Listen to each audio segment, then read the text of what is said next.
Bandele Books presents The Kishi, Book 1 of the Tales from Esowon series. Written by Antoine Bandele. Read for you by J. Keith Jackson.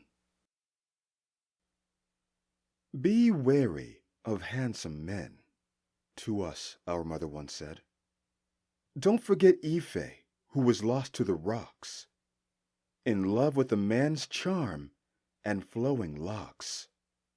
But tricked she was, deceived, right and proper. Oh yes, that man was a real heart-stopper. No man at all was he, but a demon sharp and sly. Behind his head hid a beast. No one heard her cry. Chapter 1. The Man with No Name. Everything about him was perfect. He danced like a leopard and sang like a nightingale. Though sweat dripped down his muscles, he smelled as fresh as fruit. He was well-mannered and considerate to man, woman, and child alike. Everyone loved him, and that laugh, so infectious. It lit up the surrounding space, casting a perfect aura around his head. This man truly had no flaws. Yet Imani did not know what he looked like, nor did she know his name. It had been several hours since the festival had begun. The village celebrated a visiting nation, the Aseti, if Imani had heard the soldiers correctly. She'd lost all sense of time. It felt like only a few moments since she had sneaked away from home. Slipping out her window, her mother and father none the wiser. Imani thought she had woken them when she crushed the bean plants underfoot. She had cursed at herself, tiptoeing around the other plants as she walked the never-ending farmland. Imani had never been to the great village of Bajok, at least never to its central festival grounds. Her father only let her go to the outskirts to trade their harvest every so often. "No need to intermingle with this sort," her father had said one day at the market. "This village is becoming more and more ambitious. Look at that hut there. It's twice, no, 3 times as big as ours. What's the need for it?" It didn't matter to Imani. All she cared about was what the village would have in store for her. The great village stood atop a small plateau surrounded by a mud wall 5 times as tall as a man stood. Her father was right. The huts were grand, even more so at the village's central grounds. Some of the huts stacked one on top of the other, rising high. The great village dwarfed her family's farm at least 10 times over. The festival's sights and sounds overtook Imani. There was a drum circle in which men fought while holding hands in some strange ritual. Their faces were bloody from the combat. Women laughed as they twisted and turned to the beat of the drums. They all wore long blue skirts with white tops. Imani knew their tops represented the glow of the 2 moons and that the blue bottoms signified the rivers and oceans. As the women danced, they looked like tiny moons shifting the waters of the world. The villagers were beautiful, all of them. It seemed like they all had eyes of golden brown, and their skin was flawless. Perhaps it was the energy in the village that made them so beautiful. Each woman wore a wide smile, and the men's laughter was alluring. "It's amazing, isn't it?" her friend said when she found Imani in the throng of villagers. Like Imani, Yajide wore a blue skirt with a white top. "It doesn't look this big from the markets." Imani didn't want to take her eyes off any of it, but the sight of Yajide's teeth made her wince. "Did you use the licorice root like I told you to?" Yajide stopped smiling, covering her mouth. "I was so excited I forgot. Here, take this." Imani offered Yajide her own root from her skirt. "Thanks," Yajide said as she cleaned her teeth. White teeth didn't matter much out in the farmlands, at least not most of the time. It was an honest mistake. But if Imani were to blend in with the villagers, she couldn't have her friend walking about with yellowed teeth. A man in a large mask pounded the ground in front of Imani as Yajide used the root discreetly. At first, the man stomped slowly. Imani scrunched up her face as though she smelled a nasty odor. She'd had many suitors before, and no man had yet impressed her. But something about the way this man moved caught her attention. He rolled his hips in a rhythmic circle. The reflection of the festival fires flickered atop his chest as he held out a hand. Imani could not take her eyes off that gyration. It was hypnotic. Thank you. Yejide cut in. But we are dancing together. In truth, neither of them had been dancing. Yejide tried a simple two-step to sell her lie, but that did not deter the man. Nor did it deter Imani. Imani took the man's hand and mimicked his tempo. They danced atop the soft ground. Imani's heart pounded under her breast, and her breath quickened. Though from the dancing or from the man, she couldn't decide. Yejide would not be left out and went to find a man of her own, pulling an eager participant from the crowd. She and her new partner danced in circles around one another. But Imani took no notice, her attention locked on her own cohort. Feel the rhythm of the sister spirits. Let your arms take up your skirt and move them like the moon shift the waters, the man said. Imani lifted her blue skirt. She at least got that part right. The custom of these festivals was to wear such things. Yejide did the same with her partner, mimicking Imani. Both did their best not to attract the wrong attention. A pair of farm girls had to look like regular villagers. But Imani couldn't get the dance right. Her partner, however, was perfect. His moves represented the spirits of the earth. He stomped the ground as though to call the elemental spirit himself. Imani watched him, letting the man's own dancing spirit fill her. That's it. Relax. Follow the drums. They will guide your feet. He gave her a full smile. It was all she could see through the hole of his ceremonial mask. His teeth were straight and as white as the moon's. Imani hopped and skipped like the waves of the ocean. You see that? You're a natural. The man stomped his feet again. Thump, thump.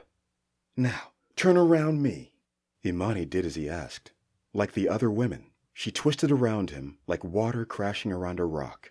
The singers in the drum circle sang their hymn. This is Esowon, this is Esowon, water over rocks. This is how it starts. Water's the hands of the painter, rocks the canvas of the artist. You're not from the village, are you? The man turned on his heel and clapped twice. That obvious? Imani's cheeks went red. He shrugged while holding the tempo of the drums. Imani bit her lip. He never missed a beat. Strictly, I'm of Bajoke, but I serve as a farmhand. Your beauty is wasted on the beans, the man said, voice muffled by his mask. Imani blushed. She turned away feeling silly. What had come over her? You don't have to be bashful. The man pulled her chin back up with his finger. His touch was gentle. Come, drink with me. The man guided Imani by the small of her back. Yejide looked over her partner's shoulder, keeping a close eye on Imani. When Imani met her friend's eyes, the stupor she'd felt during the dance left her. Wait, I can't, she said. My friend Can join us if she likes. The man flashed a smile. He waved a hand at Yejide and her dancing partner. Yejide waved her skinny arm back, beaming as she skipped toward them. I was offering your friend a drink if you wanted to join. We'd love to, right? Yejide turned a hawk-like gaze toward her partner, who shrugged. The group drifted from the drum circle where others still danced, kicking up the soft dirt in a whirlwind. To Imani, the dust clouds and the fluttering blue dresses reminded her of the stories her mother had told her. This is how the world was created by the gods, her mother had told young Imani while dancing at their farm. Her movements had been like magic. As they moved toward the drinks, the man kept the beat of the drum with his steps. When they approached the jugs of wine, his sweat had already dried. Have you had our palm wine before? He grabbed a jug. My father only lets me have some on our first harvest. Imani clutched her wrist. Why was she so nervous? You can have as much as you'd like here. He turned to the man watching over the wine. Isn't that right, friend? Fine by me. The chief says we can drink our fill today, the wine man said, swaying dizzily. He'd already had his own taste. Yejide was slow to drink, but her partner took a generous swig from the large jug. It's so sour, Yejide said with pinched eyes. Imani drank as much as she could until it burned her throat. What is all this? She pointed toward the festivities. You see there. The man nodded toward the far end of the festival grounds. That's our great chief, and the core of Yoseti. The core? Imani tried to follow the man's gaze. The ruler of the Yoseti, and the Corday is his ruling wife. They come far from the east, almost to the sapphire seas. That's a long way to travel, Imani thought. Through the mass of the villagers' waving hands and turning bodies, she found where the royal men sat. The great chief was there, wearing his ceremonial mask of war. She'd never seen him so close before. He was the primary reason for their prosperity. He was tall and broad-shouldered, a warrior through and through, the strongest of all the men in their village. Next to him sat an impossibly old-looking man. His skin was wizened beyond belief, hair grayer than a sheep's. Yet he wore a golden crown twice as tall as his head, and glistening around its brim were 2 silver snakes. A gold sash sat atop the elaborate white silks that stretched from his torso down to his heels. Next to the pair were 2 war elephants, also decked in gold. One had gold chains falling from its tusks, the other an entirely gold mask. Each elephant carried a cart on its back, in which a trio of archers was perched. I didn't know there was so much gold in the entire world, Yejide said, her mouth wide in disbelief. It's a big show, really. They want to make a good impression on the chief, and we want to make a good impression on them. Is the drink too sour? I can get you another. The man pointed at Imani's drink. She blushed and took another sip. Already her skin tingled from the wine. You see, they want to marry off their daughter to the great chief's first son. This is all a show of respect. Imani looked at the young woman sitting next to the visiting corps. She was gorgeous with her long neck and smooth skin. Like her father, she wore long white silks, but her head was draped with a silver headpiece. She's the bride-to-be, I assume? Imani nodded to the woman. She's beautiful. For Yoseti. The best women are right here in Bajok. Imani blushed again. She needed to stop doing that. Yejide was looking at her with raised eyebrows. Before Imani could give her friend a look back, a small girl brushed against her leg. She was crying. What's wrong? Imani knelt. The boys won't let me play with them, the girl sobbed. Don't worry. We'll play with you, the man said, before Imani could respond. He swung the small girl atop his shoulders and danced again. The girl squealed with joy, holding onto the man's mask. Imani smiled. Watching him dance with the girl warmed her heart. Something unnatural within her made her want to join him. She downed the rest of her wine and trotted up to them, taking the man's hand and holding on tight. Well, come on, let's go. Yejide grabbed her partner's wrist. After a few dances, the little girl ran off to her mother and brothers with a beaming smile. Imani and the man went along with her to where her family was sharing peanut soup and fufu. The little girl gave the man most of hers, and the man gave his share to Imani. The dish would have been too hot for her if the fufu had not absorbed most of the spicy soup. Yejide still danced with the other villagers. Imani was not sure how she had lost her friend, but she pushed the thought to the back of her mind, her attention locked on the man. She smiled as he told jokes to the family. Even though he laughed at his own jokes, she couldn't help but chuckle herself. Her sides were hurting when the village shaman cleared the drum circle. Brothers and sisters of Bajok, the shaman bellowed with the staff in his right hand. The village went silent. He wore a large headpiece made of palm and twine. A jeweled crystal covered one of his eyes, and his shoulders were draped in straw. One of his shoulders was plastered with a small ceremonial mask. Imani couldn't tell what the face was, but she assumed it represented De Allah, the gatekeeper spirit. Besides that, the shaman wore nothing else save for straw that covered his manhood and ankles. His body was painted bright blue with a few white streaks across his face. Let us welcome our brothers and sisters from the far lands of Yoseti. The audience tapped their chests lightly, but the shaman shook his head. That will not do. How will the spirits know of this union with such silent tongues? I say again, let us welcome our family from Yoseti.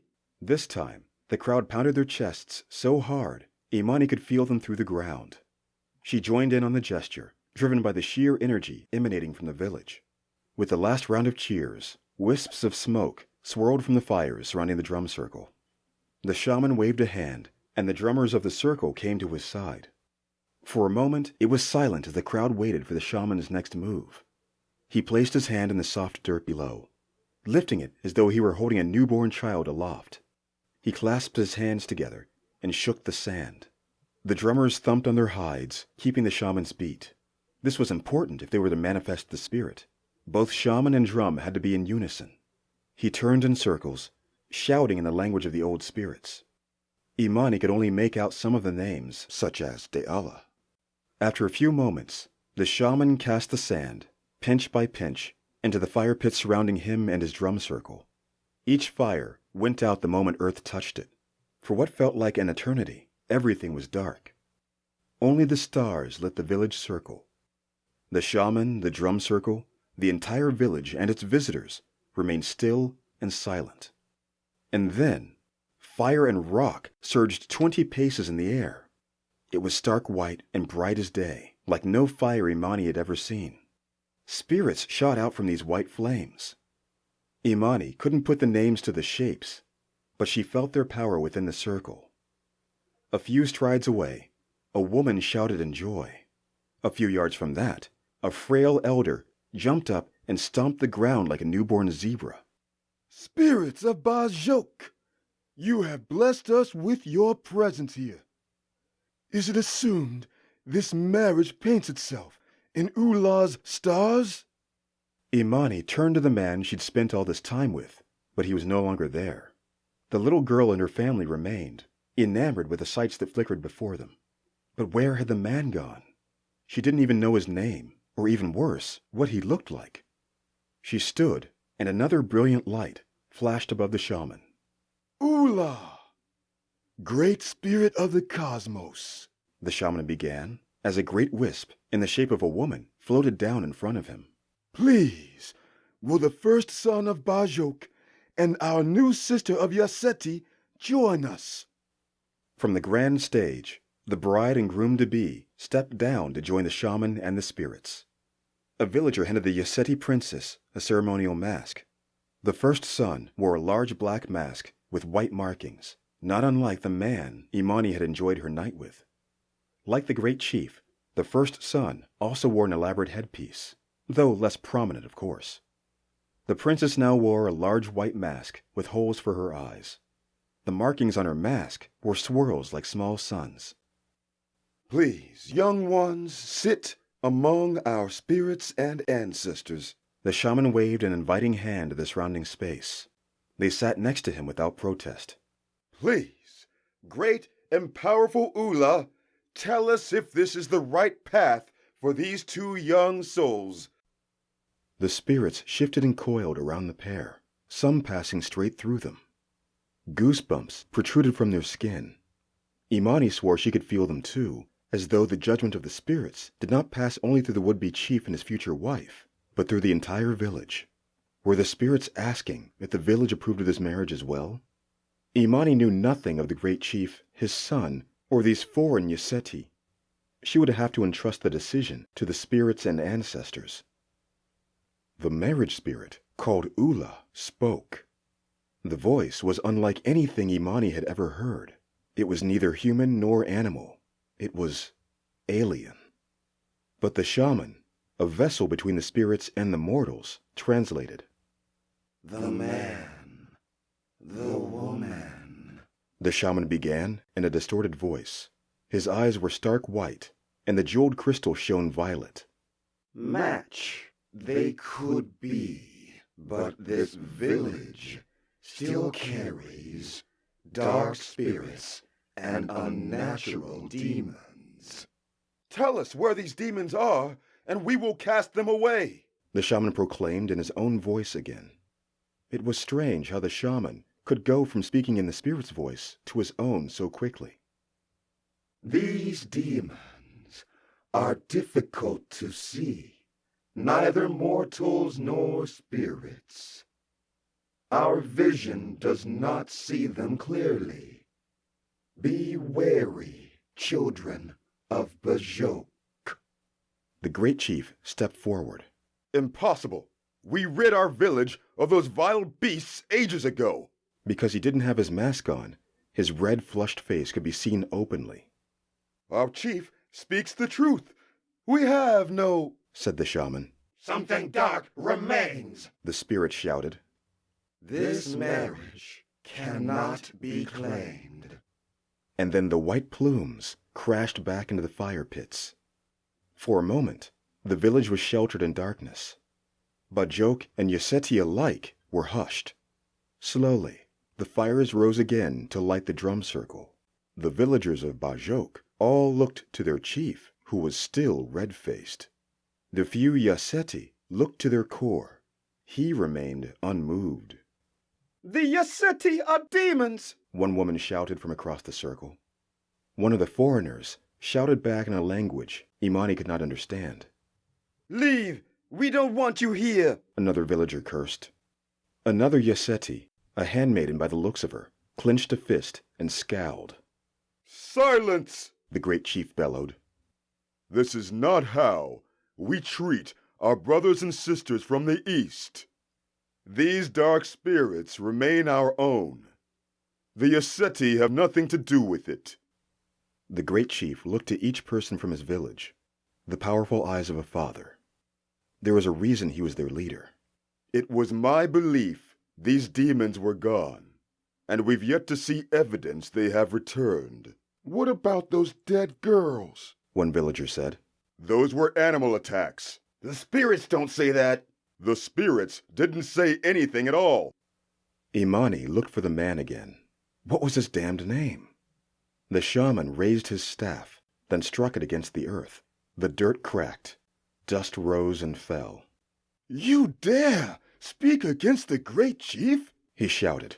His blue skin lit up as he spoke. The clamoring voices settled.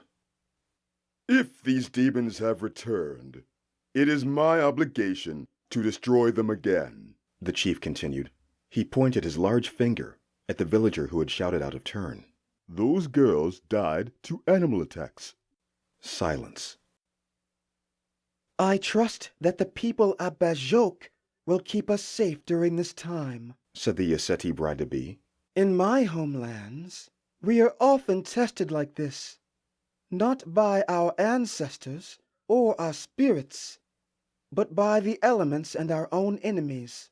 My father, our core, has taught us that men should be given the chance to prove themselves before we cry out against them. Are these festivals not held to cleanse the village of such evil spirits? They are, said the great chief.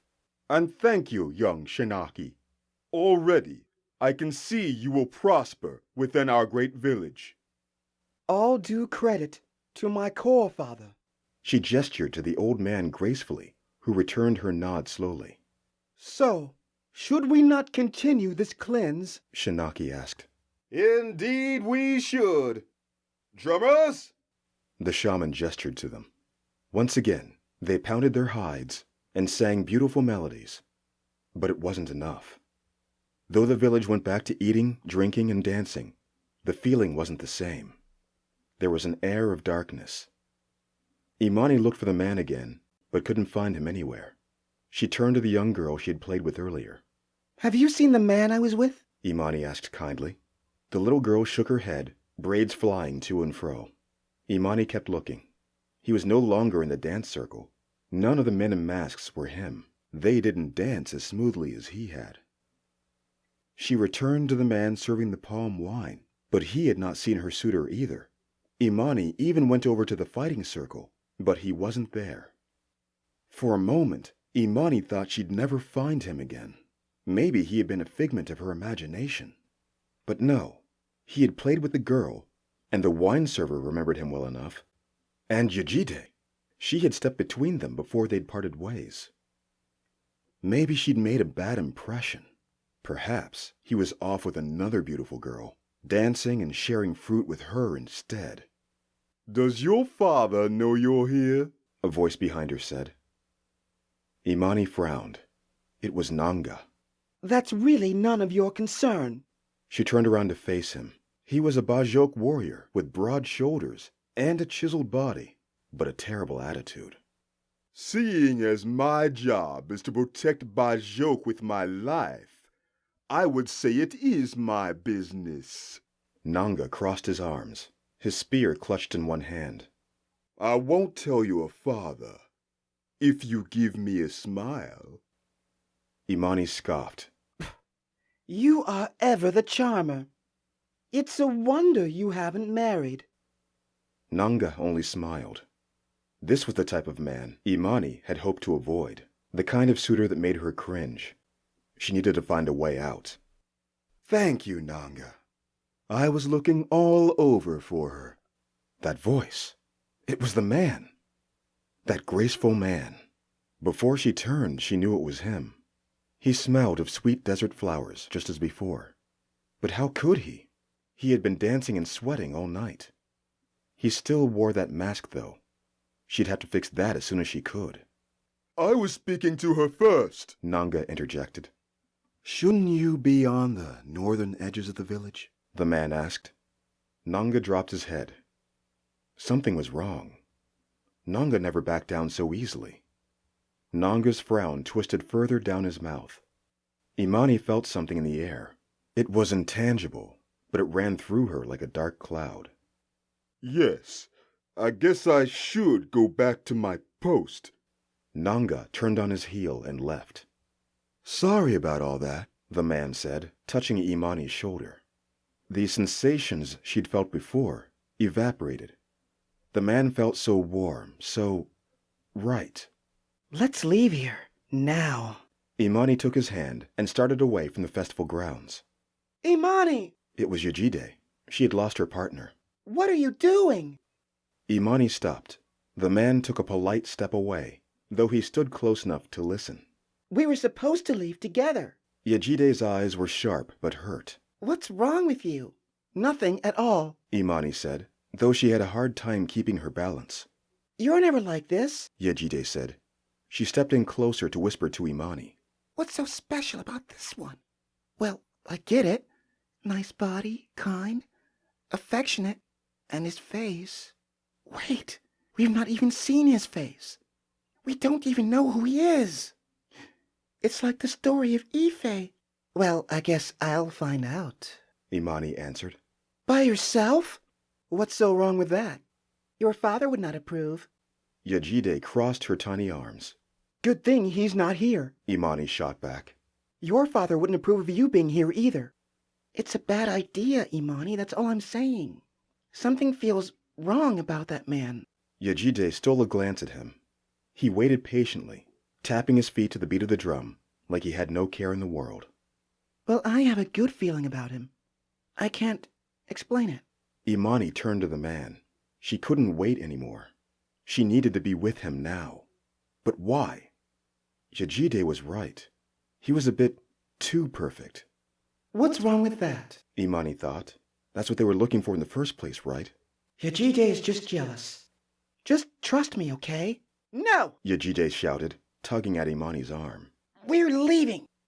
Let go of me! Imani pushed back.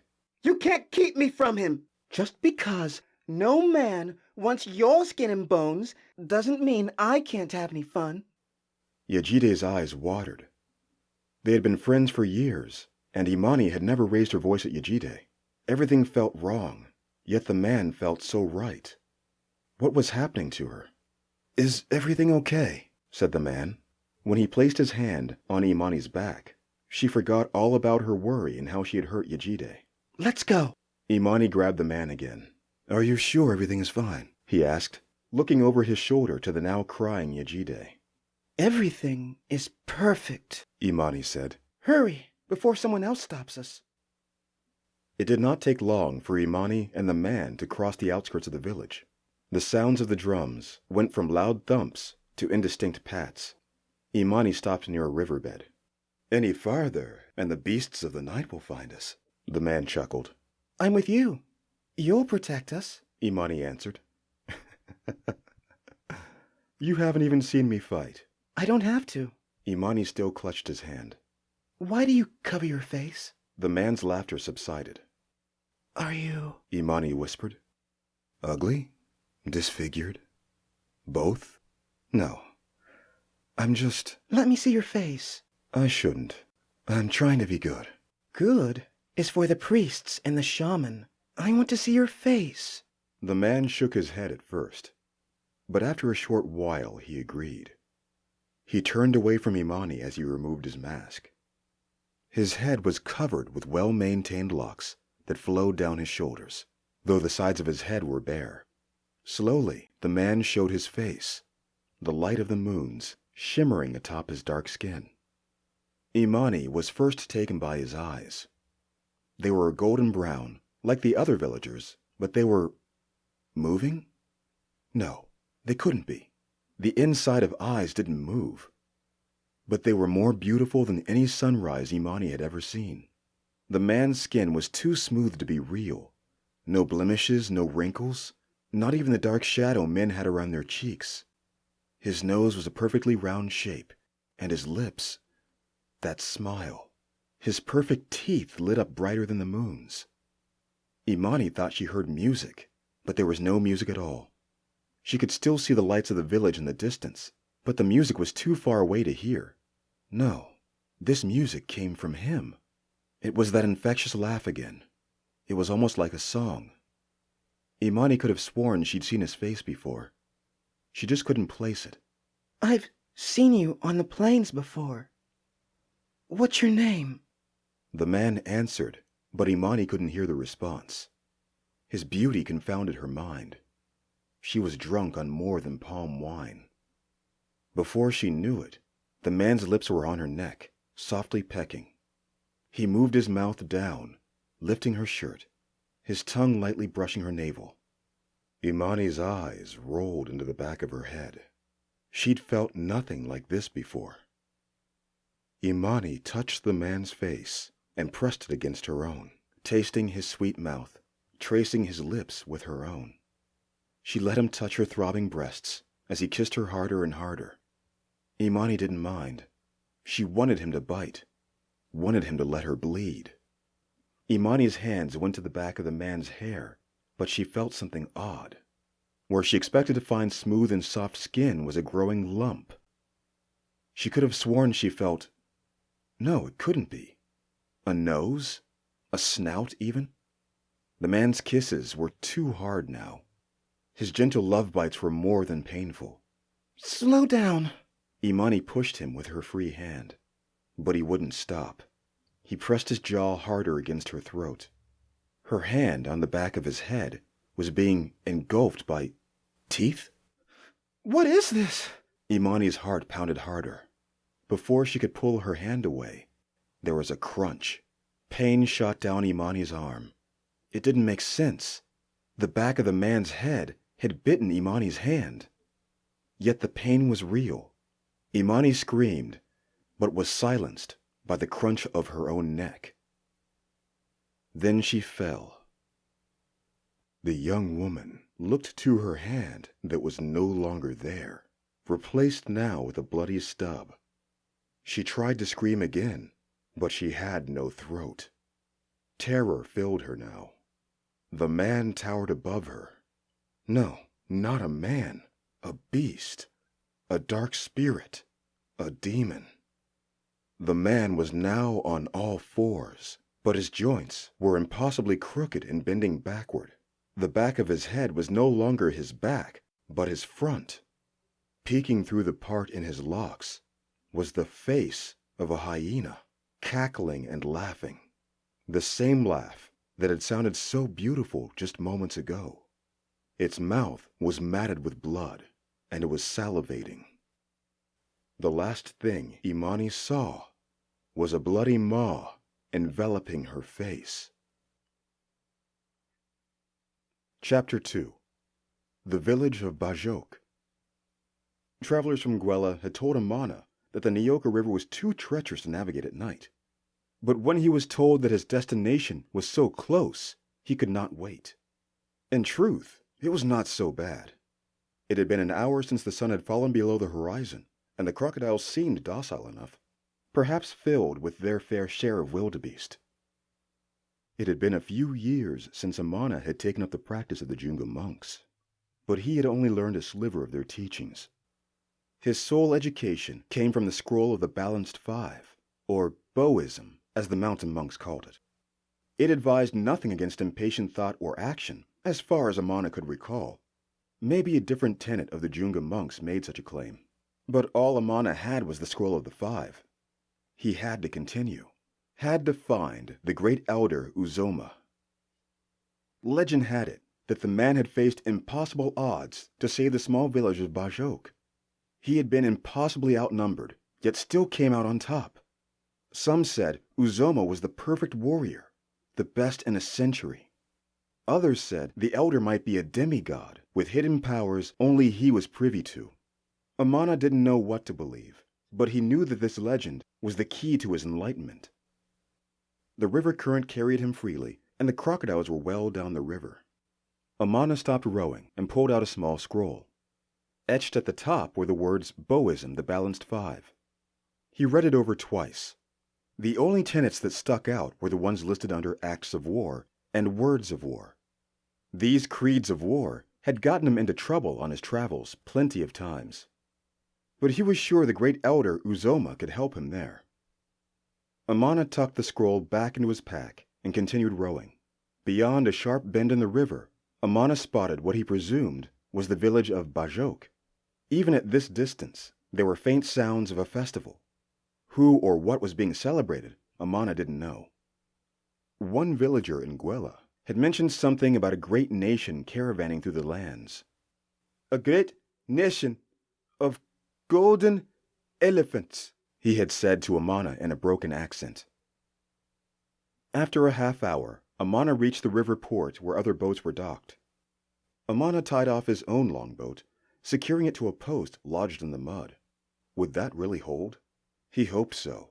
The festival called to him. Though the night air was chilled, Amana did not bother wrapping his cloak tight against his skin. He relied on his long hair and beard for warmth. In line with the teachings of the Junga, he had not cut his hair since he had started the practice. There were monks in the east, Amana had seen himself, whose hair was longer than they were tall, and whose beards stretched to their bellies. "No farther, stranger," said a voice in the dark. A man stepped from the shadows. It was a local warrior, dressed in padded armor and wrapped in a red tunic, a sword hanging from his waist. The weapon's small hilt and teardrop blade threw Amana off. It hadn't come from the region. After the fall of the Gola Empire, many of its city-states had broken down into scattered villages like Bajok. This warrior must have won it off of someone farther north. Amana's suspicions were solidified by the warrior's neckpiece. It was almost certainly decorated with human teeth, a custom of Bajok. Amana sucked his own teeth. He hadn't checked to see if he was alone. It had been a while since he had to sneak into an event. "You one of them foreigners," said the man in his thick Bajok accent. It was his best attempt at the mother tongue. "Ah, yes." Amana trailed off. He hunched over and rubbed the backs of his hands, taking on the persona of a humble priest. "Why you so late?" asked the warrior. "I fell behind." "Why you no dressed like them?" "Well, you see," Amana pulled the scrolls from his bag. "I'm one of the priests. I am a pious man." "Who's pious?" said the man. One of his eyes was bigger than the other. No, there's no pious. I am a man of religion, of virtue." Amana hoped whatever visiting nation was here followed some form of religion, though it didn't seem to matter. The warrior would have been too dim-witted to know himself. "Go ahead." Amana handed him his scroll. "Read it for yourself." The warrior snatched the scroll from Amana's hand and pressed the parchment close to his nose, squinting his eyes. "What do these lines say?" "They say I'm a man of my word." Amana flashed his best smile. The warrior raised an eyebrow. "I'm unarmed, if that's the issue." Amana lifted his traveling cloak, turning around for the warrior. "All right, then." The warrior shoved the scroll back into Amana's hands. Amana relaxed his shoulders. That was easy enough. "One of your people should know you." The warrior grabbed Amana by the collar, pulling him into the festival grounds. When they arrived at the village's main courtyard, Amana's eyebrows rose. The festival was lavish. Had this been a few years prior, Amana would have seen the event as more than a celebration. The festival was a prime target for plundering. The two war elephants standing near the festival stage could fetch a good price by themselves, and the jewelry around their tusks and heads could buy him a decent ship. The archers sitting atop the elephants were lethargic, likely from a long day of traveling. With just a dozen good men, hell, even with a handful of decent men, Amana could... No, that was not why he was here. He could not return to that life or to that mentality. Not after what happened. He was here to find Elder Uzoma, not steal from a wealthy nation. But he had to get rid of his new friend first. Rafiki! Amana shouted to one of the archers. It didn't matter if that was his name or not. Amana only needed his attention. The archer didn't move his head, but he let his eyes drift down. Tell this man you know me.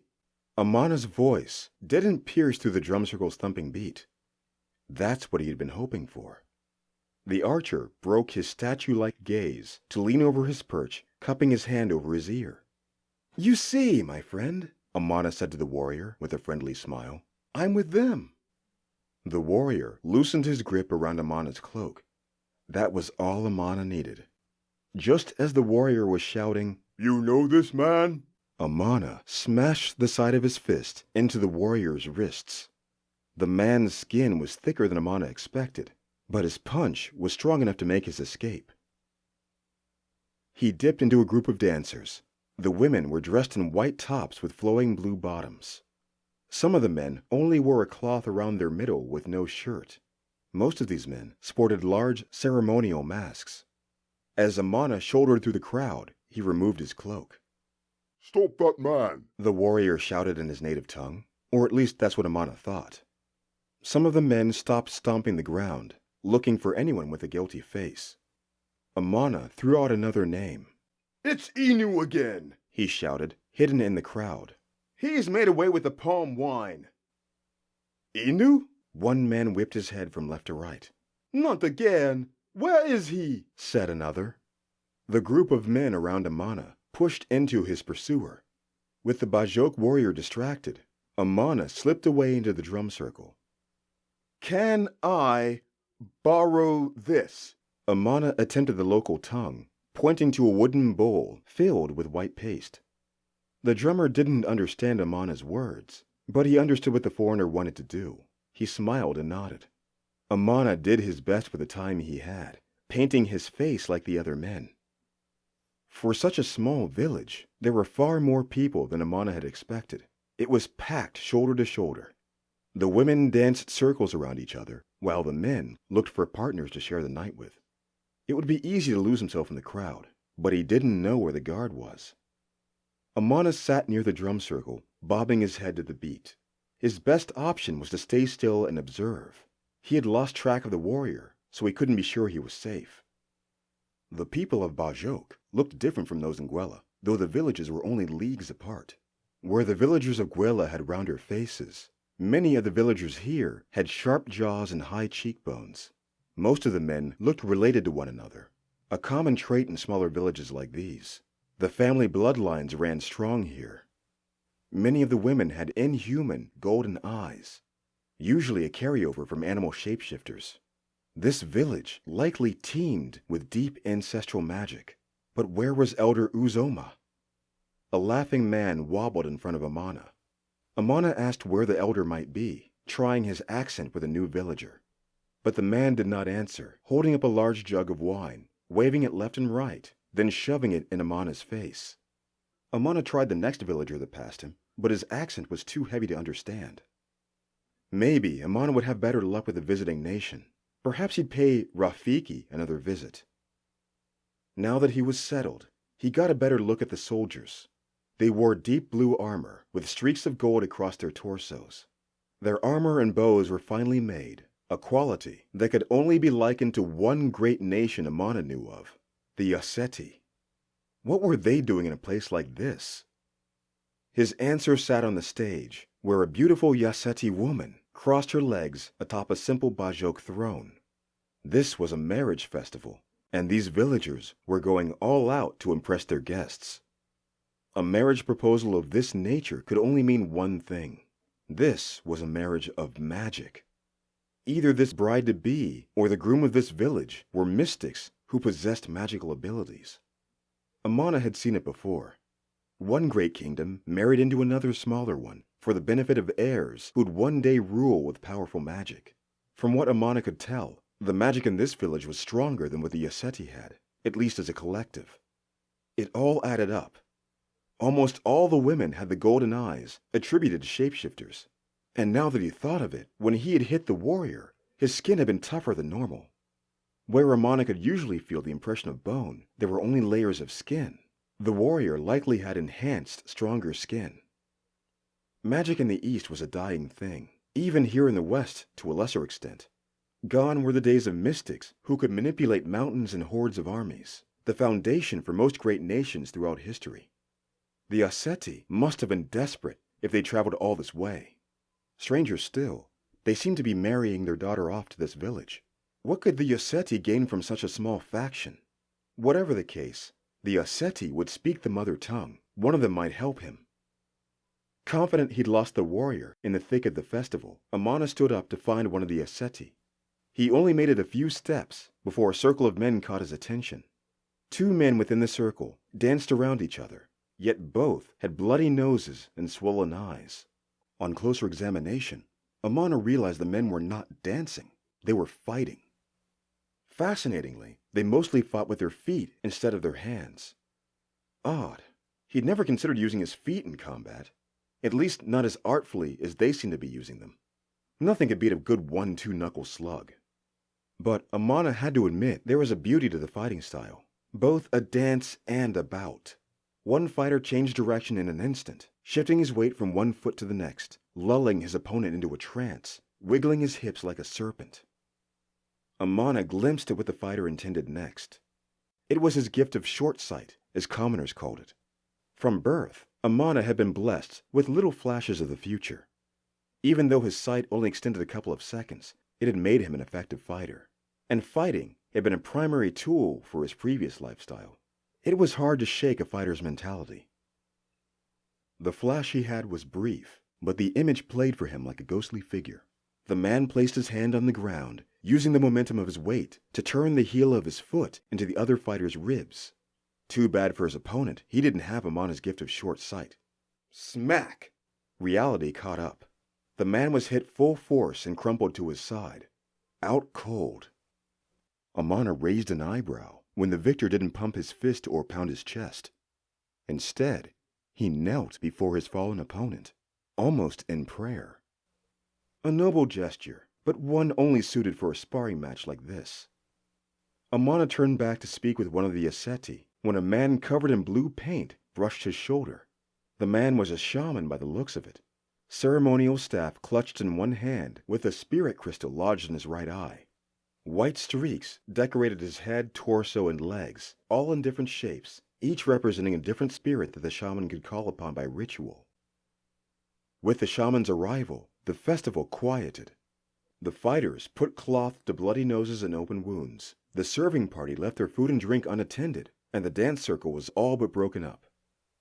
As everyone settled, Amana caught sight of the broad shoulders of the guard he had escaped from. The warrior's eyes were darting like a hawk, pulling at villagers' shoulders, checking if their faces matched the runaway. Amana smiled. He'll have a hard time finding me if he's going to be so aggressive about it. Drummers took positions around the shaman. The Yoseti soldiers perched atop their war elephants remained, more alert now with the change of movement. Amana found a spot between a family of boys and a girl. As he sat, a masked man walked away from the gathering. Everyone else, even the Yoseti, were gathering around the circle. Why had this man decided this was the best time to leave? Amana reached out with his short sight, but felt nothing amiss. The shaman was fantastic, getting the crowd involved in only a few moments. Satisfied with the energy, the shaman began his ritual, using the drummers and the sand beneath his feet to conjure up the spirits of the lands.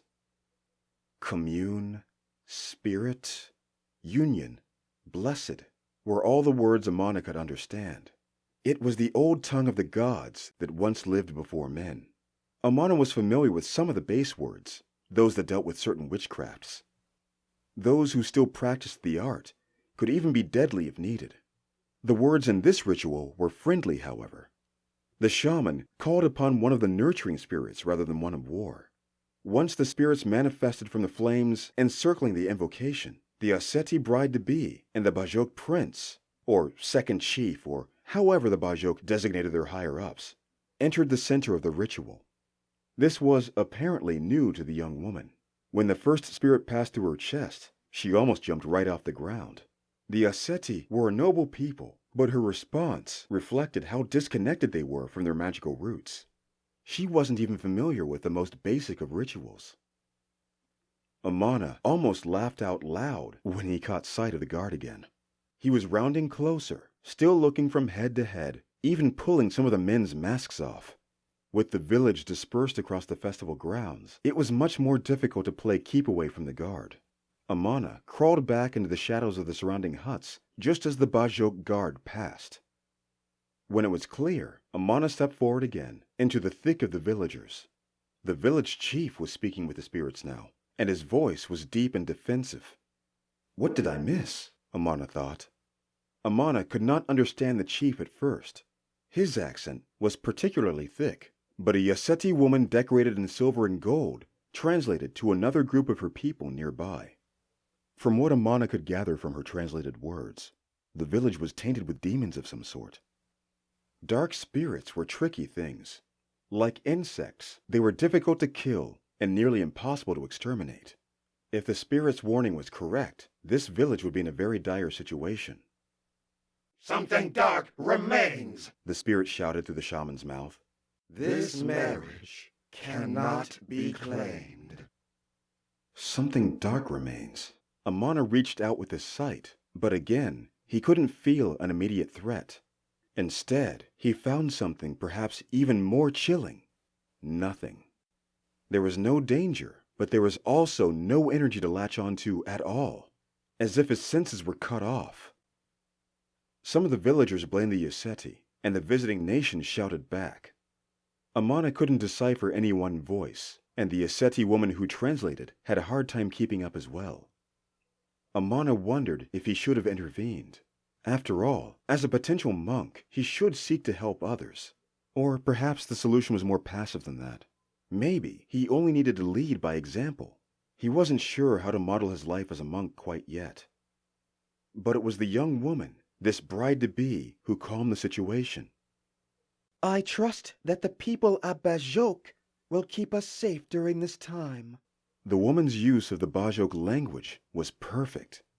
Her accent was not as rough as the chief's, which was easier for Amana to understand.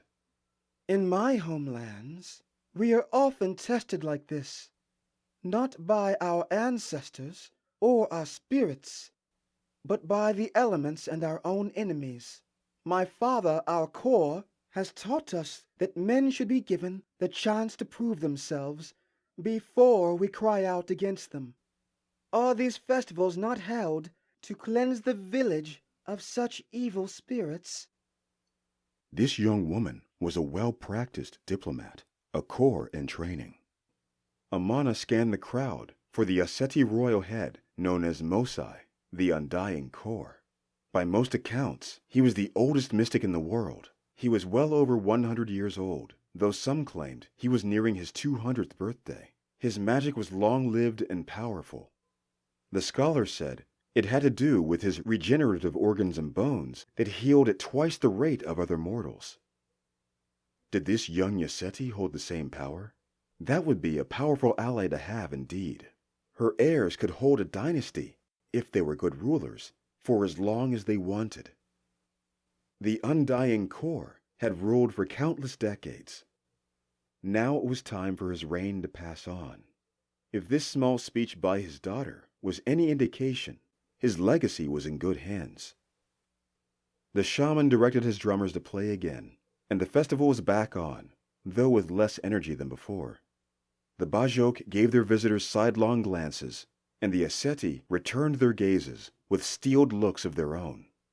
Amana looked at the archers. They, too, were on high alert. With the drum circle and the royal retinue back on their stage, Amana went back to his search for someone who could understand him. Just as a Yoseti soldier walked past him, someone tugged at his leg. It was a boy no more than 12 years old, a shadow of a mustache above his lip. At first, Amana could not understand what the boy was saying.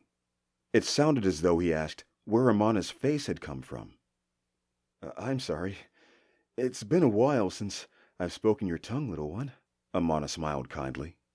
He's asking where you are from, said an older woman.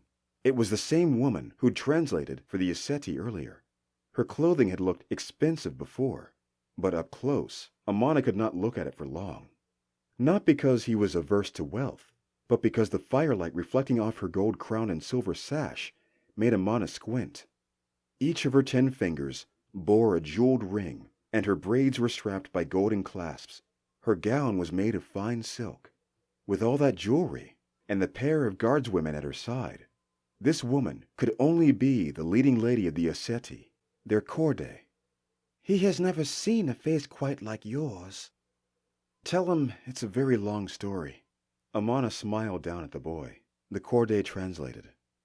He says he loves stories, especially long ones. Amana chuckled, brushing the boy's head of locks with his palm. Tell him I will share it another time. I intend to be here a while. The Korde translated, and the boy gave a hand salute. Amana hoped it was an affirmative gesture and not an expletive, but the boy's smile was a good sign. Excuse me, I've not introduced myself. The Korde bowed her head. I am Korde Nima of Yoseti, but as it seems now, translator for my people. I told them they needed to learn the language, but few heeded my word. I am honored to meet you. I am Amana. He bowed his head. What brings you to this small village? Nima was just as cordial as her daughter. Are you also looking for a suitable groom for your child? Amana frowned. He'd done well to put away the memories of his dead daughter. I'm sorry, I didn't mean to. No, it's all right, Amana assured her. He thought he was past that. His Junga teachings should have helped him shadow his face from that old wound. All the more reason he needed to find Elder Uzoma. I'm here on a personal pilgrimage.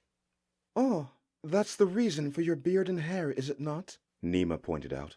Correct me if I misspeak, but that is the tradition of the Junga monks, yes? Are you pledged? Not yet, Amana admitted, but I intend to be. That's what brings me to this village. I'm searching for Elder Uzoma. Oh, yes. He is perhaps the most famous of these villagers. Surprising to not find him here tonight. You know Uzoma? Only by reputation, Nima confessed. He was one of the greatest warriors of my time.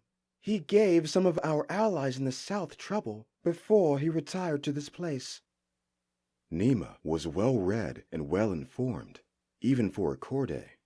Amana stole a glance at her wrists. Sure enough, several beads were wrapped around her arms, a sign she had studied at the Kanali academies.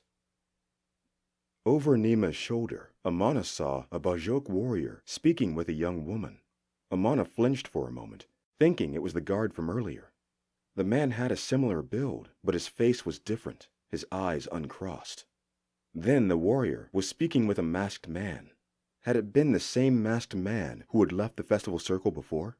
He had the same walk, a kind of swagger. What do you know of these dark spirits? Amana asked Nima offhandedly. Only that they do not help with our relations with these people. In time, I'm sure they'll realize it was not us that brought in this dark entity, Nima said. A vision flashed through Amana's head. The Bajok warrior was going to give the masked man a good kick. Though Amana was certain that a fight was coming, he waited for his vision to come true. But instead, the warrior turned away with clenched fists, leaving the masked man unharmed. These false sights happened from time to time. It meant that the man had had the thought of actively doing harm, yet didn't follow through. This was sometimes used against those with short sight as a countermeasure, a mental feint. The situation was resolved, yet his sight was still flashing an elusive warning. His long sight was far less developed, only manifested through extensive ritual and meditation. But those sorts of meditations took weeks. Amana couldn't see what his magic was trying to show him. so he used his eyes. The masked man and the girl were leaving the festival, but they were stopped by another young woman. Amana heard pieces of the argument. The girls had come together. One had found a partner to share her night with. The other had not. Corday Nima was still speaking, though Amana ignored her, letting her voice buzz at the back of his mind. One of the archers never took her eyes off Amana. Could she tell he was not listening? Amana couldn't see her face clearly through her helmet, but she was more beautiful than any guard he'd ever seen before, with large golden eyes and bushy dark hair tinted with red, pulled back in a tight bun. "Excuse me, your Highness," Amana cut in, as politely as he could. "I left my boat by the river. I tied it down, but the post was lodged in the mud. I want to make sure it has not floated down river and become crocodile food." By all means. We will speak again, Amana. I am very interested in learning more about your studies. Corday Nima stepped aside to let him pass through the festival throng. "I look forward to our continued conversation as well. It was an honor, truly." Amana bowed, dismissing himself. He stole one more glance at the guardswoman. Her eyes were still locked on him before she moved aside to let him pass. Amana could have sworn she was looking at his bare chest. Amana didn't see the couple. They must have left. He turned to the girl who had been left alone at the party. She was crying now. "What happened?" Amana placed a hand on her shoulder. She left me. I can't believe she left me. Her tears ran freely. I don't believe it. Who was that man she was with? I don't know. You a Yaseti too? The young woman asked as she wiped her eyes. She looked to Amana with a raised eyebrow. His accent, another dead giveaway. Who are you anyway? Name's Amana. You? Yajide. Yajide. Do you know where the two of them went? Yajide shook her head. Down that way. They couldn't have gone past the river. You don't have to go. I'll just tell one of the warriors. Amana lifted his eyes. The guard was still searching the village for him like a madman. Now he was talking to Rafiki.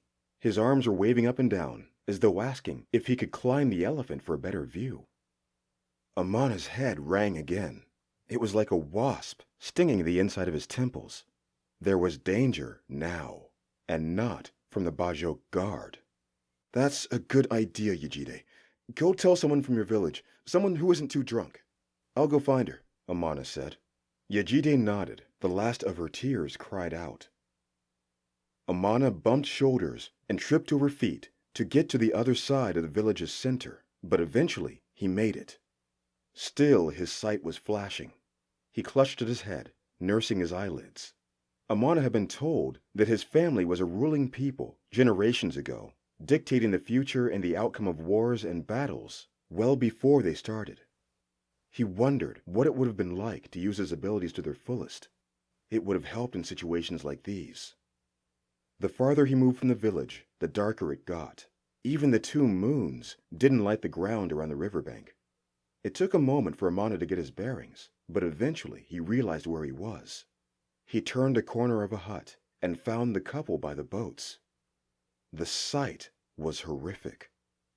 The woman was bloodied, chewed and mangled, yet somehow she was still breathing. The man, his mask fallen to the side, was not really a man at all, though not entirely beast. It looked as though he was crawling, though his back was to the ground and his belly faced the night sky. His arms were bent backward, planted on the ground like a lion or a hyena. Where the back of the man's head should have been was a hyena's face. It ravenously ate away at the girl, oblivious to Amana's presence. Amana reached for the sword at his hip, but grasped at empty air, an old habit.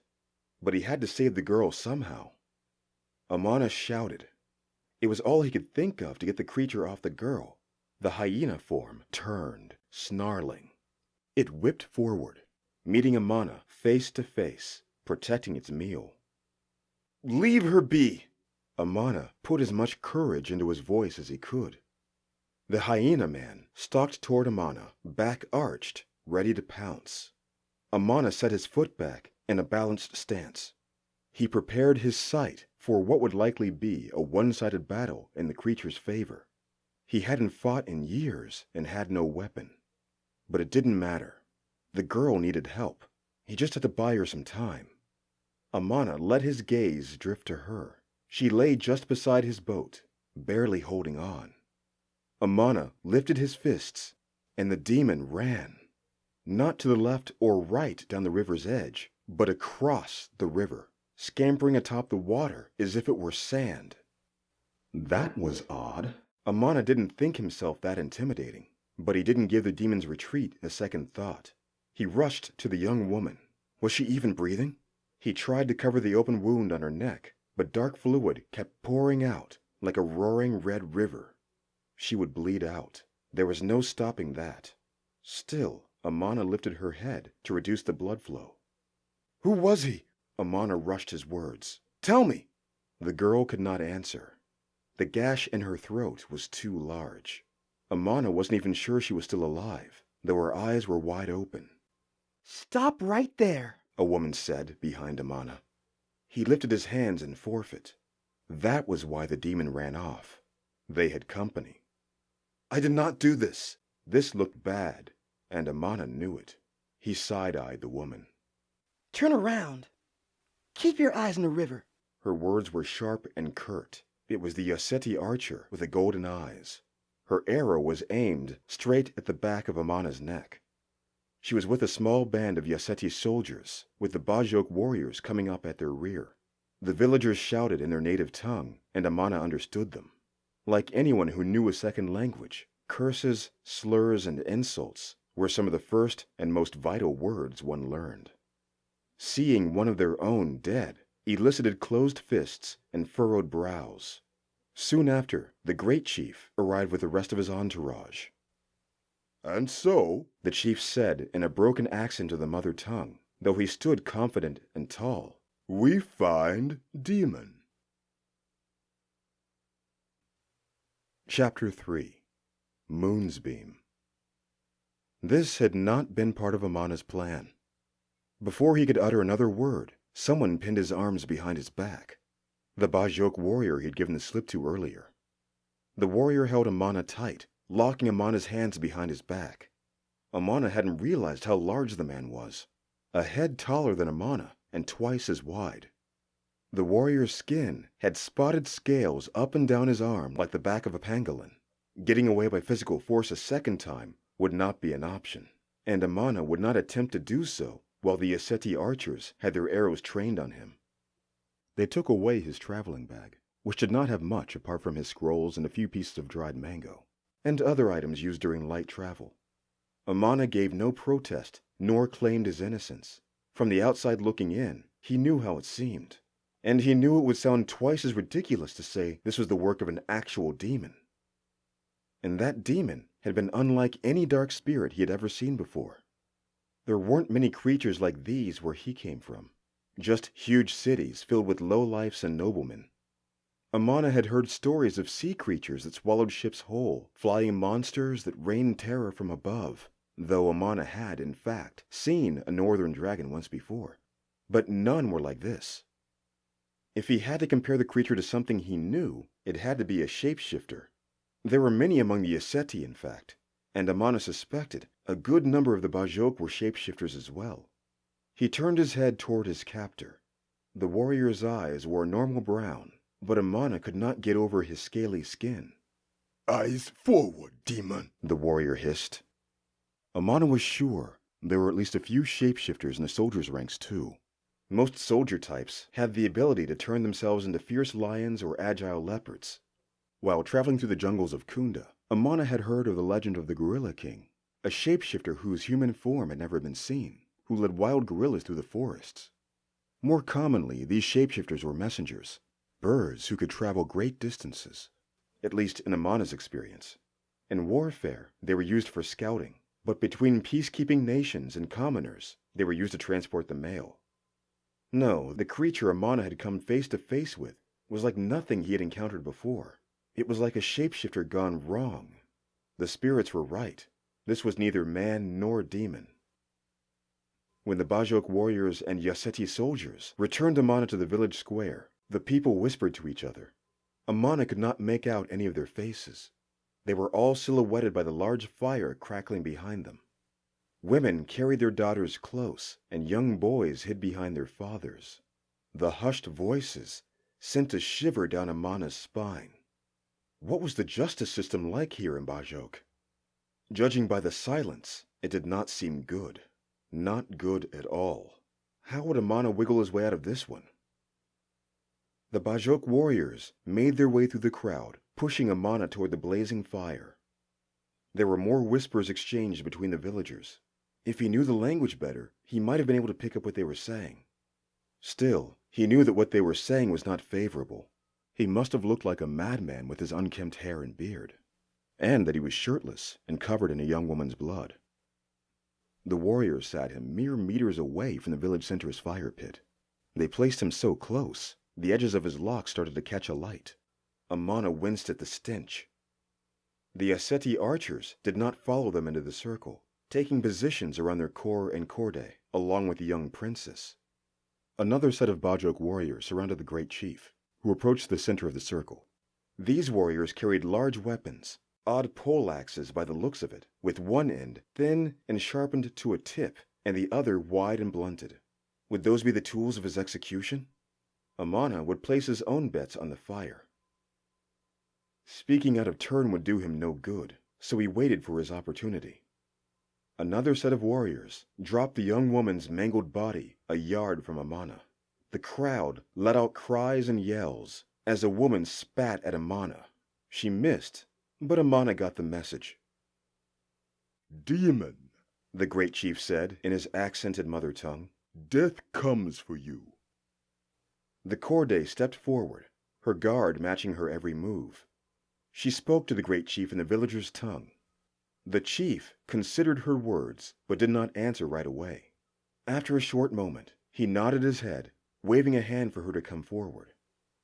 The great Chief Oba, Nima began, as she stepped into the circle, will allow me to translate for you. I will recite your terms of execution. Terms of execution? Do I get to speak? Amana asked, figuring this was the best chance for him to get his say. Or rather, his only chance to get his say. Or do these Dikala not give fair trial? Nima frowned and turned to the chief to translate. Amana hoped she left out his insult, though. Chief Oba chuckled. Uh-oh. You guilty, demon. Chief Oba spat into the fire pit. No trial. There must be some way for me to claim innocence, Amana said in the mother tongue, but the chief's eyes glazed over. Amana switched to the local tongue, gesturing to himself. I know demon. I prove this. Oba did not respond at first. The shaman, with his staff in hand, stepped forward, speaking in the mother tongue. We have tests that can reveal this man's true nature, the shaman admitted to Nima. Though it would take much time and energy on my part. Nima translated for the chief, who responded with gritted teeth, shaking his head so hard, Amana thought he might burst a vein. Chief Oba does not wish to waste the strength of his shaman on a man he knows nothing about, Nima said to Amana. The Bajok warrior holding Amana agreed, shaking his head just as hard as his chief. Then Amana caught a familiar eye, Yejide, the young girl from earlier. But the moment he looked at her, she shook her head, rubbing the inside of her elbow nervously. This girl, Amana nodded his head. She know me. Your name is Yejide, no? Yejide pushed herself deeper into the crowd. Why didn't she speak up for him? Do not speak to her, the chief bellowed. She does not know you. She does. She's scared is all. Amana caught himself speaking in the mother tongue again. He whipped his head to Nima, who spoke to the chief. The chief says he will not coerce an answer from one of his people who does not wish to speak, Nima said, with arms folded. Amana turned back to the girl, but she was gone now. He clenched his teeth, exhaling hard through his nose. So instead, I die, while the true demon runs free? Amana felt a darkness well up in him. His fear turned to anger, and that anger would have him do something he would regret. These people did not understand what he could do if pressed. Amana considered his chances of escape. There were 3 warriors around him, with pole axes trained at both of his cheeks and the back of his head. The large warrior still had Amana's hands pinned tight behind his back, but Amana's feet were free. If he could just kick some of the embers from the fire into the warrior's eyes, then maybe, just maybe. It did not have to come to that. Amana wasn't favored in this situation, and even if he did get past the warriors who held him hostage, there were at least 24 others that lined the crowd of villagers. Now was the time for Amana to use the diplomacy of the Junga, not the strength of a warrior. Fortunately for Amana, the young boy from earlier spoke up. "Foreign men is good," he said, with his eyebrows pressed together in confusion. The boy's father pulled him aside with haste. Amana frowned. The boy might have been his best chance, but his father seemed to not want him getting involved. Or rather, the father did not want to further provoke his chief's anger. That's what Amana thought at first. As the father moved what Amana assumed was his son, he spoke on his behalf. His voice rang with confidence and grace, though he never looked his chief in the eye. He seemed no older than 40, just a decade over Amana's own age. Like Amana, his hair was worn long in a band of locks, but his face was clean-shaven. He was not as attractive as some of the other men in the village, though. His ears were puffy, and his nose looked like it had been reset several times. He's a fighter. Amana thought he might have recognized him from the fighting ring, but he couldn't be sure. The man did not seem to be a high chief or even a low one.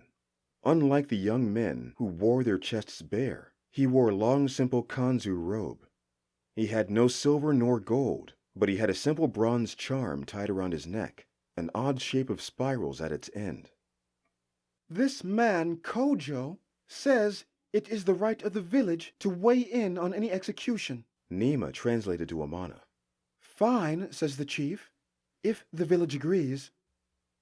Amana nodded. Oba raised his hand, closing it down in a fist with his thumb sticking out. Then he crossed his neck with his thumb.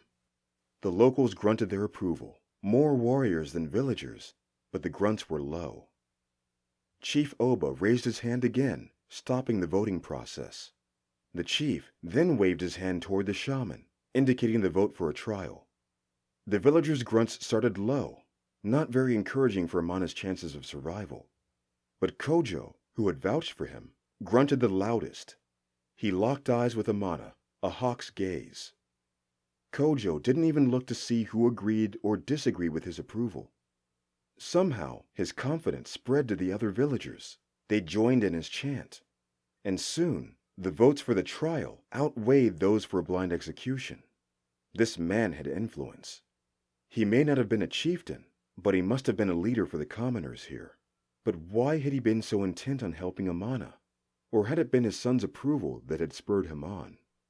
Whatever the case, Amana could relax his shoulders, grateful he could keep his life at least for a few more moments. "So, a ritual we will have," the shaman said. "No matter. Demon will die," Chief Oba said in his best version of the mother tongue. Surprisingly, he was smiling. "The ritual will be by moonfire." The village shaman walked toward the roaring fire where Amana had been.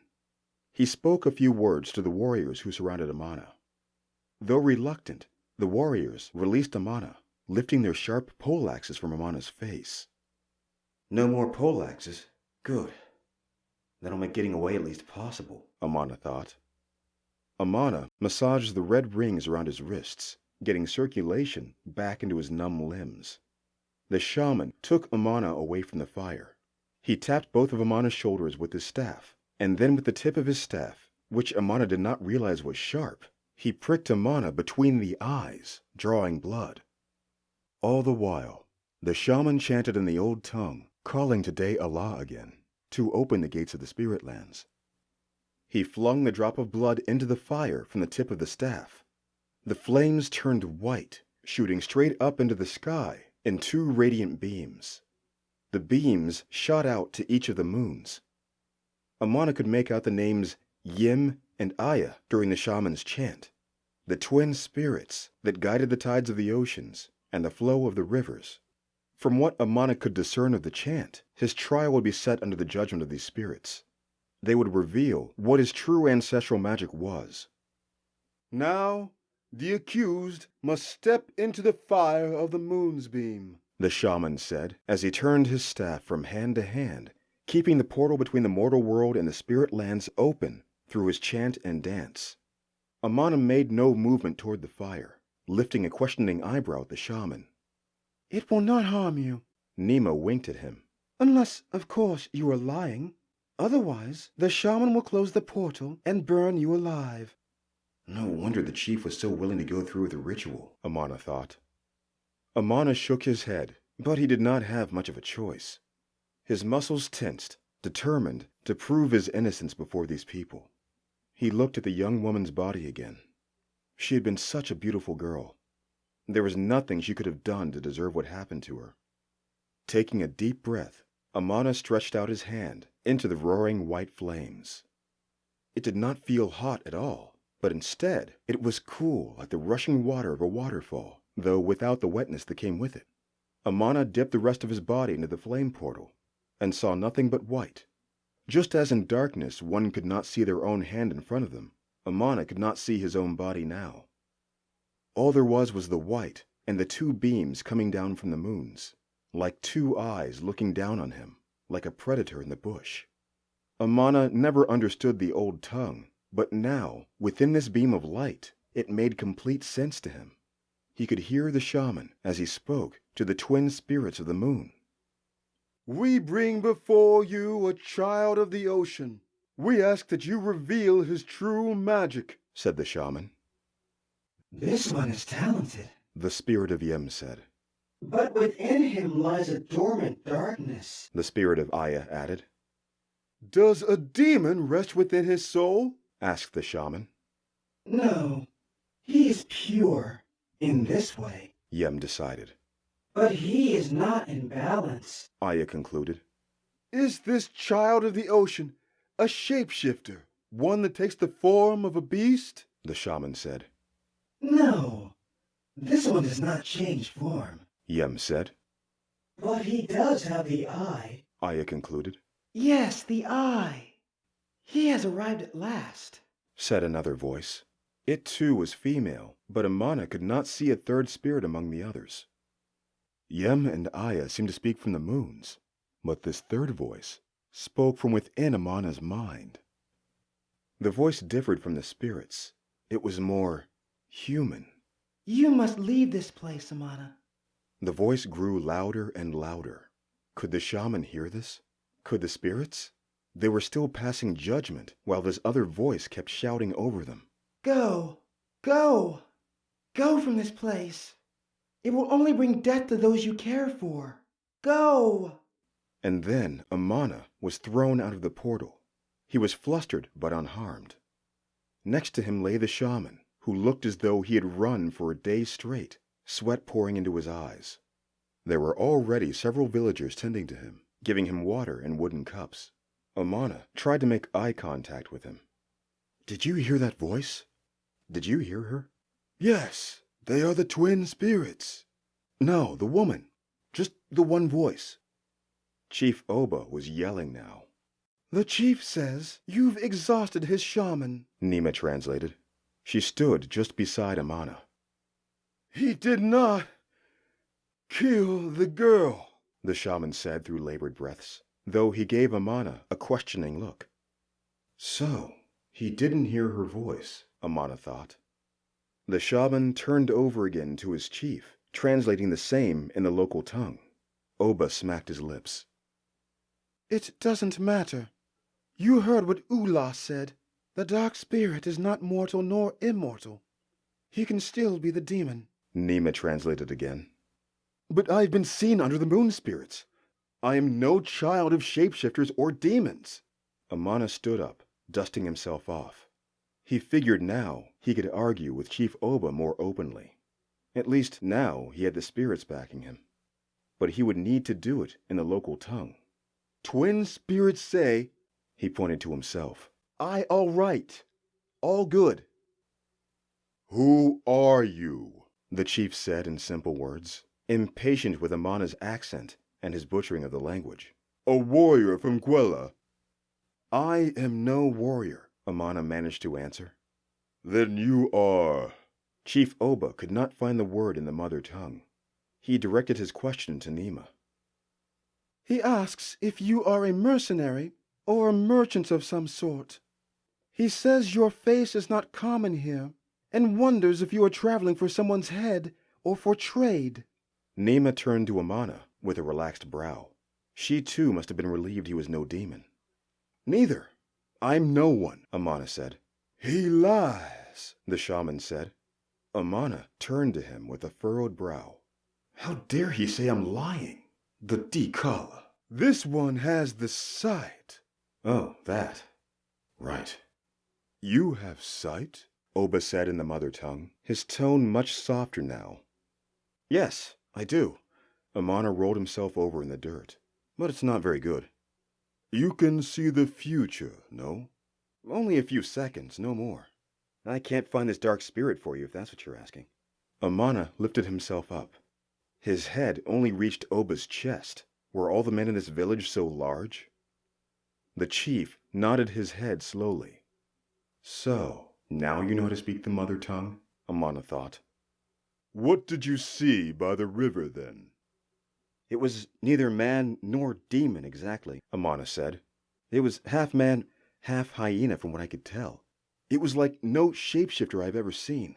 His form was not completely changed, neither man nor beast. Amana said this all while looking directly at the great chief, never wavering. While Nima was translating, Amana observed the villagers. The story of the man he described stirred whispers and small conversation among the people. Was this a familiar fiend among the Bajok? Even the chief frowned when he heard Amana's story. The color of his face drained. He almost looked scared. Almost. Why are you here? Chief Oba finally asked, once the chatter around the village died down. To meet Elder Uzoma, Amana said. Everyone knows Uzoma. He lives out by the great rocks. The Bajok warrior, who had bound Amana's hands together, stepped forward. I can take him to Elder Uzoma tomorrow. I can escort myself. I need only to know the way. No. You get taken by Nanga, Chief Oba interjected. Zoba will be punished for letting you in.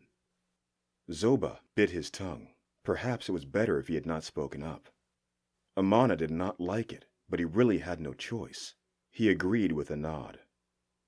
Get yourself some rest, Nanga, the warrior, said.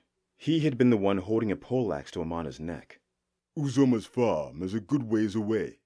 It's not even a half day. The walk will only take the morning, another warrior said. This one had held a poleaxe to Amana's cheek. His hair was shaved on the sides, but was long down his back. Yemi, Oba started to say to the new warrior.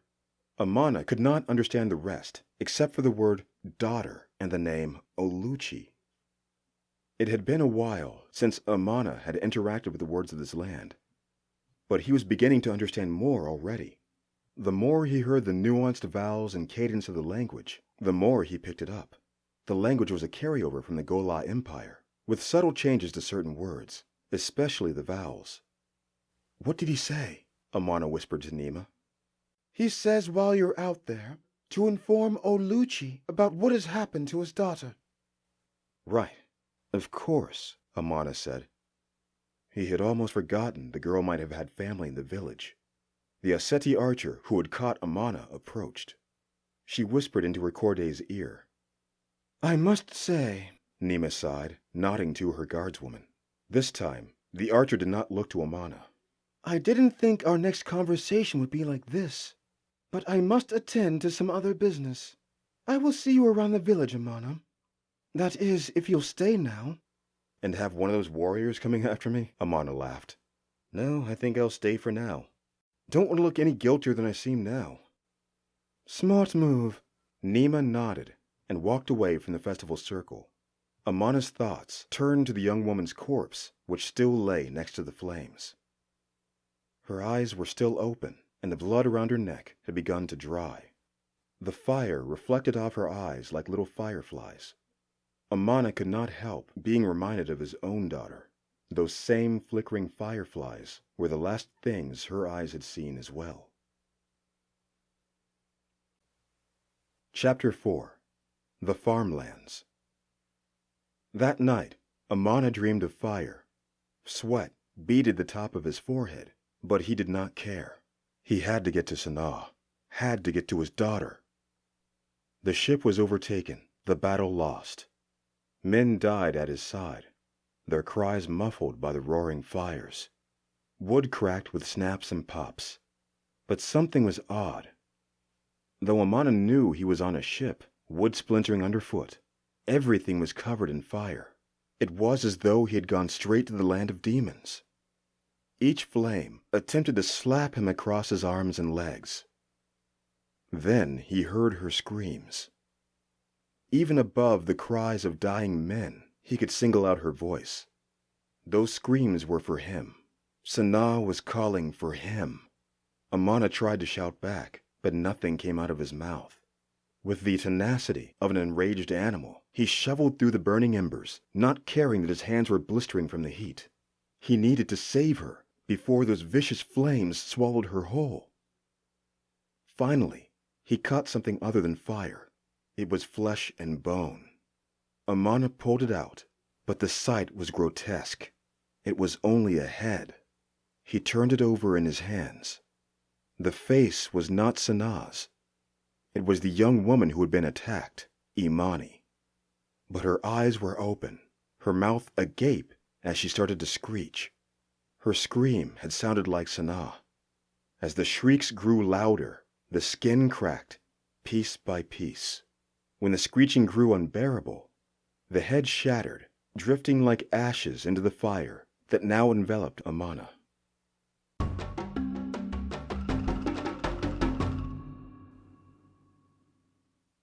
Amana woke early in the morning. The cool air spurred goosebumps on his skin. Had he imagined everything from last night? He still saw those bright moon eyes looking down at him, judging him. Those eyes uncovered memories and actions he had tried to bury away forever. The dream was unlike any he had before. It was lucid. It was like he was there, as though it were really happening. Was he touched by those twin spirits somehow? Did it have to do with that woman's voice? After rubbing the sleep from his eyes, Amana let it go. The dream was already fading as he reoriented himself in the hut in which he found himself. It was a small space, barely enough room for him to stretch his legs without hitting the other end. He tried to shake out the cramps in his calves, but he couldn't even manage that. His elbows kept bumping into the mud walls. Though he was not officially a prisoner, the hut was no better than a common cage. There was a large post in the middle, with dried blood and nail markings in the base. The mudwork wasn't well maintained, and the walls were dotted with holes and gaps that let in the night winds. It was a blessing it had not rained, or else Amana would have gotten soaked. His captors, or at least that's what they seemed to Amana, had given him no bedding or pillow, so he had slept on the flat ground. They had returned his traveling bag to him, his items still inside. He'd thought it would make for a decent pillow, but the ache in his neck suggested otherwise. Amana poked his head outside the hut to find Nanga and the other Bajok warrior named Yami, if Amana remembered correctly, outside his door. Nanga was asleep, but Yami looked Amana dead in the eye. Amana smiled feebly and returned to the hut. He wasn't sure how long it would be before they departed, so he meditated. But he couldn't manage more than a minute or two. Each time, he felt the heat of the fire, the visions of the twin spirits, and that woman's voice, intruders in his mind. Amana slapped the dirt beneath him. He would have smashed his fist into the wooden post, but thought better of it.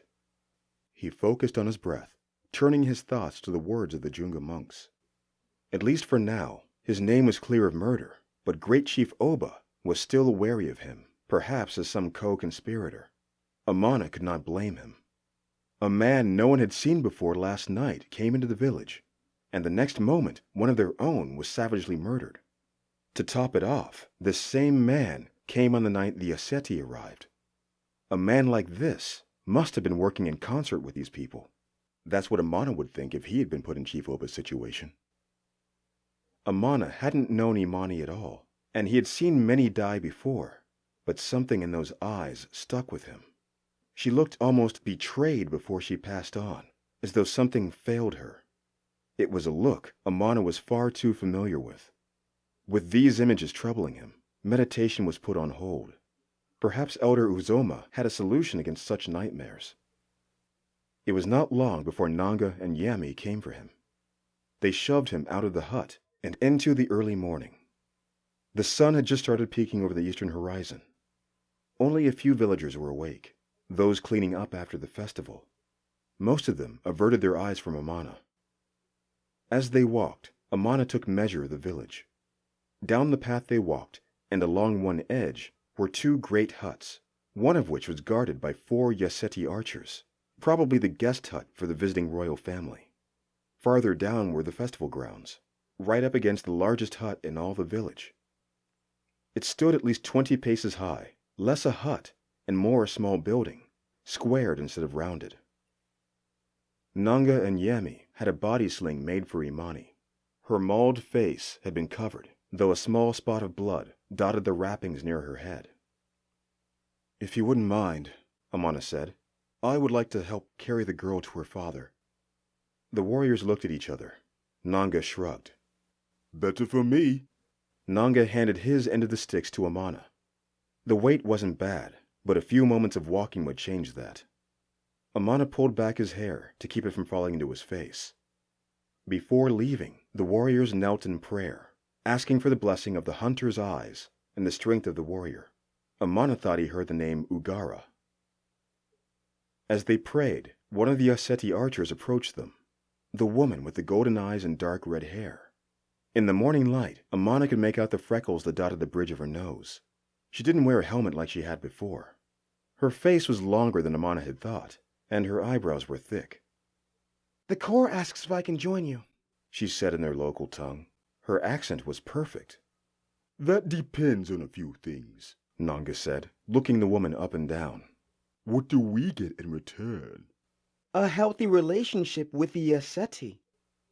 Amana didn't understand what Nanga said in response to her, but the Bajok warrior leaned to one side, wanting a better look at her backside. "That's enough, Nanga," Yami said in the mother tongue. He gave Amana a sidelong glance and a wink. Unlike the other villagers, this warrior had no accent in his words. "My name's Yemi. You can come with us. It is time we learn more about your people."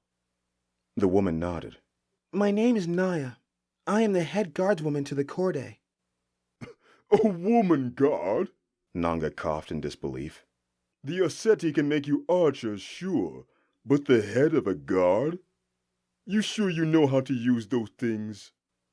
Naya did not flinch at Nanga's rude remarks. "I'm sure I could teach you a few things about the bow, Bajok." I'd like to see you try, Yaseti. "I think it's time for us to set out," Amana butted in, for Nanga's benefit. There weren't many women warriors in Bajok, if at all, but Amana knew of the Yaseti guardswomen. They were not ones to trifle with. Judging from Naya's unbroken expression, she was one of their elite. Her golden eyes were intimidating on their own, but her furrowed brow gave them a fierce malice. "I'm sure you both can continue this conversation when we return." It did not take long for the group to leave the village. Nanga brought up the rear, with Naya in front of him. It took another moment for her to agree to that. Amana was pushed between Naya and Yami in front, with Imani's body swaying between them in the sling. The village gates to the north, tall and wide, were almost a mile from the hut where Amana had slept. Of all the villages Amana had visited so far, Bajok was the largest, though still nowhere near as big as some cities of the great nations in Esowon. The people here were certainly bringing themselves back into the fold, though. The marriage proposal was already a sign of this. Still, the sheer size of the place was awe-inspiring.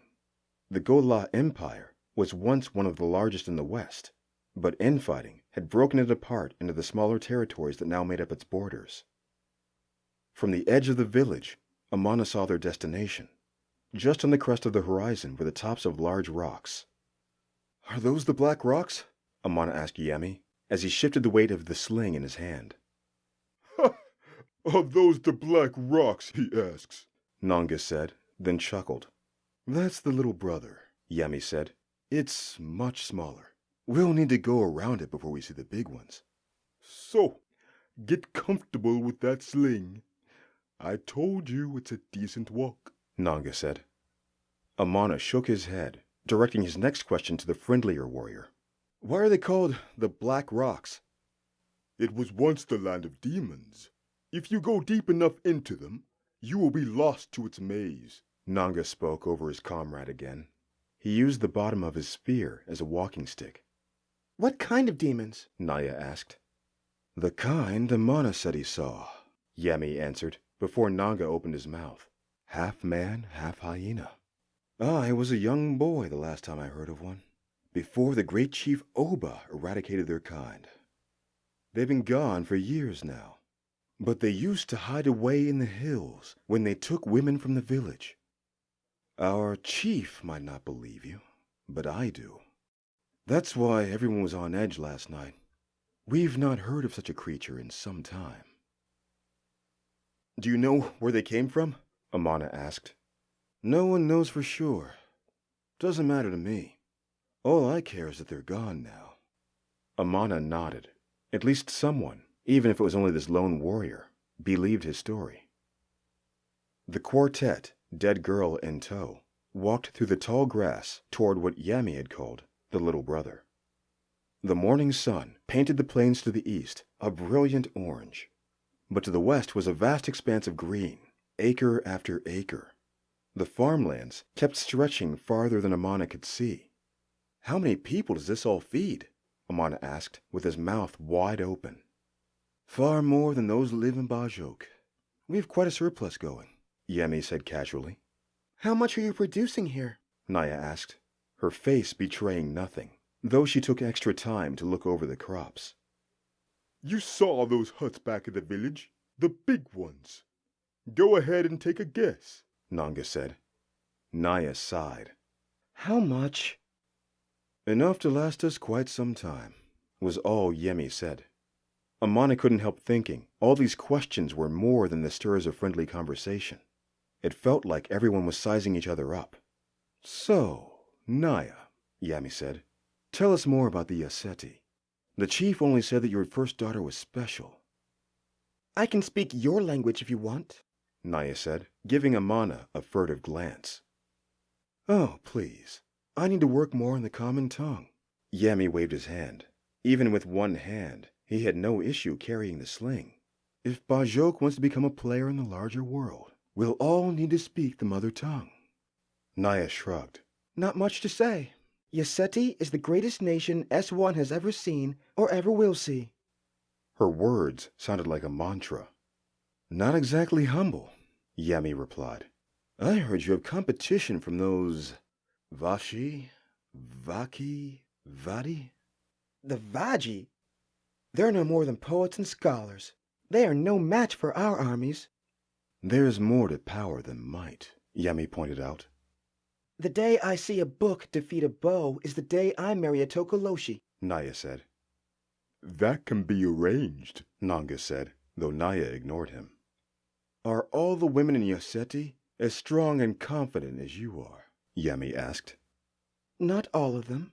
Naya's lips betrayed a smirk. Yami was more nuanced than Nanga. "Amana, what do you think?" Nanga broke into Yemi's conversation. "Have you seen a finer ass? I swear, a woman like this is wasted as a warrior. Put her in a nice gomesi dress, or without one.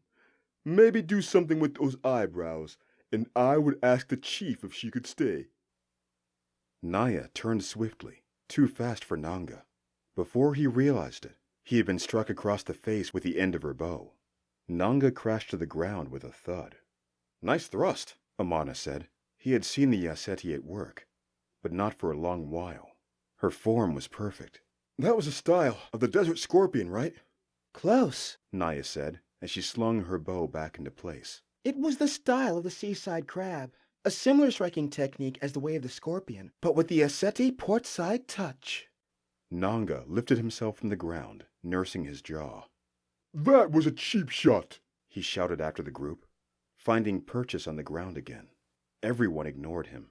Hey, I said that was a cheap shot. Face me head on and see if you can do that little trick again. Nanga ran after Naya.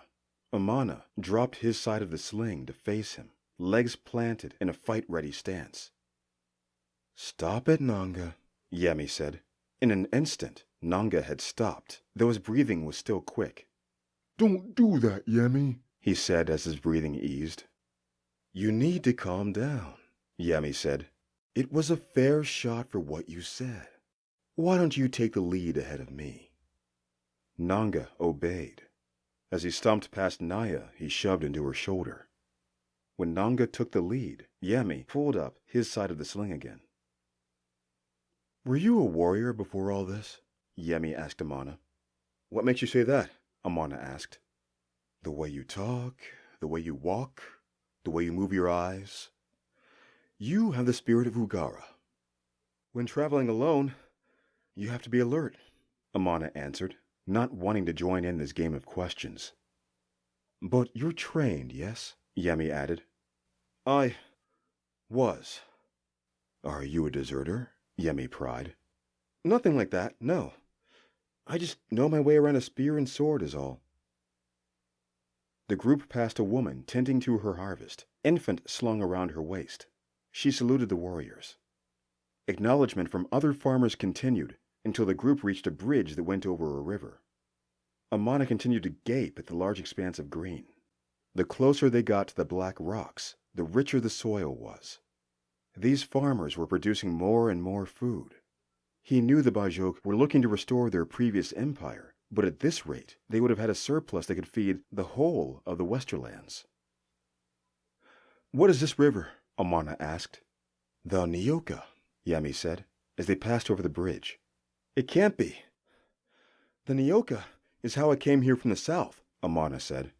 It curves north a little ways down. It ends a bit farther to the east, Naya said. "You did your research," Yemi smiled. I try. Naya bowed her head.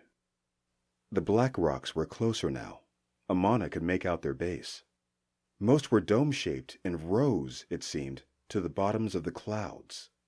Vegetation grew along the sides. Amana shifted his grip again on the sling. He might have known how to fight, but he was out of practice. And being out of practice, he was also out of shape. When I was younger, there were more people here, Nanga said as he gazed up at the rocks. Then he took the sling from Amana. I've got it from here. You can stop struggling.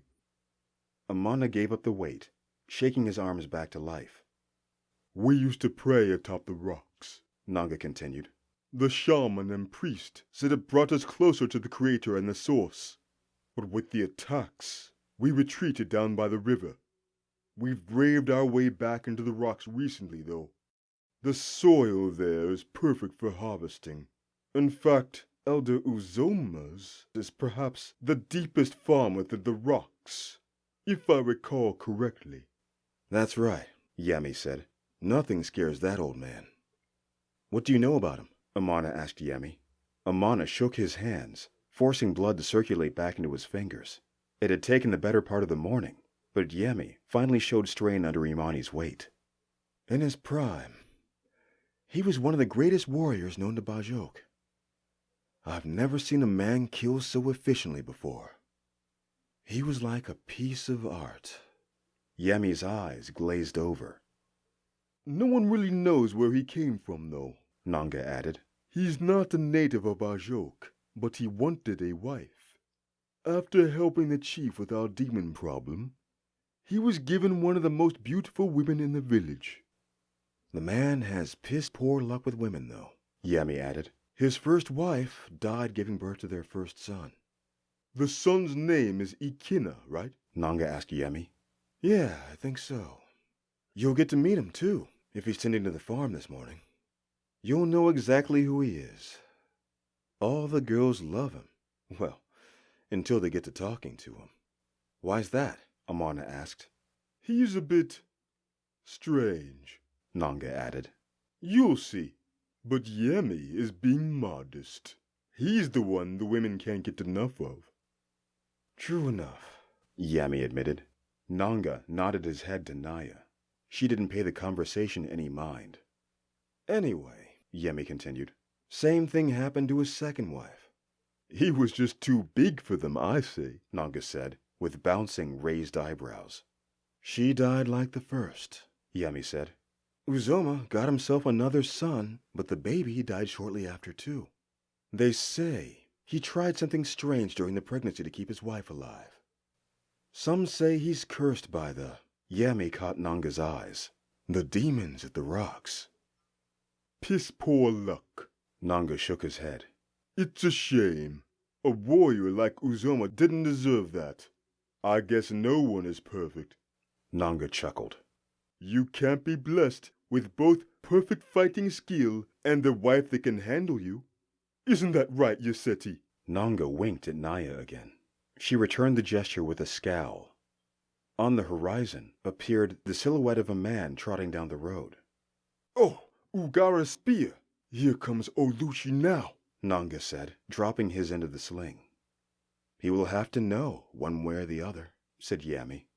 I'd rather it be closer to his home, not here in the middle of nowhere. What are you going to do? Hide the body? Yami questioned. Of course not.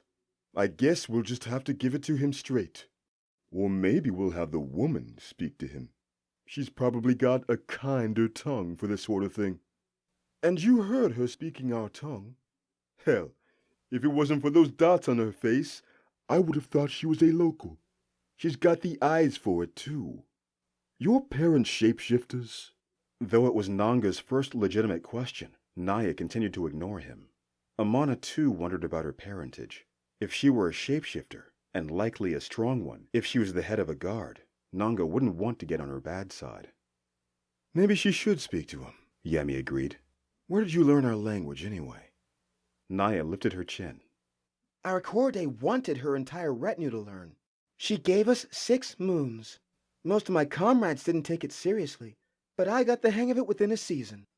Knowing the language was vital, especially if this deal went sour. It's better to know what kind of tactics your enemies are throwing at you without them speaking in code. She's really one of a kind, Amana thought. You're really one of a kind, Yami said. Amana lifted his eyebrows at that. But no, I will not help you talk this man down. He has no idea who I am, and I have no relation to his daughter. This one is on you, Naya concluded. The silhouette grew larger. Amana could make out the aged lines on the man's face, and his arms were as thin as twigs. The figure must have been Imani's father, Oluchi. The elder looked bewildered and flustered. He must have known by now his daughter was missing. When he finally took notice of the group and the object that lay behind them, he realized why they had come. The man dropped to his knees, tears welling in his eyes, his mouth agape. Amana, Yemi said as he dropped his end of the sling. He wasn't even sweating. Uzoma isn't far down this stretch of land. Just follow this road between the rocks. He's the last settlement on the road. You can't miss him. We'll deal with Oluchi while you attend to your business. This might take a while. Oluchi is an emotional man. Can you blame him? Nanga turned. The man lost a daughter, and a fine one at that. Whatever happens, you and I know this won't be over any time soon, Yemi said. Amana should go on ahead. Thank you, Amana said before Nanga could reply. He set down the road toward the old man. And don't try running off. Those rocks are like a maze, and with these demons about, we can't promise you'll be safe, Nanga shouted after Amana. We'll be waiting for you at the mouth of the rocks. Don't be too long, Yami chimed in. Amana waved a hand in acknowledgement. As he passed Oluchi, he wondered if he should say something to console him. I understand how you feel, was all he could whisper to the man. Oluchi stared up at him with red eyes. a look of pure defeat that Amana knew far too well. Those grief-ridden eyes could easily turn hot. It was just a matter of when. Hang in there. These people will take care of you. Chapter 5. Elder Uzoma. It took Amana another half-hour to reach Uzoma's farmstead. The rocks were enormous, blocking out the morning sun. Shadow covered the landscape, with only the tops of the adjacent rocks reaping the warmth of the meager sunlight. Amana suspected that when the sun rose high enough, the rock valley would be lit for most of the day. The clearing stretched 150 strides, the soil a deep brown, with worms wiggling throughout. There were all sorts of crops growing: horned melons, figs, nuts, brown rice, and lots of beans. The variety of crops were far more diverse than the other farms Amana had passed. Like Yemi and Nanga had said, the rocks were slotted, all leading down different natural corridors. Each lane was a new maze for Amana to get lost in. Uzoma's hut, no, not a hut, a building, was grander than most everything Amana had seen in Bajok. It would never be mistaken for a royal palace by any means, but Uzoma was living comfortably. His home was more a fortress than a homestead. Unlike the huts of Bajok, Uzoma's was squared instead of round, rising at least 15 paces. Just outside the main threshold, a young man tended to a row of crops. He favored his left shoulder as he pulled at weeds, and there were scrapes on his elbows and knees. In Bajok fashion, he wore his hair long, pulled back by twine, wearing nothing but cloth around his middle, with sweat glistening off his back. "I come with open palms." Amana used the local greeting, stretching out his hands. "Elder Uzoma lives here?" When the boy lifted his head, Amana knew him instantly as Uzoma's first son. Nanga and Yemi were right. He was a handsome man, his skin almost too perfect, chin cut with sharp angles. "What's it to you?" he said. The young man rose to his full height, and, like the other men in Bajok, he stood a head taller than Amana, but the boy's height came mostly at the neck. "You're Ikenna, are you not?" Amana asked. "Like I said, what's it to you?" Now, play nice, Ikenna," a voice bellowed. Amana turned to who he assumed had to be Elder Uzoma. He was quite a burly man, worthy of mention among the warriors of Bajok. His hair was gray now, long like Amana's, though it grew well down his back, and his beard fell almost to his belly, not unlike the Junga monks. His eyes, by the looks of them, were once brown. Now they were a more opaque gray. There was no question where Ikenna got his looks from. Though Uzoma was well past his prime, his cheekbones had not yet sunk. They still carried a healthy and handsome frame. The perfect face for one who was called a lady charmer. If Ikenna was tall, Uzoma was a giant. Next to his broad-shouldered father, Ikenna looked almost bony. "I apologize, father." Ikenna dropped his head. "I'm not the one owed an apology." "Sorry." Ikenna stopped short, not sure how to address Amana. "My name is Amana." "Sorry, Amana," Ikenna finished. "Don't mind my son." Elder Uzoma switched to the mother tongue. "I understand the Gola tongue," Amana said. "Perhaps, but you speak the mother tongue much better." Uzoma only smiled. "As I was saying, he's becoming a man, not sleeping as well as he should. Last night was particularly tough on him." "Was he part of the festival last night?" "No, I try to keep the farmhands focused on their work. We just started our harvest, and I didn't want to miss a day. There'll be other times for festivals. That right, son?" Ikenna nodded with his long neck, keeping his eyes low. "It was particularly eventful," Amana started. "Though a girl was killed." Ikenna's eyes went wide. "Oh no." Uzoma stepped closer to Amana, giving his son a side glance. "Do they know the girl's name?" "Imani, I believe. Oluchi's daughter, they say." "Imani?" Ikenna dropped the weeds in his hands. "What do you mean she was killed?" "There was a demon that passed through the village last night, half man, half hyena." "I wasn't entirely sure." Before Amana could continue, Ikenna, ran toward the threshold of the rock structure. Ikena! Come back here now! Uzoma shouted, but his son was already several yards away. Did he know her? Oluchi is only a farm or two south of ours.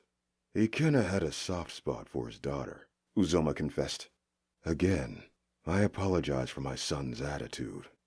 As I said, he's been going through a change.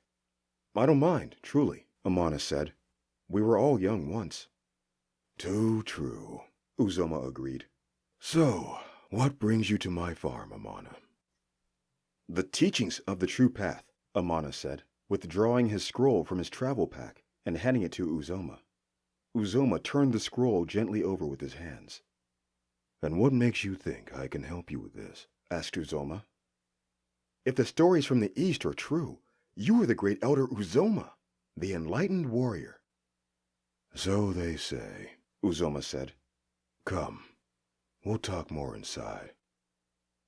Uzoma led the way into his home. Before crossing the threshold, he said a short prayer to De Allah, the gatekeeper. That was a tradition of the locals, but not of those who followed the true path. Amana wondered what sort of teachings Uzoma followed. Not wanting to be rude, Amana mirrored Uzoma's actions. You don't have to do all that, Uzoma chuckled. It's something I do for me. Local traditions rubbed off on me and all that. No need to suck up to me. Praying to the gatekeeper will not bring you the answers you are looking for. At least not yet. Amana nodded, hoping his ears hadn't gone red in the presence of such an elder. Uzoma's home was well lit, a window for every room, all held up by strong clay. Most of the villagers only had one large room, with perhaps a corner for a fire pit. But Uzoma had set himself something a step above, a chief among farmers. The architecture was influenced by the East. There were arches carved above each threshold and high ceilings. The most noteworthy piece of furniture in the room was a small table. It was bedecked with a simple but elegant cloth. There was clean water in a wooden cup atop it, with a white candle and miniature statues of figures Amana did not recognize. Next to the statues were various objects, farming tools, small weapons, and a long spear that stretched the length of the table. At the center of the table was a dish of fresh meat, beef, if Amana's nose placed it right. You can do with a bite to eat, I'm sure, Uzoma said, responding to Amana's rumbling stomach. It's a long trek from Bajok. Can I offer you a fig? Some meat? Lucky for you, my wife cooked up some beef yesterday. There's plenty left. Yes, please, Amana said, as he set down his travel pack. Essie, Uzoma called toward the back of his home. After a moment, a beautiful young woman, though gaunt around the eyes, came from the back. Her eyes were big, her hips were large, and her stomach pregnant. Yes, my love, the woman answered. She did not say hello to Amana, or even make eye contact with him. We have a guest. Could you fix something for him? Of course. She gave Amana a polite smile after Uzoma mentioned him as a guest, though her eyes were still locked to the ground. After a short bow, she disappeared into another room. You have a nice place here, Amana complimented. Thank you, Uzoma replied, as he sat down in one of his rocking chairs. It took some time, but I've had help over the years.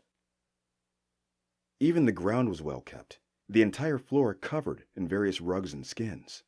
Amana walked over to the chair next to Uzoma, lifting a hand for permission.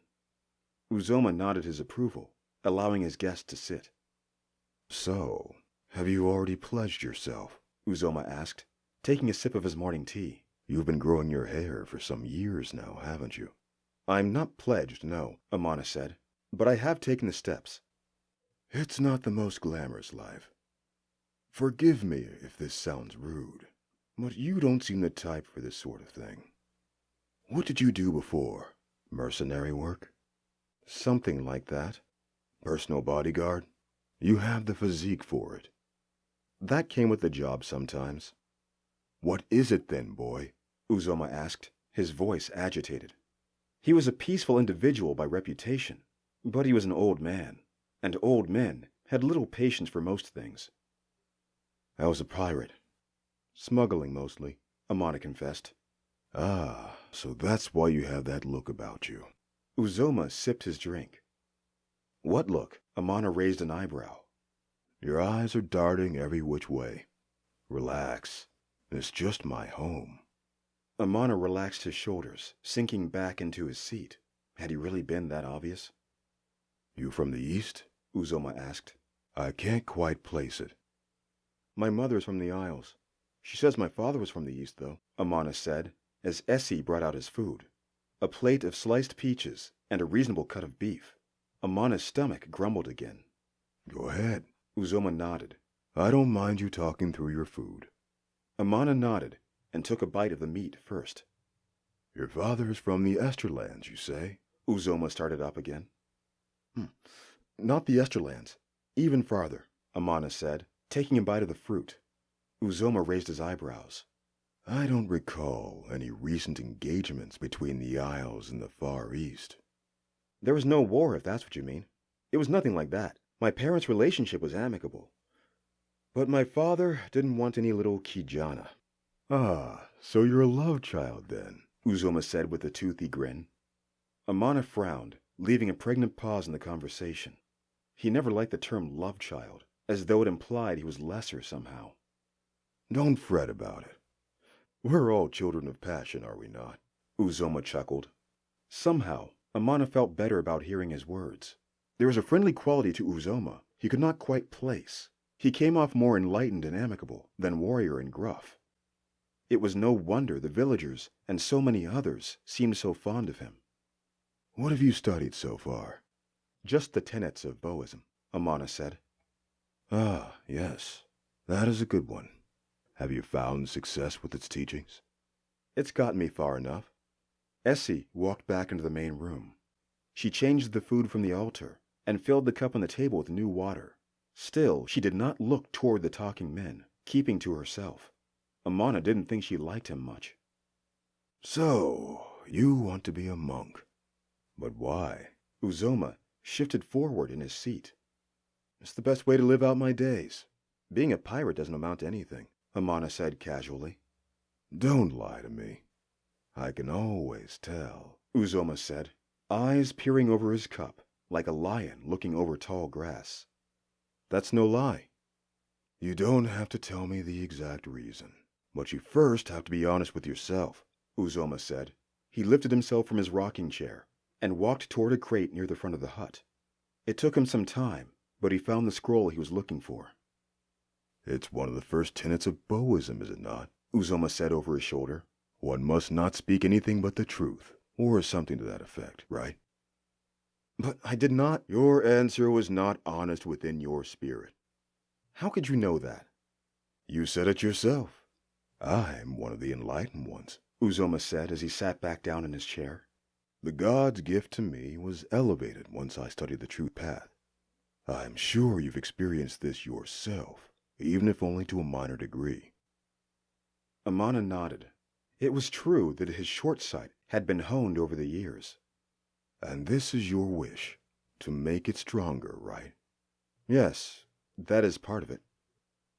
What is your gift? I thought you would have guessed by now, Uzoma grinned. I've been using it the whole time you've been here. Amana raised an eyebrow, not quite sure what Elder Uzoma meant. He should have felt uncomfortable and uneasy, yet he still felt oddly contented with the situation he was in. The chair he sat in was soft. The smell of Uzoma's home was sweet. The warmth of the morning sun hitting the back of his neck was comforting. There was nothing that made Amana feel amiss. Ah, that was it, Amana thought. The questions that had been hurled at him would usually irritate him, even anger him. But the reason those feelings were kept at bay was clear now. You're an empath, Amana concluded. He should have known. With the other empaths he'd encountered, he could feel the artificial moods they created. But Uzoma crept into him without warning. Amana thought his good mood was of his own accord. This elder was truly a master of his craft. Very good, Amana. Uzoma clapped his hands. And you have quite a bit of anger within you that needs to be kept at bay. Amana clenched his jaw. It was true. May I? Uzoma asked, lifting his index finger and thumb toward Amana. The younger man nodded, though he was not entirely sure what Uzoma was about to do. It wasn't so bad. Uzoma only touched Amana's forehead, but as he did so, a rush of warmth filled Amana. He could feel Uzoma in his body, like he had felt the twin spirits the night before. What is this? Amana said with clenched eyes, his body shaking uncontrollably. Are you reading my mind? No, my gift does not work that way. I am reading your emotions. It's a similar principle, but there's a subtle difference. There is a lot of pain within you, Amana. Pain you have not yet let go. You can't hope to follow the Junga path with this in your heart. No, Amana said through gritted teeth. He had not come this whole way just to be rejected again. He tried to shake off the good-natured feeling in the pit of his stomach. It felt fake, but the harder he pushed against it with his ire, the more he was soothed into complacency. His eyes drooped. I've already mastered the other tenets. Have you now? Should I list off the things you've already failed to achieve in our simple conversation? Amana had no answer for that, as his head drooped. No, Amana. There is much darkness in you. Teaching you would be futile when you have so little control. Uzoma removed his hand from Amana's forehead. He walked away as though nothing had happened, sat down, and took a sip of his drink casually. By contrast, Amana's brow was beaded with sweat, and his breath was ragged. I don't have time like that anymore, Uzoma said. It would take too much effort, and I barely have any to spare. Amana looked away from Uzoma, holding his tongue.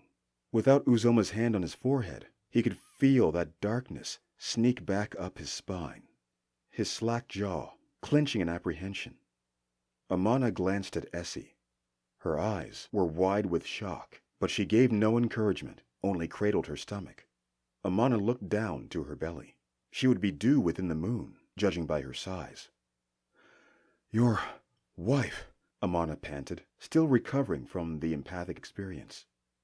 Uzoma lifted his head, but did not respond. It's said that your wives have a hard time in childbirth. Careful, Uzoma warned. I can help you there.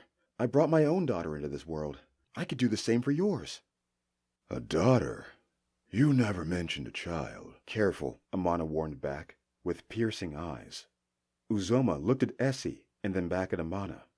Essie's lips parted, but she did not make eye contact with either man. What had she wanted to say?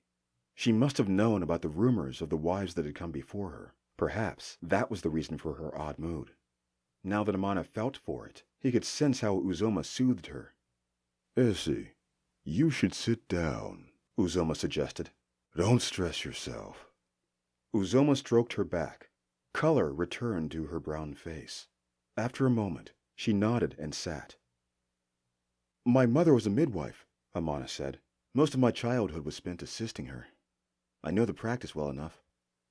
A smuggler, a pirate, and a midwife's assistant? Are you sure you're not some king as well? Uzoma chuckled. That's a story for another time, Amana said, smirking. Uzoma stroked his beard, inspecting Amana from head to toe. After a few moments, he looked to a crate stacked against the wall. It was filled with scrolls. Amana stole another glance at Essie. This time, she looked right at him. Her gaze was unsettling. She never blinked. Her eyes were a normal brown, but the whites around it were bloodshot. When was the last time she had slept? Poor Chana. She thinks her pregnancy a death sentence, Amana thought. Essie broke the eye contact first when Uzoma brought his attention back to Amana. No. Uzoma shook his head. I will not train you, nor will I help you. But I've come all this way. That's my decision. Thank you for visiting me, but it's time for you to go. Uzoma turned to his wife, then back to Amana. If you'll excuse me, I need to tend to my wife. You can show yourself out. Amana wanted to say something, but he couldn't decide what might change Uzoma's mind. Thank you, Elder Uzoma. He clenched his jaw. Uzoma nodded, waiting for the younger man to depart. Amana took a few deep breaths through his nose, then got up, dusting off his traveling cloak. As he turned on his heel, the back of his foot hit the table, knocking over his water onto Uzoma. Essie dropped to her knees to clean her husband off. I'm sorry, Elder. I didn't mean to. Just go, young man. Go, Uzoma said, his eyes neutral. Amana turned away, rubbing his beard. He peeked over his shoulder when he reached the hut's door. Essie continued patting the water away. Don't worry, it's only water, Uzoma told her. Amana crouched by Uzoma's crate, filching the scroll closest to him. He peeked over his shoulder again. The couple was still busy cleaning up the mess. Amana smiled as he let himself out.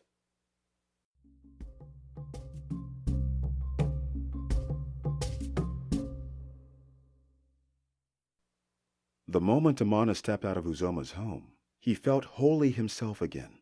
The magic of the empath no longer forced him into an artificial good mood. There was, in fact, an anger brewing inside of him, though. Uzoma's little interrogation had done its number.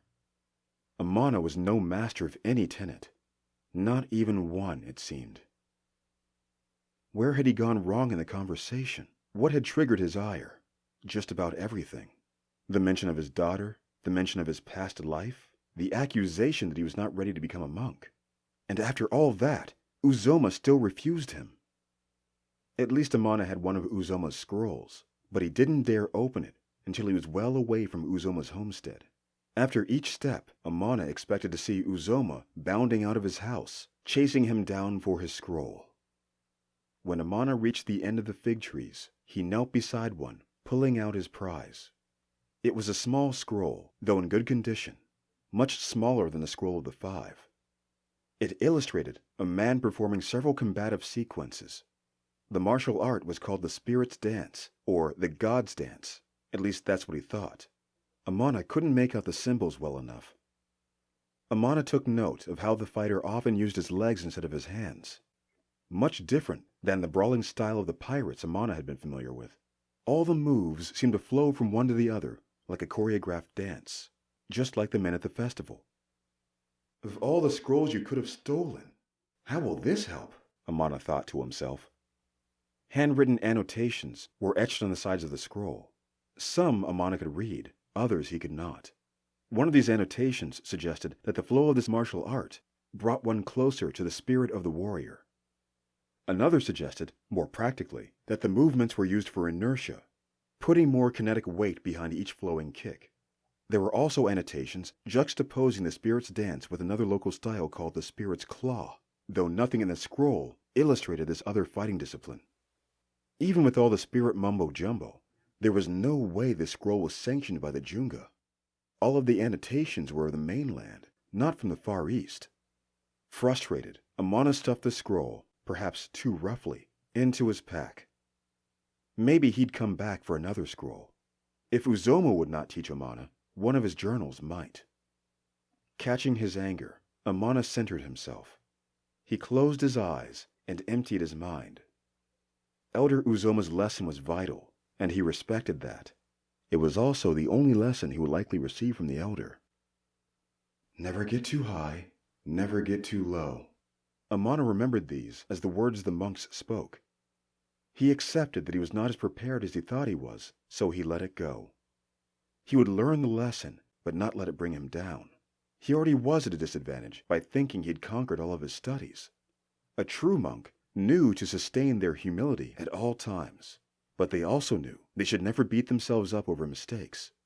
No, Amana would not let that happen. He would take what he had learned and apply it sensibly going forward. He wasn't entirely sure he could help Uzoma's wife either, even if the elder had accepted his offer. But he had nothing else to bargain with. Uzoma seemed certain he would not train Amana under any circumstance. Besides, Uzoma's wife looked as if she was not all there, and it had been many, many years since Amana had delivered a child. If it did come down to a delivery, Amana would need to brush up. But first, he needed to figure out how to change Uzoma's mind. Chapter 6. Into the Bush. It wasn't long before Amana found his way to the threshold of the great rocks, but none of the members of his escort were there. They likely were with Oluchi in his homestead. So Amana waited. He started to pull out his stolen scroll again when he caught sight of two figures in the distance. Judging by their shapes and sizes, it was a man and a woman, though Amana couldn't be sure. Tucking his scroll away, he ducked between the rows of bean plants. Step by silent step, he approached the pair. They spoke the local tongue in raised voices. The female jawed rapidly, her words strung together like an unbroken melody. Amana still couldn't make out their faces, the bean plants obstructing his vision. But as they grew nearer, another figure materialized through the rows of plants. This new person was crouched near the pair, just at the edge of the couple's blind spots. As Amana approached, the distinct dark red hair betrayed the identity of this single figure, Naya. Amana slowed his pace, taking extra care to set his foot down from heel to toe. You have light feet, Naya whispered without turning her head. but they are not light enough. Amana stopped cold. Naya turned with a finger to her mouth, a smirk at the corner of her lips. "Why aren't you with Oluchi and the others?" Amana asked, keeping his voice low. The wife didn't trust Yaseti coming into her home, so I remained here. These two showed up not too long ago. "What are they saying?" Amana strained his ears to decipher the female's words. Her words voiced an unbroken stream of sound. The boy came from the rocks. Naya said, keeping her eyes locked on the pair. He wanted to see Imani, but this girl here wouldn't have it. "The boy's probably Ikena, Uzoma's son," Amana said. "After I told him what happened, he came running. Do you know the name of the girl?" Yajide, from what I can tell. Naya replied. Amana raised his eyebrows, pushing the bean plants away from his face. Ikena's back obscured the young woman, but now that Amana was listening for a specific voice, it did sound a lot like the skinny girl he had spoken to the night before. Yajide continued to yap with clenched fists, punctuating each sentence she spoke with a stomped foot on the dirt. Ikena lifted his hands to her shoulders. The girl flinched at Ikena's touch at first, but her shoulders relaxed. Just tell me one thing, She said. Amana could understand her now that she spoke slowly. How could you kill her? "I didn't," Ikena said gently. "I swear." Yajide shook her head, but she did not bring herself to shout as she had before. After Amana's stint with Uzoma, he could feel the influence of an empath. Ikena nullified Yajide's mood, keeping her calm. The young man lacked the refinement his father had. The manipulation was obvious to Amana, or perhaps Amana's guard was up from earlier. "Like father, like son," Amana said under his breath. What's that mean? Naya turned her head slightly. "He's soothing that girl," Amana whispered to her. "Listen to his voice. You can feel it." He's an empath. Naya's eyes went wide. "As is his father," Amana said. "I found that out the hard way." If he's an empath, then we better withdraw. Naya said, lifting up on her heels. He'll suss us out if he pushes his power toward us. "I already have," Ikena said through the plants. "Yajide, step away from him," Amana said, with steel in his voice. Naya stood to her full height, her bow and arrow trained on Ikena. Come to me, Yajide. Naya said softly in the local tongue. "The pair of you have no idea what you're doing," Ikena said as he let go of Yajide. The moment she was outside of his grasp, her glazed eyes cleared, and she stumbled to Naya's side. "Then enlighten us. What do we have no idea about?" Amana asked. Don't let him talk to you. He can't be trusted. Yajide said in Amana's ear. "I could say the same about you last night. What was that about?" Amana shot back. Yajide spoke fast again. Amana couldn't keep up. She says she wasn't supposed to be there yesterday, that her father would have killed her. Naya said. "I'm not the man you're looking for," Ikena butted in, speaking the mother tongue so Amana could understand. But Ikena's voice was filtered by the influence of his power. "Your father tried that on me as well." Amana stood his ground. "It's not going to work here." He'll trick you. Yajide tugged at Amana's shoulder. It's the way of his kind. He's a Kishi, like from the songs. What's a Kishi? Naya asked. "It is the demon that plagued our land many years ago," Nanga said from behind the group, his spear in hand. He turned to Amana. "We all suspected it's what you saw last night. but we wanted to believe he was just a shapeshifter. What's the difference? Amana asked, keeping his eyes locked on Ikenna. The Kishi are much, much worse. Nanga bent his knees, readying himself to attack. They hide in plain sight. They could be our neighbors, our family, our friends, or the sons of war heroes. They're charming enough when you get to know them, but hidden behind their heads are those filthy hyena heads. Amana measured the back of Ikenna's head with his eyes. Something could be hidden underneath it, but many of the men in the village wore their hair that way. You've no idea what you're talking about. Ikenna crossed his arms. Yejide and the other women in the village are safe now that we've found the demon. Yemi approached the group with his own spear held at the ready. What took you so long? Nanga shot over his shoulder. There are certain courtesies one has to attend to with the burial, Yemi replied. If you would have left before all that, we could have taken this Kishi already. Nanga shot back. You're not taking me anywhere, Ikenna said with outstretched hands. Amana wished he had gotten a better look at the demon. It had been too dark for him to be sure it was Ikenna. But there was an easy way to find out. They just needed to see the back of Ikenna's head. Yejide, I'm sorry, Ikenna said. Why are you saying... Yejide started to say, but she let out a gasp instead. Ikenna spun on his heel, revealing a hideous beast behind his head. It was just as Amana remembered it, a monstrous snout peeking through the part in the matted hair. Naya let her arrow loose, shooting Ikenna square in the back, but her arrow bounced off as if it were a twig. Ikenna's back, now the Kishi's chest, was fortified with a layer of thick skin. Inch by inch, fur grew out of Ikenna's back, and he used it as a shield. In an instant, his elbows bent back on themselves, and his neck cracked forward, the hyena head taking control. He's going for the girl, Nanga shouted, letting his spearhead lead the way toward Ikenna, jabbing at his unprotected skin. Amana, don't let him take her. Yemi hunched low next to Nanga, flanking Ikenna. The warriors used their spears well, keeping out of reach of Ikenna's hyena head, but the demon was too fast for them. At his back, Nanga, Yemi barked. You have to get him from the back. What the hell do you think I'm trying to do? Ikenna vaulted over Nanga, soaring at least 10 paces in the air. When he landed, he drove his head into Nanga's gut. Nanga flew back 20 paces, skidding into the row of bean plants behind him. Yemi was alone now. His spear was well built, strong Bajok blackwood, topped with a sharp tip, but it looked puny next to the Kishi's huge maw. Still, Yemi held firm.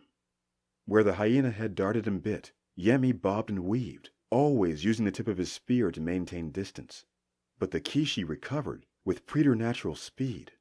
Yemi was an impeccable warrior and a fighter at his peak, but he was only a man against a demon. Nanga clutched at his ribs, wincing in pain, while Naya kept loosing arrows into a demon hide that was too thick to be pierced. Amana closed his eyes and took a deep breath, submitting to his short sight. When he opened his eyes, the Kishi was a ghostly figure. But unlike the men at the fighting circle from the night before, Amana could not track the beast.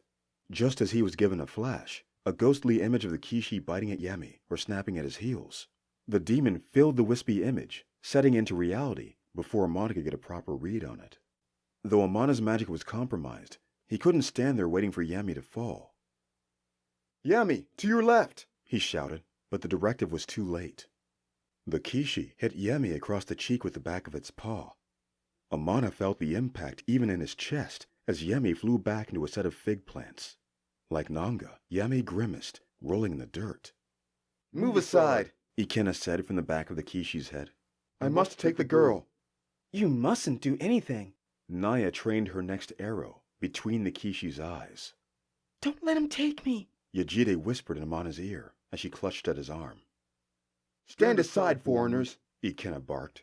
You know nothing of Bajok. We know enough, Amana said. I don't have time for this. The Kishi sprang forward. Just as it reached the apex of its jump, a rock the size of a large fist struck it across the snout. Amana and Naya pivoted away as the Kishi fell face first into the dirt. Where did that rock come from? Amana turned to Naya, who was oscillating her hand in a continuous wave. Hovering around her fingers were bits of earth, forming themselves into a mound of mud rock. She's an elemental, Amana thought to himself. So you can touch the earth, Ikenna said, getting up on all fours again. Good trick, but that'll only work once. Ikenna started to lunge again, but his follow-through was disrupted. The dirt under his feet was suddenly uneven. Again, Ikenna fell forward. Clever girl. Amana smiled. Enough! Ikenna shouted, his hyena head snarling. Take the girl and run, Naya said to Amana.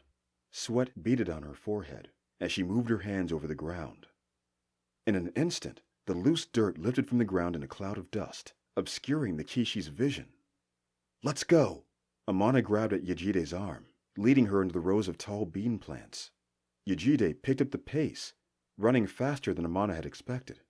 There was a roar followed by a scream from behind them, but they kept going, the rows of the plants obstructing the blue sky above. To their right, the black rocks loomed over the tops of the plants. To their left, when Amana braved a look, he made out the rising dust cloud. It looked almost like fire, though the tint was brown instead of white or deep gray. Wait, wait! Amana squeezed down on Yajide's hand. We can't outrun him, not like this. What are you doing? Yajide turned to him with shock on her face. We have to try. We can't stop. No, wait, listen. Amana held a finger to his lips. The sounds of the fight had stopped. Amana crouched, pulling Yajide down with him. You think that woman killed him? Yajide asked in a whisper. Amana shook his head, listening for anything. All that brushed his ears was the wind and the occasional song of a bird. But there was nothing else. It was too quiet. Then there was a laugh, the guffaw of a hyena. Oh no! Do you think that woman is okay? Yajide asked in a whisper. We have to go now. No. Just let the beast pass. Amana turned his head, listening for footsteps, but then he remembered that these demons made no sound with no imprints on the ground. After all, the Kishi from last night had walked atop the water soundlessly. Amana closed his eyes, searching for anything that his short sight would give him. There were tiny flashes from time to time, a beetle here, a worm there, but nothing so large as a Kishi. Yajide finally caught her breath, though her head twitched at every little sound through the bush. Do you feel that? Yajide said, her eyes rolling up into the back of her head. The wind. It feels nice, doesn't it? That's an odd thing to say. Amana grabbed Yajide by the shoulders. It's a trick. The wind is not real. Amana reached out, not with his short sight, but with his own intuition. Sure enough, he sensed it. The breeze felt easy on the skin. The dirt under his feet felt softer than it had any business being. Ikenna was trying to lure Yajide out with his soothing abilities. If he could not find her, he could force Yajide to come to him. Let's stand up, Amana. Yajide's eyes glazed over. I can't feel the breeze down here. Sapphire hells! Amana swore in the mother tongue. Listen, Yajide. Amana shook her harder, but she was loose in his grip, taken by the spell. If force was not going to work, Amana had to try something else. What had the monks said? One had to empty their goblet before they could fill it? But how would that help here? How could he get Yajide to simply stop caring about the breeze? No more cup, Amana said, hoping it would translate. It didn't, but Yajide's confusion at his words brought her out of the spell. No cup? She asked. What are you saying? I don't know how to say it in your words, Amana said. But you're back now, so stay focused. But she wasn't. Once the confusion passed, her head lolled from side to side, as though she needed to take a nap. The dirt is so soft, isn't it? Yajide stroked the dirt beneath the palms of her hand. Maybe if I rub it hard enough, I can make it move like that woman did. Listen to your breath, Amana decided to tell her, grabbing her hands. Was that fur he saw through the plants? Do no thinking. Just breathe. Yajide's eyes widened back to their more natural, frantic state. Good. Amana patted the sides of her shoulders. Think of your breath only. Stay silent. Who would have thought the Junga monks would be so effective against demons? I know you were close, Ikena said from within the bean plants. Amana thought he heard him to the right, but he couldn't be sure. Something told him the young man could throw his voice through the Kishi. Yejide, you will come to me. I will keep you safe. I will take away your fears. Don't listen to him, Amana whispered to her. It's a trick, like you say to me. But Yejide was failing. Though she shook her head, trying her best to fight Ikena's influence, she could not help herself against him. Okay, listen, Amana whispered to her again. You have to run. He will find us sooner or later. No, I can't. You have to stay with me. He won't stop until he has me. That got her out of her spell. I can hold him off, Amana said, but not for long. You have to go now. Okay, Yejide said, her eyes fluttering again. Don't be a hero. You run when you can. Trust me, I'm no hero. Amana shook his head. You are to me, she said, as she ducked into a new row of plants. Amana just shook his head again as he turned back to where he thought Ikena might have been. All right, let's try not to die. He bolted through the plants in the opposite direction of Yejide. His hand brushed over every fig, every rice plant, making as much noise as he could. It only took a few seconds before the Kishi sprang from a thick bush, blocking out the sun as it bore down on Amana. Just before the Kishi came down, another warning stabbed through Amana's head. He tucked himself into a roll, barely avoiding the Kishi's attack. Without the others, Amana had no buffer between himself and the demon. You are no enemy of mine, Ikena said, though Amana could not see his face. The hyena head bore down on him with eyes of murder. But you need to get out of the way. Amana! Someone shouted in the distance. It sounded like Naya. I'm over here, he returned the shout. Need a little help. Using all the focus he had, Amana predicted Ikena's next attack. He slipped back on his heel, letting the Kishi swipe at nothing but air. But Ikena expected the dodge, rolling with the strike and pivoting on his back leg with a sweep that caught Amana at the back of the knee. The momentum of the strike sent Amana in a near full circle spin, and he landed hard on his stomach. The impact blew the wind out of his gut. He would have gotten back up, but his stomach wouldn't let him. There was nothing left to do but die. Hopefully, Yejide had had enough time to get away. Amana clenched his muscles, waiting to be bitten or ripped in two. But nothing happened. When he looked up, the Kishi was dashing away, a spear and an arrow sticking out of its human front. Ikena's face, bouncing up and down behind the hyena head, scowled at Amana before disappearing into the endless expanse of farmland. Where's the girl? Naya asked as she knelt down next to Amana. I told her to run. Amana lifted himself to his elbows, still catching his breath. Where to? Nanga asked, holding his back in pain. My spear is stuck in him. Just that way, toward the east. Amana pointed at the plants where she had run through. She should have an easy trail to follow, Nanga said as he pushed through the fig plants. We just have to find her before that demon does. Yemi stepped up behind him, stretching out a hand to Amana. Blue and purple colored the line of Yemi's jaw, but he still wore his signature smirk. Welcome to Bajok, he said. I promise you, it's not always like this.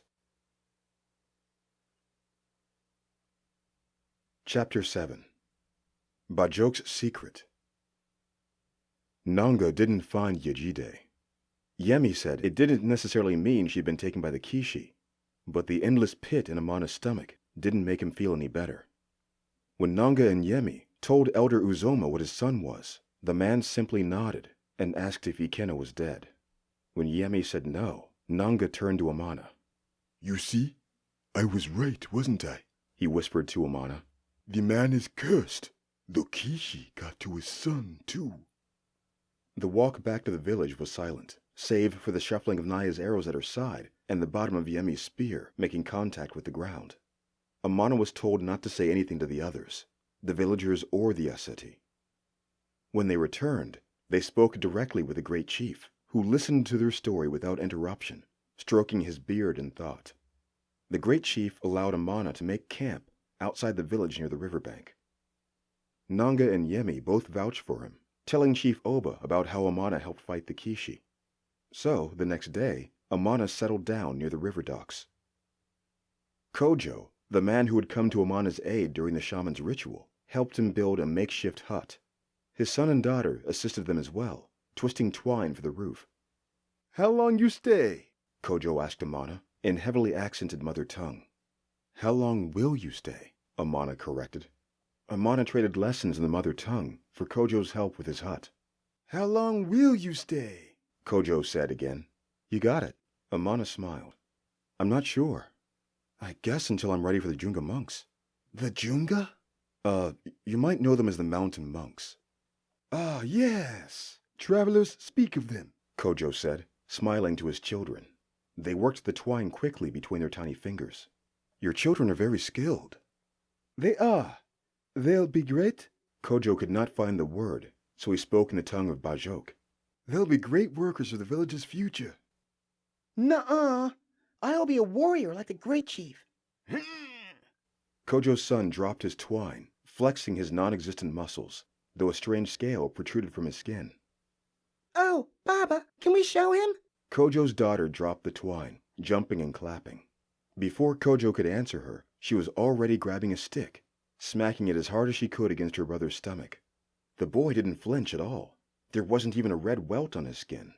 Adeola, stop that! Kojo shouted, though he was smiling. Adeola dropped the stick, her cheeks red.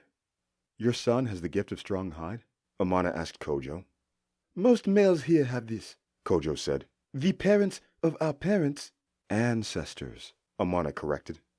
Our ancestors have always followed the way of the warrior. It's necessary for the plains. They are danger. Oh, Baba, can I show him my Abara? Adeola hopped up and down again. You will not. You haven't even finished your work yet. Kojo pointed a finger at his daughter. She got back to work, her fingers flying through the twine. Kojo turned back to Amana with a smile. What is Abara? Amana asked in the local tongue. It is... Kojo pressed his fingers together, looking for the term. I don't know how to say it in your words. It's a gift from above, from the spirits. Ancestral magic? Amana asked in the mother tongue. Yes, that's it, Kojo said excitedly, snapping his fingers. He seemed to always wear a smile. This is why you have your hair like this, yes? To make your spirit strong? To connect strong to your ancestors. Kojo pointed to Amana's matted locks. In truth, Amana did not think his hair had any significant meaning. It was one of the first rituals of the Junga. They had twisted his hair and maintained it, but he figured it was merely a designation between new students and the elders. The shorter the hair, the newer the student. Amana had stopped maintaining them like the Junga did. His hair more a fluffy poof with strands spreading out than clean individual knots. Yes, for the spirits, he lied. We were alike, yes? Kojo thumbed at his head. His own locks were down his back, not unlike Uzoma. Not everyone in the village has hair as long as that, though, right? Amana looked to Kojo's son, whose locks were only down to his shoulders, his bangs in his eyes. Just the Onibaro. Kojo looked to Amana for help. The believers, Amana suggested, though he wasn't sure himself. Yes, I think this is the word. Kojo nodded. The hair holds spirits. The Onibaro keep hair like this to make connections strong. Adami, since child, never cuts his hair. Kojo's son, Adami, lifted his locks out of his face, smiling at the sound of his name. So how was it out there? Kojo went back to his work. I never go close to the haunted rocks. Not too many haunts, Amana said, passing a stack of sticks to Kojo. Elder Uzoma is living well, it seems. He is hero of this place. Kojo grabbed the sticks, starting on the hut's threshold. As he finished, he said a short prayer to De Allah. You find knowledge from him? I'm not so sure, to be honest, Amana said. He gave me, material to study, but I've no clue what use a monk would have for it. Amana went to his pack, withdrawing the small scroll. Ugara's spirit dance. Kojo perked up, looking the parchment over. I did not know it was painted to paper. You mean you did not know it was written on paper? Amana corrected. Ah, yes, thank you, Kojo said, nodding his head. Who marked this? Elder Uzoma, I guess. Interesting. Everything here in Bajok is by word, by the mouth. Uzoma is a bit different. He is not from here, you know. So I've heard, Amana said, looking the scroll over again. You called it the spirit dance. Is that what it says on the scroll? I don't know these lines, but the pictures are the steps of the dance. Kojo pointed to the first set of pictures. I saw men fighting like this at the festival. It looked pretty brutal, Amana said. It can be, Kojo admitted. But it's a way for us to keep the spirit connection strong. The warrior, Ugara, is most important for this dance. Here, I show. Kojo laid the parchment aside, pulling his kanzu over his head. He tied his long locks into a knot, removing his necklace with the interesting spiral on it. His children looked up from their work, grins going ear to ear. They would have themselves a show, something far more entertaining than roof building. I can't partake in any violent acts. Amana waved a hand dismissively. Like I say, the dance is ritual mostly, not really fighting. Kojo was already in a fight-ready stance, though his legs were spread wide. Your feet are too far apart. Someone could just push you over, Amana noted. You want to try? Kojo challenged, an edge to his voice. Amana wasn't so sure he wanted to push him over, especially with his children there. But his son and daughter were beaming, and Kojo looked cheerful enough. Kojo started moving the same way the young fighters had 2 nights before. He swayed from left to right, backward and forward. It was hypnotic. Even without a drum circle, Kojo was keeping to a distinct beat. That was it, Amana thought. All he had to do was match that beat and cut Kojo off from his tempo. Amana waited for Kojo to shift to the right. Just as Kojo moved his weight to the left, Amana stepped forward, attempting to shove the older man off his feet. Before Amana could extend his arms, Kojo shifted his weight back instead of left, away from the push. Amana did not see it, even with his short sight. Kojo didn't even seem to know he would do the move himself. It was all part of the rhythm of the fight. Amana did not have the time to center his balance, so Kojo snatched Amana at the knee with his own legs, almost like a crab. And with that, Amana buckled and fell over. Careful, Baba. Adeola shouted in the local tongue. If Mom hears you were fighting, she'll be angry. Kojo pressed his finger to his lip, winking at his daughter. She jumped and giggled, covering her mouth. Kojo helped Amana up to his feet. How did you do that? Amana asked, as he dusted off his traveling cloak. You fell for the dance, Kojo chuckled. Do not worry. All beginners do. Ugara's dance is meant to... Confuse the opponent? Amana finished for him. Right. Kojo lifted his finger with a smile. Baba says you have to be jumpy like a zebra, Adami added, hopping and skipping like a zebra. His father nodded. The first step is to learn the sway. Kojo began his dance. He tilted from side to side, forward and back, in one continuous motion. The spirit's dance is all about the side to side, always moving with the warrior. Good side to side, good connection. You try. Amana tried to match Kojo's movement, mirroring his bounce. It was unlike any other martial art he had ever experienced. He was used to just smashing his fist into a man's face. No need for training, just hard-fought, brawling experience. Not this dancing business. He could admit that he felt the flow Kojo had mentioned. But Kojo's children were laughing hysterically at his performance. Not like that, Kojo said, lifting his hands. You're too much like tree. You need to be like leaves, side to side, like dancing. I've never been much of a dancer, Amana admitted. He felt himself stiffen, worse than he was before. The more he tried to find the rhythm, the worse he did. Too much head, Kojo's son said, in his accented mother tongue. The boy lifted himself to his feet and started doing the sway along with his father. Adami is right. You can't think about it, Kojo said, matching his son's movement, throwing kicks above Adami's head. Adeola got to her feet as well, wanting to join the fun. She too was a natural, even bobbing her head in rhythm with her movement. The young girl had her own style, looking more like an agile leopard than the strong and jumpy variant of her father and brother. Amana closed his eyes, thinking of nothing. Just as he had told Yejide to empty her cup, he emptied his own, focusing on his breath. But it was easier said than done.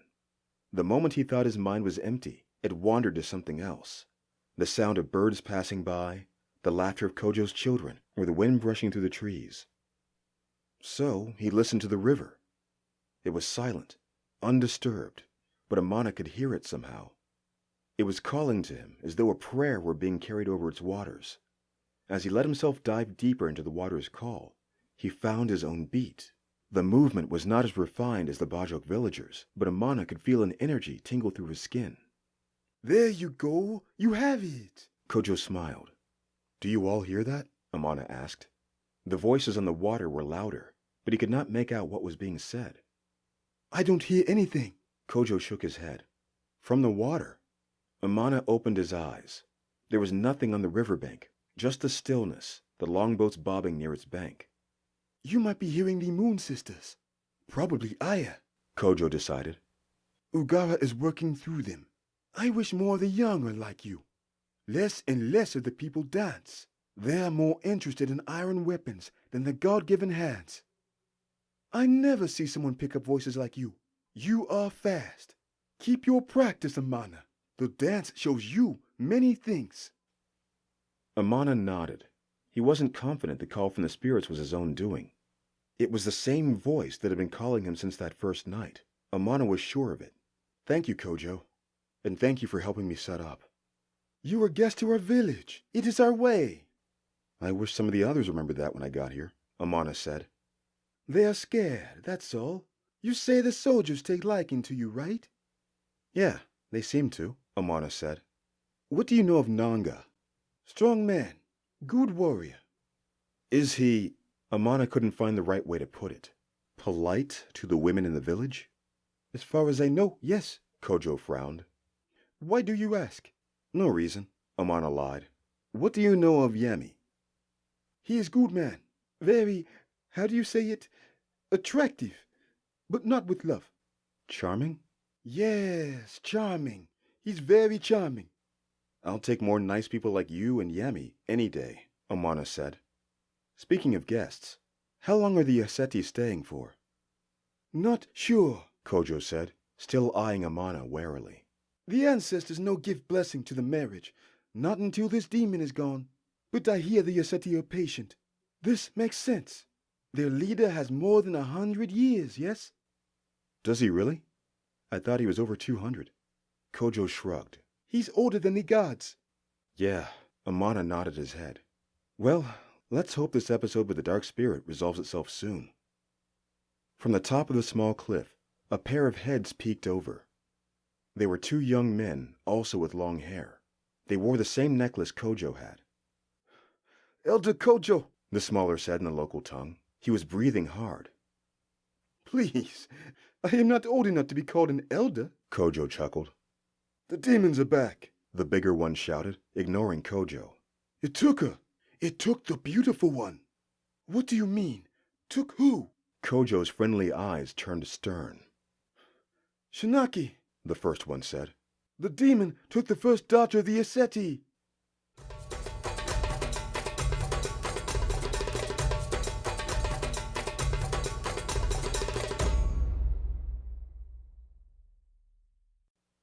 Great Chief Oba ordered everyone to the big hut, as the Bajok called it. The Aseti royalty and their guard were there, just off the main stage. Amana picked out Naya among them. They traded nods before Naya went back to searching for potential threats in the crowd. Amana approached her. Was it Ikenna? He asked. Had to be, right? Naya said, still scanning the crowd of villagers piling into the hut. On the stage stood the chief himself, surrounded by a group of elders who supported their frail, bony bodies with walking canes. Nanga stood close to the chief, nursing his side, which was now black and blue. Yemi stood guard near the first son, Bako, whose fist was clenched against his wooden throne. After 50 villagers tried to pile into the hut, a lineup of Bajok warriors, cut them off with clubs and spears. Those who did manage to squeeze into the hut whispered loudly to one another. Talk of Kishi and demons was rampant.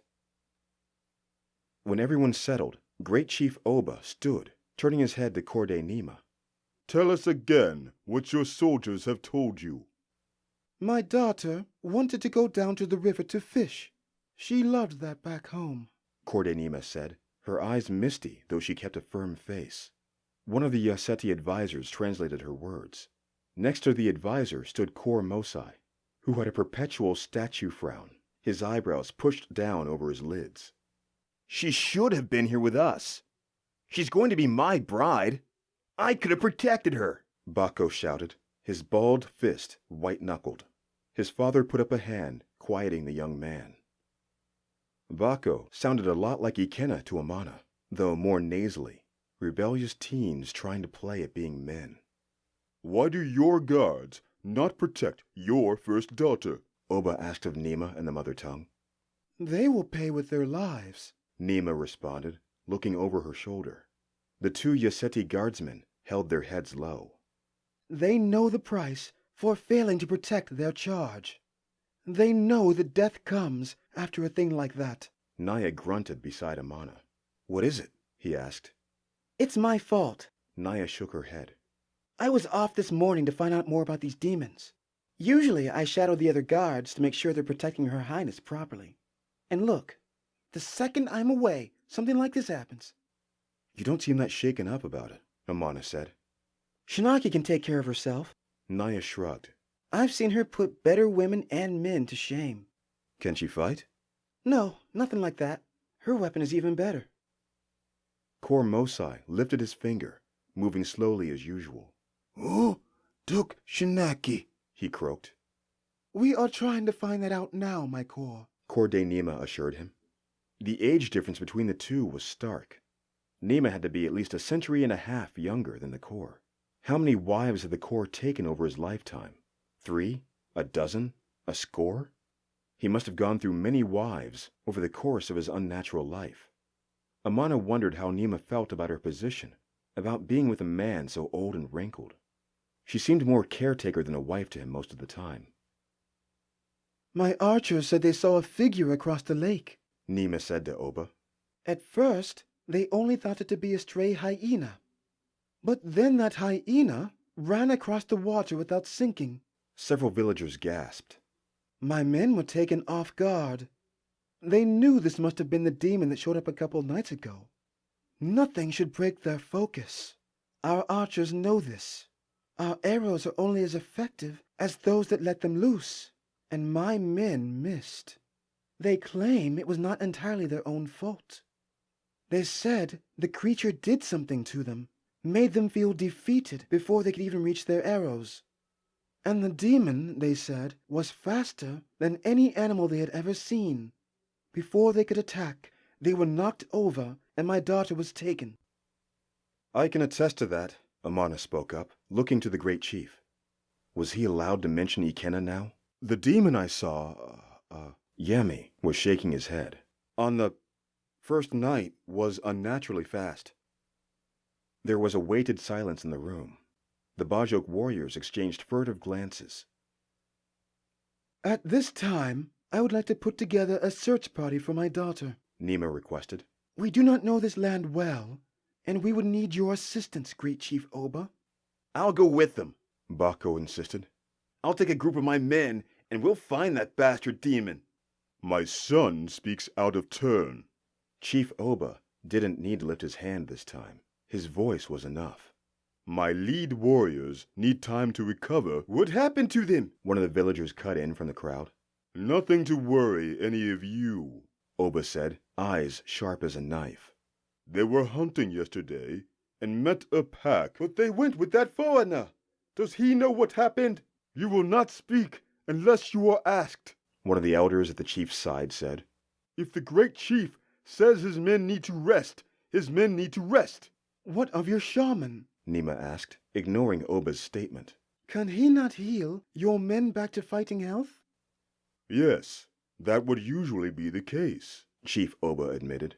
But the last ritual we used him on, The one we used to uncover the truth of this foreigner here, The chief pointed at Amana. has left him unavailable for quite some time. Amana lowered his head. Too many eyes darted in his direction for his comfort.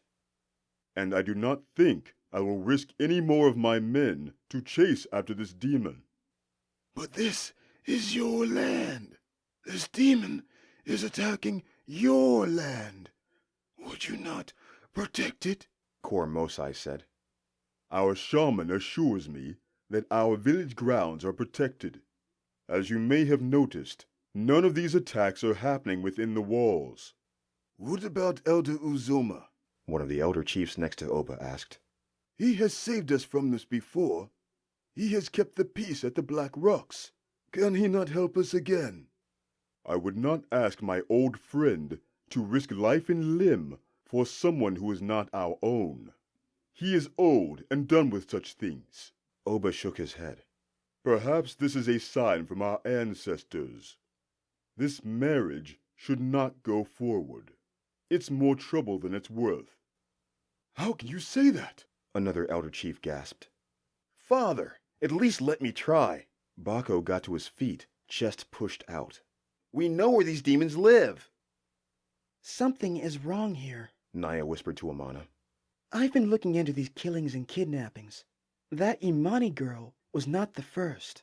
Attacks like these have been increasing all over these lands. It's true, none of them have been within the village, but many of these farmers have been plagued. What does that mean for us? Amana asked. It was Ikenna. The voice was loud and rude.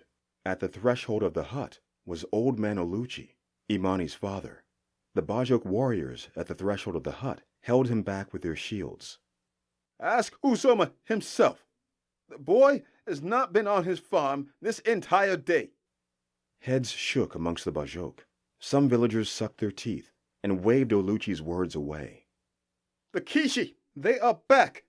Uzoma's son is one of them, I tell you. Oluchi clenched his fist in the air. Impossible. The Kishi have been gone for nearly 2 decades. One of Chief Oba's advisors exclaimed. The word Kishi set a stir amongst the crowd, the same stir that had brewed amongst some of the villagers from the start. Amana didn't think Chief Oba could keep the secret hidden for long. The villagers would have to know they were no longer safe. But Amana did not want to be the one to tell the truth of it. It's true, Another advisor chimed in. There hasn't been a Kishi in these lands for many years. It was Uzoma and Great Chief Oba who did away with them all those years ago.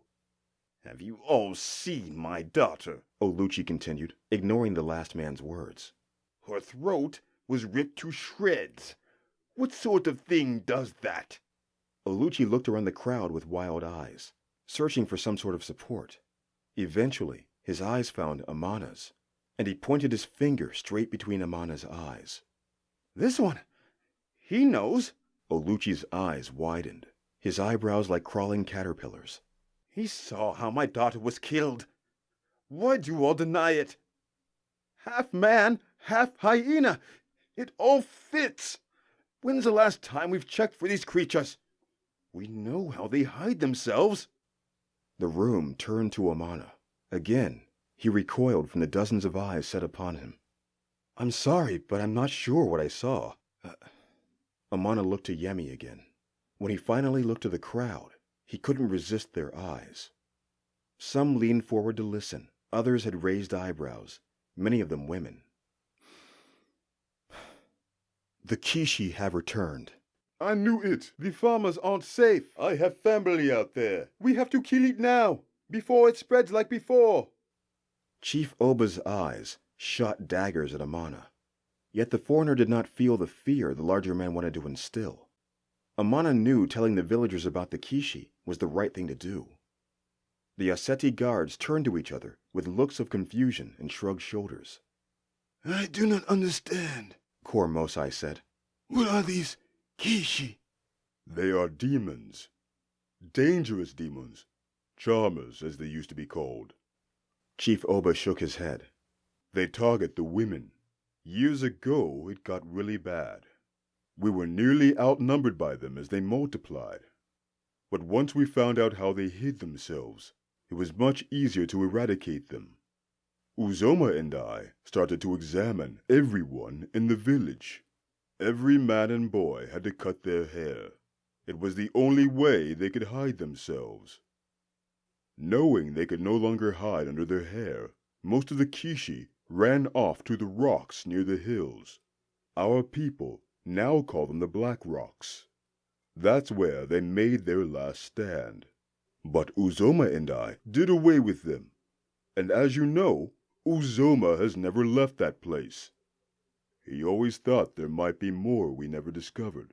The parts Amana did not understand were translated by Korde Nima, who spoke rapidly to keep up with Oba's words.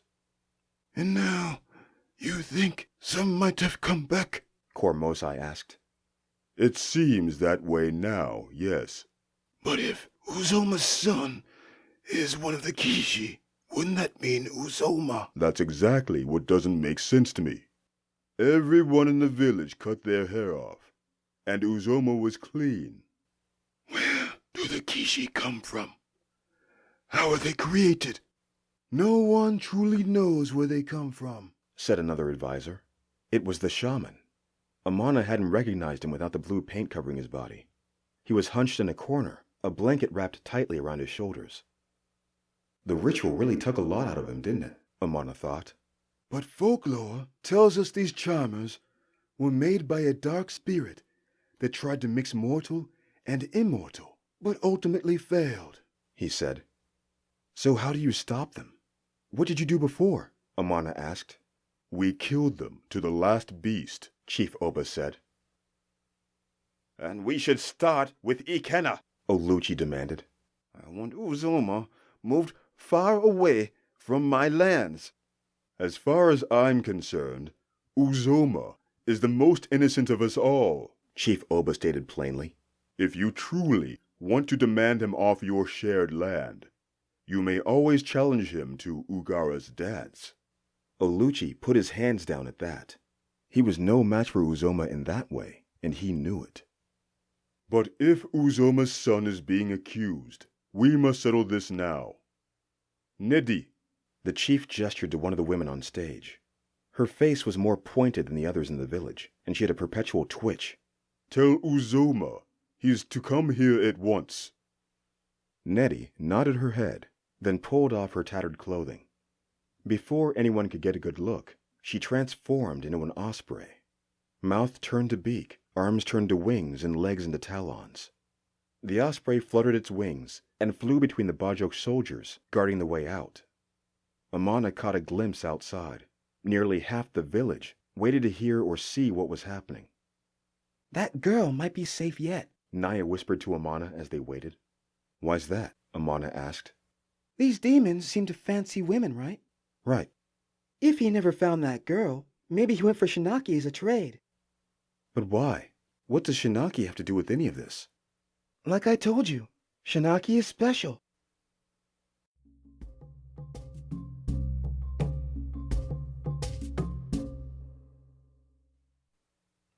It took an hour for the shapeshifter to return with Uzoma.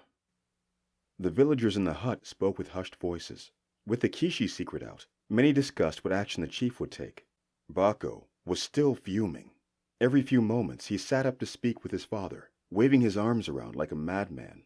Oluchi kept murmuring to himself about Ikena being a Kishi.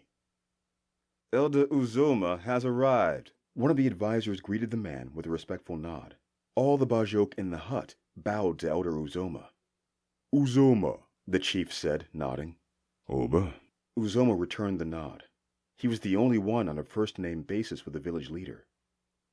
Has Nedi informed you why you were brought here? Oba said. The osprey shifter was already pulling on her rags. Yes, but I must say, I can't believe it. Uzoma's arms were crossed peacefully. Just a formality, Chief Oba said. But we must ask where your son has been.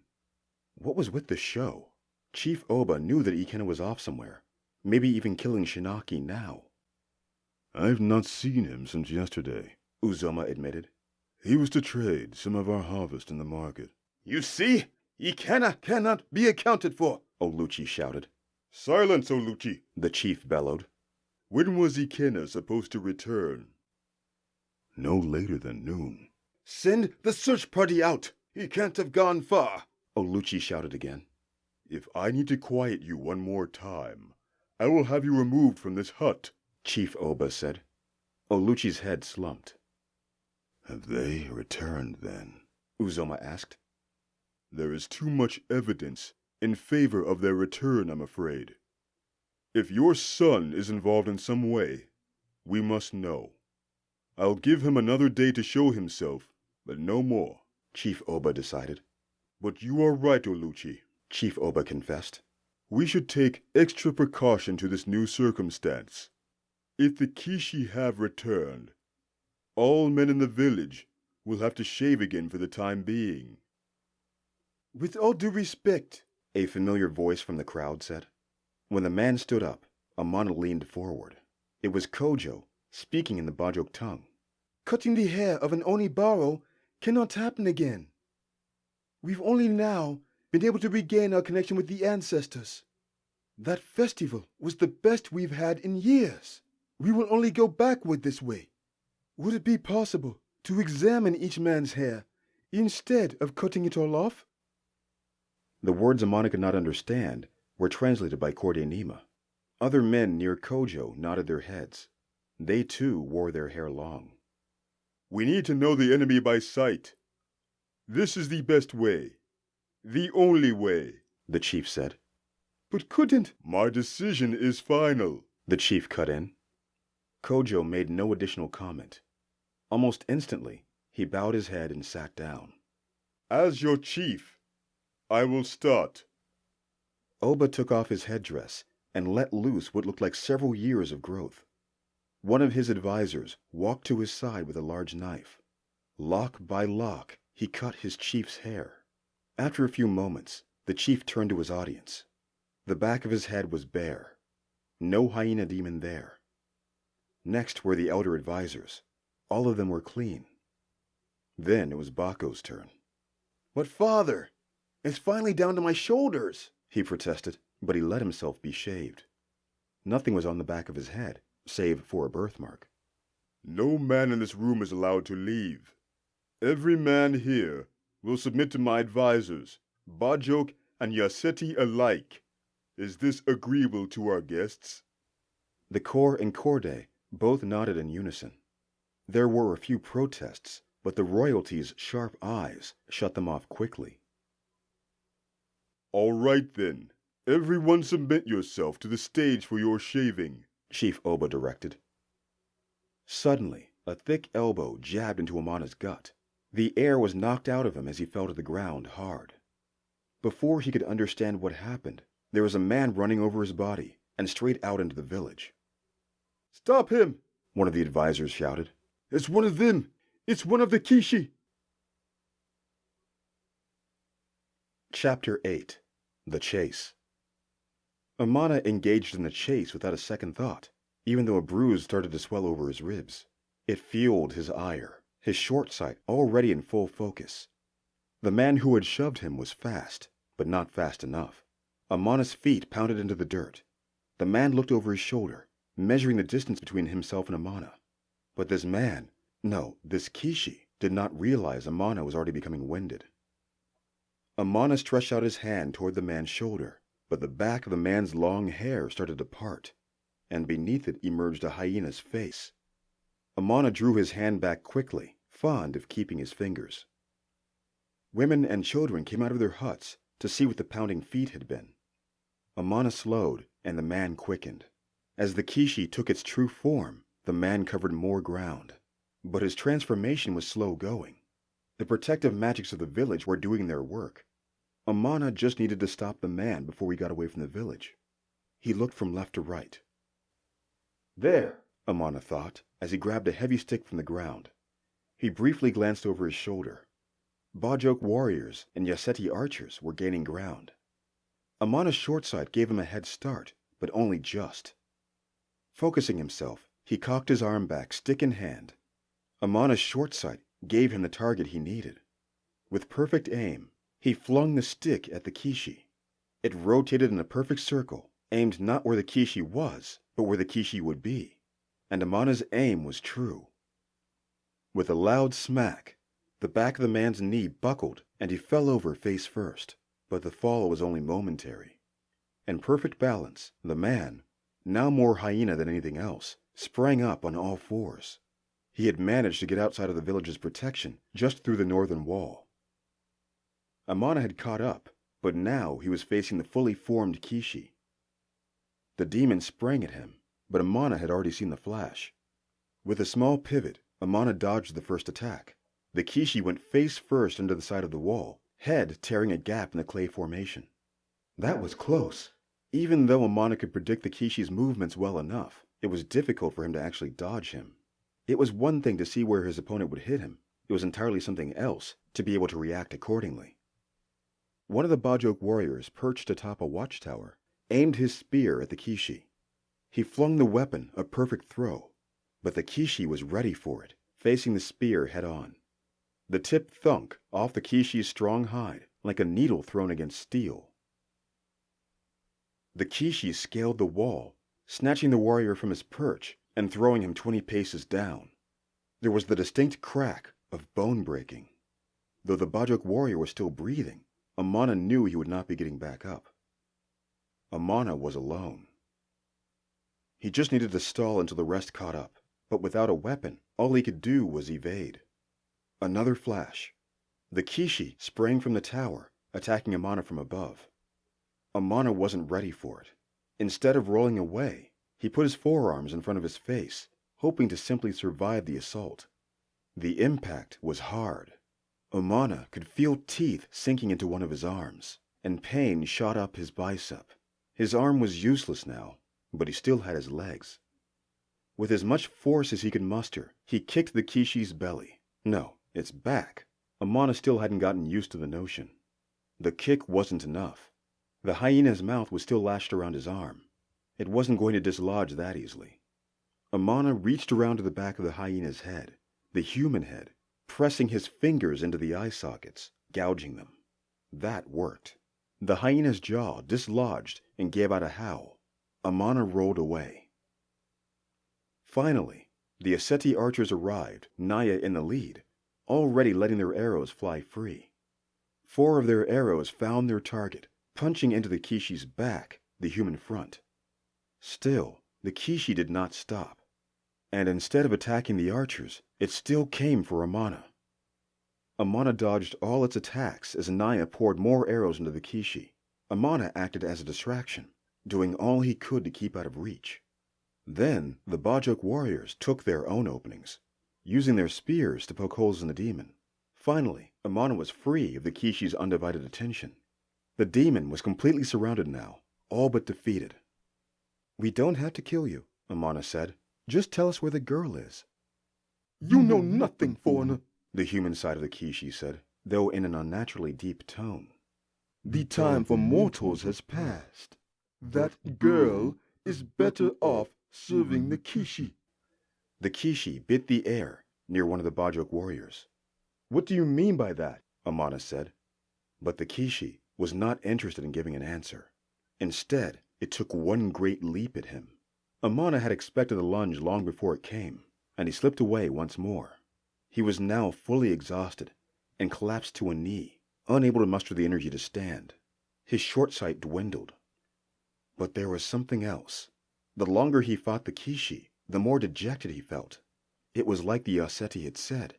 They had a way of making one feel dead inside, hopeless. It was more than just Amana's physical stamina that was drained. His will to fight was diminished. When Amana lifted his head, he had expected to find the Kishi's jaw chomping at his face. Instead, there was a spearhead protruding straight through the Kishi's hyena eye. Yemi stood at the north wall's edge, nodding at Amana. Amana nodded back. "Their human side is their weakness," Yemi said, as he stepped forward and freed the spear from the dead Kishi's head. The great chief had caught up as well. Yemi turned to him. "We'll need to retrain the men how to defeat them. It's useless to attack them from the front. It's a good thing the Aseti flanked him as they did." One of the Bajok warriors came closer to the Kishi, using his spear to poke at its inert body. Another warrior tended to his fallen comrade. The man gave out a yell when his leg was touched. You did well, Amana, Elder Uzoma said with a smile. Amana hadn't noticed that the elder had caught up as well. In fact, most of the village seemed to be there. Men watched the scene with wide eyes. Children clutched at their mother's heels, asking what the Kishi was. The elder stood taller than all of them, even the largest of the Bajok warriors. Where most of the elders looked frail, Uzoma rose strong and tall. Perhaps I underestimated you, Uzoma said. Did the Junga monks teach you those moves? I never got that far with the monks. Amana shook his head. Come back to my home tomorrow. Show me more of what you've learned, Uzoma said, pressing his lips together. All Amana could do was nod, but he winced at the pain in his arm. Uzoma held out his hand. When Amana took the elder's hand, Uzoma lifted him up with what felt like unnatural strength. They don't need to see it anymore, Obo whispered to one of his warriors. Get it out of here. Should we stake it, Chief? The warrior asked. No, burn the body. Take it far from here, Oba said. The warrior nodded. Every man in this village is to report to the big hut immediately, Oba bellowed. A pair of Bajok warriors carried the demon's carcass away, following the chief. The rest of the villagers followed as well, but the Aseti stayed. That means you as well, said Korde Nima to her men. To those who don't have their hair short, report yourself to the main hut. We must hold our alliance with the Bajok. And you. She nodded to Amana. My husband would like to speak with you. Amana turned to Uzoma. He nodded. Go with them, and make sure you get that arm fixed before you see me. Amana followed Korde Nima to the guest hut. There, Kor Mosai waited with 6 of his elite guards surrounding him. I don't believe you two have been formally introduced, Nima said. Amana, this is Kor Mosai, the Undying. A pleasure to meet you. Amana gave a courteous bow. So, you have the short sight, Mosai said with a husky voice. How was the man kept together? His face looked as though it would fall off his skull.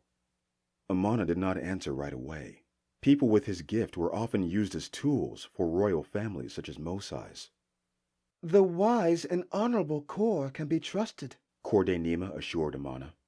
Your silence is telling, young man. Mosai eyed Amana knowingly. Where are you from, exactly? The East. Again, Amana was not sure how much he wanted to give up to the Aseti. It was a possibility they were already aware of who he was. He had raided their ships a number of times in the Sapphire Sea. We too are from the East, my friend, Mosai said, grinning. My question is how far to the east are you from? The Isles was all Amana divulged. He had to be careful here. The Aseti didn't have the best relations with the Sapphire Isles. I expected as much. You have the look about you. Who did you fight for? Jotia? The Vaji? I fought for no one. I've lived several lifetimes, boy. Someone with your gift does not stay away from a fighting occupation, Mosai said. So you fight for no one, you say. That means you are a criminal of some sort. What is it then? A mercenary? A smuggler? A pirate? All three? Amana bit his tongue. Johari, shoot this man in the head, please. The moment Amana heard the order, his sight went berserk. Just to the left, he saw the ghostly glow of an arrow targeted straight at his ear. Almost involuntarily, instinct at its finest, Amana jerked his head back. His sight caught up with reality, and the arrow passed just by his nose, embedding itself in the adjacent dirt wall. Johari, hold, said Kor Mosai. The archer stopped herself from loading her next arrow. That could have killed me, Amana thought. What was Mosai playing at? Amana clenched his jaw, biting his tongue so hard it almost drew blood. It took every bit of self-control not to hit the old man. But Amana knew it would be bad to attack the core when he had so many guards surrounding him.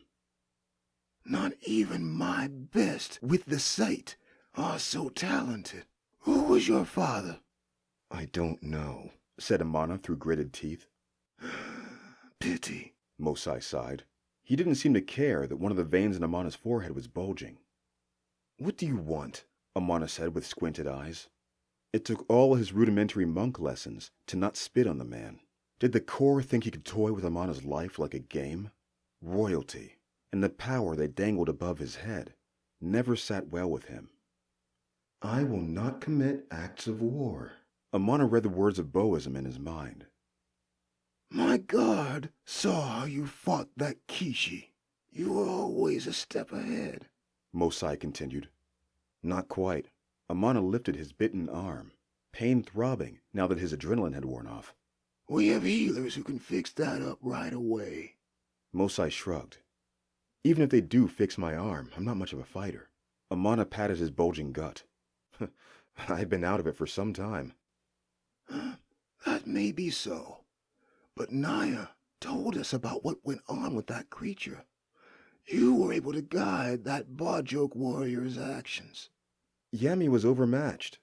Yes, but you were able to see so far into that demon's movements that you could give him enough warning. Yes. What does that have to do with anything? We would like you and Naya to look for our daughter together. Corday Nima stepped forward. Her voice had a much sweeter, more delicate tone than her core husband. Where is Naya? Amana looked to the guardsmen and women lining the edges of the hut. Naya was not among them. On assignment, Nima said. We want this to be a covert mission. These Kishi seem to run deep in this village. We don't know who to trust, but the shaman already vouched for you. You're no shapeshifter, and you are no demon. But you do have a gift we can use. And what do I get out of this?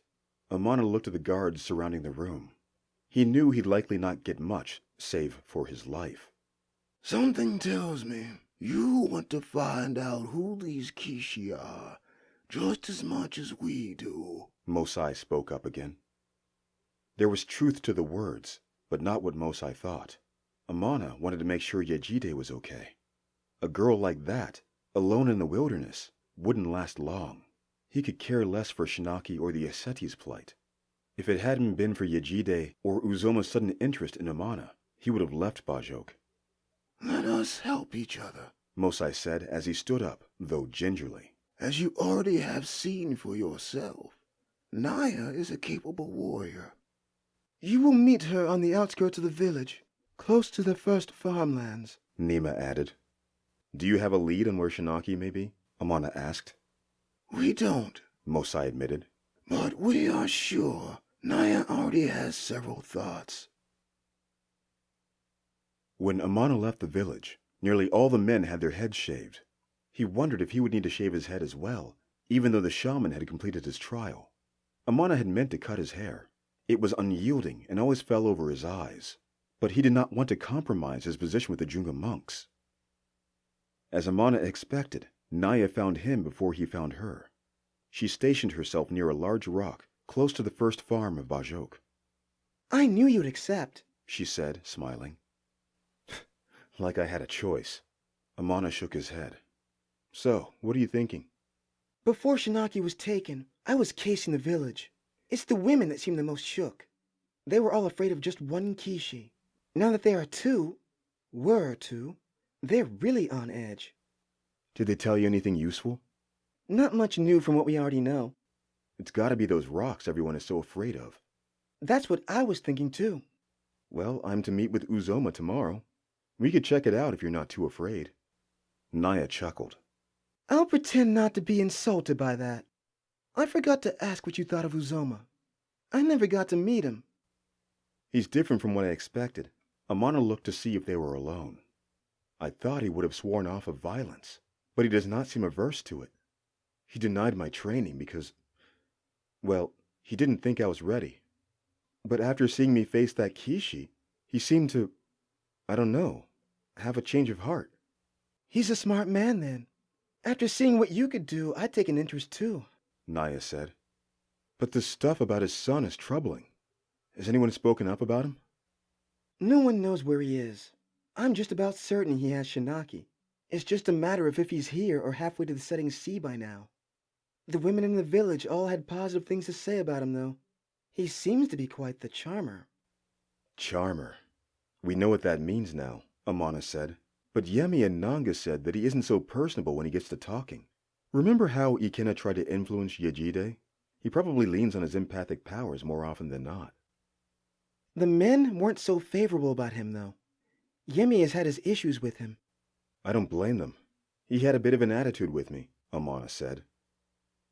Does anyone know who the Kishi that was killed today was? No, Amana said. I don't think so. I wonder if Ikena is in league with other Kishi. How many of these things are we dealing with, do you think? I really don't know. The chief and his advisors said they were all but extinct, right? True, if they're to be believed, Naya said. We need to learn more about who these Kishi are for ourselves. Those haunted rocks are our only lead. You get your rest, Amana, Naya said with another smile. Talk to Uzoma, then let's meet at the rocks. Naya turned back towards the village. But you're not allowed, Amana started to say, but Naya had vanished like a shadow. Chapter 9. Boism. Amana dreamed of rage. The fires that cooked his daughter, cooked his soul. He knew who had done this. He knew what needed to be done. His ship might have been overtaken, but he was still alive, still breathing. Sweat glistened on his brow, and exhaustion nearly overtook him, but his arms worked well enough. His legs could still carry him forth, and his sword was still sharp. He did not recognize the men at his side, the only ones loyal to him now. All that mattered was that he continued to press forward through the flames. They could follow, if they could keep up. Amana reached the upper deck of his half-sunken ship. In the distance was the enemy ship, dark and looming, lifting and dropping atop the turbulent waters. Amana took a rope in his hand and swung toward the invading ship. It was a fool's action, but rage was the father of foolishness. He was outnumbered and outmanned. But all he could see were the eyes of his daughter, her blackened skin, the smell of ash. Turn away. Leave this place. It will ruin you. Amana stopped. What was that voice? Was it one of his crew? Were the sea's winds speaking to him? It did not matter. He only had one goal. Murder Zuberi. Murder the man who had taken his daughter from him.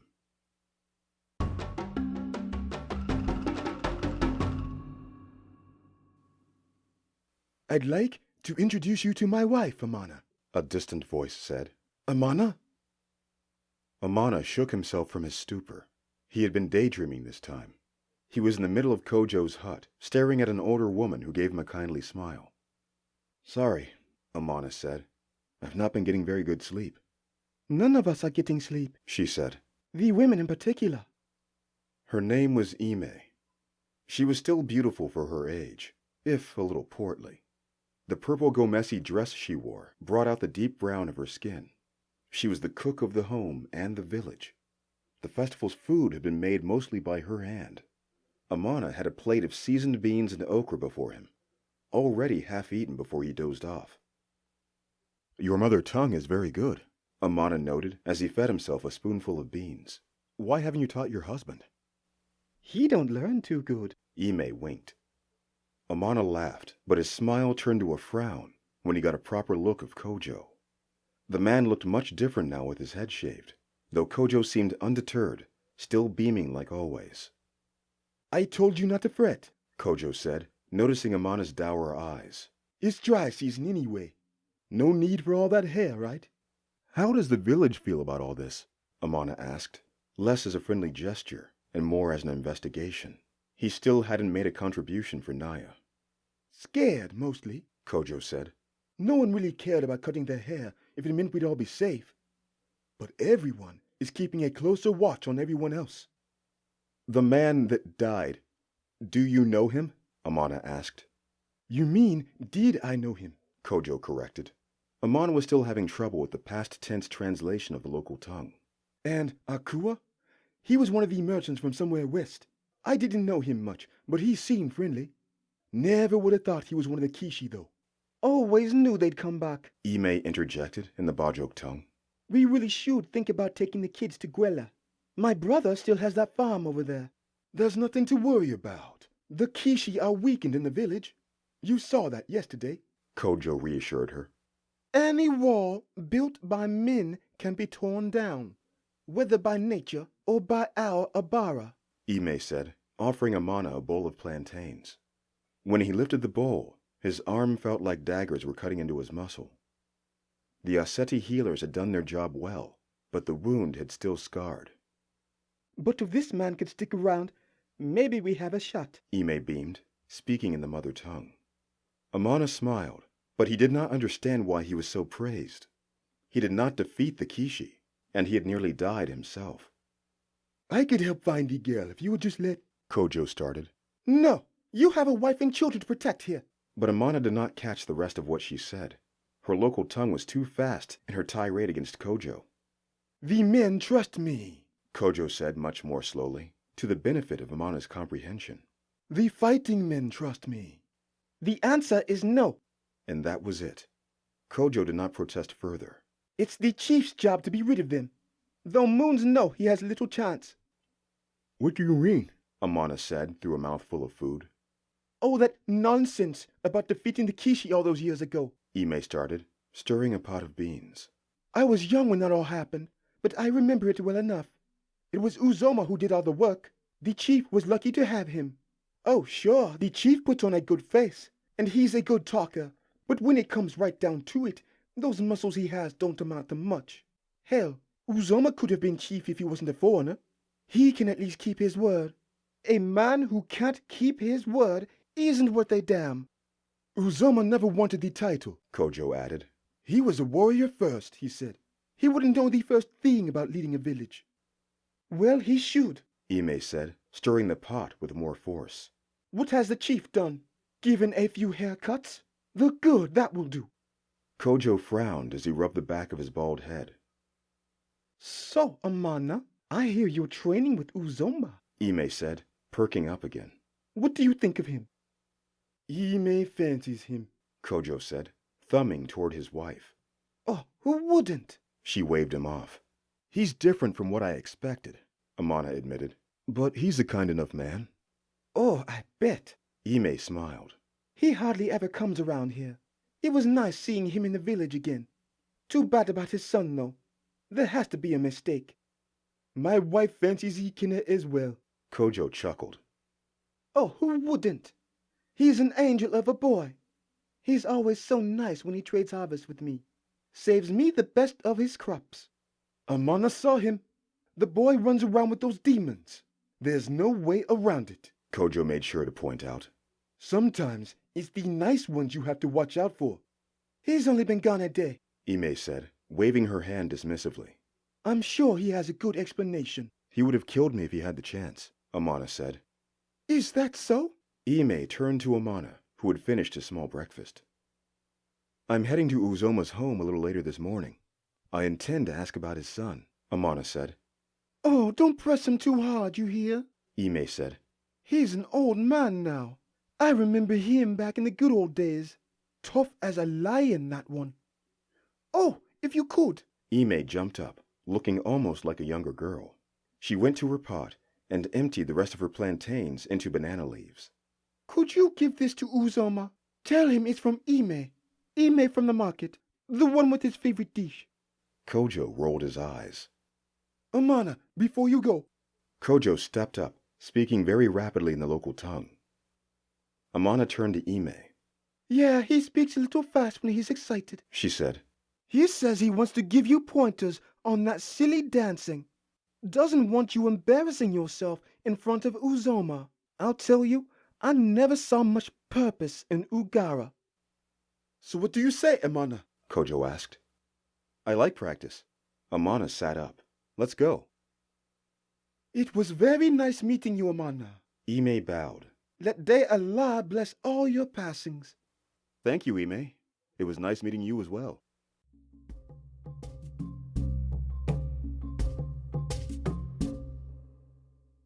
Amana and Kojo went down to the river to practice the sway once more. After a brief meditation, Amana cleared his mind of yesterday's events. He focused only on the task of the moment. With the small scroll perched up on a rock, Amana read and moved at the same time.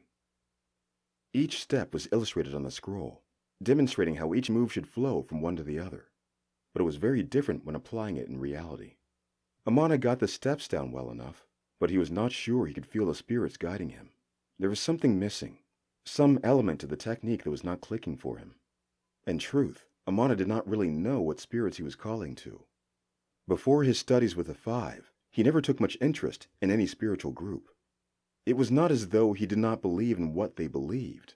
Ancestral magic and demons were a very real thing, but Amana always felt that the practical overrode the mystical. That won't do. Kojo shook his head. And here I thought you would do better, not worse. Kojo removed his kanzu and started his own sway. Somehow, watching Kojo helped Amana clear his own head. That Kishi, Akua, he always live here? No, he was from a neighboring village, further down the river, almost to the setting sea. He and a few other merchants came for better trade. Did he have a wife? Amana asked. No, he didn't. He was always alone, though he was with many women in the village. Recreationally, if you know what I mean. What was it like this morning? Amana asked. Are there many men with hair cut? Just a few stragglers like me. Kojo started to practice his kicks. Are there more Kishi? None that I know. Most of them, like Akua, were merchants from other villages.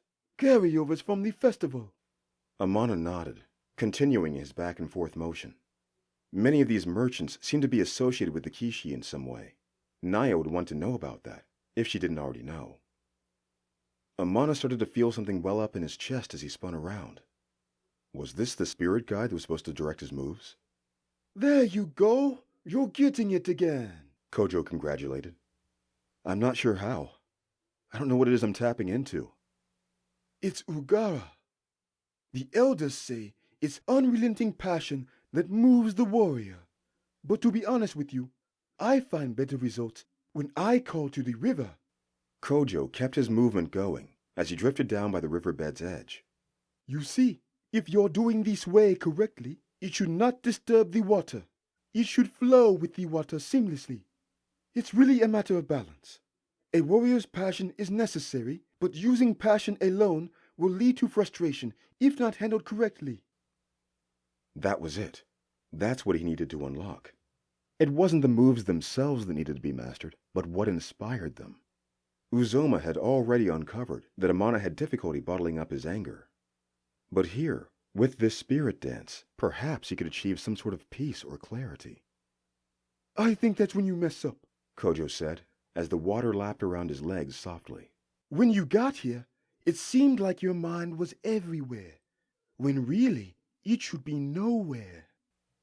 Amana joined him in the water. He continued his steps, and he could feel it now. The ebb and flow of the water helped him realize how connected the dance was. His body moved freely now. Do you fight in those festivals? I used to, but I'm too old now. Kojo didn't look a day over 40. Are the fights that tiring? No, but I got married, and Ime wanted me to take no part in them anymore. I train up some of the villagers, but that's about as far as it goes. Amana had the basic steps down, that he knew. For the first time, he was actually having fun with it. Kojo got fancy with his own sway. He started to kick up water, leaning in close, then swung his leg over Amana's head. You're not ready to start applying styles yet, Kojo said. But this is the way of the zebra. It's good for keeping your balance and setting up back kicks. With a partner, you want to get your shoulder in close, brush against their side, then turn around for the strike. Next time you go out to the wilderness, look at the animals and how they fight. They'll teach you a lot. Amana tried to imitate Kojo, but he was sloppy. No. Don't try now. Kojo laughed. If you try to apply a style, It will mess you all up. You got to get the fundamentals down first. Thank you for today, Kojo. Amana nodded his head, wiping sweat from his brow. Of course.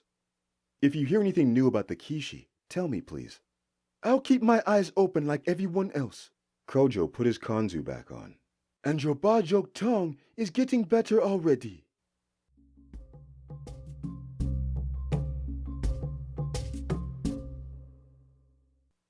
It took all morning to walk to Uzoma's house. The elder was already working on his farm when Amana arrived. Amana hadn't recognized him at first. The sun reflected atop Uzoma's newly shaved head. But unlike Kojo, the look suited the elder, made him look younger. Do you have no one to help you? It keeps me alive. Uzoma shrugged. So, how are you liking Ugara's dance? What? Amana's heart dropped. Oh, come now. I know you stole the scroll. I have no idea what you're talking about. Amana tried to keep a straight face. Your eyebrows give you away when you lie. Uzoma wiped sweat from his brow. Don't worry about it. I wanted to see what you would do with it. Show me what you've learned. At first, Amana stared at Uzoma. Was this a trick?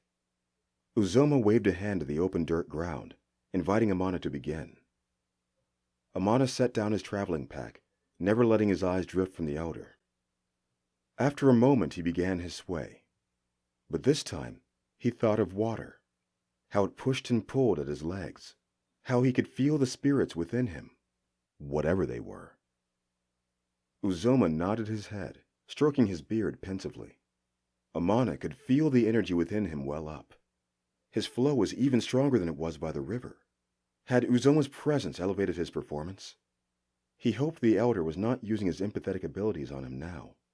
Amana waved the thought away. Uzoma would have wanted him to learn properly, without any aid. You have the basics down, Uzoma admitted. I did not expect you to do as well as you are now. Did you have help? One of the men in the village. I didn't realize right away that these scrolls were the same movements from the festival fighting. It's true, Uzoma confessed. Why did you not use this against the Kishi you faced? I was too busy thinking about staying alive, Amana chuckled. Smart. Remember, anything you learn from a mentor or any scroll can only go so far. When it comes down to it, use your instincts above all else. Just remember to keep at it. Then your instincts will become what you practice naturally. Amana nodded. Oh, I almost forgot. Amana pulled out the plantains wrapped in banana leaves. Kojo's wife wanted me to give these to you. Oh, yes. Ime, I believe? Uzoma asked. Amana nodded confirmation. Sweet woman, that one. Indeed, she's very kind. Have you touched the spirits today? Uzoma asked. Yes, but I'm not sure who or what it is I'm getting in touch with. Follow me inside. Uzoma waved a hand. Before he entered his home, he prayed to the gatekeeper. Amana internalized his own prayer, seeing if he too could feel the presences of this day Allah. There was a whisper, a female voice, but nothing more. Was day Allah associated with a man or woman? Amana could not recall. Uzoma watched as Amana's forehead creased in thought. The gatekeeper is the first step to all the others, Uzoma said. It's likely the reason you're only getting flashes instead of full callings. One must consult the doorman before they can enter the dwelling of the spirit world. Will you be teaching me about the spirits of Bajok? Not exactly. Or rather, the spirits of Bajok reside in the teachings of the five. Uzoma's wife was there again, tending to the family altar again. What is this exactly? Amana asked Essie. An altar to the ancestors, she said, her eyes hovering at the edges of eye contact. How is she doing? Amana asked Uzoma, looking down to Essie's belly. Well enough. What has she been drinking? Besides water, nothing else. There is a special brew I can make for her, to ease her pregnancy. What would that be? Did your harvest produce any kenkaliba? Yes, it has, Uzoma answered, nodding to his wife. Essie went to one of the pots in the hut to retrieve the tea leaves. What will this plant do? It helps soothe the birth passage. I used it with my own wife almost exclusively.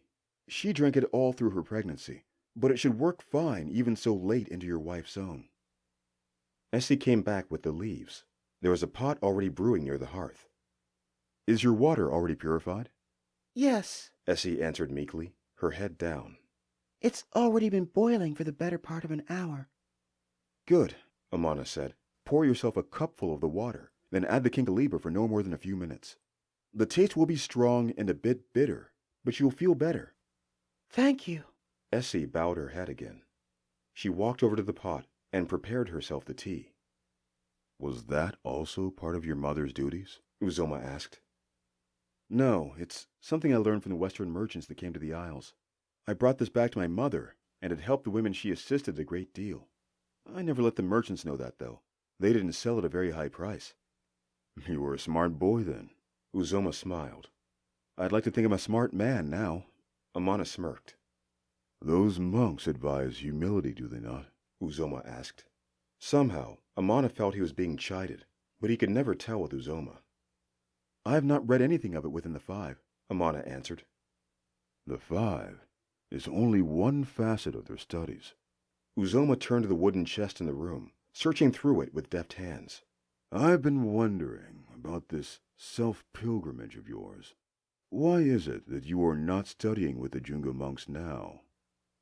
I wanted to be sure I was prepared before I pledged myself. I told you, lying to me will not work. Amana clenched his jaw, biting back his anger. The monks did not accept me. I figured as much. Uzoma finally found what he was looking for. It was an odd instrument, a flat wooden circle with 5 ribbons attached to it. Did they say you had to embark on this little mission to join them? No, but they did not say anything against it. You'll have to remind me. I am so old, Uzoma said. Why is it you wish to join these people? For a purpose, for meaning in life, to be one with the Supreme One. Do those people really have a purpose? Uzoma asked. They sit atop their mountain and meditate, but do little else. I mean, for my own reasons, my own purposes. To find a power, enlightenment, I cannot achieve on my own. Fair enough, Uzoma said, lifting his hands in front of Amana. In one hand was the odd instrument. In the other, which Uzoma had gloved, was a marble ball, black and opaque, with a white sliver going up and down the middle. Have you seen this before?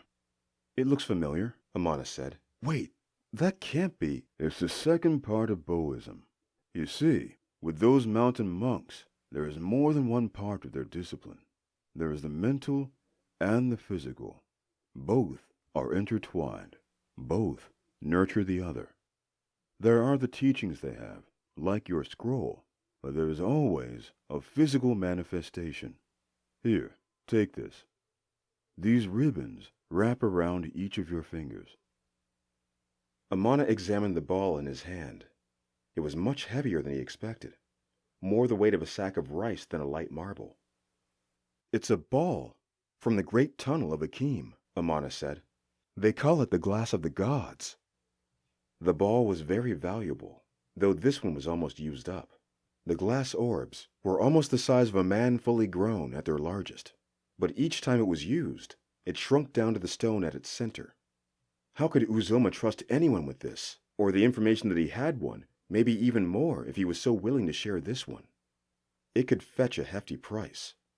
Uzoma could rule his own city with this godstone. That's right. Uzoma nodded his head. Do you know why it's so valued? It has magical properties, Amana said. Go ahead. Uzoma nodded his head. Use your Abara. You will feel its power. Amana stretched out his focus to his sight. The stone's energy coursed through him. Amana's sight extended out of Uzoma's hut and into the farmlands. He could even sense the insects that ate away at the crops. You have pests eating away at your southeast fig trees, Amana said.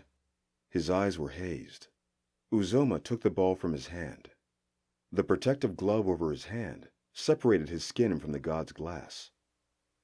Yes, the ball has powerful properties, Uzoma said. but men have gone insane holding on to it for too long. But I have used it as a tool for focus, and the mountain monks use it as well in their training. The ball is easy enough to hold in hand, but balancing it on this wooden plank is difficult, and herein lies the exercise. Go ahead and sit along the ground here. Uzoma pointed to the space just in front of the hearth. You see, Amana, what you lack is balance. You have compassion, and you have zeal, but you fail to hold them up as twin pillars. You are either one or the other, but hardly ever both. Does this mean you're training me now? Amana beamed.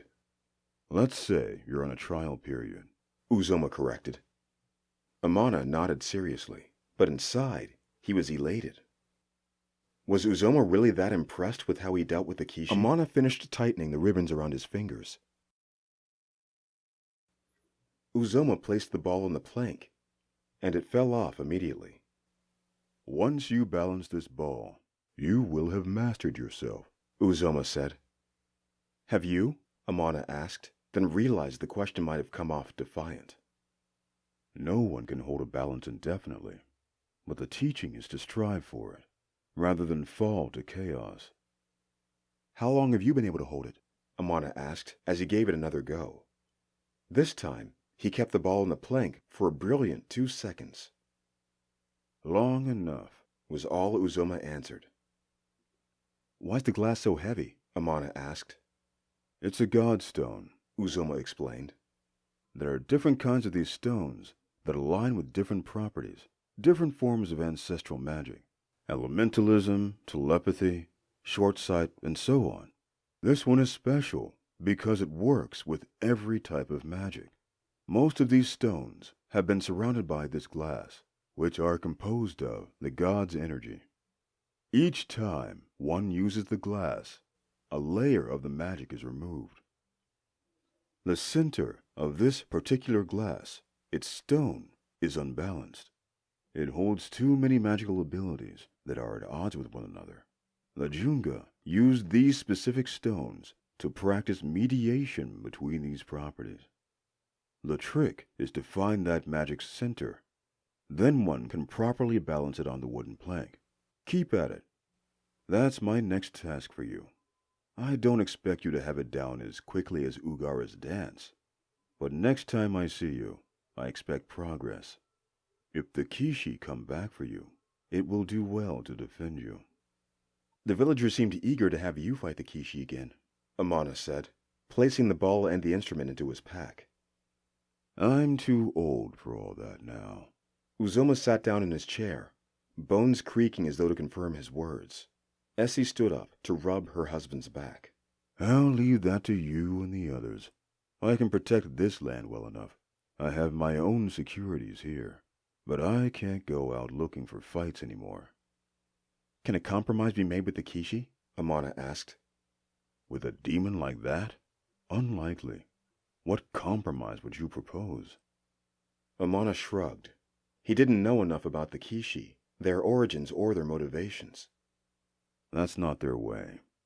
Not everyone can be compromised with in that way. You'll come to understand that with age. Sometimes, most times, they have to be stopped indefinitely. That's the best way. These Kishi want this Yoseti girl. There is no fair trade there. Is that what you had to do with the original Kishi you and the chief destroyed? There really was no other way. It was kill or be killed. Amana pressed his thumb and forefinger to his chin. Uzoma was truly different from any other monk Amana had met. Amana wasn't even sure he would call Uzoma a monk, or if the elder would even refer to himself in that way. I don't mean to be rude, but I did not see Ikena. He only has a few hours before he needs to show himself to the chief. Amana had to ask, though he knew Uzoma would see it as an interrogation. Like I told those other Bajok warriors and the chief, Uzoma said, I do not deny that my son may be involved with that riffraff. Uzoma's shoulders tensed. Essie pressed her hands deeper into her massage. What do you know of these Kishi? Amana asked. Only that we defeated them many years ago, drove them back into the rocks. Could your son be there now? Have you gone looking for him? I did, Uzoma said, his tone betraying insult. But the rocks are as quiet as ever. I wonder why he would take Shinaki after what happened with Imani. He really did seem to love the girl, Amana said. Who's to say he took that princess anyway? Uzoma said quickly, his tone rising. Amana had found a touchy subject with the man. All the evidence is pointing to your son right now. That might be so, but none of us know for sure. This isn't the first time he's gone missing. He always comes back. Trouble might find him most of the time, and he might be away with those girls, but that doesn't mean he's one of those demons. As you might have noticed, he's quite the charmer. That seems to be the common trait among these Kishi. True enough, Uzoma conceded. And I saw him, Uzoma, Amana said, not meeting the elder's eyes. I fought him. He's one of them. Uzoma was silent. Amana looked up, but Uzoma did not meet his gaze. How many were there when you pushed them back? Amana finally asked. Nearly a village full of them. There had to have been at least 50 back then. Is it possible any of them slipped by you and the chief? Impossible. I made sure I took out all of them. And we know how to find them now. They hide their demon head behind their hair. And my son was checked years ago. Sorry, I did not mean to disturb you with this. Amana bowed his head, but he was not finished. The Kishi I fought, and the other men who have gone missing, were merchants from other villages. It's a possibility these Kishi might be more far-reaching than the small village of Bajok. Uzoma sighed, dropping his shoulders. Essie stopped rubbing him, not daring to look up. There might have been a few who could have slipped past us. It seemed hard for Uzoma to admit. His fingers dug into the sides of his chair. And yes, I have suspected some may have returned to the village. Where do they come from? Could Ikena? No, Ikena wouldn't know. He couldn't. Uzoma was still in denial. But keep an eye out in the village, Amana. For me. Amana nodded. This was the first directive he had received from his mentor. A man who now seemed well past his prime in his flustered anger. A man who now wore his age on his sleeve. Amana would have to pick up the pieces for him. If there were other Kishi in the village still hiding, and Amana was the one to uncover them, Uzoma would surely teach him all he knew. For the great and mighty Elder Uzoma, Amana said with a respectful nod. Anything. Amana smiled, but a sharp pain shot through his head. Amana clutched the sides of his temples. Images of his wife and daughter flashed before his eyes. The voice returned to him. The danger is too great. Leave this place. Are you all right, Amana? Uzoma rose from his chair, placing a hand on Amana's shoulder. Amana relaxed. Uzoma's touch was euphoric, like an instant cleanse. The visions left his mind, and the voices were silenced. Sorry, it's these visions I keep having. Amana blinked his eyes thrice. This land will reveal many things to you, but you must control yourself and these visions. Only you should be able to call to them. Don't let them force their way into your mind. Not all voices are beneficial guides. I'll be off now. I'll see you again soon. Amana turned to Essie, who was quietly drinking her tea. Be sure to keep up with the Kinkaliba leaves. I assure you, it will help ease what you're going through. Essie nodded with a smile, though she looked tired. Come, Essie. It's time for a nap, Uzoma said, lifting his wife up with gentle care. A nap wasn't such a bad idea. But Amana had a date with the Yaseti archer. Chapter 10. The Black Rocks. Naya was already waiting for Amana behind Uzoma's homestead. She wore light armor plating, signature Yaseti style, of blue with gold trim, armed with a dagger at her side and her bow slung over her shoulder. Naya's quiver was loaded with arrows, which hung just in reach of her fingers. Somehow I feel underdressed, Amana said with a chuckle. Do you know these rocks and what's within? No. Then perhaps you would do better to wear something more protective. Naya looked him up and down. All Amana had worn for the past few moons was a light traveling cloak and strapped rawhide sandals, occasionally donning a straw hat or head wrap for inclement weather. What is on my back is all I'll ever need for the true path, Amana answered. Didn't seem that way when that demon was snapping at your neck, Naya shot back. I would feel more comfortable if you at least carried a dagger. One must abstain from taking the life of living creatures, Amana recited from the Scroll of the Five. No one said anything about killing, but you need to defend yourself. I won't need a dagger, I assure you, Amana said, waving his hand. Suit yourself. Just keep your eyes open.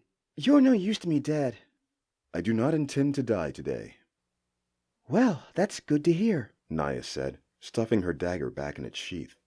All right, let's head out then, shall we? Before setting out, Amana took one look over his shoulder. Amana hoped Essie would be okay. She looked well enough, healthy, healthier than the women his mother often tended to. But he would have to take a closer look at her next time he visited Uzoma. Check the vitals of the baby at least. Well, come on then, Naya said. I'd like to get this done before the sun sets. Amana nodded and followed her into the first threshold of the rocks. Once he passed from sunshine to shadow, a chill passed over his bare skin. Naya's skin pricked, but she made no motion or sound to suggest it disturbed her. Amana thought her an interesting woman. After watching her fight, he knew she was quite formidable. Yet he attributed that more to her gifts than her physical prowess. Still, she was scrappy, and often that's what counted when it came right down to it. So you're an elemental? Amana asked idly, as they approached their first fork. Not a very good one, she said, eyeing both paths. Why's that? You're the well-read sort. I'm sure you know why. Her family's magic had probably all but died out. A true elemental could cause the clouds to storm, or the oceans to manifest tsunamis. But those were few and far between now. Those of such talent were usually guarded and used sparingly in wartime. Even if the Aseti had any, they wouldn't bring them across the continent for a simple marriage proposal. Which way should we go? She asked Amana, nodding to the fork. My gift isn't all that strong either. Your guess is as bad as mine. The core says you're the best he's seen with the sight, Naya said. My sight doesn't work like that. I can't predict which path we should take. Naya frowned, taking the path to the right. Well, that was a quick decision. Why that way? Amana asked. I always follow my gut, Naya said. Then why ask for my input? Amana followed her through the narrow path. Wanted to see if my gut and your sight were aligned. Something tells me if I had said the left, you would have still gone to the right. And you would be correct. Naya gave him a brief smile. The path here was well traveled. It was likely the reason for Naya coming this way. It was probably the path Uzoma walked when he patrolled the area. Or better yet, it could have been a new path carved by someone or something who wanted to remain hidden. Did you find out anything new in the village? Amana asked as he trotted over the uneven earth. Nothing, Naya admitted. Though a few other men have gone missing. More merchants? Locals. What do you think of that? I think this village has a Kishi infestation. Why did the Aseti choose this place? Why this chieftain? And why his son? I'm not privy to any of their reasoning. I just follow orders. Like a good soldier, Amana thought. Just be careful when going into the village, Amana said. If the chief knows you're spying on the goings-on. I'm well aware of the consequences. And I would not be the head of the Cordae's guard if I could be easily caught. Naya took the next fork to the left. The rocks here seemed to rise higher than the ones in Uzoma's canyon. Flowers and plants grew out of the rocks, overgrown near the bottom. One of the rocks was carved with what looked like writing. It was faint, but Amana could make out the words, which were written in the mother tongue. Beware the path that lies ahead, Naya read. Looks like we're going in the right direction. Wait, Amana said, as he received a flash. It was distant, There was no immediate threat, but Amana focused his attention on what had warned him. There was a fight somewhere deep in the rocks, but he could not tell between who or what. Someone is fighting in there. Let's pick up the pace then, Naya said. She jogged off between the rocks. Amana set off behind her. They jogged for a few moments before Amana lost his connection, sweat beading his forehead. He was already exhausted. Naya's breath was barely heavy. It's lost. I feel nothing, he said with his hands on his knees. You're a bit of a mystery, aren't you? What's that mean? I don't get you. You look like you were once a fighter, but now you've got... She waved her hand up and down at Amana. I don't know, the whole monk thing. It doesn't suit you. I suppose it doesn't really suit anyone, does it? Amana said through strained breaths. Naya rolled her eyes and continued down the tight corridor of rocks. For what seemed like hours, they twisted and turned between different rock structures. It all looked the same, save for some animal bones they came across here and there. Naya was antsy, eyes darting side to side at anything that wasn't a rock. I'm sure it'll take us more than a day to navigate these rocks. Amana had been drawing a map of the path they were taking, marking each turn on parchment. I can see why none of the Bajo come here, Naya said. They aren't afraid of dying to some beasts. They are afraid of dying from boredom. Here, let's stop for a moment. Amana welcomed the break. Naya was doing fine, but he was well past his exhaustion point. From his pack, he pulled a sack of water and drank. When he finished, he gave it over to Naya, who only took a sip. You can have more than that if you like. Amana nodded. I'm trained to only take as much as I need in the moment. You never know when you need a ration. Can't argue with that logic, I suppose. Amana stuffed his water sack away. He pulled out the scroll of the five, and the new instrument Uzoma had given him. He read the scroll as he tied the ribbons to his fingers. He recited the words softly to himself as he set the god's glass on the flat wood, making sure to touch the orbed glass with his robe instead of his hand. Naya watched him. He tried to balance the ball as best he could. 2 seconds, the ball fell. 3 seconds, the ball fell. 4 seconds, the ball fell. But each time, Amana got better. Each time, he centered himself in the shadow of the rocks. After a few moments, he was able to balance the ball for 7 heartbeats, 8 heartbeats, 9 heartbeats. What the hell is that anyway? Naya blurted out. Damn, only 9 heartbeats. Amana took a deep breath, trying to control his frustration. He read from the scroll in his mind before responding to Naya's interruption. Abstain from words of war. This is an instrument of Boism, Amana explained. It's supposed to help me find balance in my life. It just looks like a silly game for children, Naya said. Amana ignored her. It's a sacred ritual that has been handed down through many generations of monks. Whatever floats your boat, friend. We're going to head out in a few, so get yourself and your toy ready for another trek. Amana sighed and balanced the ball again. This time, he stopped reciting the words from the scroll. Instead, he thought of the water back in Bajok.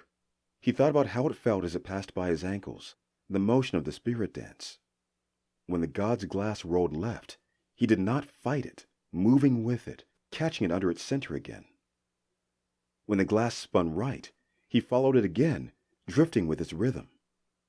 He did that for what seemed like another second before dropping it. Not bad, Naya said, clapping. Not funny. That wasn't even 3 heartbeats. 3 beats?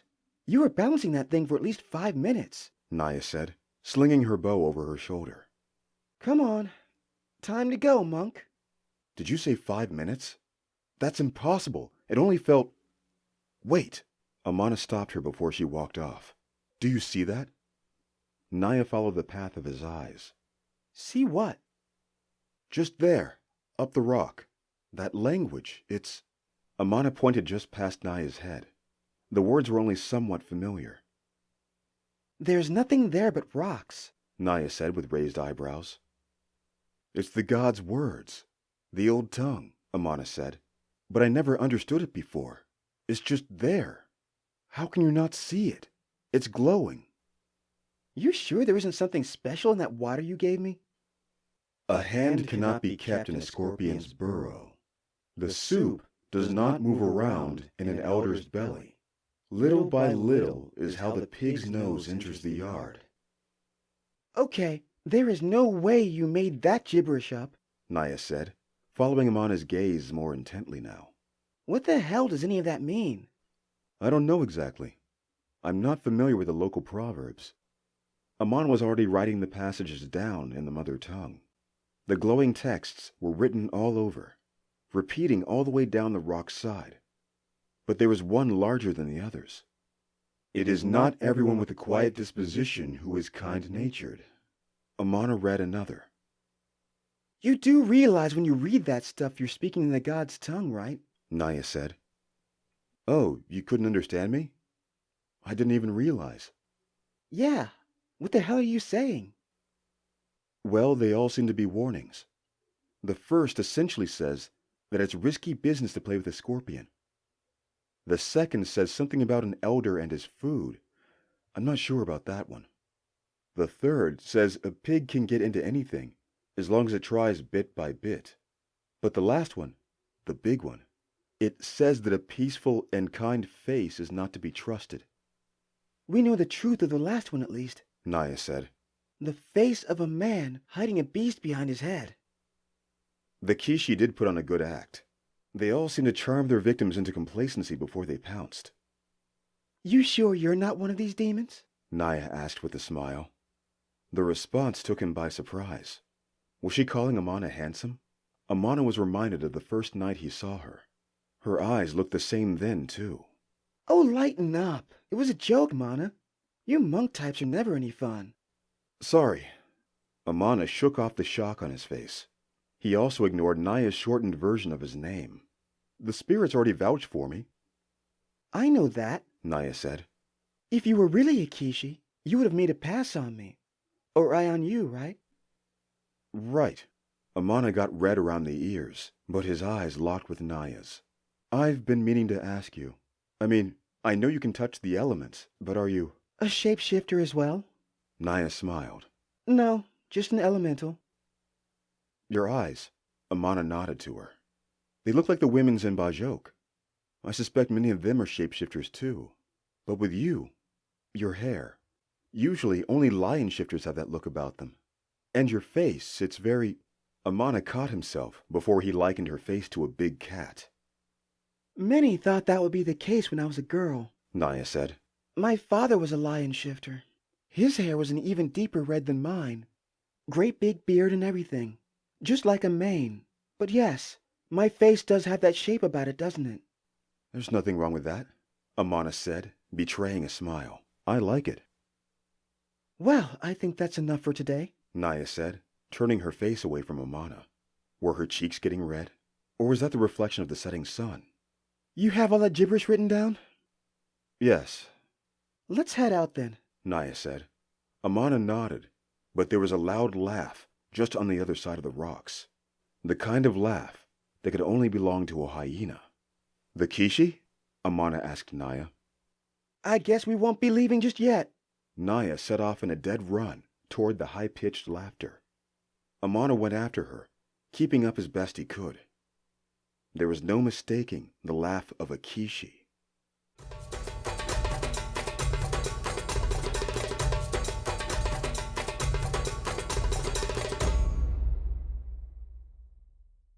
As they ran toward the disturbance, they found something unexpected.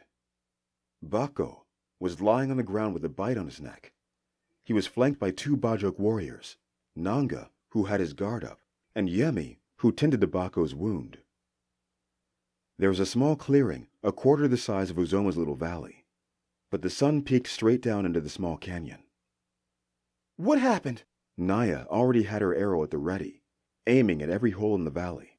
She seemed prepared for any kind of surprise. We found that damned beast, Bako said, blood spilling from his mouth. He's here, hiding where his friends hid. Was it Ikenna? Amana asked. Yes, he was that damned... Bako started. We don't know that for sure, sir, Yami said. You know damn well it was him, Yami. You're the one who convinced me to come search his place.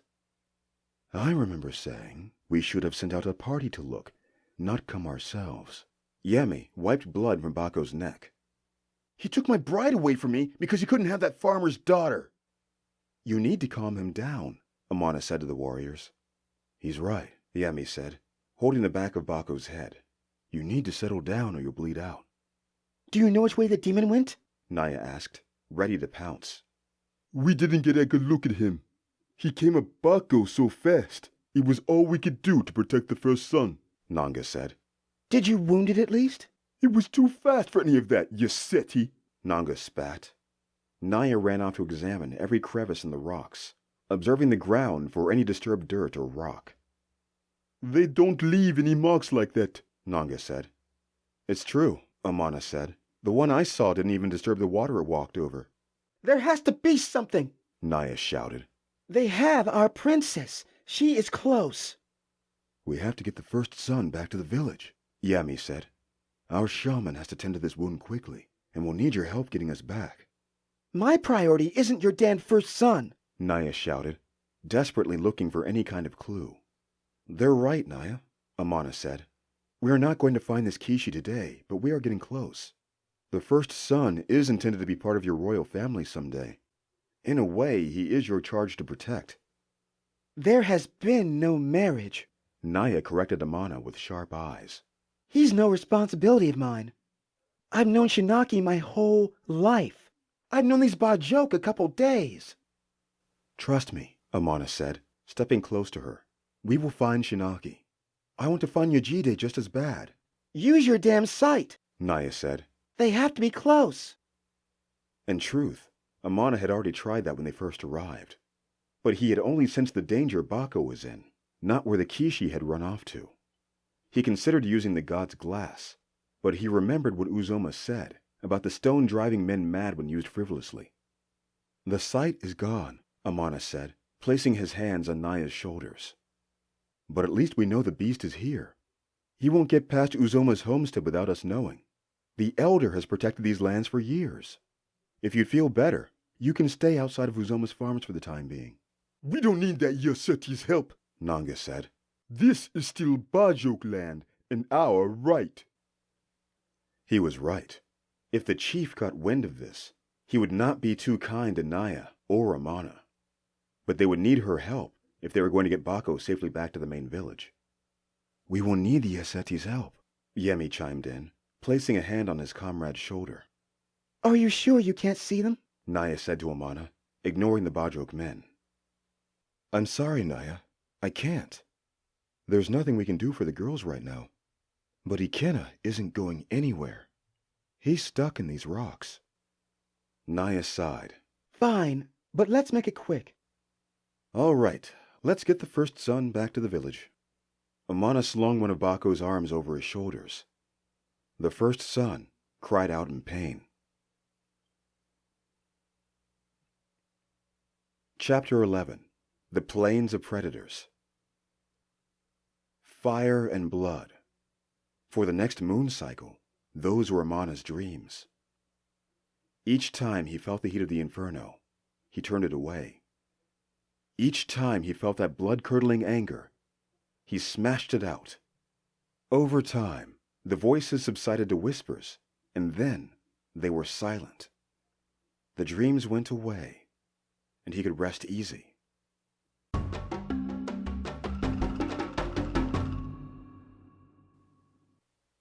A moon cycle passed, with no sign of the Kishi or the girls.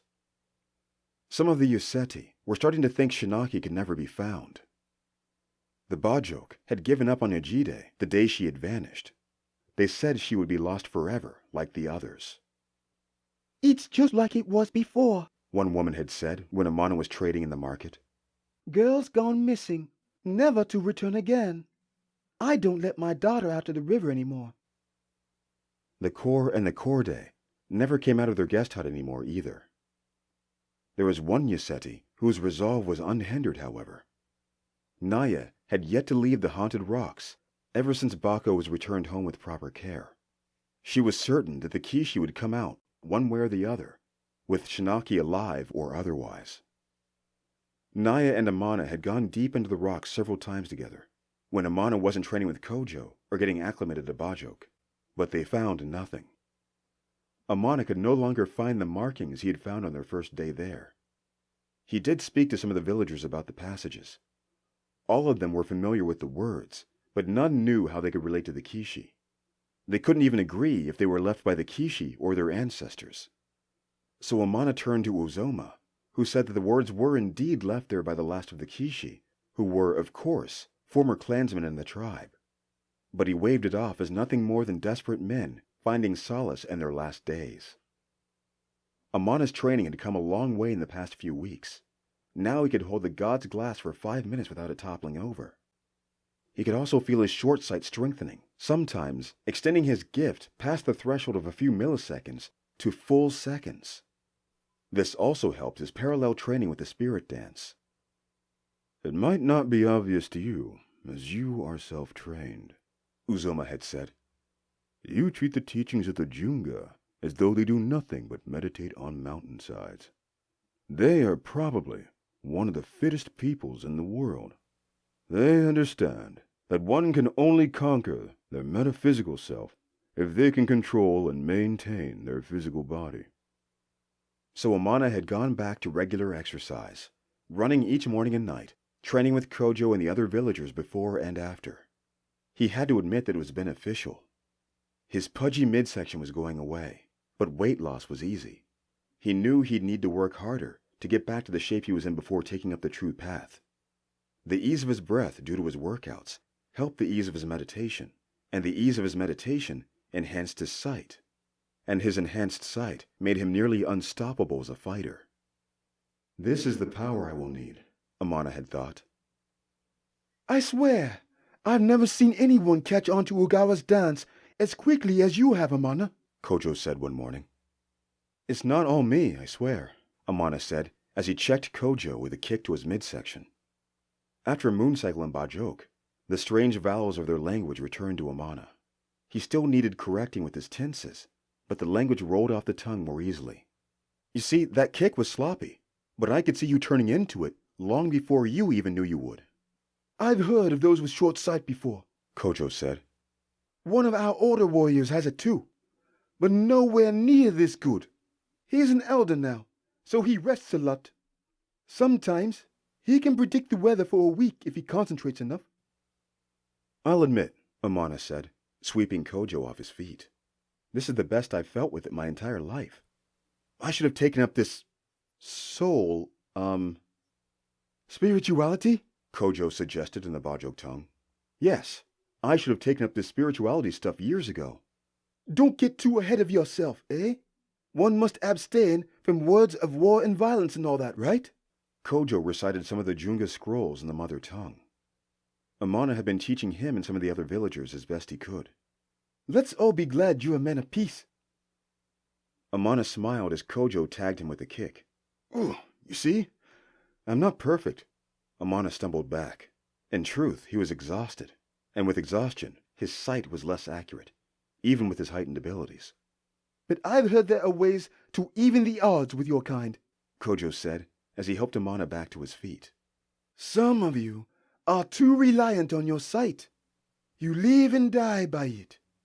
But I know that those of us without the sight can give you bad reads. This was true. Amana did not like confessing this to anyone who did not know, even his closest confidants. Anyone he fought, if their mind and willpower were strong enough, could mentally feint an attack to throw someone with short sight off. Kojo started this way, but he started giving off false reads. Flash. Kojo's ghostly image went for a low sweep, but it also collided with another image that went for a high punch. Amana could not read which one was his true intent, so he had to trust reality. It wasn't enough. Kojo went neither high nor low, instead kicking straight out at Amana's midsection. Amana lost his breath. He'd have to figure out how to subvert something like that. That's enough for today, eh? Kojo said, smiling and grabbing his kanzu. Shall we pray to the warrior? Amana had grown accustomed to the spirits of the land. He was told of the main four that the village followed. The warrior, sometimes known as the hunter, Ugara, the farmer, Eki, and the twin moon sisters, Yem and Aya. We're rubbing off on you that much? Kojo smiled, kneeling down for prayer. I admit, it helps me. As you say, they all flow through us, do they not? Has it helped with the dreams? Kojo asked. Yes, it has. In truth, I've stopped having them altogether. It's not wise to shut them out entirely. Spirits do not like to be ignored. They were hindering me, Amana said as he took a drink of water. Uzuma said I should stop letting them in so easily. That I should only initiate it through the spirit dancer through prayer. Fair enough. Just be careful about the one-way relationship. What do your monks feel about you praying to other spirits? I'm not sure, to be honest. Amana shook his head. Those religious types can sometimes be pretty territorial with their followers. Elder Uzoma says the Junga monks believe in all types of religions. They're not as dogmatic as Jultia, for example. Jultia? Another land far from here. They're probably the most religious of any of us.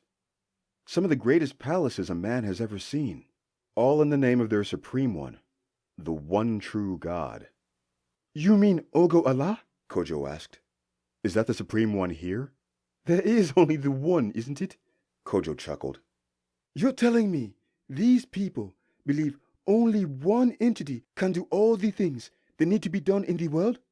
You'll have to ask one of the Jultia, Amana said. Maybe one day I'll be able to visit this place. Nothing is stopping you, friend. I can think of one person who would stop me. Kojo looked over his shoulder to his hut. They laughed and started their worship. After their prayer was done, they headed back to the village for lunch.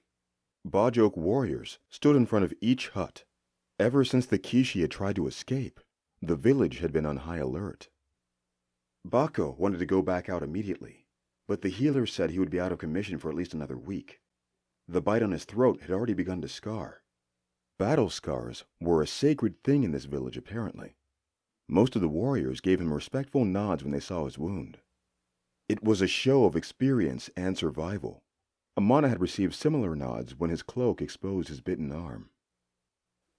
The chief wanted to station more warriors near Uzoma and his homestead as well, but Uzoma denied them. He said he'd done well enough to keep the Kishi away these many years. There was nothing different now. But some of the warriors in Bajok felt the old man was slipping. The attack on Bako was right in his backyard.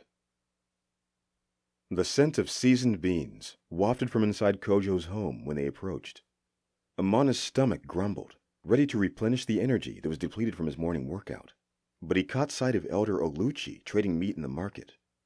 He, too, was surrounded by a pair of warriors overseeing each transaction. I'll catch up.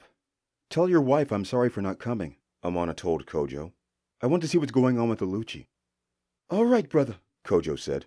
More beans for me. Make sure to pinch those cheeks, eh? Amana winked. Is that Amana? Ime shouted from within the hut. Ask him if he's gone to see Uzoma recently. Ignore her, Kojo said. If she knows you're here, she'll talk your ear off. Go ahead. I'll catch up with you later, yes? Amana smiled and waved, trotting off towards the market. The Bajok warriors watched him all the way, though they were far more trusting of him after he had brought the first son back. Oluchi! Amana waved. Oluchi returned the wave, though half-heartedly. As much as Amana was happy with his current circumstance, that did not stop him from his investigation. He might not have been as passionate as Naya, but he was still looking for ways to find the girls alive and well. How's the farm? Any more troubles out there? It's quiet. A bit too quiet, I'd say. I'm helping tend to some cattle now. One of my neighbors has had an increase in his losses. How many has he lost? 12 of his indama. And that was just his farm. Is that normal within a few weeks? Not at all, Oluchi said, as he gave his next customer a pound of meat. He only loses 1 a moon cycle, usually. Do you all know who's taking them? Well, He thinks it's the lions in the east. Maybe even a leopard or two. But you think it's something else. You and me both know what else would be so ravenous. Oluchi locked knowing eyes with Amana. Oluchi was old, but the shadows under his eyes were deeper than Amana had remembered them. Did you hear that Kofi's son went missing? And that boy Okoro hasn't been heard from either. What do you think about that? Amana already knew the answer. Those demons are coming back, Oluchi said, slamming another slab of meat into another's hands. They're like rodents, they are. The chief is slipping, I tell you. There haven't been any sightings since Bako's return. Uzoma has made sure of that. That may be true enough, Oluchi said, paying no mind to Amana's slip. But follow the trail. Those beasts are just waiting for the right time. I'll look into it. At least someone is, Oluchi spat. All great Chief Oba wants to do is hunker down and hope for the best. All these warriors, yet all they're doing is watching an old man trade some meat. Watch it, one of the warriors said, gripping his poleaxe tightly. And what are you going to do about it, youngster? Oluchi pushed his chest up against the warrior. He only reached the young man's belly. Amana put a friendly hand on Oluchi's shoulder. That's enough. Let the Kijana off with a warning this once. I assure you, I'll take a look at these animal attacks myself. Oluchi scowled at the warrior, but nodded at Amana's request. Amana turned away from the farmer and out toward the wilderness. This was the best lead he'd had in weeks. He had half a mind to tell Naya, but he knew she wouldn't leave the Black Rocks. Plus, they hadn't been on the best speaking terms the last few days. She was frustrated that they left when the Kishi were supposedly so close. It might be better if I go at it alone this once, Amana thought.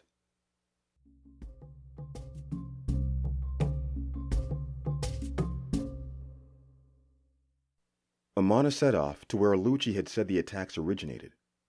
The land in the east was far more desolate, the plains of the predators, as some of the Bajo called it. Even during the height of the great empire of Gola, many had not ventured there. But Amana was confident he could suss out anything that might do him harm, confident in his short sight. Nothing about the day suggested there was danger. The sun rose high in a cloudless sky. Elephants roamed peacefully in the distance, antelope grazed, and wildebeest fed their young. No predator was in sight. Amana knew this was not a true peace. The usual predators in the land knew there was a new alpha, and that alpha was the Kishi. Though the general atmosphere was serene and calm, Amana did feel a presence stalking him. At first, he expected it was a lioness or a leopard, ready to pounce on a lone human. But this presence felt all too familiar. If you wish to follow me, you'll have to do better than that, Amana said. Damn! Your sight really is one of the best, isn't it? Naya said. She was crouched behind a long bush. So I'm told. Why are you following me? Why didn't you tell me where you were going? Amana did not want to answer. The truth would have been too hard for Naya to hear. Amana had come to realize he needed to be sensitive with her, or else she lost her temper. I didn't realize I had to report to you. My core day said we were to do this together. I don't recall those exact words. She definitely specified together. Anyway, I keep tabs on all my suspects. Suspects? But my name was cleared almost a moon cycle ago, Amana said, taken aback. You might not have done the deed, but you could be in league with these demons. How else could you read those words? You know very well how I was able to do that. Naya bit her tongue. Amana was caught in a half-truth. Fine. So my other leads dried up. Amana wondered if she really meant that all of her other leads had been beaten to a pulp. Amana heard rumors of some of the Bajok warriors encountering something in the night. Most assumed it was the Kishi, but their black eyes, rather than bitten necks, said otherwise. Or you were too bored waiting for a Kishi to pop out from those rocks. You don't settle down in one place too often, do you? That's why I came along on this expedition. Naya smiled. She knocked her arrow into her bow, then let it fly free. The arrow found its target, straight through the head of a savanna hare. I'm also quite handy with a bow. You hungry? Amana shook his head. Naya took the little rabbit and stuffed it in her traveling pack. So what lead are you following that didn't need my assistance? Naya asked, walking ahead of Amana down the path. Aluchi's friend lost a lot of cattle to animal attacks. And you think it's the Kishi? It's the best lead we've had since those rocks. I like that. Naya smiled. So what was your plan? Just walk around until you find something? I didn't have a plan exactly, Amana admitted. Worst case scenario, it would be a nice walk through the savannah. Naya and Amana walked together for a few moments. The day grew hotter as they walked deeper and deeper into the long grass, the sun peaking in the sky. The trees were spaced out, only providing shade every 100 yards or so. Before long, they settled under one of the larger trees. Animal bones were stacked against the root of the tree, but the creature was long dead, the last of its fur decomposing. Naya removed her light armor plating, fanning herself with her hand. Her dark skin glistened, sweat drifted down the line between her breasts. Amana found himself staring, and so did Naya. He looked away furtively but knew he was caught. She laughed. One must abstain from sexual misconduct, she chided, imitating the monotone voice Amana had while reciting from his scroll. It's okay. I won't tell your mountain monks. You're only a man. Amana went red around the ears. He had admitted to himself privately that Naya was a beautiful woman, a strong individual not unlike Asha, his wife. But he never saw her like this before, so exposed. To take his mind off the thoughts he had, like ripping the rest of her clothes off, Amana set himself to the spirit dance. After a short prayer to the warrior, Amana began the sway, shadow boxing away from Naya as she removed the rest of her clothing. Where did you learn to fight like that? She asked. Elder Uzoma and Kojo were teaching me. I noticed the Bajok all fight like that. It's a bit strange, isn't it? It's quite relaxing once you get the hang of it. Have you tried it out in a real fight yet? No, it's not used for combat. Not for me, Amana said, stopping his dance. Though in truth, he did not use it in a fight because 1, he was not looking for a fight, and 2, he was still uncomfortable with the unfamiliar martial art.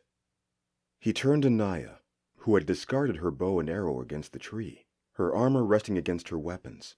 All she wore now was enough to cover her womanhood, not unlike most of the women in Bajok.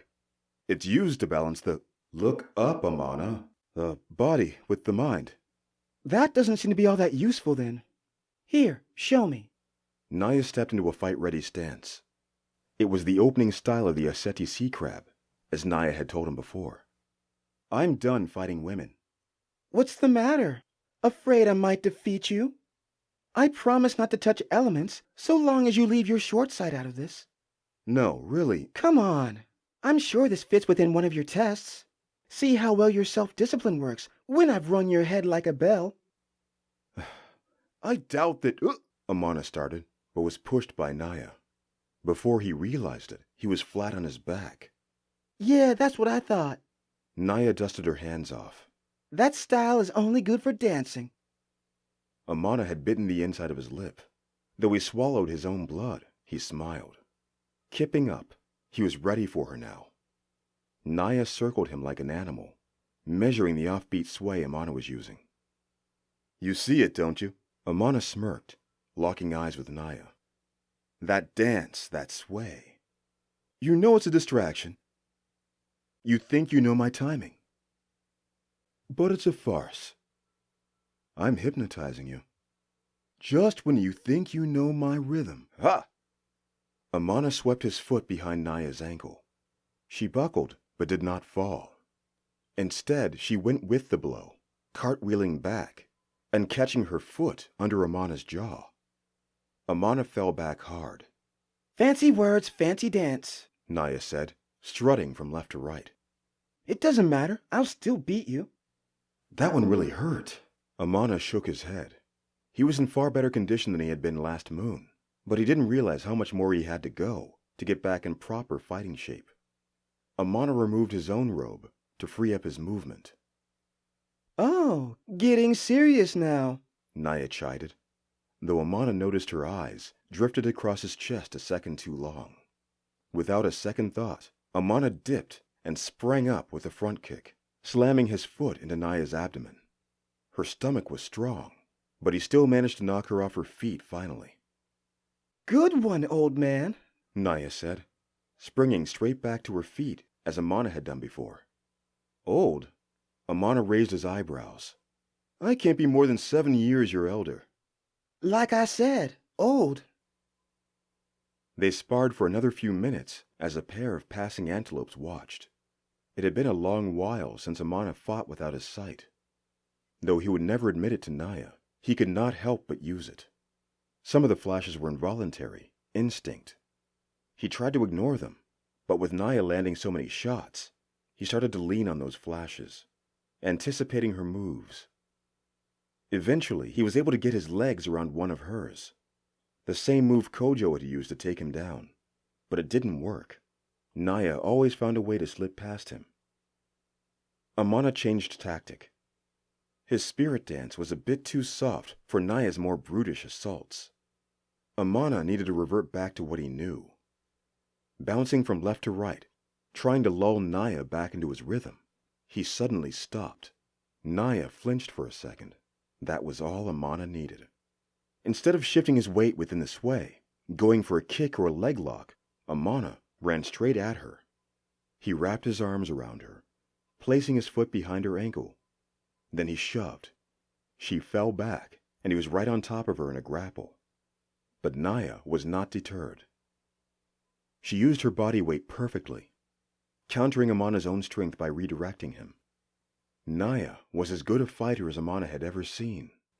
Amana had started the tackle and grapple, but Naya had already turned him around. Now she was on top. That last move wasn't part of that ba-joke dance, Naya said, on top of Amana. Their wet bodies slid against each other. Nah, I learned that one from somewhere else, Chana, Amana said.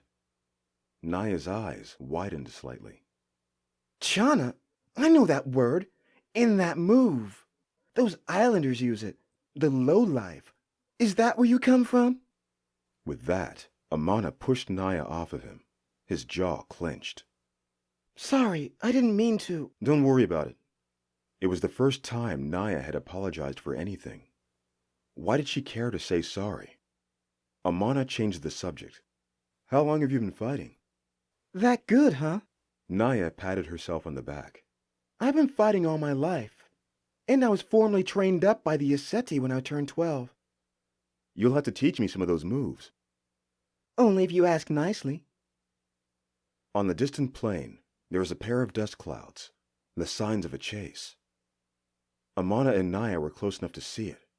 A dark figure chasing 2 little cheetah cubs. Where is its mother? Amana asked. You don't think that's... Naya looked to Amana. Amana looked to Naya. They both bolted. Naya picked up her bow and arrow along the way, but left her armor behind. Amana ran behind her shirtless. When they approached the scuffle, they saw what they were looking for. It was another Kishi, running impossibly fast. The cubs had no chance. In what looked like 2 fluid motions, the Kishi snapped both their necks, one after the other. Naya shot an arrow into the Kishi, but it bounced off its strong hide. The Kishi remained unfazed, with the pair of cubs between its jaws. Remember, hit their backside, Amana said. Noted, Naya replied, grabbing for another arrow. The human head of the Kishi resembled one of the merchants that had left a moon cycle ago. Before Amana could approach the Kishi, he received a flash. The cheetah's mother was making a dead run for Naya's back. Naya, get down! Amana shouted. Without a second thought, Naya dipped. The cheetah mother leaped over her and lashed out at the Kishi, who dropped one of the cubs. The 2 beasts tussled briefly, but the Kishi retreated into the thick of the plains, a meal already between its jaws. Still, the mother growled at Naya and Amana. Naya started to oscillate her hand. rocks and sand swirling around her fingers. "No, don't," Amana said with an outstretched hand. "She's just protecting her cub." Amana turned back to the growling cheetah, her back arched, ready to pounce. Slowly, Amana took a step back with an outstretched hand, making sure not to look the cheetah directly in the eye. Amana cooed softly, continuing to tread back lightly. Naya mimicked Amana, stepping back slowly. When they were 50 strides away, the cheetah mother started nuzzling the dead cub that was left behind, trying to bring it back to life. Those demons are getting desperate now, Naya concluded later as she pulled on her armor. Bajok has been on lockdown ever since Baka was attacked. That's why there are all these attacks on animals. They need to feed. If they can't have the Bajok women, well, they need to eat somehow. It still doesn't make sense. Amana stroked his beard. Like you said before, if they really do have Shinaki, shouldn't they be long gone from here? Why are they sticking around, and why this far out? The black rocks are completely on the other side of this land. Is their reach really that far? I don't know, Naya admitted. but that's good news for us. It means Shinaki might still have a chance out there. And Yajide. And Yajide.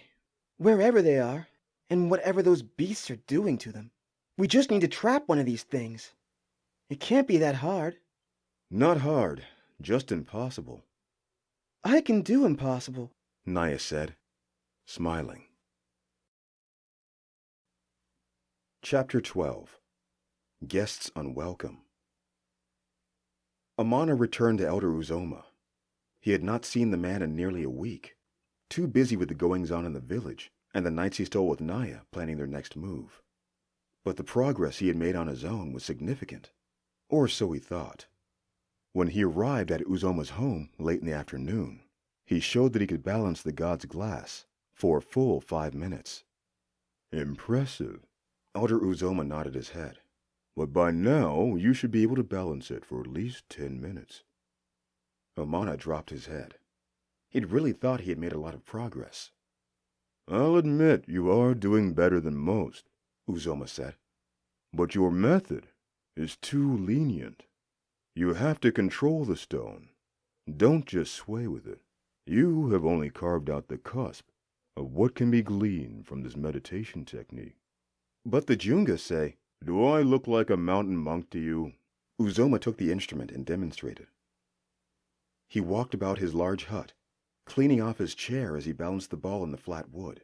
Amana's lips drifted apart, a dazed look on his face. Each time Amana tried to balance the thing, he needed to sit, unmoving. And here was Uzoma, walking around and attending to his chores as though there was no heavy ball he needed to balance. The ball did not even seem to move. When Amana balanced it, it swayed to and fro, and he flowed with it. But Uzoma seemed to will the ball to his command, rather than the other way around. The ball followed Uzoma, rather than Uzoma following it. You're distracted. You've not been here for quite some time, Uzoma finally said, after he finished dusting his altar. It's that Yaseti woman you go off with, isn't it? Amana opened his mouth. You think I didn't know you two were lurking off into the rocks. And how has that turned out for you? Have you come any closer to finding my son or those girls? Amana shook his head. I'm not telling you to abstain from sexual misconduct, as your scroll would say. Uzoma stuffed the instrument back into Amana's hand. But don't you dare grow attached. That's the true reason for that tenet. You'll need to maintain focus if you were to be a match for these Kishi. Amana hardly thought Naya was distracting him. There was their brief time on the plains, but that was innocent enough, and nothing came of it. But had Amana wanted more to happen? Regardless, he never felt such clarity in his abilities. Naya was not clouding or hindering him at all. I've already conquered that tenet. Amana lifted his shoulders with confidence. Surely you've heard of the Sapphire women, some of the most beautiful in the world. Conquering your ability to turn away from attractive women is the least of it. Uzoma laughed. It's true attachment that's the worst. That's what you should be wary of. Romance comes in more than one form. Does this mean you'll no longer train me? I already told you, I'm not one of those mountain monks. I won't benefit your goal if you wish to become a pacifist.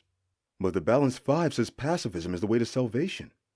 It's how the Junga achieved their great power, right? Why are you so insistent on having me as a mentor? Uzoma ignored Amana's question. You were one of the best warriors known to this land. Now, somehow, you have become a farmer with no real anger.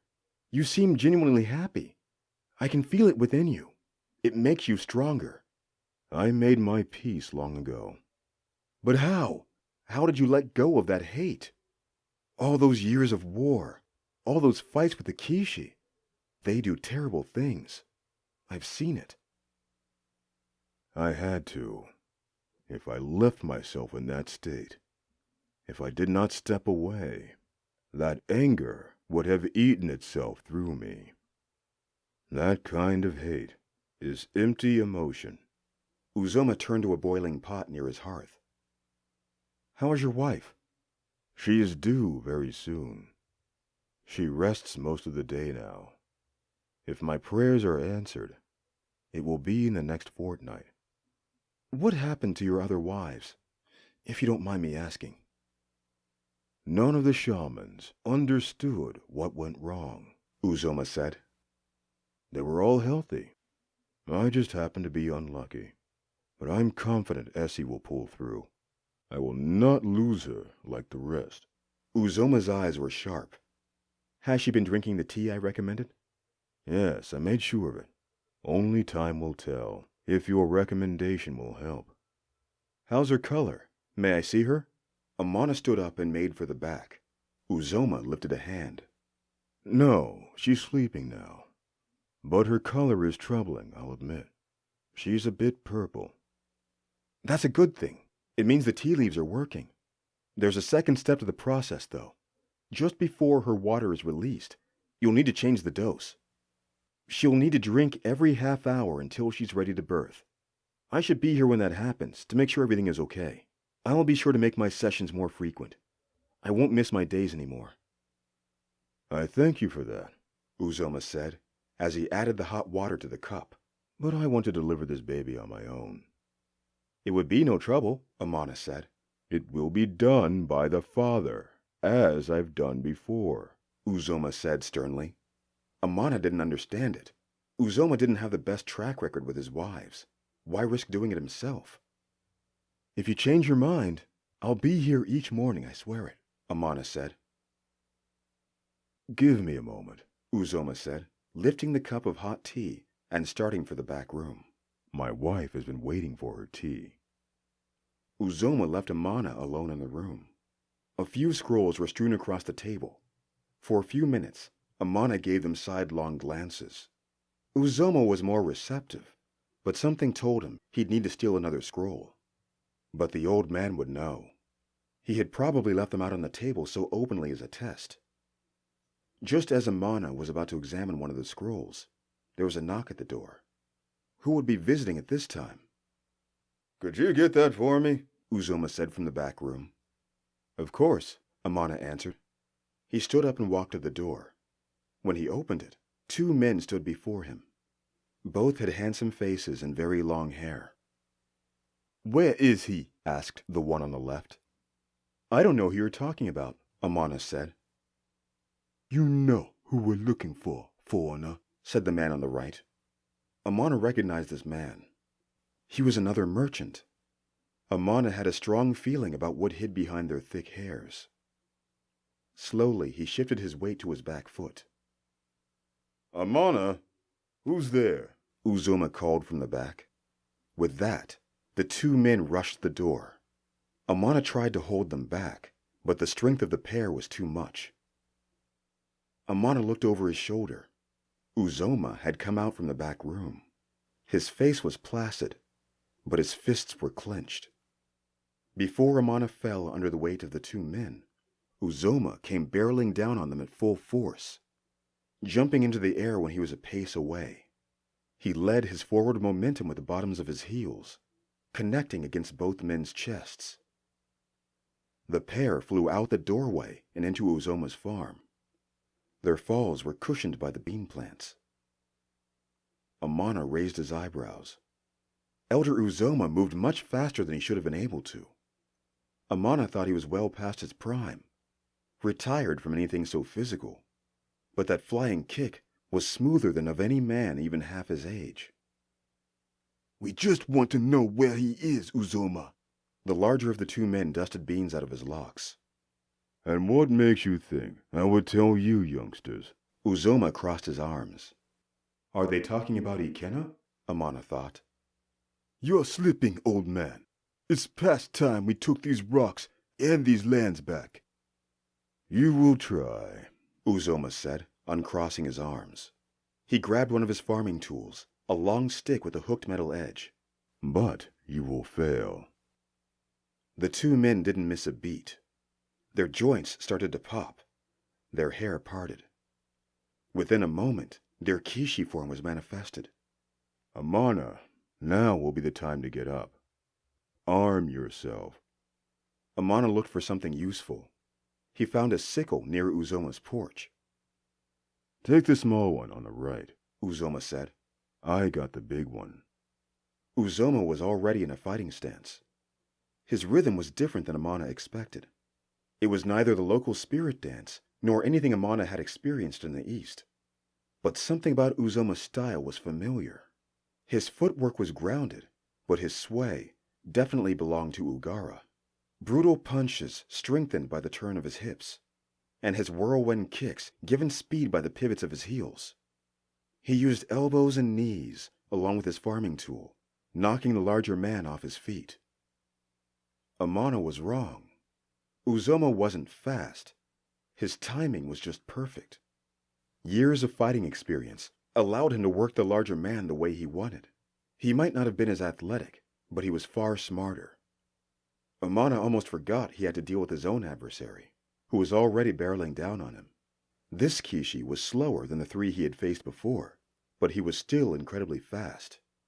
Amana had never fought with the weapon he had, but it was long and sharp, and it would keep the Kishi at bay. The demon bounded from left to right. Amana could sense its incoming attack, and used the long farming tool to block its path. The Kishi fell right onto its hooked edge, but the blade did not pierce its skin. Come on, Amana. You knew that wouldn't work. Each time Naya's arrows had tried to sink into a Kishi's skin, they always bounced off. Yemi had said their human sides were weak. Amana needed to target the Kishi's back somehow, but how would he pivot around such a fast foe? Amana kept one eye on Uzoma. What was he doing to bring the Kishi down? Uzoma kept setting the Kishi up to overextend itself. Then, when he had it where he wanted, he slashed its back open with the backside of his improvised weapon. Amana replicated the tactic. It should have been easier for him to do with his short sight, but his insides went cold. The Kishi was altering his spirit. Amana fought the crippling sense of dread, centering his thoughts around the spirits of the water. It helped. Though the Kishi was still prying into his fighting spirit, Amana could function. He saw where the demon would attack from just before it did. Amana settled into the rhythm of Ugara's dance. Everything one fluid motion. He swayed right, leading the Kishi, then stepped back and left, bringing his weapon hand over in an arc. Smash! The back of the Kishi, its human side, split open. Blood spewed freely from its wound. The Kishi and the human head yelled in unison. The Kishi that Uzoma fought now had several wounds on his chest, belly, and leg, and it had slowed significantly. Uzoma still looked fresh, the bounce in his step sharp, ready to make his kill.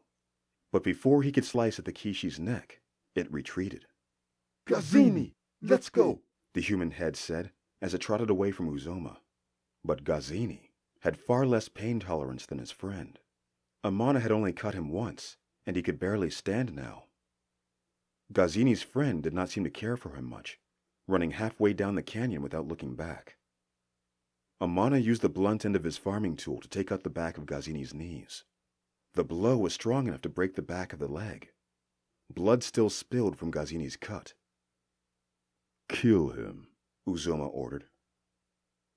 He's defenseless, Amana didn't see the point in killing the Kishi or the man. There's no reasoning with these types. They are tricksters. It was true. Where the Kishi had put dread in Amana's heart before, now it tried to nudge Amana's heart towards sympathy. Don't kill me, please. Gazini turned his hyena face away, using his human face instead. Amana could have sworn the inside of Gazini's eyes were moving into themselves, almost hypnotic. It's not my fault. It's the hyena. It takes over. Amana, kill the beast. Uzoma had an edge to his voice. It tried to kill you. It will do so again. Please, all we want is the girl. Don't listen to Uzoma. Amana wasn't sure what he should do. There was no immediate threat from the Kishi, but could he deny Uzoma's orders? The act of fighting was a bit of a gray area within the Junga discipline, but killing was definitive. Would all of Amana's training go to waste if he murdered an innocent foe? Were the Kishi innocent at all? Gazini wasn't going to wait for Amana to make a decision, and changed his tactic. We know about the asceti you go around with. If you do not help me, he will kill her. Amana smacked Gazini across the face. He? Who's he? Amana asked. We weren't sure before, but you do fancy the woman, don't you? Amana smacked Gazini across the face again. This time, Gazini's eyes swelled. She hides out near the rocks, bathes near the springs. We've never seen a body like that before. The warrior's way has done her well. Some of us were thinking she'd be a nice one to take as well. Amana went to strike Gazini again, but the human side moved away, revealing its hyena head, which bit at Amana's hand. Amana did not see it coming, distracted by Gazini's words. He could feel it now, so subtle. The demon had pushed against Amana's fear, enraging his consciousness. Lucky for Amana, Uzoma did see it coming. Before the Kishi could bite down on Amana's wrist, Uzoma slammed his sharp tool into the Kishi's neck, separating head from neck at its human side. When I tell you to kill, you kill. Uzoma lifted his blade, blood flying into the air, a few drops landing in Amana's beard. Uzoma stomped back into his home, leaving the body. Amana sat alone with his thoughts. No matter what he did, it was wrong. He looked at his arms. He hadn't noticed the wounds he'd acquired, the benefits of adrenaline. The Kishi were desperate if they thought they could simply take Uzoma as they pleased. Was it a power play? Did Ikena want Shinaki for himself? Did he take her when the others advised against it? Thought I might find you here. Is the old man here? Said Naya as she approached from behind.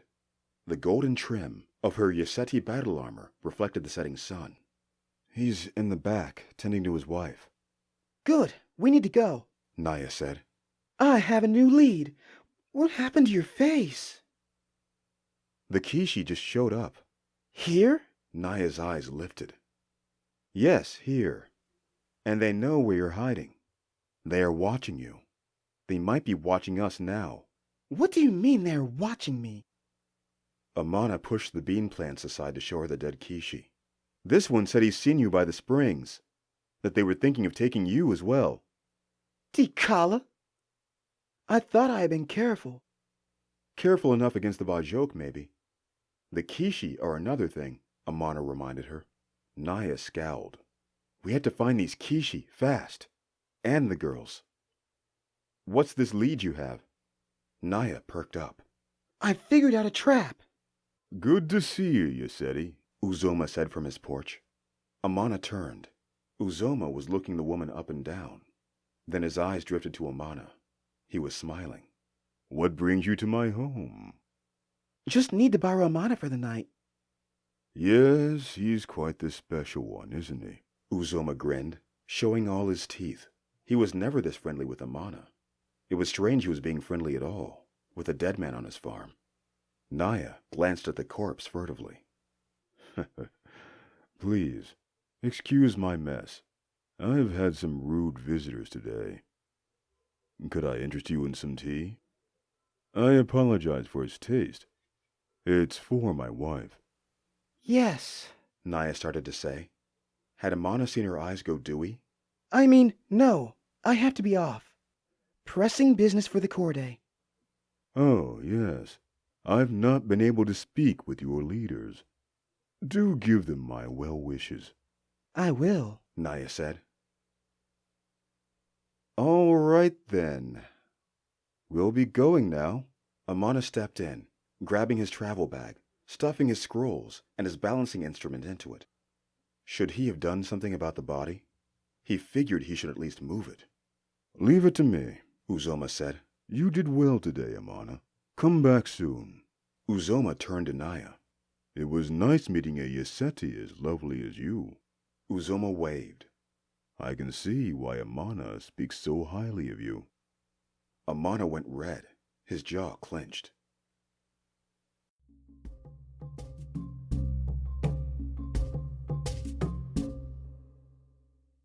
For an old man, Uzoma doesn't look half bad, Naya said, as they walked back onto the plains of the predators. Night had fallen, but Naya walked with a confident pace. If he was 15 years younger. He's a married man, Amana cut in. Naya shrugged, her smile betraying that she was only teasing. You're not jealous, are you? No, it's just not appropriate is all. Ah, come off it. You're from the islands. Your lot are supposed to be promiscuous. Not even your monk training could drive that from you fully. Just a few days ago, you couldn't keep your eyes off. Okay, that's enough, Amana said, a little curt. We're here now. What is it that you've done? I set up a trap for our demons, Naya said. You see that wildebeest over there? Amana followed the path of her finger.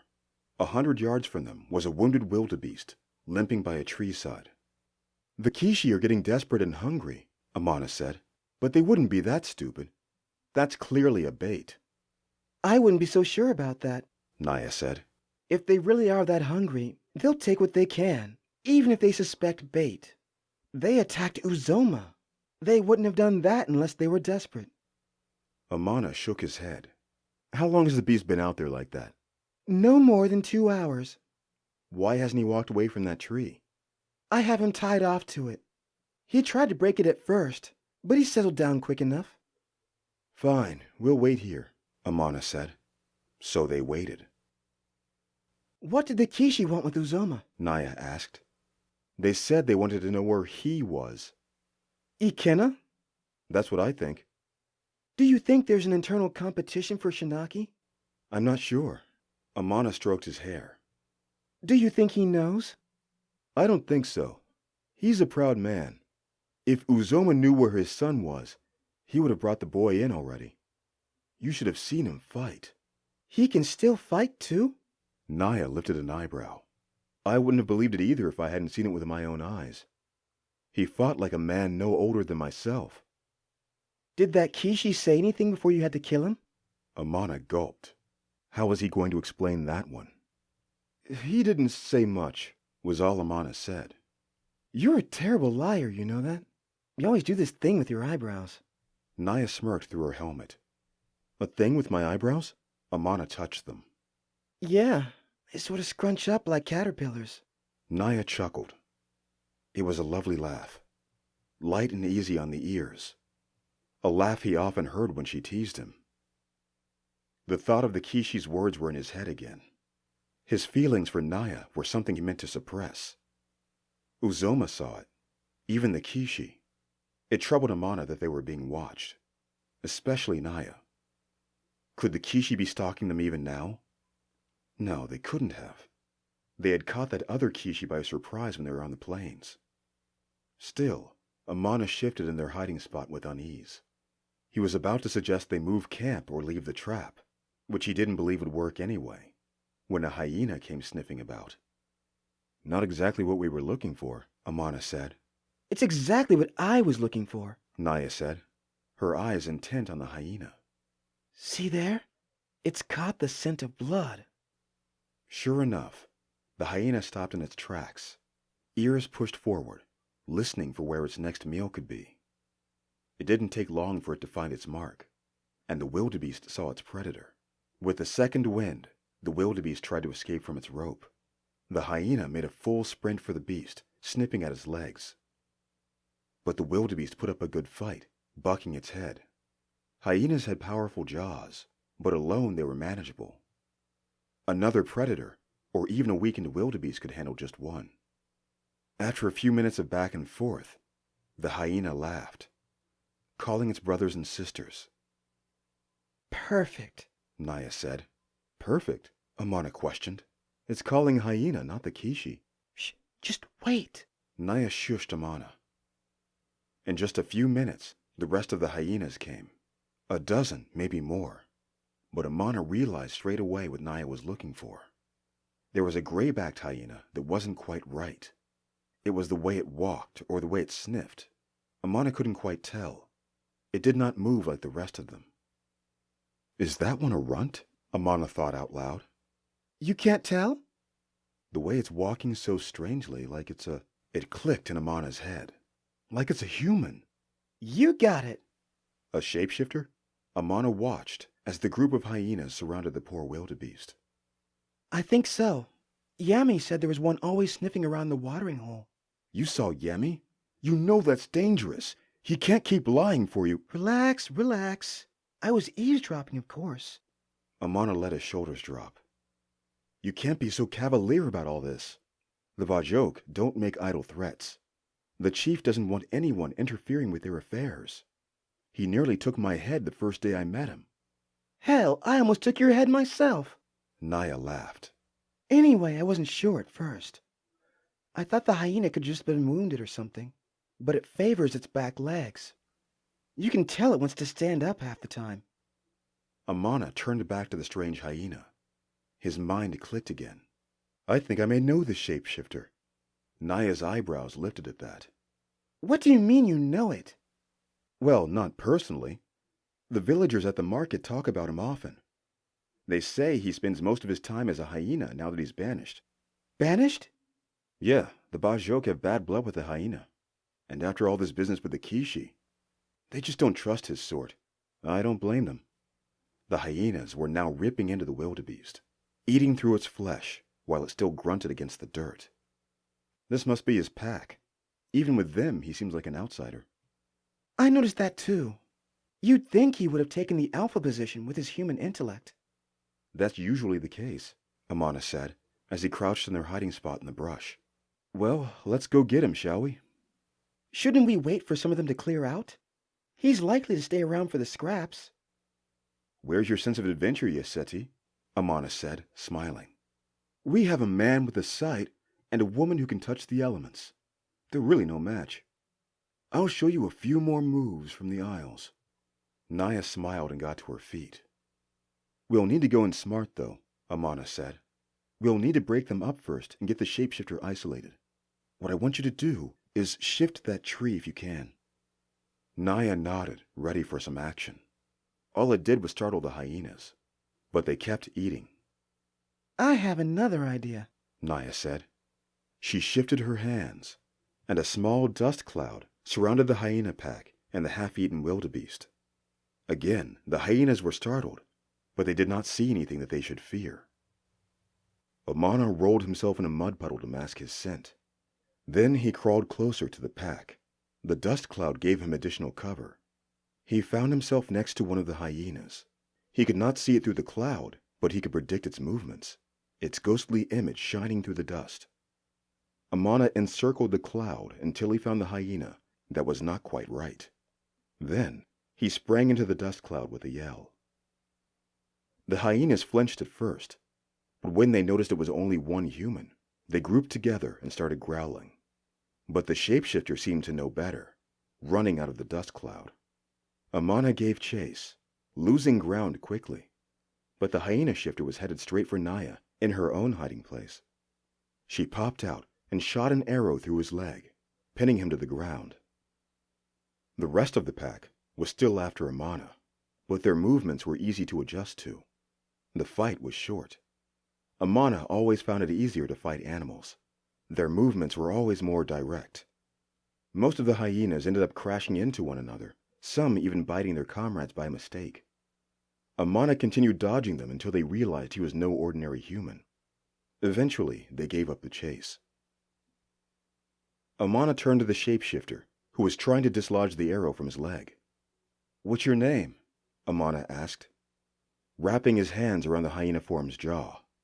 He knew if he let go for a moment, he'd never see his hands again. "Go ahead, show your birth form. We only have questions." It was strange when the protruded jawline shrunk back into the hyena's head, replaced by a human mouth. Now, there was only a naked man for all to see. He had the face of an animal, pointed and long. Name's Ayo. "Good to meet you, Ayo. I think we have a mutual friend in Ikena," Amana said, nodding to Naya. She went for Ayo's back, pinning his arms. Don't try anything funny, she said, or I'll put a dagger in your neck. You don't have to go doing that. Ayo jumped. He was a frantic sort of man, his head twitching from left to right like the beast he was. He smelled like he hadn't bathed in years, and emitted a pungent odor that could not be washed away with a simple bath. Answer my friend's questions, Naya said. And you won't have to worry about that. "Have you seen Ikena around recently?" Amana asked, kneeling down next to Ayo's slumped body. I don't know nothing about no Ikena. "Something tells me you're not telling the truth. These are your hunting lands, are they not? There have been increased attacks on your turf. Surely you have some new rivals who've relocated here." I told you already. I don't know nothing about that. "Or maybe it was you who took the girl. I'm sure the village would love to hear I found her captor, and it was Ayo all along. The banished shapeshifter who wanted to get back at the people of Bajok. They'll have a steak ready just for your head." That's a lie. Ayo shouted, shifting his weight. But Naya had him locked down good. I didn't take that girl. It was Ikena. "Ah, but I thought we did not know where Ikena was." Amana smiled. He almost felt at home interrogating this man. It was like putting on an old glove. But Amana didn't take too much satisfaction in breaking him. He was as dim as they came. I'm not telling you anything else. "The other Kishi don't like what Ikena's doing, am I right? They are fighting over the Aseti princess?" Ayo kept his lips shut now. All right then, my turn, Naya said. She took the butt of her knife and hit the side of Ayo's head. Naya! Amana shouted. Back up, Amana. She held the knife out at him. He's not going to answer us. Your way is too slow and too unreliable. But this... She held up the knife. Always gives answers. I'm not losing another lead on Shinaki. Amana could not think up a good enough response, so he stepped aside and let Naya take over. Naya grabbed Ayo by the nape of his neck. Ayo winced, and Naya answered him with a punch to the face. Where is she? Naya shouted. I already told the other guy. I don't know nothing about that girl. Ayo started pulling at the arrow in his leg. Take it out, please, he shouted. Oh no, you don't want me to do that. My people are masters of the bow and arrow. Naya pulled out one of her arrows from her quiver. You see this spiked tip here? It's made specifically for idiots like you. The moment you pull it out, you'll cut up even more vital veins than when it went in. And I assure you, my shot was not meant to kill you. You will lose some blood. That can't be helped. But you will not pass out before telling me what I want to know. I have the tool to remove it properly, but I'll need answers first. Ayo gritted his teeth. The color underneath his dirty face was leaving him. Still he persisted. Still he did not speak. Naya used her palm to smack Ayo right on his throat. He coughed, but no words came out. Naya raised her hand again. Okay. All I know is that the girl was taken. She was taken by Ikena. Where does he have her? I don't know. Ayo flinched at Naya's raised fist, but a punch never came. Honest, I don't know. What does he want her for? Why her? He wants revenge. No, he wants to protect her. No, that's not right. He needs her for his plans. It was the only way. What are you talking about? One thing at a time. What revenge? I don't know. Io clutched his head, shaking it back and forth. The Kishi, they're back. They want revenge. Who's trying to protect Shinaki? I don't know. Io repeated. How about Yajide, Io? Did you hear anything about her? Amana leaned forward. I don't know. We're pressing him too hard. He's confused. Amana stepped in. Naya batted his hand away. Dikala, tell me where they are. You must have some idea. The rocks, they have to be there.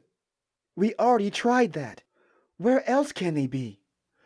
I can't. I can't. They'll kill me. Io was crying now. I don't bother nobody. Why you have to come around here and ask me all these questions? Tell us what we want to know and it'll be over, Amana said over Naya's shoulder. She smacked Io across the head again. He was out here with her. He was out here. He needed food. He needed his revenge on that man. The chief doesn't like me, never has, never trusted me. I was his best servant. I tended to everything he needed. Then he threw me out. Serves him right what's happening now. Io was on a tangent of his own now. You're not going to get anything useful out of him. You have to calm him down, Naya. Amana stepped in again with more force. Amana, this is the last time I'm going to ask you to step back. She lifted the ground below Amana, and he fell over its uneven lumps. He's almost there. He's almost broken. I'll get him to fess up. Naya turned to Io again. She pressed her thumb into his collarbone and applied pressure until it was at the edge of breaking. Stop it, please. Io's eyes went wide. I don't know. I won't tell. They'll kill me. They'll kill you all. It's one or the other, Io. You know, and you will tell me. Io started to shapeshift back into a hyena, but Naya was ready. She rubbed her hands together, and a small flame appeared. With her scalding hands, she grabbed Io's wrist, burning him. The man hollered, a strange mix between a human scream and a hyena laugh. Just like that, he stopped his shift, remaining in his human form. The pain from the flames was too much, though, and he passed out. Naya slapped him a few times, but he didn't wake. You will compromise the truth by getting answers through pain. The Scroll of the Five says to abstain from such dark words and actions. Enough with your damned scroll! Naya shouted, giving Io one more slap to make sure he couldn't be brought back for questioning. Do you even have a mind of your own? Will that scroll get Shinaki back? Amana shook his head. Whether it gets Shinaki back or not, I don't want to see you going down this path. It's one I know all too well, and it amounts to nothing useful. I got more out of him than you ever could trying to be his friend. And I don't need you saving my spirit, or whatever it is you're trying to do. My mission is simple. I serve my Korde, and I will return her daughter to her. What would you have me do? Exercise some patience, Amana advised. What you're doing is foolish. So I'm a fool now? Naya stood up to her full height, her nose almost touching Amana's. You know that's not what I meant. What did you mean then, Amana? What? You're being hard-nosed. That's what gets the job done, and you know that. What's wrong with you? Why are you so weak? You have the body of a warrior and the skill to back it up, and you're wasting it on what? To live a life at the feet of other mountain monks? Don't disrespect the clan. They have something I need. Amana threw his finger into Naya's face, and she batted it away with the palm of her hand. Forget that clan, Naya said. You're so much better than this, Amana. No, Naya. Amana pointed down to the bloodied Io. You're much better than this. Naya shook her head, her brow pinched tight in frustration. You're not helping me on this mission anymore. Io is mine. The trap was my idea, my claim. Go back to your elder and your villager. I'll get answers out of this shapeshifter one way or the other. Uzoma was right about you. You're just a distraction, Amana said. The feeling is mutual then. They stood there in silence for some time. Only Io's labored breathing pierced the dead air. Everything was said that could have been said, and there wasn't much either of them could have done to change things.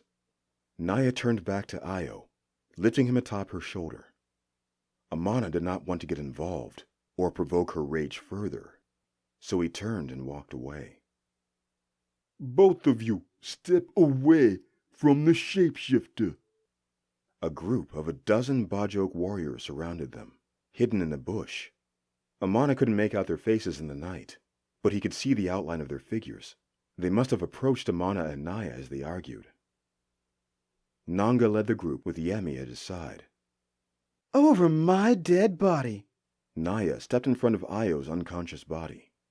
That can be arranged, Nanga said with a smile, clutching his spear. They were all on their guard, knowing what Naya was capable of now. Now, calm down, Yemi said with a friendly smile. Naya knows Io falls under our right. This is our land.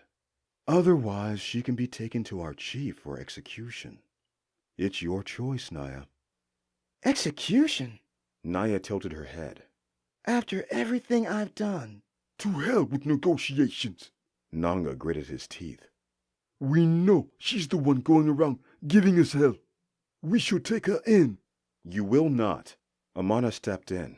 Naya's done more for this investigation than any of you. We're not going to listen to a foreigner. Nanga spat. She's overstepped her bounds. She doesn't get any more chances. How about this? Amana proposed. You take Io and... No, they're not taking the shapeshifter. Naya's voice was sharp. You really have no say in this. You should listen to your friend here, Yemi said peacefully. Naya sucked her teeth at the use of the word friend. She's too wild. Nanga stepped forward. I'm taking her in. That's what the chief wants. Naya is not the enemy here. Amana moved between Nanga and Naya. You both want Shinaki and Yajide back. The foreigner could give a damn about the Bajok. All she cares about is that princess and breaking our noses in, one of the warriors said in the local tongue.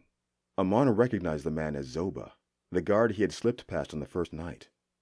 The Kishi attacked Uzoma and me, Amana said. When did this happen? Yami stepped forward. The rest of the warriors leaned in as well. Late this afternoon. They came looking for Ikena, I think. Uzoma didn't have a good answer for them, so they attacked. They never attack Uzoma. Not since the war, another of the warriors said, his eyes downcast. Did you get a good look at them? Yemi said, his eyes squinted. Not really, but one of their names was Gazini? Uzoma killed him, Amana said. Yemi frowned. The other warriors whispered to one another. So the old man has still got it, one of them said enthusiastically. They are getting desperate. Naya spoke up. Io knows something about that. Maybe we can work together then, Yami decided. If these Kishi truly are attacking Uzoma, this could get out of hand very quickly. We'll have another war. Work together? Nanga butted in again. Do you hear yourself, brother? Amana is right. Naya is working towards the same goal. Everything rests on that Yaseti girl. Yami turned to Nanga. What about our girl? Yajide is still out there too, or did you forget that? Of course I didn't.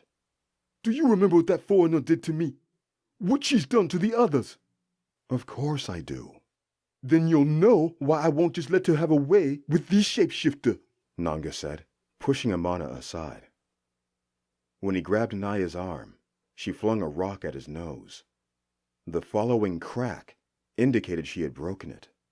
Without looking at the damage done, she adjusted Io on her shoulder and ran. It was a futile attempt. She was outnumbered, and it didn't help that she had the weight of Io to deal with. It only took 2 of the warriors to stop her. I really wish you hadn't done that. Yemi looked down to Nanga, who was clutching at his nose. And I really wish you hadn't done that, Naya. He looked at Naya, pointing to Nanga's bloodied nose. The man was livid. I'm sorry, Naya, but we'll have to take you back to the village as our prisoner. Chapter 13. Execution. Amana returned to Uzoma the following morning as he had promised. They started with the ball balance training. Amana was doing even worse now. Both Io and Naya were being held captive in Bajok. Yemi had been able to talk the chief down from executing Naya on sight, but only after the chief found out about how she had helped capture Io. Though she was safe for now, there was still a pit in Amana's stomach. Corday Nima had tried to negotiate for Naya's immediate release, straight back to Yoseti, but the chief had denied the request. She's had chance, the chief had said in his broken accent. Naya, surprisingly, had accepted her fate. No choice words for the chief or the captors who tugged at her arms. Amana could not bring himself to say anything to her. She was still angry with him about what had been said. Io, on the other hand, looked as though he might soil his pants at any moment. Even when they brought him food, he thought they were coming for his head. It was going to be difficult getting concrete answers out of him. But Nanga had already thought up a few ways to get Io to talk. Nanga's methods were about the only thing he and Naya could agree on, though Nanga also campaigned for her immediate execution. When the chief heard about the attack on Uzoma, he stationed 2 Bajok warriors at the elder's home. Amana had waved at them when he had arrived, but neither acknowledged the gesture, intent on watching the farmlands. With everything on Amana's mind, he could not balance the ball for more than a few seconds. What happened? Uzoma asked. You're right. Women are distractions. It's not all women that can be distractions. Just the ones we care for. You don't know it yet, but you do, Uzoma said. He walked to Amana and took the god's glass. No balancing today. I have something else for you. Uzoma searched inside his chest. You promised you'd bring my wife into good health. I think it's only right I do right by you. The baby? It's okay? Did she give birth? Uzoma shook his head. No, nothing like that yet. But I've been through this twice before, and Essie looks better than the others. I have a good feeling she'll pull through. Amana smiled, but after the Kishi attack, he had been thinking of something. Yemi said the Kishi put a curse on you. Amana said this slowly, seeing if this was a subject he was allowed to comment on. Is that why your wives have been dying? He was glad to hear she was doing all right, and that he was the one to help. But he could not help wondering if his efforts would ultimately be futile. He was no alchemist, after all. There was no special tea he could brew to lift any kind of curse placed on Essie by the Kishi. Yes, those are the rumors that have sprouted around the village, Uzoma said. But no, I am only cursed with an aging body. You took on those Kishi well enough, Amana pointed out. I haven't been completely honest about why I came to these lands, Uzoma said as he pulled out a dusty old scroll. You see, I used to fight for the Gola Empire before its fall. We had reached the jungles of Kunda when I came across one of the Junga monks. He was imparting wisdom to our enemies and refused to share that wisdom and knowledge with us because our conquest was unfounded. I was the only one who stood at the mountain monk's defense, and I saved him from execution. The Empire never could get past the jungles. Our leader fell, and the state was broken. After the war, I was invited to join the monks on Junga Mountain because of my talents as an empath. I think they were more interested in studying me than anything else. I stayed with them for a time, and I learned a lot. And what they taught me, that helped me find balance. But I still did not achieve what I was looking for. You see, like you, I have been trying to step away from the darkness.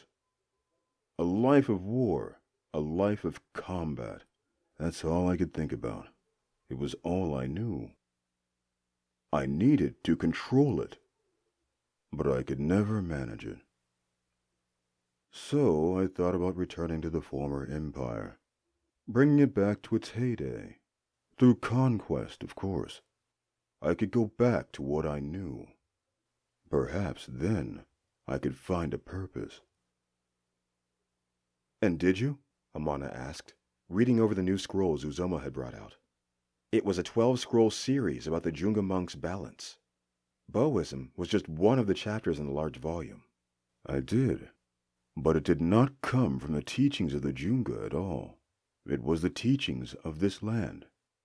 I know you've become familiar with some of their spirit gods, yes? I have, Amana said. It's all Kojo talks about whenever we spar. Do you know what their core value is? Amana shook his head. You see, the mountain monks saw good and bad as two separate entities, when really, one cannot exist without the other. To the Bajok and the greater nation of Gola, it's not a matter of either or, but a matter of both and. Consider a storm. We do not see it as evil, but Mother Nature's natural state. A storm does not wipe out a village because that village has wronged them. It's simply living out its nature. But what happens after that storm? It wipes away the weak, and the strong remains. Uzoma went to his altar. He lifted one of the statuettes. So I fought the Kishi all those years, without malice, but with control. Finally, I found out what I was missing. I needed both the Bajok and the Junga to teach me the truth of our world. Well, that and many other things. You see this figure? It's the great warrior that they pray to. You've come to know him as Ugara. They believe prayer to him will give them good fortune in battle. Yes, I've felt him in this way. Indeed, as have I. But power comes from within and without. One's power doesn't just come from the gods. He lifted the statuette. It also comes from humans. Uzoma pointed to his heart. Remember that. Never focus yourself on one piece of information or one lesson. Ever since you started your training, you've felt your power increase, yes? Yes, Amana said. I admit I use both teachings to help me in this way. I use the spirits, but I also use my natural talents. As you should. Never lose sight of that, Amana. As you can see from my small library here. Uzoma pointed to a pile of books in the corner. Knowledge is indeed power, and control is its manifestation. That will defeat these Kishi. Stay vigilant. Use your tools to your benefit, including your darkness. But control it as I have controlled mine.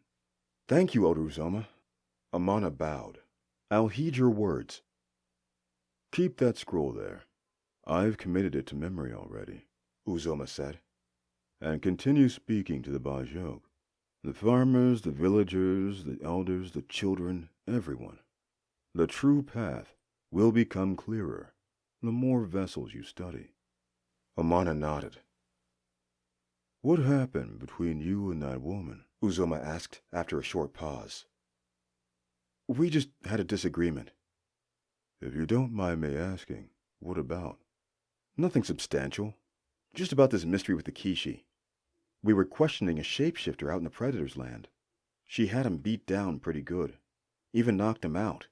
It didn't seem the best way to get answers out of him. A shapeshifter, you say? Yes, a man named Io, Amana said. Uzoma lifted his eyebrow. The villagers spoke of him in passing. Yes. Everyone knows about Io, Uzoma said. What happened to him? He always gets away from most of the hunters that try to capture him. He wasn't so hard to trap when you have the short sight, Uzoma said, eyeing Amana. So this Yoseti still has him? No. Some of the Bajok came, took Naya and the shapeshifter. He's in their custody now. I believe Nanga is interrogating him now, or soon. I'm not sure. Did he say anything about where my son might be? Or those girls? Not too much. At least not before Naya knocked him out. Uzoma nodded, stroking his beard in thought, the only hair he had left. Well, thank you for this, Elder Uzoma. Amana stood up, his pack weighted down with even more material to study. I'll see you tomorrow at the same time? Yes. Uzoma smiled. I look forward to it.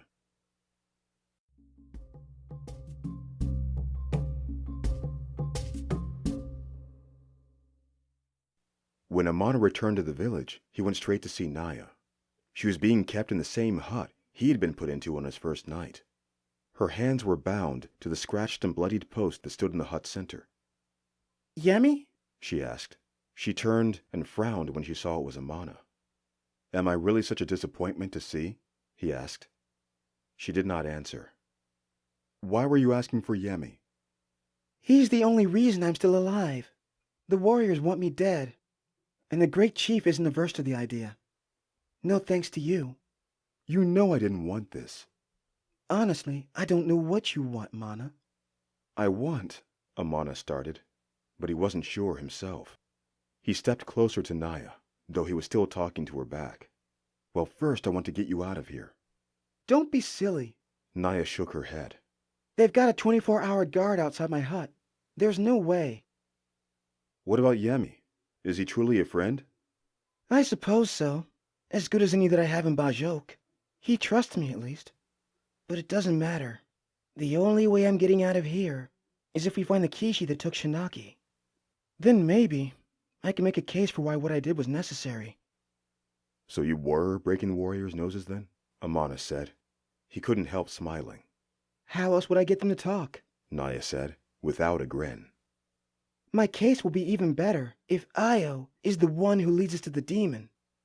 Where are they keeping him? Amana asked. I'm not sure, but I heard the warriors talking about his interrogation happening in the big hut. Have they started questioning him yet? I haven't heard any screams yet. Amana sat down next to Naya, watching her in silence. She gave him a furtive side-eye. What? I'm sorry, Naya, Amana finally said. You're right. I've been too passive, too weak. I've been trying to bottle up my emotions, but I have good reason to. Amana stopped himself before he told her too much. What?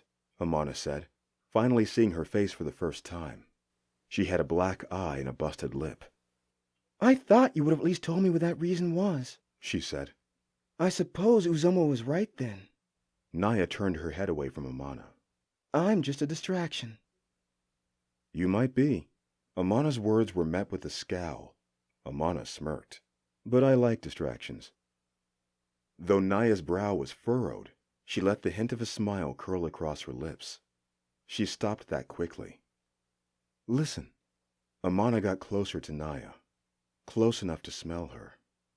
How about I speak to Yemi? We don't have to cut our way out of the village, but we can certainly talk our way out of it.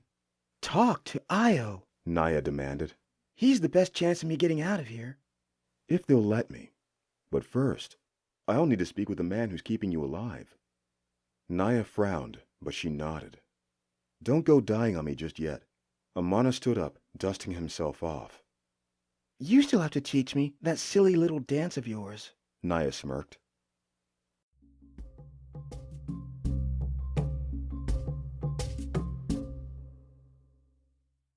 Can I trust you? Amana said, when he found Yemi playing a game of wooden marbles with another warrior. Good morning to you, too, Yemi chuckled. Can I finish my game first? Don't matter none. The other warrior said. You is 2 moves from beating me anyway. Well then, looks like I'm free. Yemi stretched his arms out. Can you trust me with what? Naya's life, Amana said plainly. Yemi raised his eyebrows, but he lifted himself up. Walk and talk? That's fine by me. Amana led the way down the village path. Why are you keeping her alive? Amana asked when they passed the market. I couldn't waste such a beauty. What's the real reason? Amana frowned. Naya doesn't seem like a liar to me. Does she to you? No, she doesn't. She's quite blunt. Isn't that the great thing about people like her? Never any surprises. Yemi waved at a woman passing by with her day's harvest stacked on her head. The woman smiled back. You were promoted recently, were you not? I am a war chief now, yes. Yami nodded. Part of the First Sun's Guard, and the chief's advisor. I was the one who found you two out in the plains. I thought Nanga outranked you. I have a more delicate touch than he. They stopped near the festival grounds. Naya doesn't have much time to live, Amana said. You can't keep her alive forever. Your comrades want her dead, and the chief doesn't care about her life either way. I can be quite persuasive, Yami said, smiling with all his teeth. I can keep the girl alive. What's it to you, anyway? Amana did not answer. He didn't think it was right to let out that he had developed feelings for Naya. I made a promise to the Aseti, Amana said, and I still think Yejide is out there. Somewhere. That girl may be lost, like the others. Yami shook his head. So there have been other attacks? Of course there have been. All out in the farmlands. We've been told to keep it quiet, of course. And you don't have any idea who is behind all this? Io's our best bet, Yami admitted. That was one of the main arguments that kept Naya alive. I convinced the great chief that she was the only one to capture Io when none of the others in our village could. She really is quite the woman. Amana did not think it was prudent to correct Yami. Naya had captured Io only with his help. They were a team. But the way Yami spoke of Naya made him feel uneasy. Did Yami share similar feelings for the woman? Had Naya shared those feelings for this man? After all, it was Yami she asked for in the hut, not him.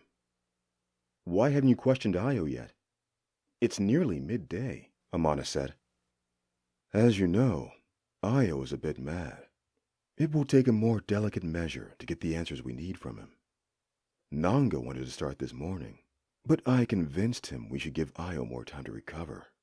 He is emotionally unstable, after all. Would it be possible for me to speak with him? Amana asked. That would be up to the great chief. But like I said, he's in no condition to speak with anyone right now. Yami turned. Look, it's been nice speaking with you, Amana, but that's all I can do right now. Trust me, Naya is safe. War Chief Yemi! A Bajok warrior jogged toward the pair. War Chief Yemi, he's been killed! Damn it.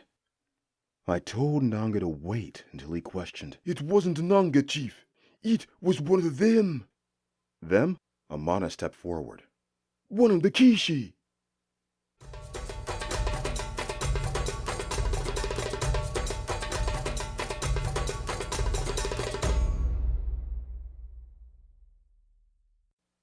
Amana, Yami, and the Bajok warrior sprinted to Io's hut.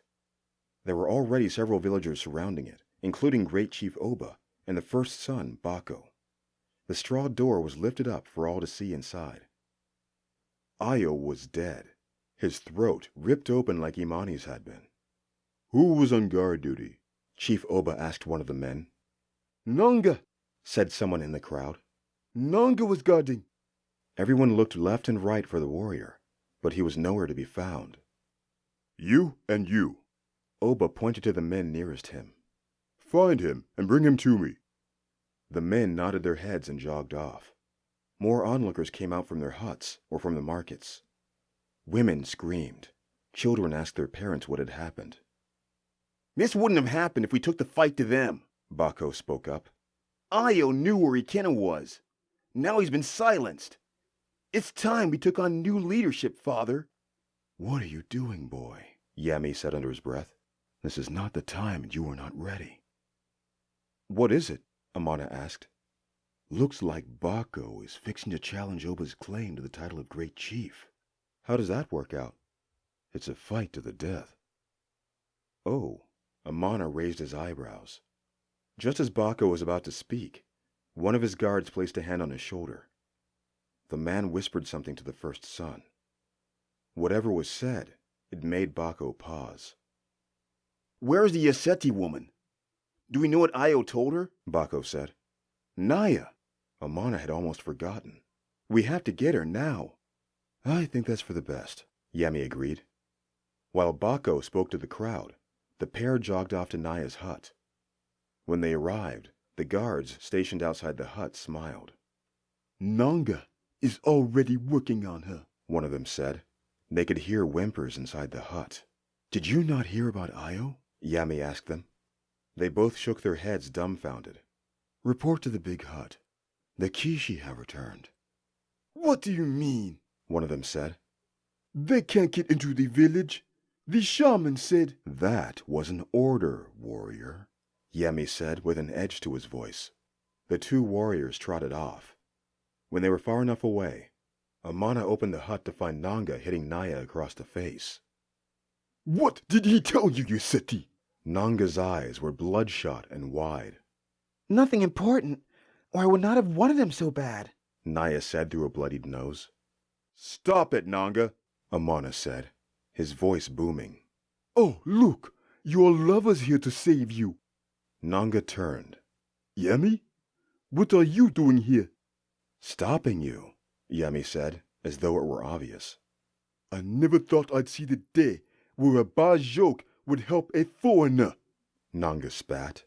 What happened at Io's hut, Nanga? Amana spoke quickly, knowing he had little time to trade insults. We're doomed, was all Nanga could say. A Kishi? Amana asked. Did you get a good look at the back of its head? I was too busy trying to stay alive. I wasn't just gonna stare at it. The Kishi are here. Naya's words were slurred through her busted lip. They said that was impossible. Well, it was possible, Nanga said. The thing was in the village, and it killed Io.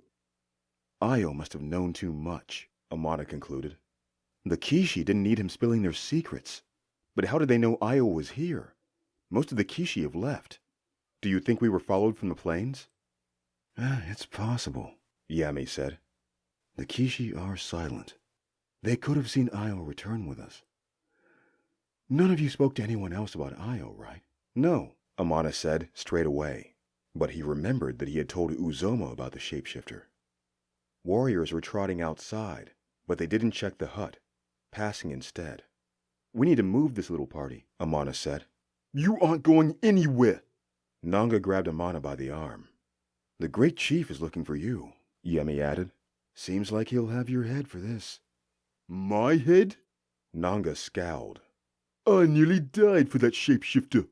Right now it looks like you deserted your post. Amana pulled at Naya's bindings. You can come with us, or you can try to leave, Yami said. The choice is yours. Amana checked Naya's wrists. They were raw and torn. Did he hurt you? He wishes. She smiled. Hits like a girl. I've been hit by a girl or two. Amana winked. They can hit pretty hard. I have to let my Corday know what has happened, Naya said to Yami. Yami nodded. Right. I'll take Nanga away from here until things die down. No one should be disturbing the guest hut. Just keep away from the market and the festival grounds. There is bound to be a handful of villagers there. I know how to keep to the shadows, Naya said. That you do, Yami agreed. Thank you, Yami. Naya bowed her head. Of course. All right, let's go, Amana said.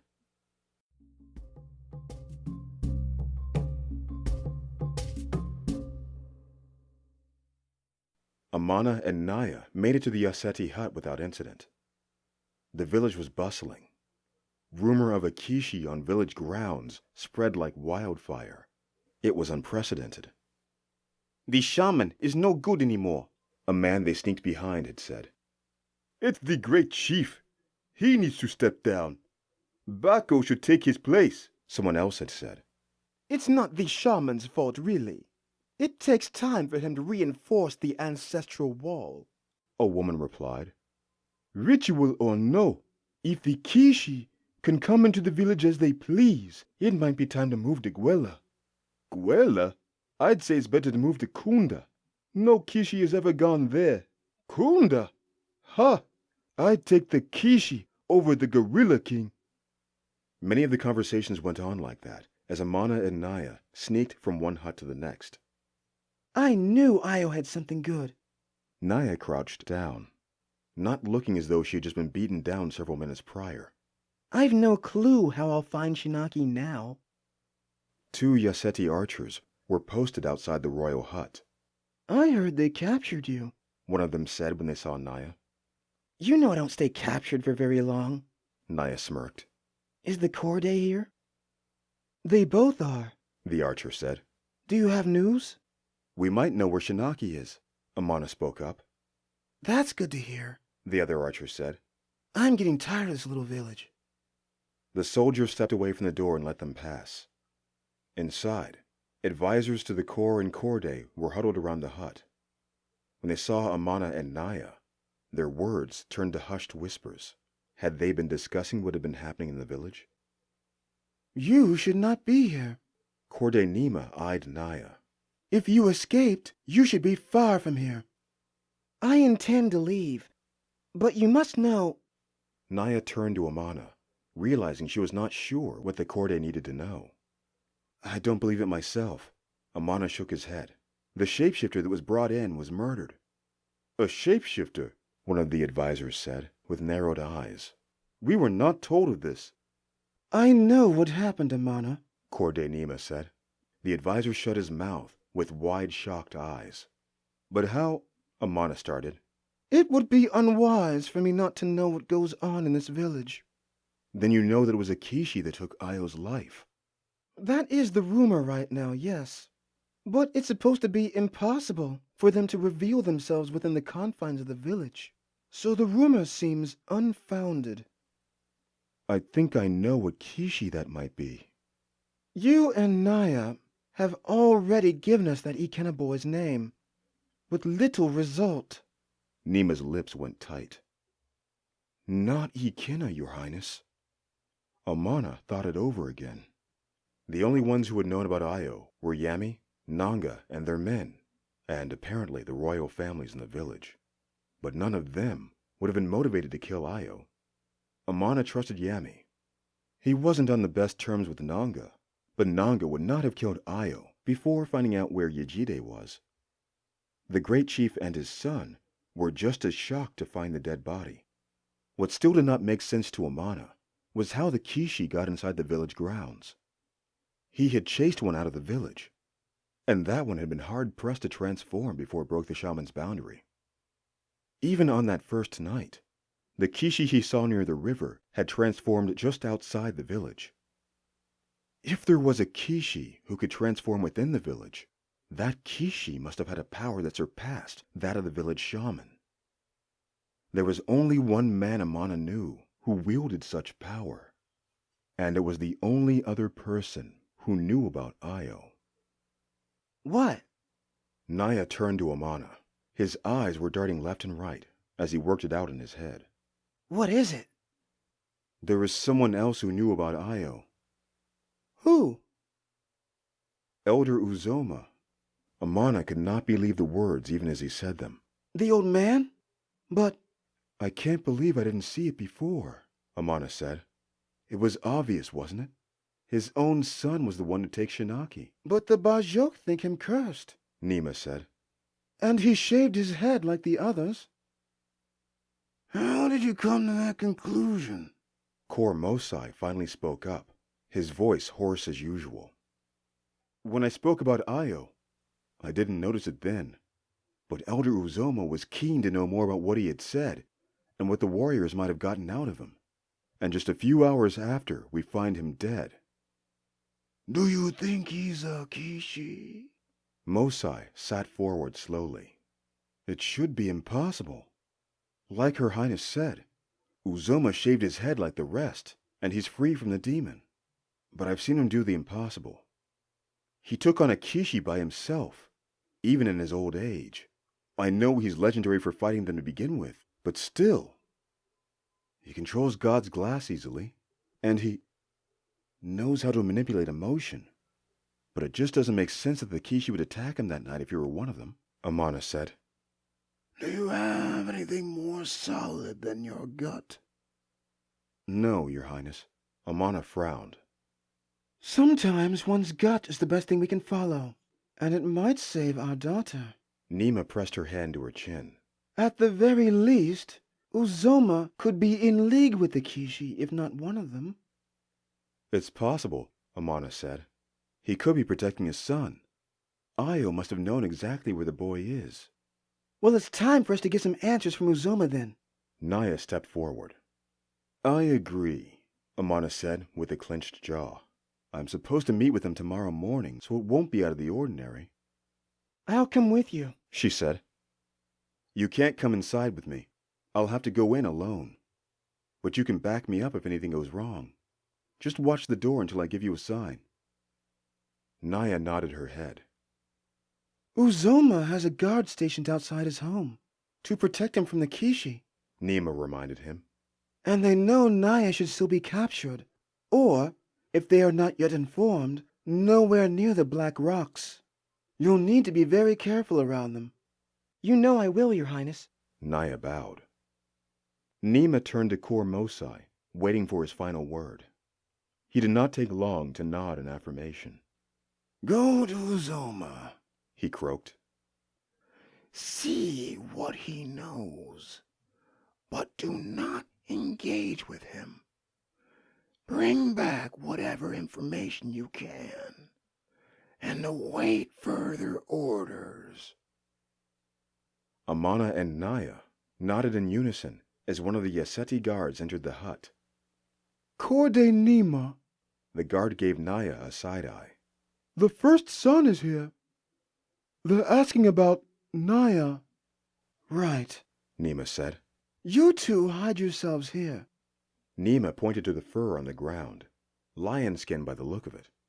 There's no way we would fit under there without being, Amana was saying as the guard pulled the skins. There was a wooden slat under it. Beneath it, a hole had been dug in the ground. Enough room for 3 or 4 grown men. You can never be too safe. Nima smiled. When did you have time to do this? Amana's mouth was agape. No time to explain. Get in. Amana and Naya hopped into the hole. The guards quickly dropped the wooden slat, leaving them in complete darkness. All Amana could do was listen. First came the footsteps. The first son seemed to have at least 2 guards with him. Good morning. What brings the first son to our hut today?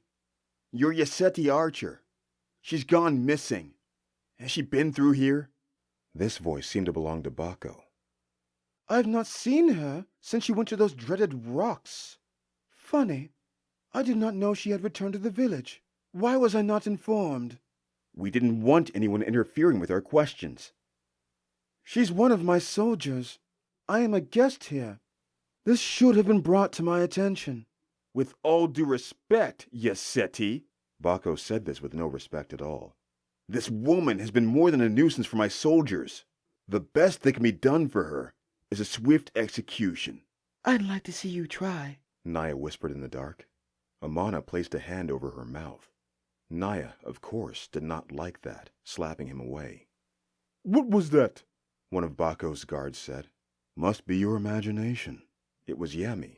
No, I think I heard it too, Bako agreed with the first guard. What was that noise, Yaseti? There was movement above their heads. It sounded like Bako was getting closer to the corde. There was more shuffling, and the sounds of arrows being notched onto bowstrings. That's close enough, one of the Yaseti guards said. I'll tell you what's close enough, Yaseti. It sounded like Bako had turned on the guard, probably nose to nose. First son Bako, Yami said. Please. There is no need for this. The room changed. Amana could feel it. Don't do that, Yami, Bako shouted. I can control myself. The sensation went away, but Bako did seem to bring himself under control. My apologies, first son, Yami said. I just feel as though we're all a little on edge because of the Kishi. Another set of footsteps entered the hut. First son, said a Bajok warrior. You have to come. It's Shaman Imeka. What is it now? Bako said, annoyed. It's better if you follow us, sir, the warrior said. Amana could picture Bako eyeing the Yaseti. He probably did not want to divulge the information in front of their guests. I suppose you're right. Bako's weight was pressed at the edge of the wooden slat that covered Amana and Naya. Excuse my outburst, Yaseti. We have all been on edge these past few days, young one. Especially the leaders of our people. Nima said diplomatically. If we do hear anything from our soldier, your father will be the first to know. Yes, my father. Bako's words were harsh. We'll be watching you. Even your daughter isn't worth this much trouble. Is that all, first son Bako? Nima said politely. Amana could hear the smile in her voice. That's all, Bako returned. The sounds of his feet made it known that he had gone, but it took several minutes before the guards lifted Amana and Naya out of the hole. What the hell was that? Naya said. You were about to get yourself killed, Amana returned. He was insulting me. Amana is right, Naya, Korde Nima said. Your talents are great, but you need to learn self-restraint. And both of you will need to trust one another. Uzoma will challenge you in ways you will not expect. I remember Uzoma during the Kunda sieges. He's not just great because he knows how to swing a sword decently. He knows the minds of men and women. I wish you good fortune, Nima said. Now leave, before you get us all killed. Chapter 14. Words of Caution. The dreams returned sharply that night. Amana had done well to repress them, but the prospect of questioning the man he looked up to left him deeply distressed. So the anger and the flames returned. Amana felt himself screaming. His words were unintelligible, muffled, as though he were hearing them from underwater. A figure engulfed in flames stood between him and his wife, Asha. But it wasn't the face Amana expected. It was the face of a hyena. You cannot save her, the figure said. You have failed her. Amana refused to believe that. He failed Sanaa, but he still had Asha. Without thought, he sprang for the figure in flames. His own mortality be damned. But at the apex of his jump, he was stopped. Was it the figure that stood before him who impeded his vault? It did not seem so. Amana felt nothing from the figure. In fact, everything had stopped. The flames were static, the hyena no longer spoke, and his wife no longer sobbed. There was no sound. Everything was void. What is this? Amana thought. You should not be here. You are headed in the wrong direction. It was the female voice Amana had heard before, the one he meant to shut out. You should have left. But how can I? I need training. I need to stop these demons. I need to avenge them. It is too late for that, Amana, the voice said. This is your last warning. And then Amana was released from the stillness. He descended from his jump, his right fist ready to make contact with the hyena's jaw. But the hyena turned around, revealing the face of Uzoma, who was ready with a spear in hand. The sound of the flames grew louder, and Uzoma guffawed like the hyena that he was. Uzoma's spear pierced through Amana's heart. Pain shot through Amana's body as he watched his wife drift away like ash. He had failed her too.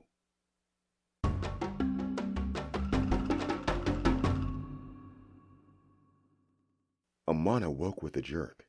The first thing he saw was Naya's big golden brown eyes. She had been hugging him, and for the first time, Amana saw true worry on her face, her eyes delicate and soft like a lover's.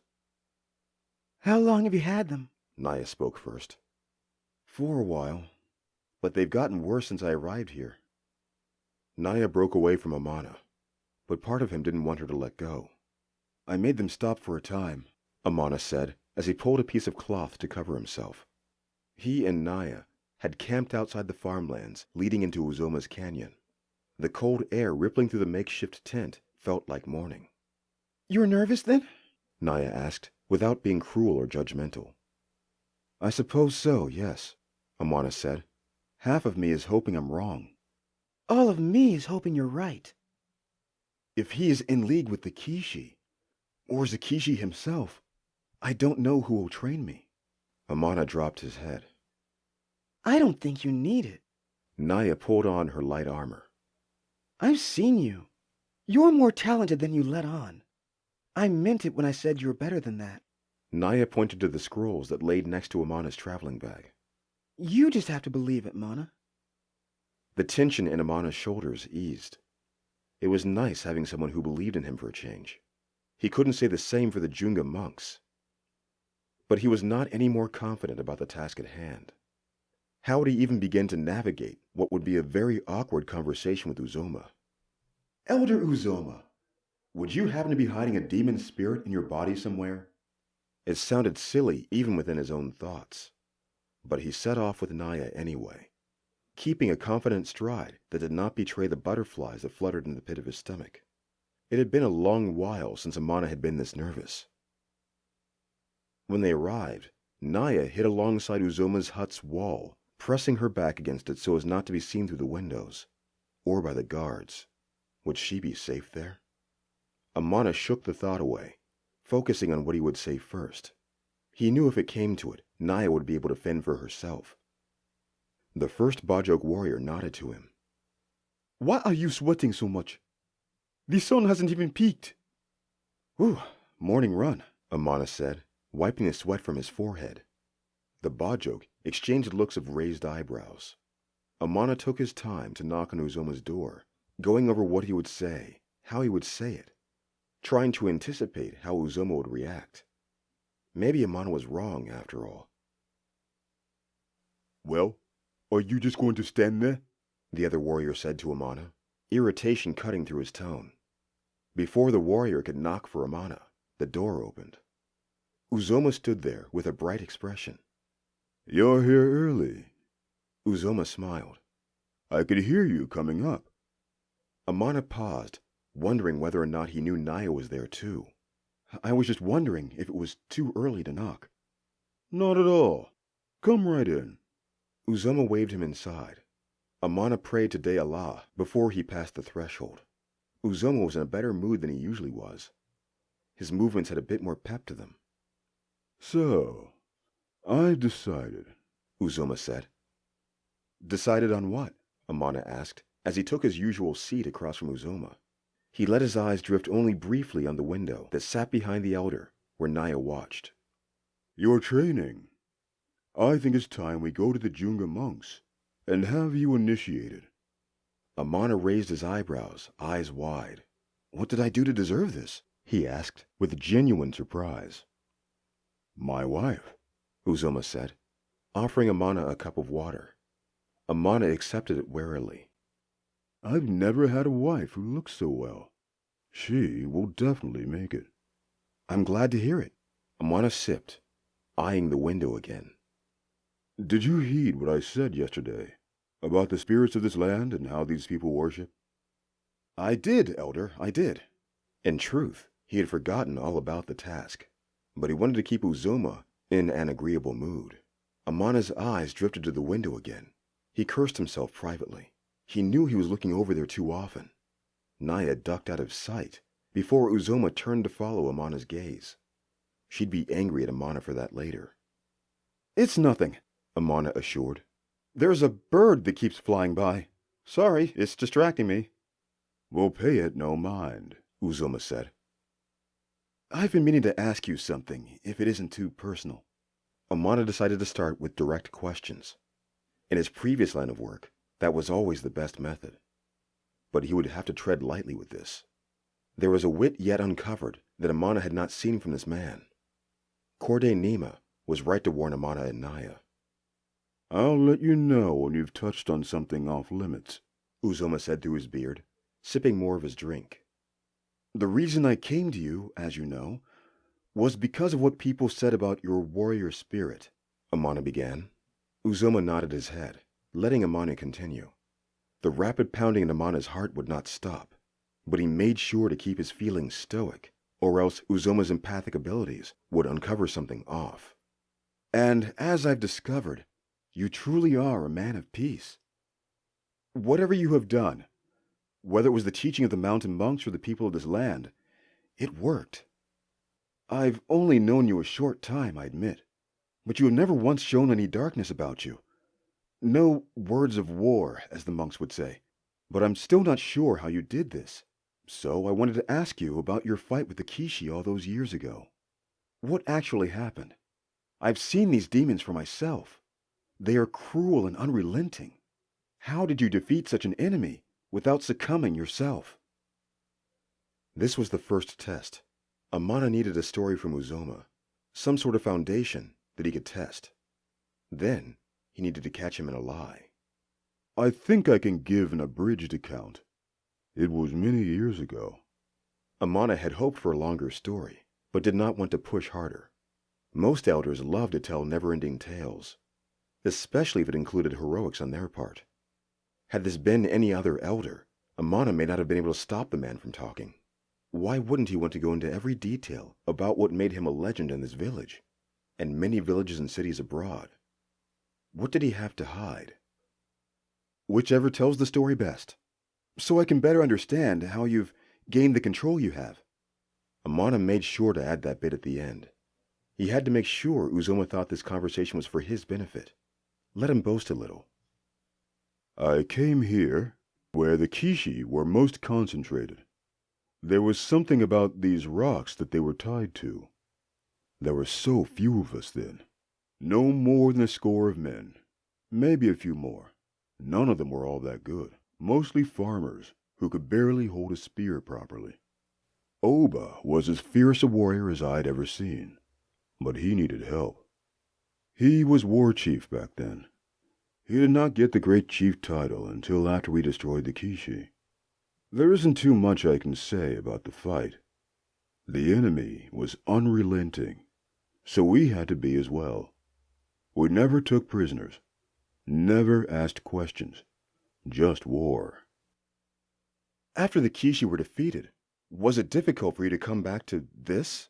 Amana gestured around the hut. A life as a farmer? It was difficult at first, of course, Uzoma admitted. A lot of men went on fighting each other in those spirit dances. Others abroad in the fighting arenas. But I had had my fill. I was old even then. My bones weren't working the same. But the other night you defended yourself pretty well, Amana reminded him. True enough, but you start figuring out shortcuts when you're my age. Good enough against a wild youngster, but not for warfare. No, those days are gone for me, and I never thought much of it again. Why did those Kishi attack you? You were there, boy. You heard them, Uzoma said, through pressed lips. They wanted to know where Ikena was. I don't know where he is. If I did, I would tan his hide. Too bad about Io, Amana said. Yeah, he was a young fellow. Didn't deserve what happened to him. How could Uzoma have known that? It hadn't even been a full day yet. His land was several leagues from the main village, and the guards outside switched out every few days. No word could have come to Uzoma yet. Amana's heart started pounding against his chest, the hairs on his back sticking up. Amana gripped the side of his chair to calm his nerves. It would do him no good to let his intentions be known before probing Uzoma further. Did they tell you? Amana thumbed toward the door. Yes, Uzoma said over the cup of his drink. It had taken him a split second too long to answer the question. Just before you came in. I didn't think the Kishi could get into the village like that. Yeah, neither did I. Had to be someone very powerful to penetrate the shaman's ancestral magic. Well, it might not have been a Kishi necessarily. Uzoma stuck out his bottom lip in a frown. The villages are bordered by the plains. The hyena don't get along with them very well. Io ran with them, didn't he? He did. Amana nodded. But Nanga said he saw the Kishi. Said he nearly was killed himself. That right? Uzoma raised an eyebrow. Amana could have sworn he saw a faint smile across the edges of Uzoma's lips. but it could have been his imagination. "Lucky for me," Amana said. "Sometimes I don't make it back to the village before nightfall." "Ah, you held yourself well against our attackers the other night. I'm sure you could fend for yourself." Uzoma sat up. He moved to his pot to refill his drink. "What did you do after I left yesterday?" Amana asked. There was a brief pause. A casual observer might not have noticed it, but Amana was waiting for it. "Excuse me?" Uzoma asked plainly, over his shoulder. "Yesterday morning, after I left." Amana said it as though it should have been clear the first time he posed the question. This time, the pause from Uzoma was more deliberate. The room went cold. Amana's blood chilled. Uzoma's back was still turned to Amana as the silent moment passed. When Uzoma finally did turn, he wore a smile on his lips. "Can I offer you some palm wine?" Uzoma started for one of his curved standing pots. "It's a little early for that, don't you think? Besides, one must abstain from that which can alter the mind and all that, right?" "Right. So silly of me," Uzoma said, sitting back down, his eyebrows slightly furrowed. That was it, the change of expression Amana was looking for. "Essie, can you get Amana another drink?" Essie came from the back room. She did look a lot better. Her skin was clear, and she walked as though she wasn't pregnant at all. Of course, Essie said meekly. She knelt down near Amana's cup. Her skin brushed against his. Amana felt a sharp sensation. It was not pain exactly, more like a shock. It felt familiar, but he could not place it. As soon as Essie took the cup away, and her hand with it, the feeling was gone. "Oh, no. Allow me." Amana sat up and poured another drink for himself. Amana knew better than to let someone serve him when he was questioning them. Io seemed a bit mad to me, out of his wits. I don't think he would have given up anything significant. Even if he did, I'm not sure the Bajok would be able to discern what was mad ranting and what was not. "Io, you said." Uzoma's eyes never left Amana's. "Yes, Io." Amana feigned remembrance. "He was a vital person for the investigation. An investigation that could lead to the discovery of your son and the young girls." "I'm fully aware of this." There was an edge to Uzoma's voice now. Then it turned ice cold. "What is the meaning of this conversation, Amana?" Amana whistled. After a short moment, Naya kicked in the door with her bow drawn. The Bajok warriors were already laid out unconscious. Uzoma did not even look up to her, though he smiled, as Essie covered her stomach instinctively. "Do you have any idea what you're doing, boy?" Uzoma said with an even voice. "Not quite, but I feel as though I'm getting close." Amana lifted himself from his chair, taking another victorious sip of his drink. "Ah, you still haven't answered my question." "Yes." "Yes?" Amana pushed out his lips.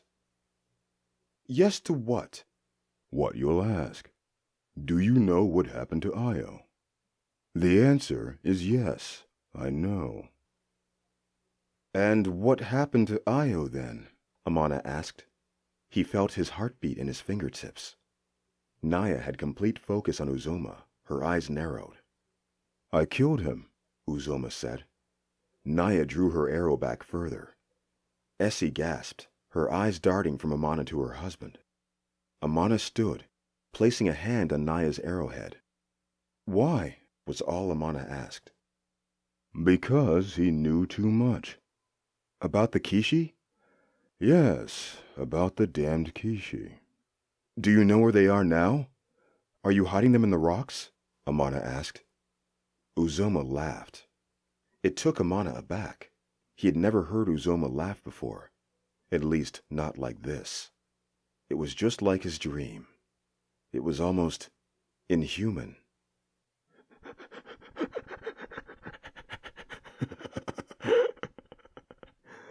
For a moment there, I thought you knew.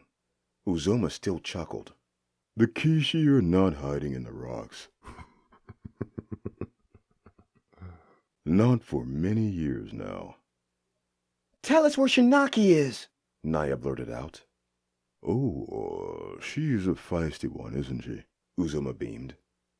In another lifetime, young one, you could have been the one.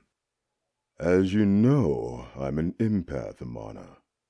I can not only sense others' emotions, I can control them too. Did you think I could not tell you were hiding something from me? I'll admit, you did a good job of cloaking yourself, but you were trying too hard to do so. You gave me no read at all, which is more jarring than if you had been nervous.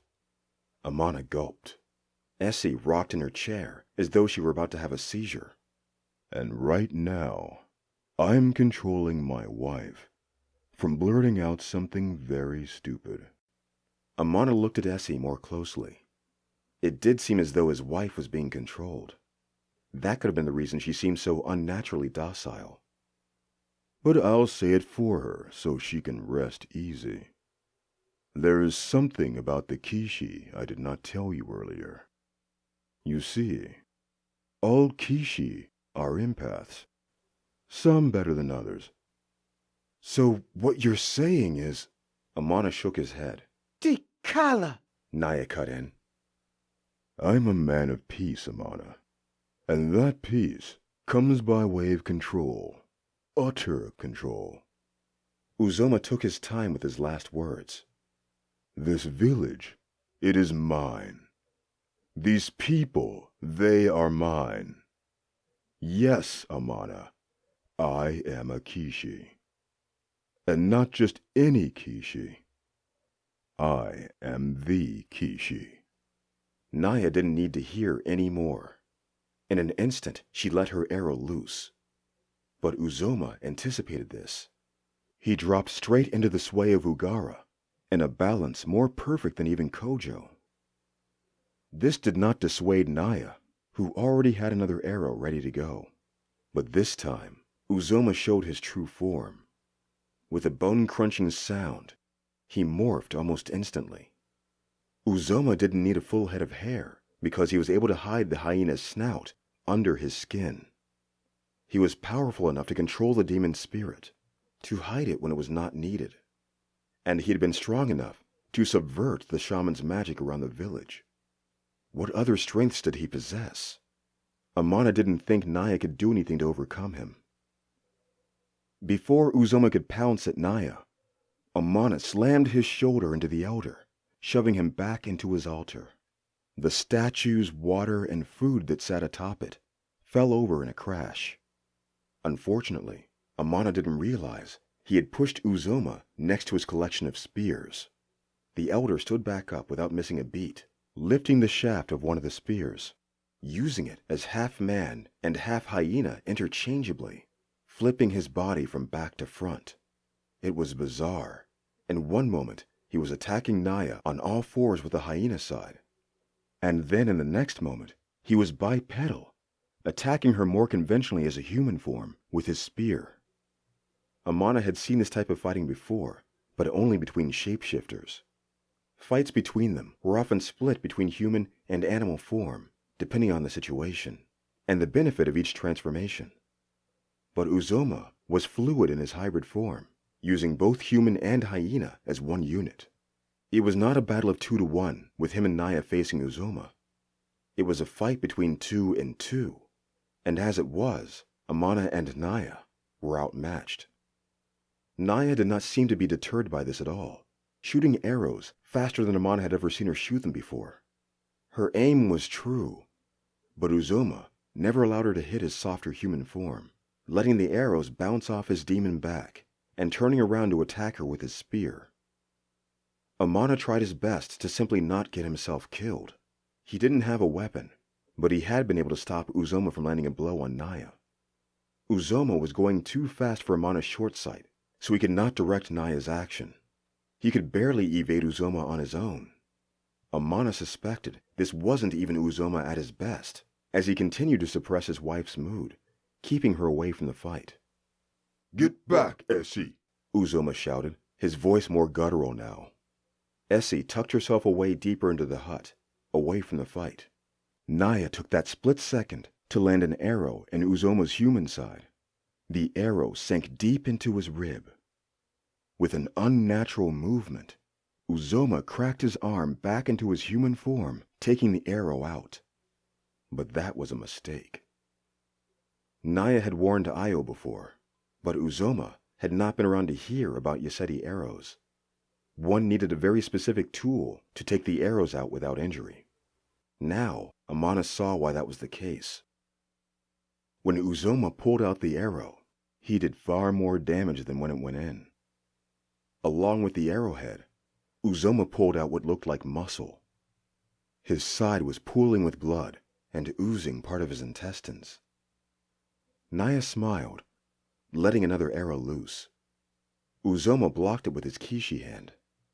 Then he turned towards Essie, snatching her between his teeth by the back of her gomesi dress. With his wife in his jaw like a lion cub, Uzoma swung his arm at the chair and table where his tea still sat. The furniture flew towards Naya, who was forced to duck out of the way.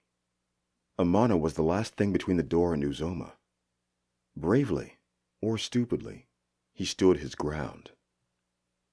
Uzoma ran straight at Amana on all fours. Amana scooped up the pot of boiling water, using his sight to time it just right. Just as Uzoma swiped at Amana's neck, Amana pivoted, letting the beast pass, but not before he poured the hot water straight into Uzoma's wound. Both Uzoma's hyena and human head screamed in unison. In a blind rage, the old man spun around, still with his wife under his jaw, to smack Amana right across the face. Amana flew back into the wall, his entire body aching, and the wind completely knocked out of him. Uzoma started to launch himself at Amana again, when Naya sunk another arrow into the wound. That was enough for Uzoma, so he turned around and burst through his front door, running away into the morning light.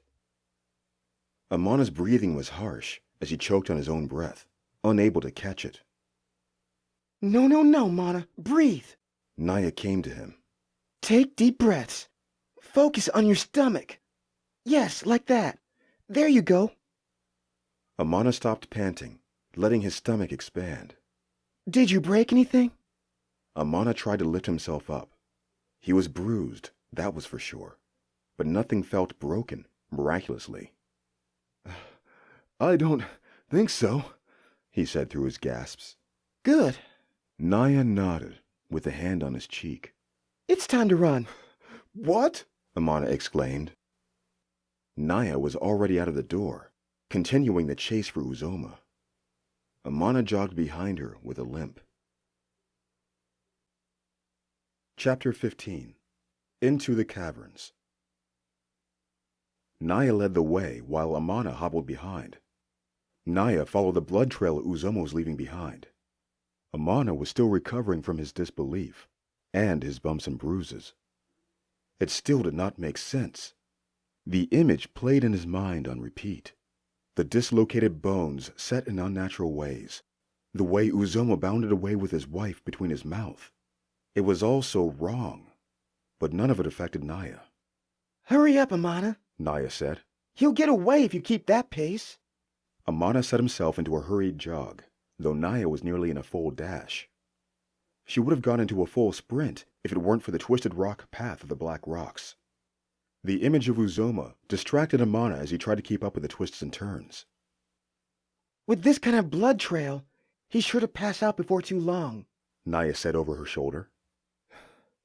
If these Kishi bleed as we do, Amana noted. Let's hope for both our sakes they do. He was incredibly fast. I'm not sure how we would be able to fight him at full strength, even with your sight. Amana agreed.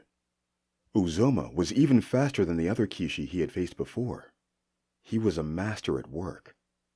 If he hadn't pulled Naya's arrow out the way he did, and wounded himself in the process, there was little Amana or Naya could have done. Now Amana knew why he was the noteworthy warrior that he was. They were lucky to be alive. we should go back to the village for support, Amana said. And lose this trail? That's not happening. Why aren't you angrier? You trusted the Dikala?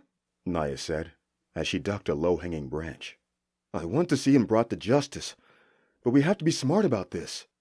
He wouldn't have run off if he thought he could take us. Only because his wife was there, Amana noted. Well, good thing he's carrying her through these rocks then. She had a point there. The insight gave Amana a new resolve. Naya reminded him of Asha again. Naya mirrored flashes of his late wife's spirit from time to time, radiating a vibe that said no one could mess with her or her squad. And Amana knew there was more to their relationship than two partners that needed to stop an enemy. No! Naya said as she stopped running. Amana almost ran straight into her back. No, no, no! Where's the trail? Amana looked around. It was gone. Just a few paces behind were the blood paw prints. But a few paces ahead, they turned into the rocks and then simply vanished. Did he climb the rock side? Amana asked, looking up, but he knew the answer was no. Do these Kishi fly as well? I doubt it. Or at least Amana hoped they couldn't. No, something else was amiss. Wait. We've been here before. This clearing. Amana pointed to each of the rock's topside edges. You're right. Naya followed his finger. This is where we found the first son and his guard. There has to be something about this place. Amana stroked his beard between forefinger and thumb. He pulled out his bowism instrument, sitting down for meditation. No, Mana. This is not the time for your monk practice. Shh, this isn't practice. Amana closed his eyes, focusing all his attention towards the god's glass and the stone within it. It did not take long for Amana to find the balance. Now, it felt as though the ball did not move at all. Like Uzoma had shown him, he did not just move with its energy. He imposed his will on it, locking it in place with an energy he could not name. Something between determination and passion. The power drew his mind to the spirits who whispered to him, their archaic language now intelligible. Amana opened his eyes, and the answer was clear to him, written in plain text across one rock wall. I have two bodies that are joined in one. The more I stand, the quicker I run. What the hell did you just say? Naya said. Was I speaking the god's tongue again? I think so. Good. The glowing words seemed like some sort of riddle. The answer, Amana suspected, would open whatever hidden passage was within. A lot of these crags and crevices seemed to have entrances. What we saw before were other proverbs, but we never gave the right answers to pass through. I thought they were just words that the Kishi used for religious purposes. Like the tablets of truth from Yaseti? Naya asked. Something like that. But these aren't just passages extracted for moral reasoning or reminder. It's a security system. You mean all these rock structures? I think so, Amana said, gazing behind them to all the other rocks they passed. This isn't just a place Kishi came to hide. This was their home. Some of them might still be here. Like Uzoma. So what's the password? Naya lifted her bow. What if all the rocks held even more Kishi? They were completely boxed in if other Kishi were hiding in the rocks. I don't know, Amana confessed. It says, I have two bodies that are joined as one. Easy, a Kishi, Naya blurted out. I thought that at first too, but there's no way it's that simple. Did you even try? Naya said, with a tilted head. Open Kishi. Kishi open. Kishi. Kishi. Kishi. Naya turned to Amana, who was smirking. Fine. Read the rest of that thing. The rest of it says, the more I stand, the quicker I run, Amana recited. That's almost as confusing as when you were talking in the old tongue. Amana pondered the riddle. What ran quicker when it stood?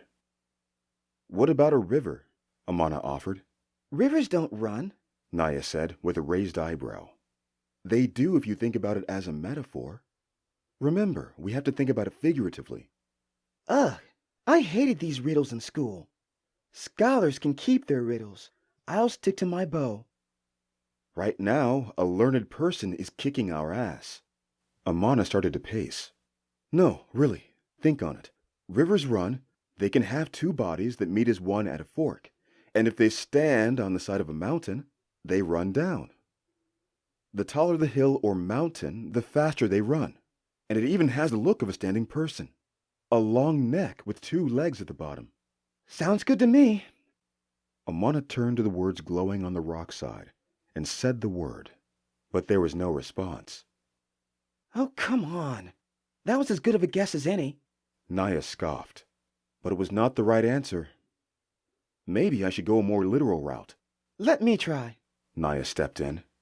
The captains in Yoseti have always said that a warrior and their weapon are two entities that work as one. And the longer we stand on logs during exercises, the stronger we become. We run faster. I'm not following. What's your guess? A fighter and their weapon. But what about the standing and running? Well, our weapons, they... Naya stuttered over her answer. Our spears stand and... Damn it, I don't know.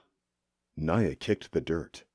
Amana was frustrated as well, but he knew being flustered would not help the situation. In truth, he thought his first attempt would have revealed something, and he couldn't think of anything else that would match up. What would the Junga monks have done? He's going to get away. Naya punched her palm. We don't have enough time for this. That's it. What is it? What did I say? Time. That's the clue. Amana beamed. You're a genius, Naya. What has two bodies that relate to time? A clock. What kind of clock? I don't know. The kind that runs faster when it stands. Stop it with the riddles. We have to catch that old man. Sorry, it seemed obvious to me. Amana turned to the wall and involuntarily spoke the god's tongue. Hourglass. The rock began to split in two. Amana would have never known the crease was there. It was almost seamless, a perfect cut between the rock. So what was the password? Naya asked as the passage opened. An hourglass. Those timepieces with the sand? That's the one. Good thing you're here. I would have never guessed that. I'm surprised I guessed it myself. Amon went back to put his bowism instrument away, but his pack was darkened in a thick shadow. When had the sun gone down? When Amana looked up, he saw what had blocked out the sun. Could this door open any slower? Naya said with a huff. Naya, I think I'll take your dagger now, Amana said. Naya turned around, following Amana's gaze. At the top of the opposite end of the rock structure was a score of skeletal demons. What the hell are those? Naya asked. Demon animations. One of the skeletons led the rest. It wore a feathered crown, brandishing a large and pointed spear. With a demonic scream, the rest of the skeletons poured over the rock cliff into the canyon. They climbed over each other, bounding towards Naya and Amana. Naya let arrow after arrow loose into the skeletons, but they kept coming, even without their heads. This I can do. I'll take the undead over riddles any day.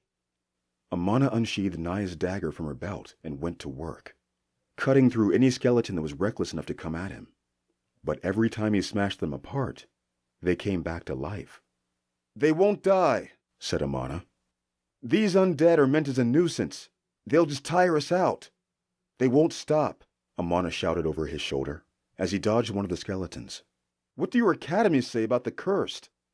Naya ducked under an attack from the skeleton wearing the feathered crown. I don't remember much about the cursed. There was a saying. How did it go? Meeting with the cursed can turn out dire, Amana said, smashing through the knee of a skeleton. Despite it losing a leg, the demon dragged itself closer to him. But they cannot resist heat of fire. Naya finished the saying, still evading the skeleton with the feathered crown. It never stopped coming. Is your elemental magic with fire as good as it is with earth? We'll see, Naya shouted back, putting her bow on her back.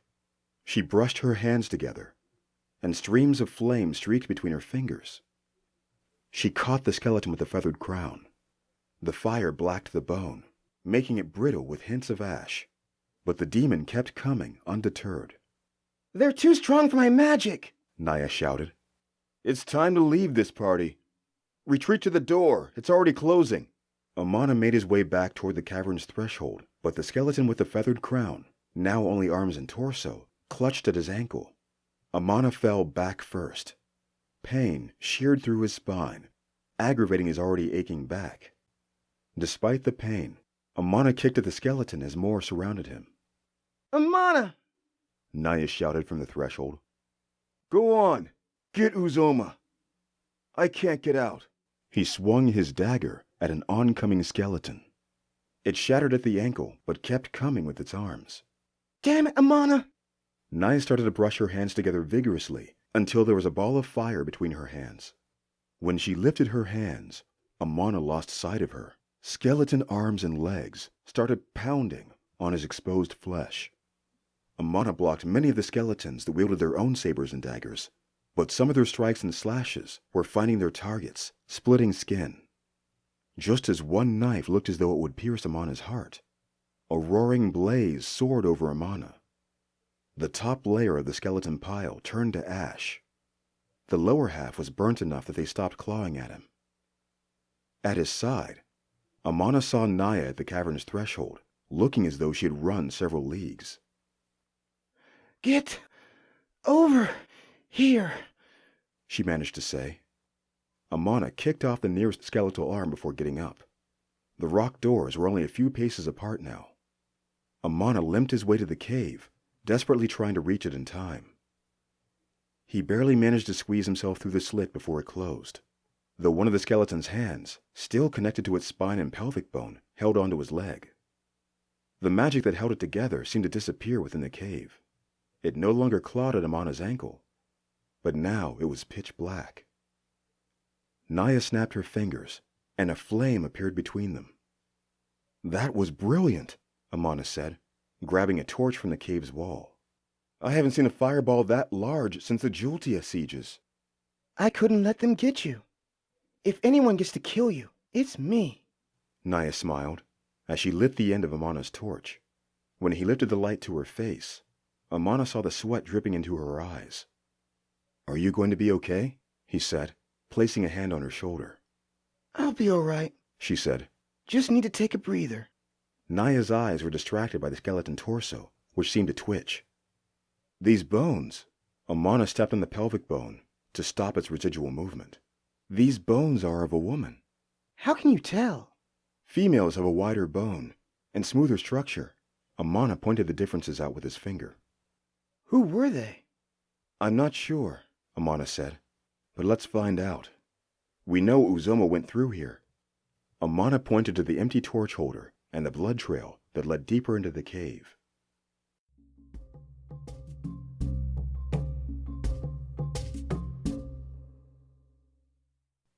Amana and Naya walked through the rock structure, which looked less and less like a natural cavern, and more like a deliberate infrastructure. There was a stream running down one of its sides, possibly an offshoot from the Nyoka River to the south. The air was cool, but not freezing. The cavern was not entirely man-made. Some of the corridors simply led from one unconnected cavern to another. This cave was not unlike the ones pirates hid themselves away in throughout the Sapphire Isles. Eventually, they happened upon cave paintings. They were crude and primitive, nothing out of the ordinary from what Amana had seen before. The typical depictions of hunters chasing large game, the occasional painting of prehistoric people fighting the large monsters that once roamed the lands. How did you know about that bone stuff with the women? Naya asked. Just a hunch, Amana shrugged. The bone structures of a man and woman are quite different when you look close enough. Naya raised an eyebrow. But how do you know what to look for with just bones? Could you help light this area here? Amana asked, ignoring her question. Naya walked over to Amana and held her manifested flame above his head. The light showed a new kind of art, less primitive, though the tools used were just as crude. Amana suspected it was blood. It's telling a story, I think. Amana pointed at the first image, which depicted two large hands crafting animals and humans one by one. A hybrid being. The Supreme One? Naya questioned. I don't think so. The Supreme is usually denoted by his ring of power. These hands are bare. It has to be one of the lesser gods. I'm just not sure which. My guess would be the shape-shifting god. What was his name? Beats me. I don't spend much time in the temples, Naya said. What's he doing? It looks like he's trying to create his first subject. Amana traced his finger across the next set of drawings. Wait, no. Naya lowered her light to show more of the drawing. This can't be the shape-shifting god. They had special rings too, right? Right, Amana agreed. This had to be the work of some other entity. But whatever it is, it seemed to have failed many times. Look at the art here. Amana pointed to the portion of the drawing showing dead humans and animals in bloody and grotesque poses. Wait, this could be the beginning of the gods' war. Look there. Amana pointed at another portion of the painting, where the many gods battled each other in the skies. But the hands still went to work beneath them in secret. Why doesn't the artist ever show the god's face? Naya asked.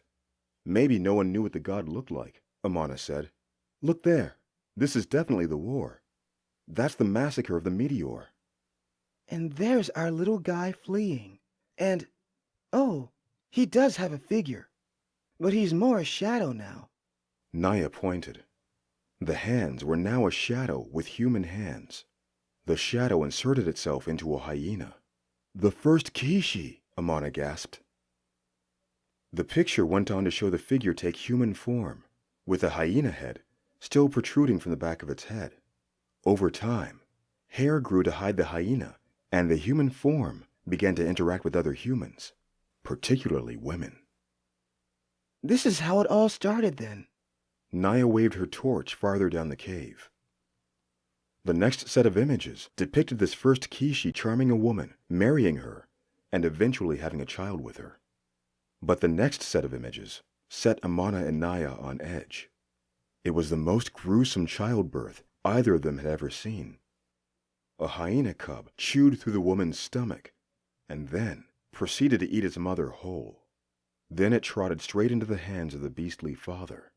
And the art showed this happening again and again and again, until there was an army of them, and they ruled over all. Essie is in more danger than I thought, Amana realized, standing in front of the bloody mess that depicted the Kishi birthing cycle. We have to get to her now.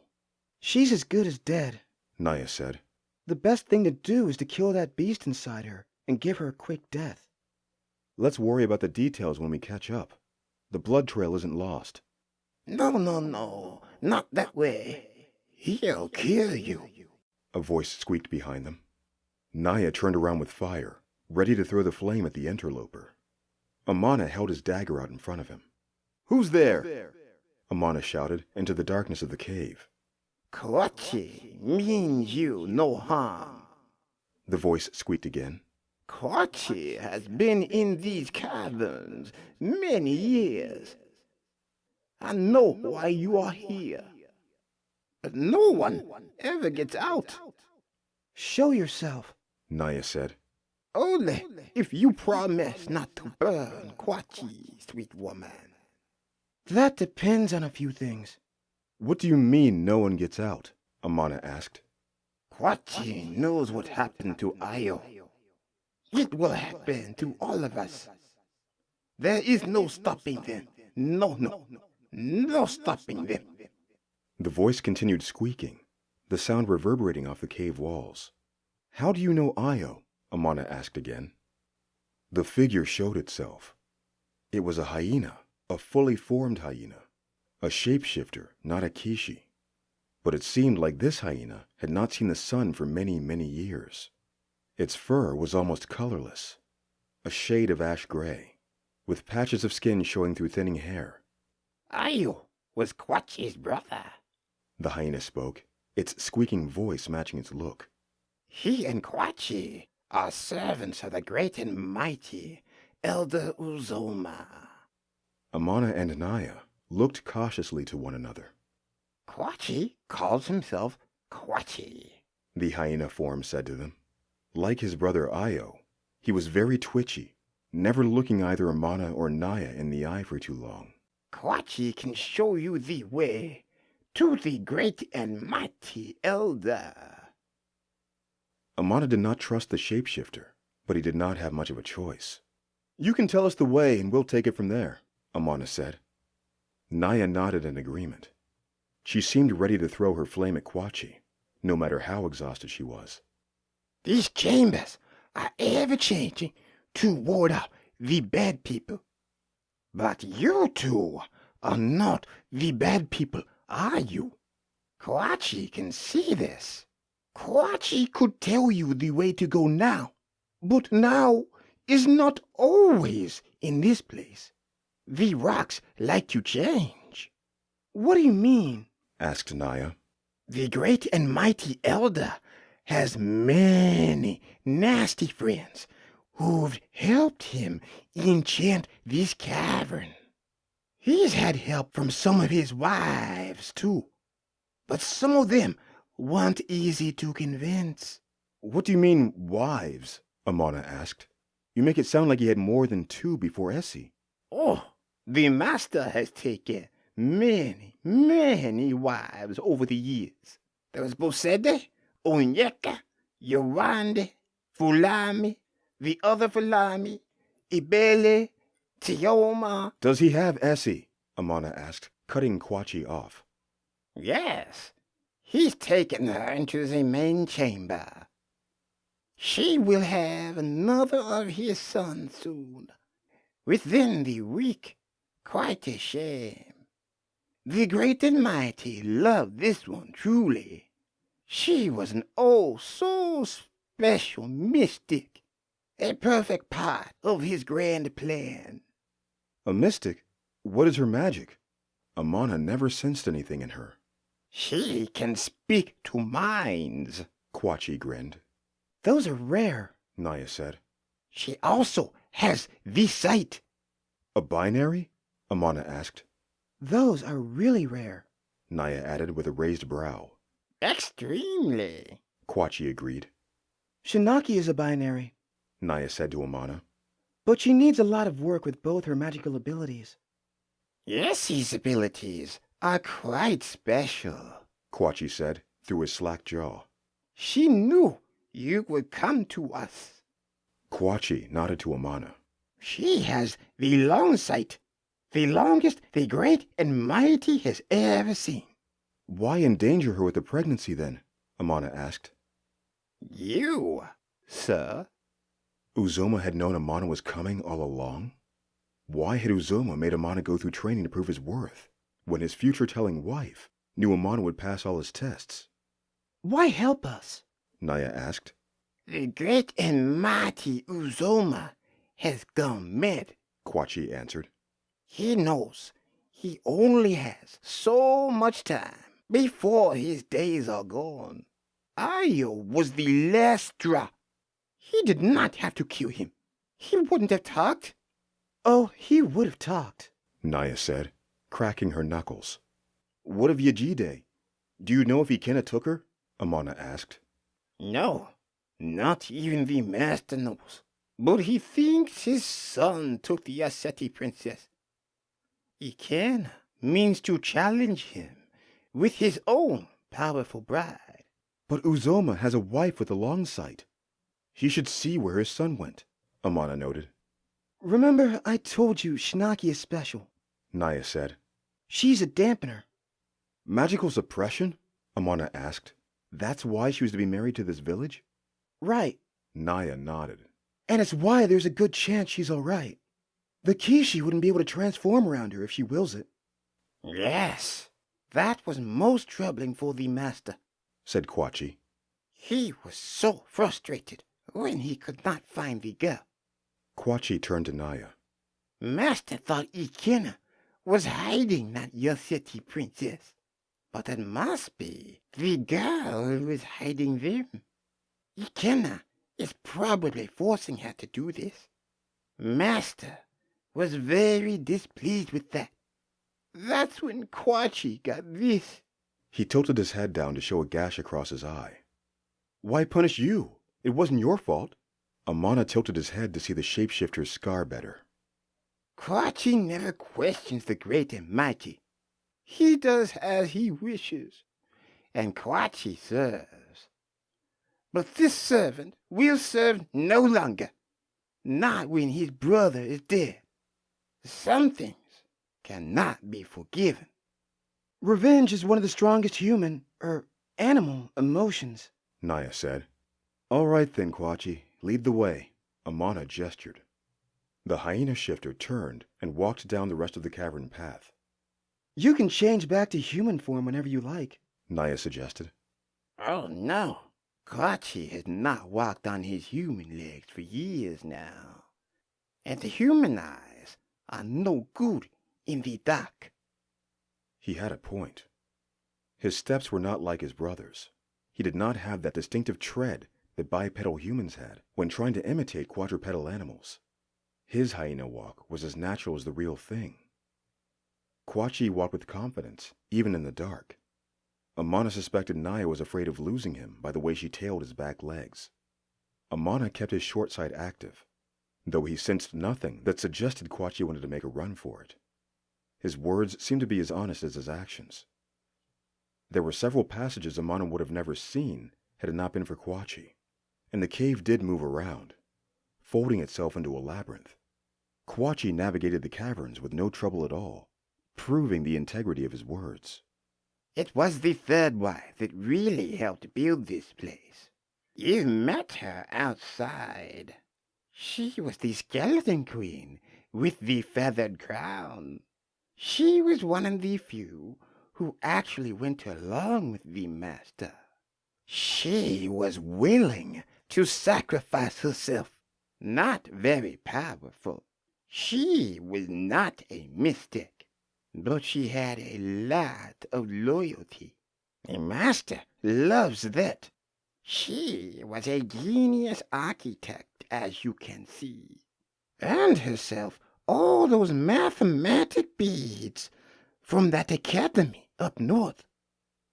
They turned down another set of carved corridors. The cave must have been at least a league underground. There were more carvings on the walls. Some depicted humans with hyena heads, probably the intention of the original creator, shape-shifting done right. Finally, they arrived at an open chamber.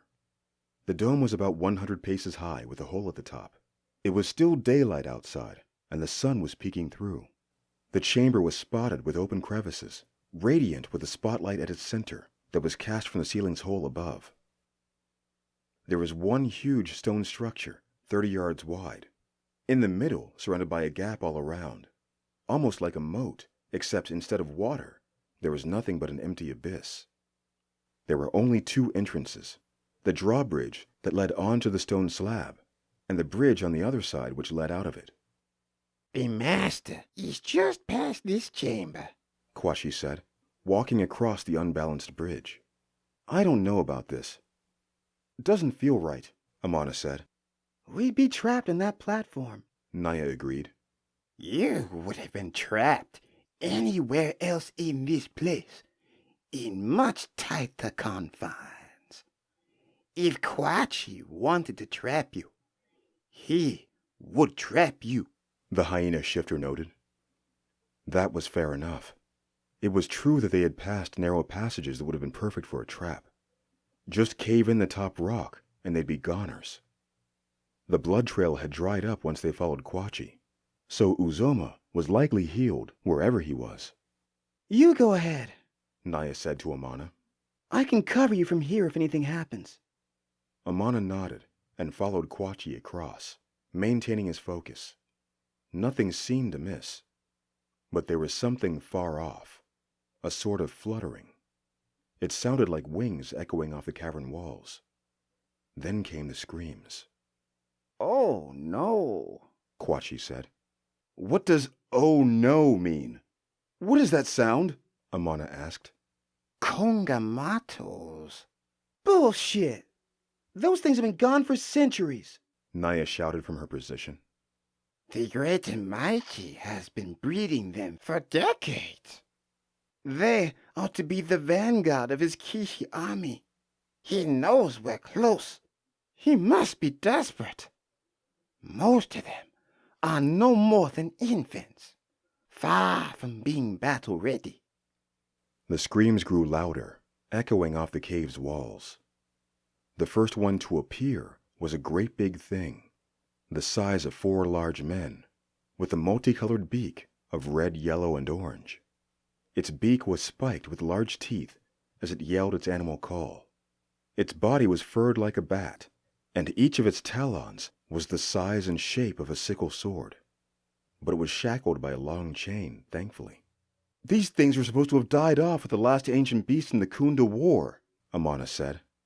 Most of them were, but the master nurtured a few, still hiding in the depths, such as these. "How have they survived? They are supposed to be creatures that feast on rivers and swamps." Amana ducked behind a loose rock. He keeps them well fed, but they seem rather hungry. At least a dozen smaller Kongamatos followed what Amana assumed was the mother. It was hard to tell how many there actually were with their fluttering wings. Amana felt very under-equipped with just his dagger. "Only the big one is chained," Amana noticed. They all follow the mother. No need to chain up the children. Kwachi suggests you take better cover. The mother came straight down for Amana, beak spread wide for her next meal. Before she could snap her beak over Amana's head, a flaming arrow skidded across her face. Naya sat atop her perch, enchanting her arrowheads with magical flame. As the mother beast careened to the side, her children followed. Focus on that big one. Naya shouted down to Amana. The little ones keep following it. They'll follow exactly what she does. "What do you expect me to do with a dagger?" Amana shouted back. Naya shrugged. Amana was sure she was thinking how silly it was that he never brought proper weapons with him. He was starting to agree. Despite his monk training, perhaps it would have made sense to carry at least a sword at his side if he kept crossing paths with demons and ancient beasts. The mother Kongamato doubled back. This time she aimed for Naya, who continued to shoot fire arrow after fire arrow. But like the Kishi, the Kongamato's hide was too thick. "Quick, move to your left," Amana warned Naya as he saw the flash of the mother beast's attack. Naya rolled just in time. The Kongamato only snapped at air. As it turned to swipe at Naya again, it hit a loose rock that crashed down on the drawbridge, cutting off their exit. "Any help here would be nice," Amana shouted to Kwachi. "How do we defeat these things?" Kwachi was too busy keeping himself alive, dodging the attacks of the flying beasts as they followed behind their mother. Kwachi doubled back when one of the smaller creatures came too close. In Kwachi's retreat, he hit Amana hard across the legs. Amana fell to the stone floor, reminded of the pain in his back once again. "Moons! Can I not fall on my back anymore?" he thought through his aching movements. With Amana vulnerable, the mother came barreling straight down at him, screaming that terrible call. Amana could see the flash of her attack, but he had no means of actually evading her in time. Flaming arrows still shot at the Kongamatos, but they were undeterred. One arrow, however, found its mark in the mother's eye. The mother screamed a horrifying cry, still falling straight at Amana. Amana, get out of there! Naya shouted, but he couldn't. His muscles ached in protest. Just as the great beast was about to smash into the ground, Kwachi pushed Amana out of the way. Amana rolled and rolled, nearly to the edge of the rock structure's edge, looking down into the endless pit. Kwachi cleared out of the way too, avoiding a crushing blow from the Kongamato. The mother lay dead. Naya's arrow had found a weak point through the beast's eye. The other flying beasts immediately flew back into the crevices. Without a mother, they would need to find a new leader. "He's leading us to a trap," Naya said as she ran to Amana's side, pulling him away from the edge. Kwachi would never. Kwachi wants the master dead. He treats us like dirt, and he should be returned to it. You knocked Amana down. He wouldn't have been in that situation if you hadn't rammed into him like that. Naya held Kwachi at arrow point. Kwachi saved the good man. He saved him. He did, Naya. Amana finally got to his feet. He knocked me down, that's true. But that beast was about to crush me under its weight. I'm only alive because Quachi pushed me out of its path. Naya frowned, shaking her head. I don't trust him. Something is off about him. You can trust Quachi, The shapeshifter said again. Prove it. You should know a way out of here. Naya pointed to where Quachi said Uzoma had been, across the cavern where the bridge had fallen. The bridge is gone. There's nothing Quachi can do. Quachi turned to Amana for support. Please. You know I saved you. I don't know what he's playing at, Mana. Naya glared at Quachi. But you didn't see his eyes when he pushed you. It did not look like he was trying to save you. Amana turned back to Quachi. Get us out of here, Quachi. Amana's voice was cold. The shapeshifter did not meet his eye. Quachi can jump across it, but... I don't want to hear it, Amana said. Jump. Quachi was reluctant to move, but he obeyed, his head held down. He sniffed at the rock's edge, judging the distance between the gap. After a few moments, he decided it was manageable. The shapeshifter stepped back a few strides, ready for a running start. Then he was off, galloping as fast as he could. When he reached the edge, he pushed off with all 4 legs. He's not going to make it, Amana thought. Quachi's front legs reached the other side of the gap, but his back legs hung below the edge. Without human hands, it was hard for him to grip. Use your hands, Quachi, Amana shouted. Your hands! Quachi almost forgot he was half human, whimpering a hyena's cry. But then he transformed his paws into fingers, lifting himself over the edge. At first, it sounded like he was screaming for joy, happy to be alive. But the scream was more like laughter, the laughter of a hyena. The master will get you good for this. He chuckled that horrible hyena sound. His hand transformed back into a paw, pressing into one of the stones near the open crevice. A collapsing point. The cavern began to fall all around, their exit blocked, the way they came cut off.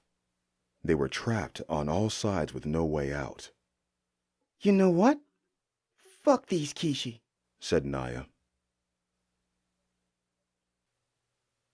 Chapter 16. No Way Out. It did not take long for Naya to start looking for ways out. Amana knew it was futile. They were outsmarted. Uzoma may not have wanted them to follow, but he had the advantage. This was his turf, and he had set them up in a perfect trap. We did not have another choice, Amana said. We would have lost the trail, like you said. Naya was testing the strength of the rocks that fell into the gap, using her elemental magic to break them apart. But she only managed to puncture small fissures. Her magic was all but expended.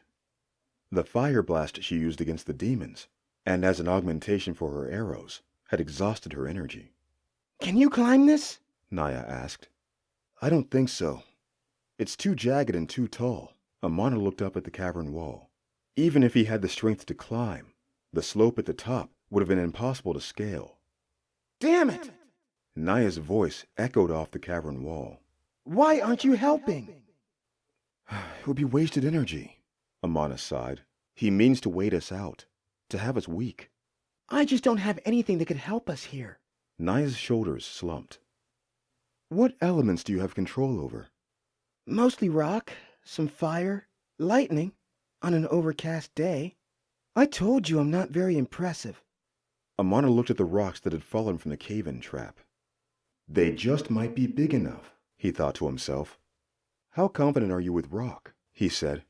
It's the best magic I got. If we use one of these rocks as a platform, could you lift it 100 paces to that opening? Amana pointed to the cavern's topside. It would take some effort. Naya bit her lip. But I could do it. Could you do it with one of us on it? Naya thought it over, pressing her hand to her temple. As Amana suspected, she couldn't. I wouldn't want to tire you further. I can do it, she shot back. Just give me some time to rest. Would it be easier for me to get on or for you? I'd say you.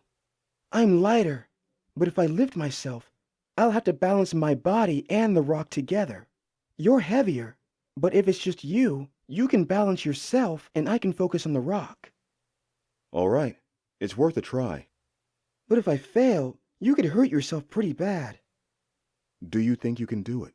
Amana placed a hand on her shoulder, searching for an honest answer. It was his life on the line, after all. I think so, she answered after a pause. You know so. I believe in you, Amana said. Naya smiled at that. But test some of the rocks out first. I'd rather not break my legs today. Naya's smile turned flat, and her eyes narrowed. She hit Amana across the chest, and Amana laughed. Joking aside, she did test out a few rocks she felt she could potentially lift.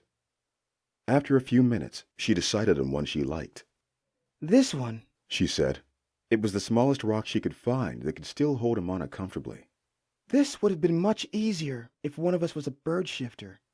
If you have any other tricks up your sleeve, this would be the time. No, I've just got the sight. And like you, I'm not a master. Naya frowned, but sat herself down with her elbows on her knees. Her arms were tilted up, her thumb and forefinger pressed together. What are you doing? Amana asked. I'm trying to meditate, Naya said, trying her best not to crack a smile. Amana was the first to snicker. You? He tilted his head down. Meditate? Shut up and let me be, she said with her eyes closed. Amana gave her space, trying his best not to criticize how tense her shoulders were, or how uneven her breathing had been. After a few moments, she opened her eyes again. Let's get started then. Amana stood on the rock and waited. Naya concentrated. I should have taught you some of my meditation techniques properly. Too late, Naya said. We have to do this now. If we make it out, we'll want to be gone before nightfall. Agreed. Naya lifted the rock under Amana slowly. Amana nearly slipped off, but quickly found Naya's elemental hold on the rock. It reminded him of the balance he held with the god's glass. Then it occurred to him that the meditation technique could benefit the situation. What are you doing? Naya said, her hands oscillating control over the rock. Don't move. It's hard enough moving you when you're still. I have an idea. Amana pulled the god's glass from his pack, using his robe to hold it. What had Uzoma said about it? That it would make a man go mad if used improperly? Do you have something to wrap your hand with? Yes. Why? Naya said, her hands stretched out to the rock. I still have this. Amana lifted the stone, the light above glinting off the sliver in its center. I don't know how to use that monk balance thing you use, she said. You don't have to. The god's glass should still elevate your abilities if you touch it. But you have to be careful. What happens if I touch it? I don't know exactly, but nothing good, said Amana. Naya bit her lip, straining under the weight of Amana and the rock. A moment passed before she ripped the tunic under her armor. She wrapped it around her hand. All right, throw it down. She lifted her hand. Amana dropped the stone. When it landed into Naya's hand, it snapped into her palm like a fish to bait. And then the rock platform that Amana stood on shot up 20 paces in the air. He nearly fell off the rock, caught off balance by the change in speed. Whoa! He shouted as he regained purchase with the platform. Slow down! Sorry, I didn't mean to, Naya said with flushed cheeks. She held the stone with the ripped piece of her tunic. I can feel everything in the rock, all the way to its center. I've never had this much control. Don't press too hard into its influence. It's very easy to lose control. You just as easily could have thrown me against the wall. Amana sat back down on the rock platform, concentrating on his balance. Less talking, more monk stuff. Where Naya had strained under the weight before, lines creasing in her forehead, now there was an ease to her elemental hold. She lifted Amana with little difficulty, and the rock gained more and more height. As Amana rose higher, he heard voices. Was there someone at the top? When Amana strained his ears, he could not hear anything. Then he realized the voice came from within. The spirits must have been speaking to him again. That same female voice that he heard in his dreams. Who was speaking to him? Was it the Moon Sisters like Kojo said? Amana could not understand what the voice was telling him, the sound only a whisper. But when he neared the top of the cavern, unscathed and perfectly balanced, the voice grew louder and clearer. Turn back! They are there! They are waiting for you! The voice shouted in his head. Amana was elated to reach the top. Naya was beaming too. But Amana realized why he had been warned away. 5 Kishi were waiting to meet him, their mouths ready to bite. Get me back down! Why? You're almost there. Kishi! 5 of them! Damn it! Naya tried to adjust the rock's direction, but panic took her. The platform shot off to one side, crashing into the cavern's wall, and Amana fell. 100 paces was a long fall, one that Amana knew would be lethal. He grabbed for the edges of the cave wall, but he was too far. All he could grasp was air. Naya went into overdrive, flinging small rocks in his path for him to grab onto. Amana managed to hold on to a couple, but his grip kept slipping, and he continued to fall. Amana flung his arms out, arching his back to slow his fall. The ground was still coming at him much too fast. One of Naya's rocks caught under his cloak, hanging in midair, but Amana's momentum was too great. Instead of hanging along with his cloak, he slipped out of it. He desperately snatched for the fabric, looking for any kind of hold. Just at the end of the cloth, right at the tip, he managed a tight grip. But his hold on the cloak did not end his descent. It only slowed it. The fabric eventually slipped through his fingers, but the fall was only 15 paces instead of 100. Still, Amana landed awkwardly on his shoulder, pain tearing through him. Oh, that was a bad idea, Amana sighed through pinched eyelids. The color in Naya's face was gone, but the lines in her forehead softened. She dropped the god's glass to her side, and her shoulders relaxed. Damn these Kishi! Naya said, as Amana lay next to her on his back. He was bruised, but nothing seemed to be broken. That was one blessing. Didn't think I would die like this. We're not dead yet, Amana said, with his eyes closed. He needs me to save his wife. He needs me to deliver his child. We still have value. I don't think he cares about that anymore. Those Kishi could have killed me. They were playing with me. Uzoma can just get another wife. You heard Kwachi. She's special. He's waited a long while to impregnate her. He knew I would come. She's even more powerful than me, it seems. More powerful? I thought the difference between those with short and long sight were different abilities. Naya lay next to Amana with her hand holding up her head. It's true. I liken it to someone who can sprint very fast. That's me in my short sight. To someone who can carry on for leagues at a time. That's someone with long sight. Those with short sight are coveted for our abilities in combat. Yes, I know about all that, Naya said. Most of our mainland guard have the ability. Those with long sight are a bit rarer, but for some, they are more valuable. Having a score of short-sighters in an army is well and good, but take that army and set them against even one gifted with long sight. The long-seer will always win. Not always, Naya said.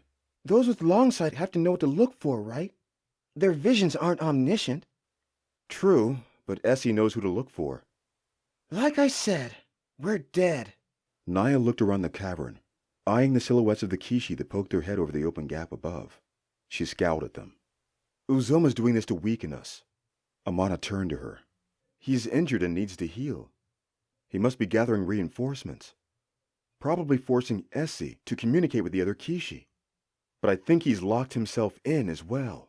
We must have him cornered. So what's the plan? Naya asked. We wait him out as best we can. You should rest first. We'll be here a while.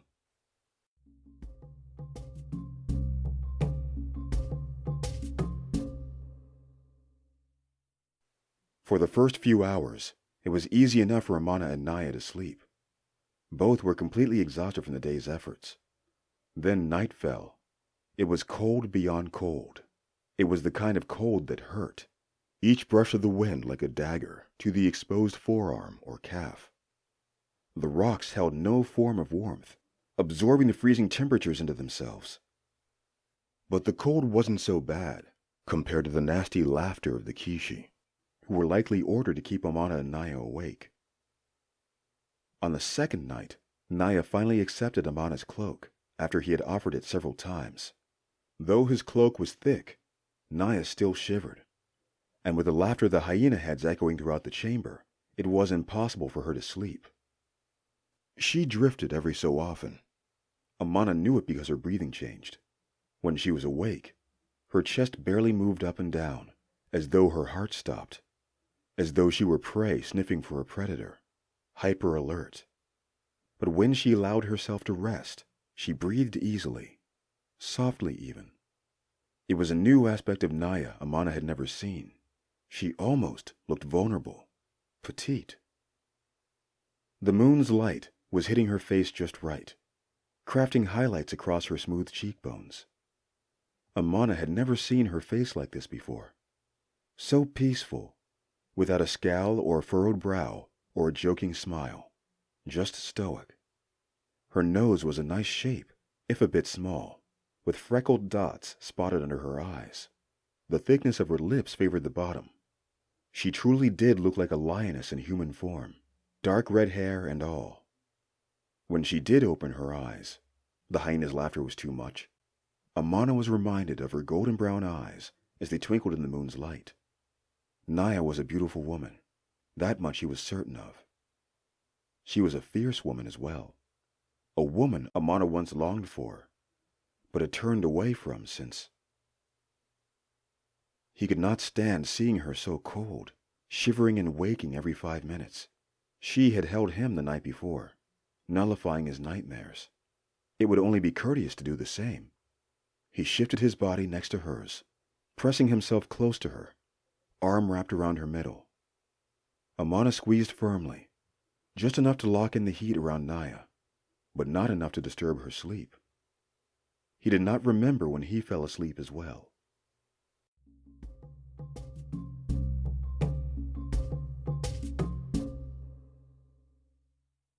Why did you fall asleep?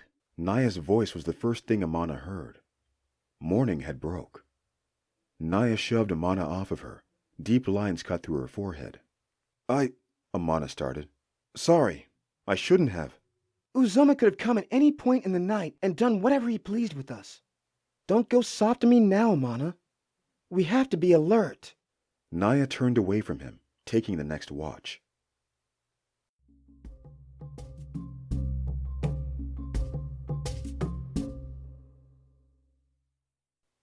The worst of the day wasn't the lack of food or water, but the boredom, Naya's weakness. She tried to start a conversation with Amana several times, but he spent most of the day meditating. Still, she persisted. Would you rather have no one show up for your wedding or your funeral? Amana rolled his eyes. It was another silly game Naya wanted to play, but he did not feel like playing along. Come on, Mana. We might die here. It wouldn't hurt to get to know one another, would it? Funeral. Agreed. Naya smiled. Amana surprised himself. For hours, he had only made rote responses from the Scroll of the Five. Perhaps boredom had caught up with him as well. Why? Naya asked. Doesn't really matter who shows up to my funeral. I won't be there to know. I took you as the type to believe in the afterlife. I don't. Amana frowned. How does that work for the mountain monks? Are you allowed to be a non-believer? Amana shrugged. What kind of monk are you? She asked. A bad one. My turn. Naya sat up, beaming, ready for a question from Amana. Would you rather find true love or have all the riches in the world? All the riches? Naya said straight away. You don't believe in the power of true love? Hardly. True love's a farce. You've never felt it, not once? There's been no man to capture your heart? Amana asked. Naya rolled her eyes. I've been with many men, but none of them I would say I loved. Naya shrugged. I suppose you have. I have, Amana said straight. And how was that for you? It was the best thing to happen to me. Amana lowered his eyes. And the worst, Naya added. Did she break your heart or something? I wish that were so. What then? It's your turn. Amana knew this was not what Naya had in mind, of course. The game was meant to get answers out of him, not cryptic responses. Would you rather have an easy job working for someone else, Naya asked, or have a very difficult job working for yourself? Amana frowned at this. Another question. Nope. Naya denied him the out. My question stands. Amana was slow to respond. I'd rather have an easy job working for someone else. That's a lie, Naya shot back. Maybe my life would have been better that way. What were you doing before all this anyway? Naya cocked her head, her hair falling over one eye. She had finally let it down after the first night. Whatever earned me coin was all Amana gave up. A criminal then? Naya surmised. Don't give me that look. I couldn't care less what you've done. I figured you were up to something like that before this whole monk thing. You have to do what you have to do in this world. Would you rather... Amana thought his next question over. Would you rather be deaf or blind? That's a hard one, Naya admitted. That's a good one, Amana. See, we can have fun with this. It's just a game. No need to get all serious all the time. But let's see. Deaf or blind? I suppose deaf is the best answer, right?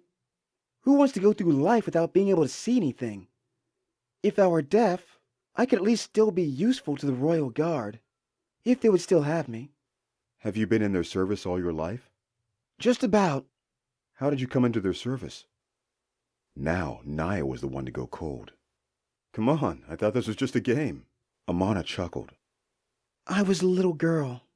Naya swallowed. At the time, the Aseti were in conflict with the Okta just north.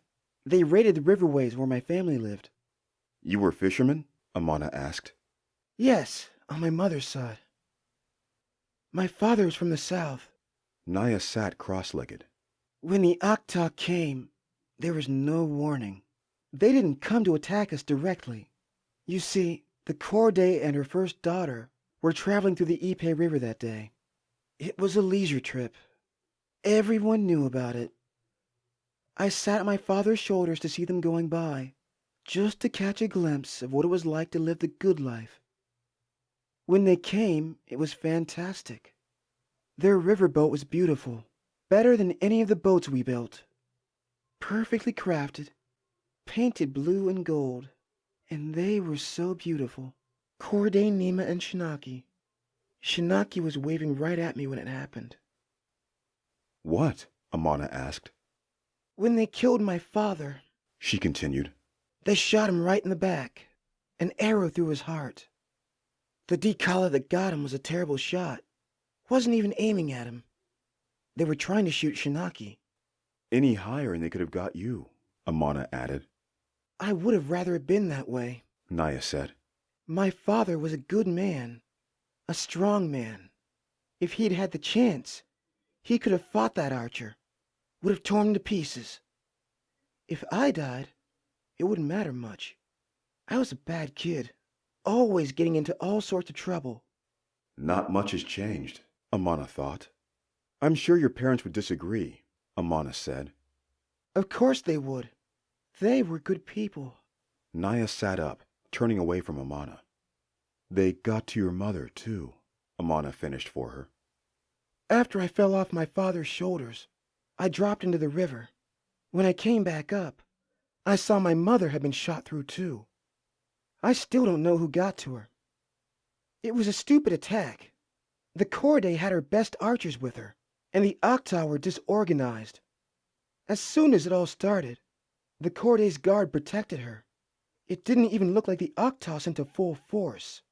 Some say it was a rogue unit that didn't agree with the peace treaty being signed. That attack alone almost caused the war to go on for another few years. They found most of the archers who were responsible, captured them and everything. When I saw the big guy who killed my father, I went straight for him. The Aseti guard stopped me, easily of course, But Shinaki stepped forward, told them to let me through. I said how that man was the one who killed my father, possibly my mother too. Corday Nima deferred to Shinaki. She was already learning how to rule even back then. Shinaki asked what I wanted. I said I wanted to kill the man myself. I was surprised she wasn't shocked to see a young girl ask something like that. I was no more than 7 or 8 then. Shinaki was 12, but she let me have my wish. Didn't even bat an eye. The Corday objected at first. Shinaki told her it was her personal decision and it was final. And with that, the Corday let her decision go through. How did you kill the man? Amana asked. You were only a little girl. With my gift, of course. Naya turned it back to Amana. The guard thought the same as you. How can such a little girl do anything? That's probably why the Corday agreed initially. She thought I'd just hit the man a few times and that'd be the end of it. But I called to the water. I let it circle around me. Then I filled every hole of the man with water. His nose, his mouth, his other parts. You drowned him? Amana gasped. Yes. Naya nodded. How did that feel? Amana sat forward. It felt good at the time, Naya said. I felt like I got the revenge I deserved, and I made the man suffer for it. But over time, it felt hollow. My father and mother were still gone. As you can probably guess, the Aseti were all impressed with me. Shinaki took me in as her own, wanted me to train up in their military academy. She groomed me to be in her guard. All because my mother and father were murdered. There was silence in the caverns as Naya sat back down. Even the Kishi up above had stopped laughing. I lost my family too, Amana finally admitted. Naya did not lift her brow in shock. Amana suspected she knew as much already. Before all this, Amana lifted his scroll and his meditation instrument. I was part-time smuggler, part-time pirate, part-time con artist, full-time criminal. And I was the best. Moons! The pirate who ruled the sapphire seas. The one who suddenly vanished. Naya said with her mouth half open, revelation dawning on her face. You're Captain Lekun. That's what they called me, yes. I thought you looked familiar that first night, she said with a wagging finger. And here I thought you were looking at me. Amana laughed. You were quite the headache for the Corps. You had trade in the Sapphire Seas locked up for years. We didn't have much of a navy then, so we turned to land trade. But you affected just about every coastal nation for the better part of a decade. No one's ever banded so many pirate companies together. It's said you're one of the 5 richest men in the world. Naya said all of this very fast, listing off everything she remembered about Captain Lekun before she forgot. All in the past, Amana said. I lost more than my riches. What happened to you? Most figured you were killed. The Golden Lords took most of the power, though now it's mostly just disorganized companies feuding for their treasures. I was betrayed by one of my own. Don't look so shocked. It's the way of our people. But we still have a code. And that code was broken with my family. She didn't break your heart, Naya realized. They killed her. Amana nodded slowly. Did you find out who did it? Oh, yes. It wasn't much of a secret. The great Captain Zuberi made it clearly known he was the one to kill Captain Lekun's lover. I'm sure he didn't live long. I brought my whole company down on him, but I didn't realize how deep the betrayal went. It was a trap. Only the crew most loyal to me stood their ground, but most of the rest sided with Zuberi. It was a massacre. I barely made it away with my life. I nearly drowned trying to escape, but I did. My next attempt on Zuberi's life was more covert. But even then, I was not smart enough to defeat him. I just didn't have enough power, not enough influence anymore. But I did have a talent. My short sight. I knew if I could train it, maybe I could grow stronger. Figure out his next steps before he made them. But short sight and long sight are different. It seems simple in practice, but it's a rare crossover. It didn't seem like my sight could be helped with training. At least, none I could find in the scrolls I stole from the coastal academies. One day, I came across a trader from the east, a Junga monk, who spoke about enlightenment and heightened senses and all that. So I disguised myself as a devotee, spent the better part of a year apprenticed to him, until the day I was kicked out. One of the monks told me that my intentions were not genuine, which was true. I followed the code, said all the words, but there was a darkness in me they could sense, an eagerness. I only sought enlightenment for my own betterment, not to get closer to the Supreme One. But the monks often spoke of a man named Uzoma, especially as they were deciding if they should kick me out or not. They said I reminded them of him. So I did my research, found out who he was, and how he was connected to the Junga. I stole one of their scrolls from their library, and continued my studies self-taught. You have to understand, they don't teach you anything as an apprentice. You're just a glorified servant with the promise of something more. Finally, I found the great and mighty Elder Uzoma here in Bajok, living out his retired days in a fallen empire that was nothing more than sprawling farmlands. Looks like I got my wish. Looks like I got what I deserved. Amana ran his fingers through his hair, letting the silence have its moment. The Kishi were still quiet. You'll get your revenge, Naya decided. I'll make sure of it. You're not the only one to have hurts, Mana. Naya lifted herself from the ground and started pummeling the rock with her magic. She was barely making a dent. Amana stood up as well and did as best he could, using the blunt end of the tiny dagger to pound what looked like weak spots of the cave-in. For several minutes, Amana and Naya poured their frustrations into the rock. Neither intended to die like this. After a half hour of continual pounding, there was only a small impression left on the rock. Amana had the sinking realization that there was nothing that could be done. But he still had so much pent-up anger, so much passion that needed an outlet. Amana looked at Naya. Sweat dripped down both their chests and brows. Without conscious thought, they joined in a vicious kiss.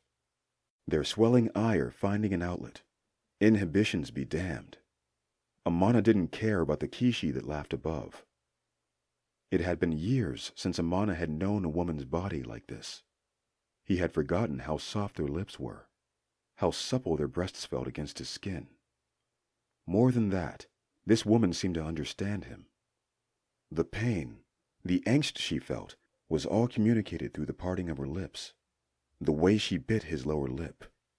Amana finally shared his true self with her, a true self that was hidden by the teachings of the monks. Without these things to hold them back, he finally could know Naya the way he truly wanted to. Naya was the first to strip Amana of his clothing, nearly ripping his shirt from his body in one tug. Amana took her tunic and threw it down to the rocks, then lifted her up onto his hips. With a small trot, never letting his lips part from hers, he pushed her against the rock wall. He started for her neck, using his tongue in spirals that made her moan. Amana had forgotten the language of lovemaking, the most honest kind of communication.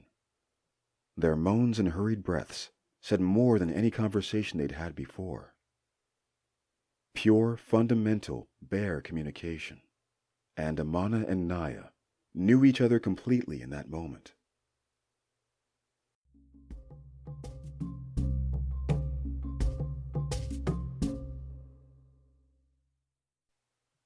Amana and Naya made love until they were exhausted.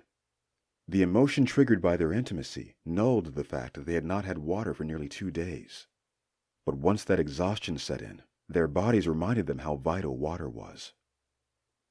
Naya fainted at least twice at the end of the second day. Amana had to shake her back to consciousness, each time reminding her of Shinaki and how the princess was waiting for her. Naya wasn't the only one to drift. By the end of the second day, Amana had fainted thrice. Wake up, Mana, Naya had said, stroking his hair. Zuberi is still out there. You still need to make him pay. And for the next few hours it went like that.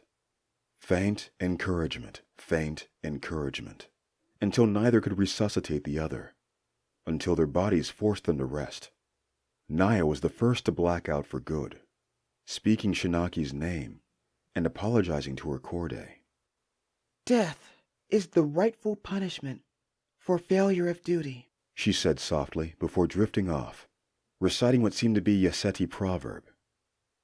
Amana was too tired to keep her awake. After only a few minutes, he blacked out too. No words on his lips, only the image of Uzoma on his mind. Chapter 17. The Delivery. Splash. Amana awoke with a start. Drops of water fell between his eyes. Drink, the figure said. Amana could not make out the figure through the red spots in his vision, but the voice was familiar. Uzoma, Amana said with a raspy, parched voice. Just because I'm a Kishi does not mean you can be disrespectful, Uzoma said. Amana could not tell what Uzoma was doing on the other side of the room, or was it another cavern? You will still address me as elder. Amana scowled. Drink, son, Uzoma ordered again. This time, Uzoma pressed a cup to Amana's lips, forcing cold water down his throat. The act was more violent than Amana expected, but the water was refreshing. Amana tried to grab the cup, but realized his wrists were bound by twine. Sorry about all this, Uzoma started. I didn't mean for you to find out so soon, but you seemed like you'd be able to handle the truth. That Yaseti woman, I told you she would be a bad influence. Naya, Amana said. Where is she? She's only a woman, Amana. Nothing but a tool, Uzoma said, with the condescending tone of an instructor. You shouldn't care about what happens to her. Tell me, Amana said. His throat was already feeling better with the wetness moistening it. She is safe. Kwachi is watching over her. Uzoma frowned. Is she being cared for? Yes, Amana. But then Amana knew why she was still alive and not left for dead in the chamber where they blacked out. There was only one reason. Uzoma said it himself. She was a tool. But how would Uzoma use Naya against Amana? I thought you would understand. I felt the darkness in you. I still feel it now. You only need to control it, just like I have. Uzoma touched Amana's head. Good. Your fever has broken. I understand that you've killed many women, Amana said. How many? 3? 4? Uzoma laughed. Quite a few more than that. Uzoma chuckled some more, in that eerie high pitch. Amana could hear the hints of the hyena in him now. For the first time, he got a good look at Uzoma. The wound from Naya's arrow had healed. But it was only a few days. Or was it more? How long had Amana been out? Did the Kishi have regenerative strength as well? I still don't believe it, Amana said. You can't be a Kishi. Your head is shaved. I don't see the hyena even now. How did you do it? I thought you would have realized it by this point. Uzoma forced more water down his throat. My studies over the years have helped me a great deal.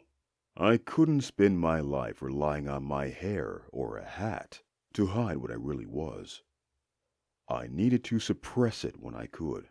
So I used what I learned from the mountain monks and the elders of Bajok to control it. And you can learn this control too. You, like Essie, will learn. You've only scraped the surface of your abilities. Essie. Amana had forgotten about her too. The baby. Both are fine, Uzoma said. The baby will be here very soon. She has seen it. and you will help deliver my child and keep her alive. You're getting soft, Uzoma. Uzoma smacked Amana across the face. He had far more strength than Amana expected. Respect, Amana. Sorry, Elder, Amana said defiantly. Why do you care what happens to your wife? She's just a tool after all. This is true, Uzoma said, turning back to his workstation. Amana could see him better now. He was boiling something in a small pot. But Essie is a particularly useful tool, one I've been waiting for quite some time. A binary, one with the sight and the voice. Aren't you lucky? Amana said. It was rare enough to find such a good seer, but with the talent of the voice as well, you can understand why I've gone through all this trouble. And with you, we can bring order to this world. With demon magic and murder. Not interested, Amana said. Oh, but I think you are. You're not unlike me, Amana. We both were denied by the mountain monks for the same reason. You wanted the power to avenge those you could not protect. How did you? Essie told me all about you. Or rather, I forced her to. She's still so stubborn after all these years. Join me, Amana. With you and Essie using your abilities to their fullest, you'll be able to do whatever it is you want. It's already what you had planned. Essie told me about your dreams. Whatever you tried to do, that rival of yours always seemed to be a step ahead. What is it? Does he have the sight as well? Or someone working for him has it? Am I getting close? You need to be more powerful than they are so that you can get to him. You know what you must do to get there. Uzoma's smile widened as Amana's brows pinched together in thought. That was truly Amana's goal, after all. The power to finally defeat Zuberi. The power to avenge his family. Uzoma was very sharp. That much was true. Amana had suspected something was at play with Zuberi. Something he could not surpass. I understand with all these hostilities you may be feeling a bit raw, Uzoma said, still smiling. But I was wounded, and you and that Yoseti woman were not letting up. I had to set my wives on you, and the Kongamatos. I knew neither could kill the pair of you. You're too strong for that, too talented. I suppose those Kishi at the top of the cavern were yours too, then? Amana asked. What Kishi? Uzoma's eyes narrowed. There was a cough to one side of Amana. Amana turned his head, which hurt a great deal. Essie had been sitting there the whole time, but her eyes were wide, and she still looked like she had before.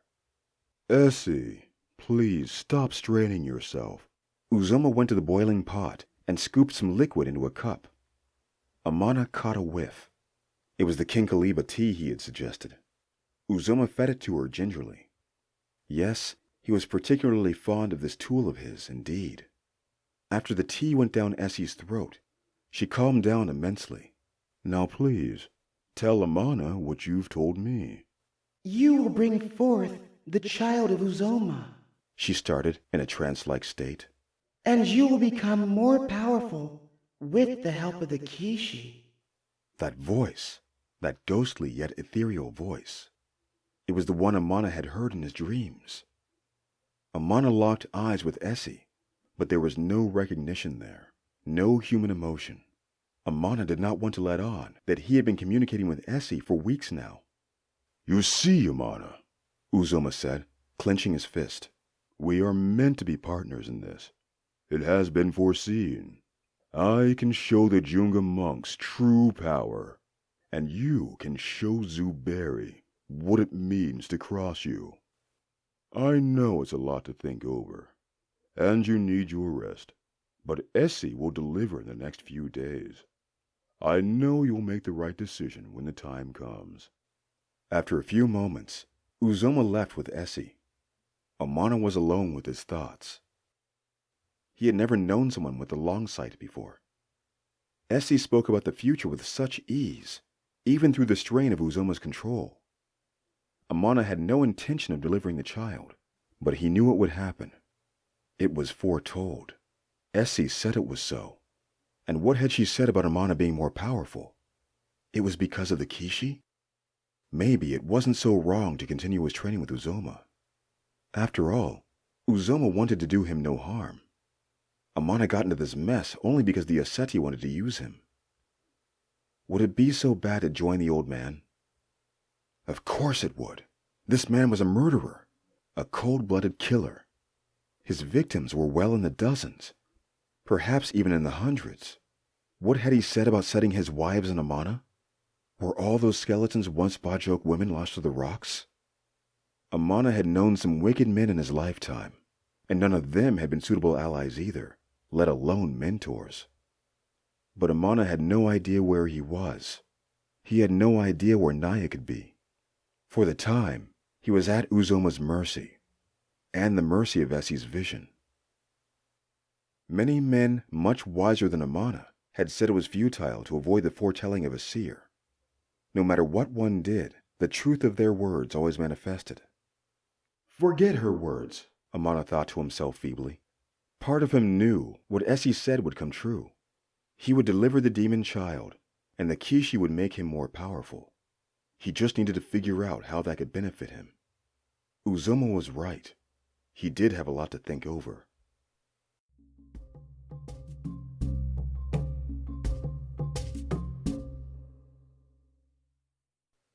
After only 2 days, Amana had to make his decision.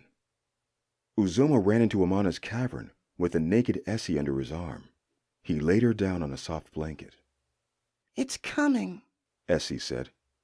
It was the first time Amana had truly heard her voice. It sounded younger than he expected. "The wretched thing is coming." Her belly was convulsing. The demon head was already trying to find the strength to chew its way to freedom. I'm sorry, Essie, but I can't let him use you anymore, Amana said. "Good. Let me die," Essie said freely. Amana was surprised Uzoma was not silencing her. "Kill the beast if you can." After that comment, Uzoma came out of his stupor. Had the elder been too focused on his new son? It dawned on Amana that the beast would likely be very powerful. Not only a powerful beast, but possibly a telepath and a seer like its mother.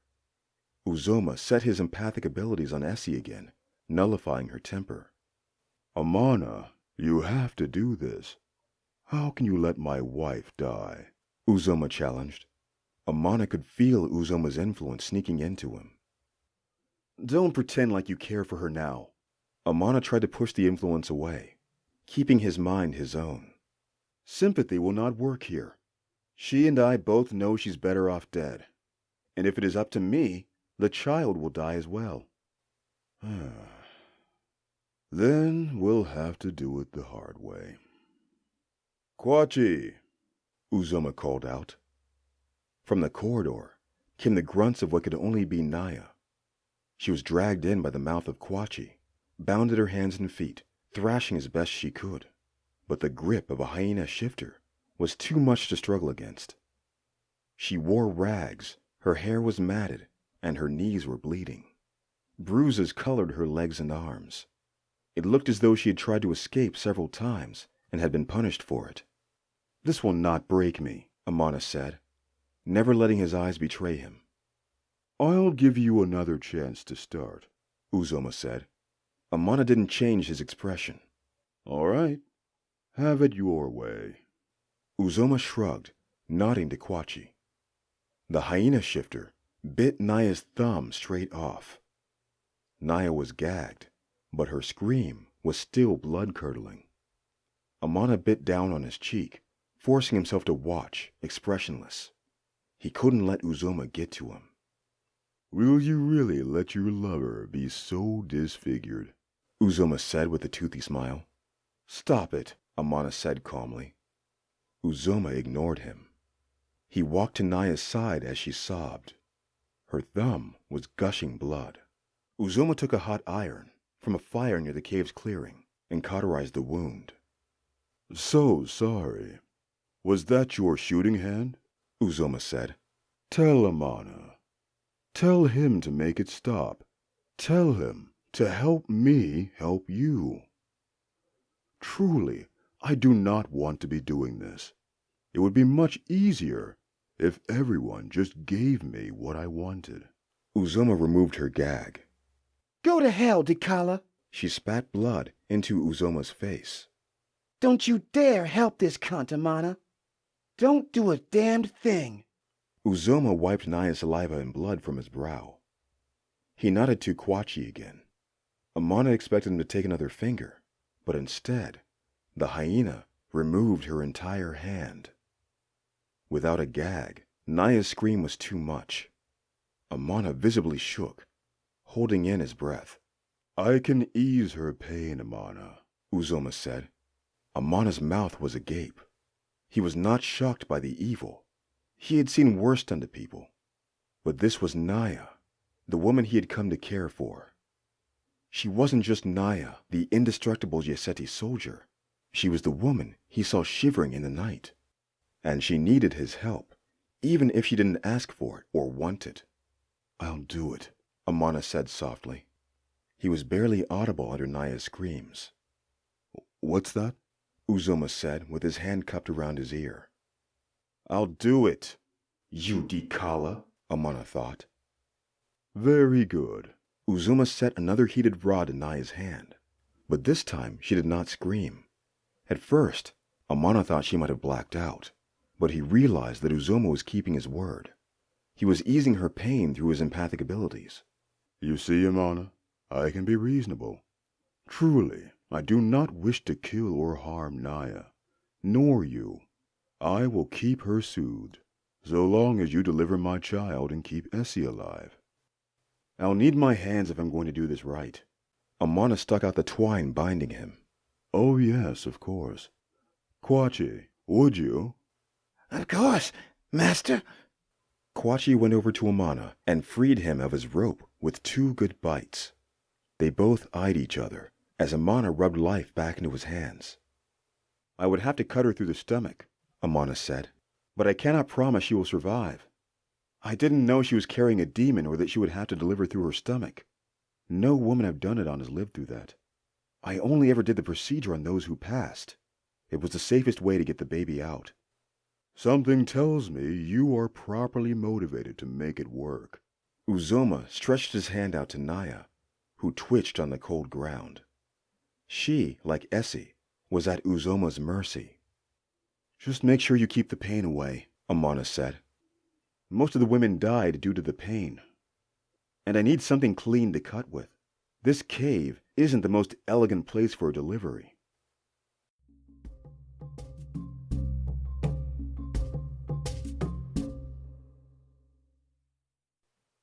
It took half an hour to get everything set up the way Amana wanted it, but Uzoma followed his directions exactly. Amana had some sort of control, at least within the parameters of the operation. Has she eaten anything in the last day? Amana asked. No, Uzoma said. I am aware of the risks that come with it. Good. Amana nodded. He didn't want to have to go through the procedure of extracting anything unpleasant from Essie. It was more than likely that Essie would die, and her son would survive. If it came to that, Uzoma might not be angry, so long as his son shared his mother's ability. But mystic mothers did not always pass down their magic to their children. It was possible Uzoma would have to try time and time again before he found a child with the exact talents he wanted. You'll need to go deep, Amana said. Don't let her feel anything if you want her to live. Uzoma nodded, pushing his eyebrows together. Amana could feel the influence he held over Essie, like a cage strong enough to contain an elephant. It was time. Amana ripped a piece of cloth from his cloak and tied it around his mouth like a mask. With the smallest and thinnest knife Uzoma could provide, he started the procedure. First, he cut a small horizontal line across the top of the pubic hairline. Then, he made another small incision halfway to the belly. It was important that Amana did not cut too deeply. When he first learned to do the procedure, his hands had shaken uncontrollably, but after years of practice, his hands had stilled. Why are you cutting her there? Uzoma asked. The baby is supposed to come out the other way. This is no ordinary baby. There's no way for me to get it out that way while it's trying to chew its way out. We have to get it out this way, Amana answered. I need you to stay quiet if I'm to do this correctly.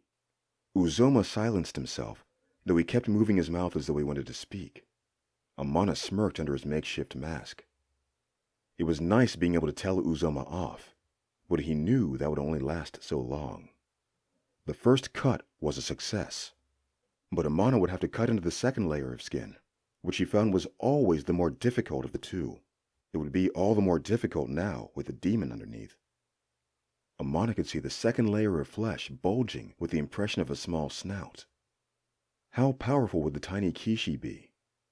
Would Amana be able to settle it down before it chewed away at its mother? Wait! Amana stopped before he made his next cut.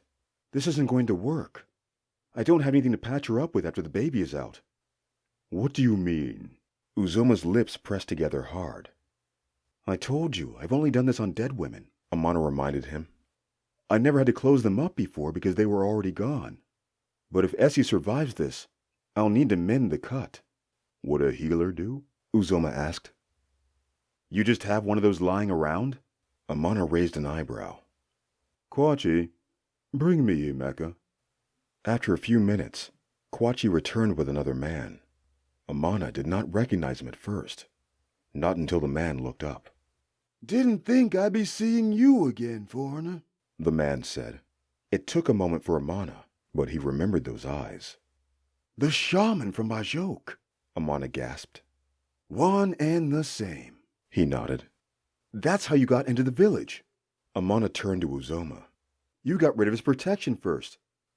There will be plenty of time to sing praises of what I've done. Uzoma smiled. Right now, tend to my wife. Tell Emeka what needs to be done. I'm trying to deliver the baby through a cut in her stomach. It's the best way to stop it from chewing through. That way, I'll be able to control it better. I think I can get it out with Uzoma keeping Essie calm, but I'll need to heal her afterward. And you need me to mend the wounds, Emeka said with a nod. I can do this. The cut will be small enough. Only a small ritual is required. I'll just need my... Kwachi threw the shaman's jeweled staff to the ground. Thanks. Emeka clutched the wooden staff. I must say, your creature here has been most hospitable. The sarcasm in Emeka's voice was not lost on Amana. Turning back to Essie, Amana continued with the second cut, terrified of what monstrosity he would find. The head looked more like a bat than a hyena. The teeth were already growing. The underside of Essie's skin was bleeding where the Kishi had been gnawing. Essie must have been in pain for weeks. The skin was almost chewed through. How would Amana get the hyena cub out without it chewing at the rest of its mother? He caught a glimpse of the human side, which started to cry as it took its first real breaths. By contrast, its hyena brother was just snapping its jaws. Amana took the bottom of its snout in his hand, forcing the thing to close its mouth. Emeka, could you help me here? Amana asked, gesturing to the rest of the baby and cub's body. Emeka's face was just as shocked as any mortal man's would be. He had never seen anything quite so grotesque. Please, Emeka, I need your help now. Right. Emeka shook himself from his stupor, helping to free the legs. I never knew an operation like this existed. I've delivered my fair share, but never this way. Where did you learn to do this? Amana ignored his question. Please, concern yourself only with what you're doing. Right, Emeka said, grabbing at a foot. The rest of the pull was only a matter of procedure. Don't let the shaman heal me. Use me against Uzoma. Don't let him win. Amana heard the voice in his head like a shout. Now he knew it was Essie. Her eyes were closed, but he knew it was her. Amana stole a glance at Uzoma, who was fixated on the birth of his son. Amana tried to reply, but he wasn't sure how to do it. Just think it, I will know, was Essie's answer. Amana asked how he would go about it. How would he convince Uzoma that she was in danger? Cut me. Say something went wrong. Amana mentally told her she might die. Then so be it. Amana stole another glance at Essie. Her eyes were still closed. Then Amana asked her about Kwachi and what should be done about him. Your girl seems to have that handled. It took all he had not to look over his shoulder. It might have given Naya away, whatever she was doing. So he trusted in Essie. He did not see a better way to go about it. He cut her just before cleaning the baby and the cub off. Congratulations, Elder Uzoma. It's a wonderful demon boy. Amana handed the bloodied mess of a baby to Uzoma. Uzoma was as happy as Amana had ever seen him, wearing a smile that went from ear to ear. And the boy seemed to be happy to see his father. It was a strange scene. Even Uzoma's hyena head was showing itself, trying to look upon its newborn child. But Essie started to shake. What's happening? Uzoma frowned. She's... Amana could not recall the term. Her blood is running too freely. I don't remember the word for it. What's that mean? Uzoma's eyes darted from Amana to Essie. It means she's losing more blood than she can handle to lose. But I can fix her. Well, do it then, Uzoma said, with his baby between his arms. It started to cry as both human and hyena at the same time. The mood of its father less nurturing now. I will not, at least not yet. You have to tell me the way out of here. And let Naya go as well.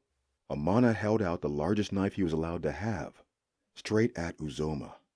He wasn't sure he was ready for a fight, still lightheaded from dehydration. But he would make a good effort of it if he had to.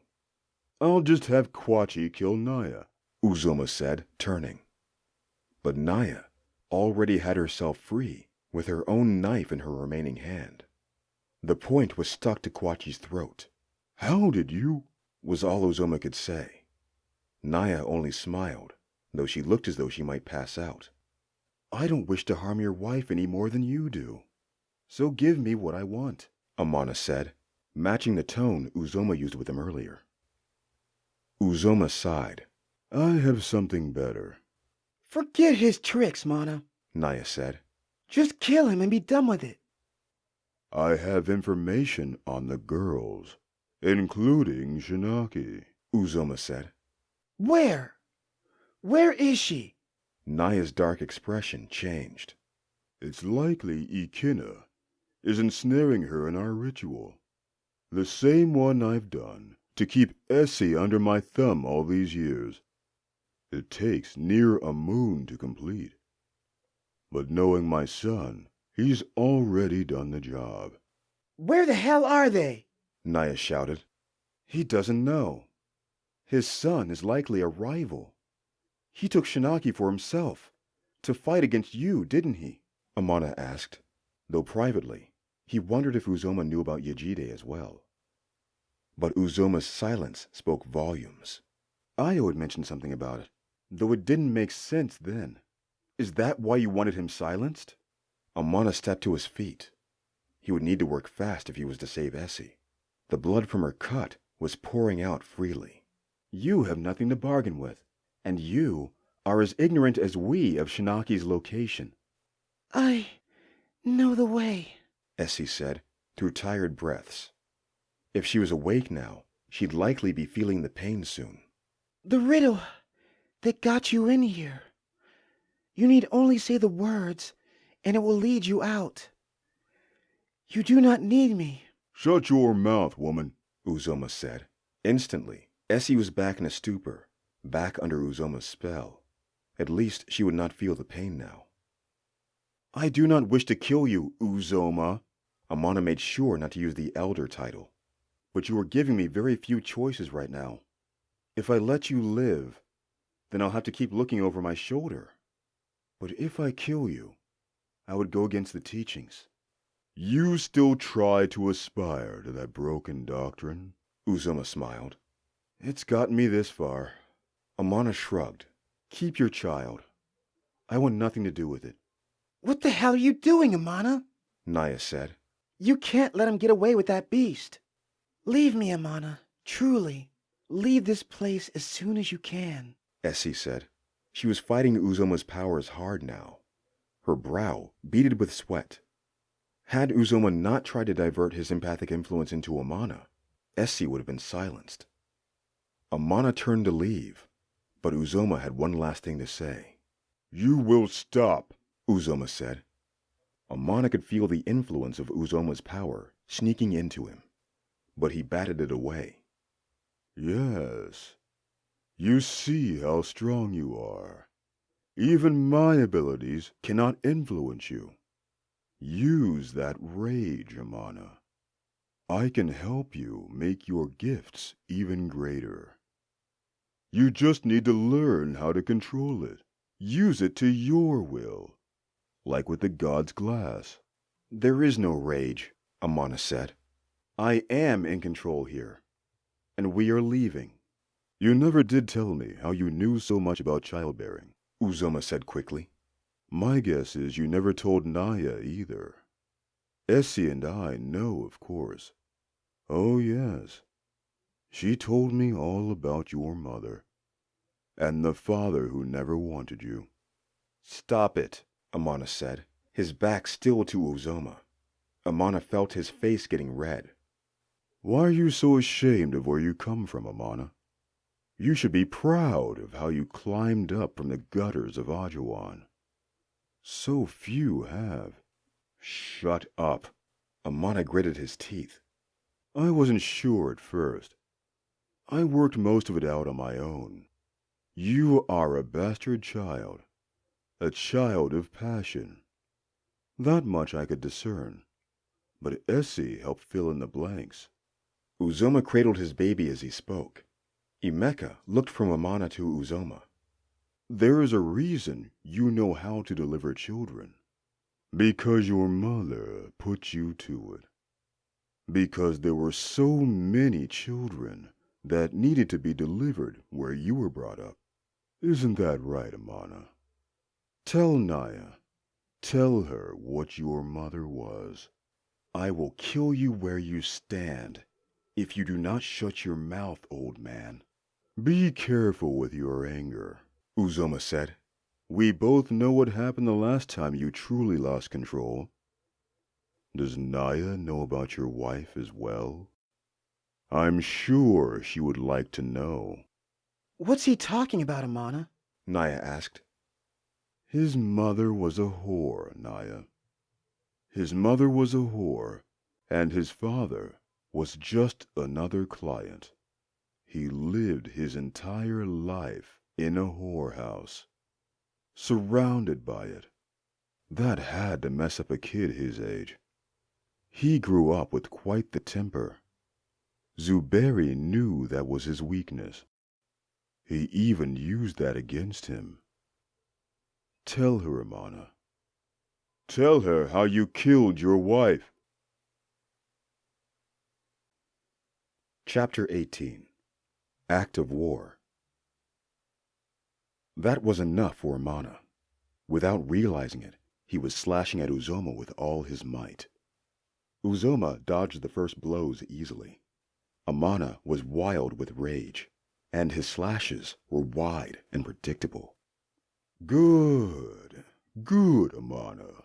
Keep pushing that energy. Uzoma set his child down. It stood itself on all fours at that unnatural Kishi angle, looking like it was already ready for its first hunt. Stay back, son. This one is mine. Uzoma morphed into his Kishi form, on all fours in an instant. His son squeaked a tiny hyena laugh. Any last words? Naya said to Kwachi. Kwachi didn't... Oh! Naya smacked the back of Kwachi's head before he could finish. She gave the shapeshifter a good kick before joining the fight. Emeka, Naya said, as Amana continued to attack Uzoma. Amana's eyes were bloodshot, his visage that of a crazed man. Now would be a good time to tend to Essie. Right, Emeka said, shuffling over to the new mother. Amana's sight was in overdrive. There were ghostly images everywhere, movements that were being made several moments in the future. Yet Amana could not capitalize on his advantage. His singular focus dampened his ability. There was just too much information. It all muddled together. So all he could do was attack at them all. All he wanted was for Uzoma to shut his mouth, to see the old man's throat cut open. Uzoma tagged Amana just under his eye, smacking him with his hyena paw. It wasn't meant to be a lethal blow, the paw no better than a paddled blunt weapon. Even in Amana's rage, Uzoma wanted him alive. Now that's enough, Uzoma chided. Settle yourself down. This is getting out of hand. Uzoma's words were laced with his metaphysical grip. He was desperate to use it, trying to stop Amana by empathic force. Still, Amana kept coming, undeterred in his rage. Naya tried to assist him, using her knife to keep Uzoma backed into the corner from which he fought. But Amana just got in the way, trying to trap Uzoma on his own. His sight gave him ample warning of where Uzoma would move to next, but he was chasing ghostly images too early. Amana stepped to the right, but Uzoma didn't even make the motion to the right, shifting his weight to the left. Amana tried to readjust, chasing Uzoma to the left. He was exhausting himself, hunting specters that did not matter. Uzoma's movements were flustered, less of that smooth sway he had had against the Kishi he faced before. Though he evaded each of Amana's knife strikes, he kept pushing himself into the cave wall. With his back legs, Uzoma climbed the side of the cavern wall, using his leverage to propel himself over Amana and Naya. That was a mistake. With Uzoma in the air, Amana was finally able to use his ability effectively. There was only one way Uzoma could go, and that was down. Amana brought his knife arm back, slashing it across the human side of Uzoma's belly, near the healed wound where Naya had hit him before. The skin split, and blood spewed from Uzoma's body. The hyena head whimpered. Uzoma's new son whined near the cavern's edge. Uzoma recovered as best he could, landing on all fours with a vicious growl. Naya was closer to him now. She sprang forward to slash him with a strike of her own, but Amana stepped in front of her, and he took the hit to his back, blood dripping down his skin. "Get out of the way!" Naya shouted. "I could have had him." Neither Naya's voice nor the wound that stung at Amana's back seemed to register. He was seething. Uzoma dropped into his rhythmic fighting bounce. I know how to fight someone like you, Amana, the human side of Uzoma's head said. The hyena head simply growled. Uzoma started to give Amana false reads, projecting his ghostly image into opposing directions. Amana, the mess that he was, went for one of Uzoma's feints, overstepping his stroke and into the range of the hyena's bite. Just as the hyena was about to close its jaw, Amana withdrew his arm, and the hyena's teeth bit nothing but air. False reads or not, Amana was too fast for the Kishi now. For once, Amana could contend with the Kishi as though it were like any other man. Perhaps Uzoma was right. He just needed to tap deeper, let the depths of his anger direct his action. Amana refocused his efforts, with only one thought in mind, his knife in Uzoma's heart. Naya tried her best to keep up. The movements of the Kishi and the reflexes of Amana were too much for her to keep pace with. Both men were working at their best. Naya rubbed her thumb against her fingers, conjuring a fireball, letting it get as big as it could with a single hand. Amana locked in on Uzoma, his eyes focused like a predator's. And those eyes said one thing: I will end you. Amana could see it play out in his mind's eye. Uzoma tried to slink his way out of the corner again, but Amana gave him no quarter this time, mastering his focus. Uzoma's eyes went wide. Amana could tell the elder's confidence was waning. The ghostly images that were Uzoma's movements were blurred now, a string of motion that Amana simply had to follow. Amana let himself become a slave to the movement, saw nothing but its careening pivots. But those streaks of images collided with one another in a collage of light. Amana paid it no mind. He could see Uzoma's death, and nothing would stop it.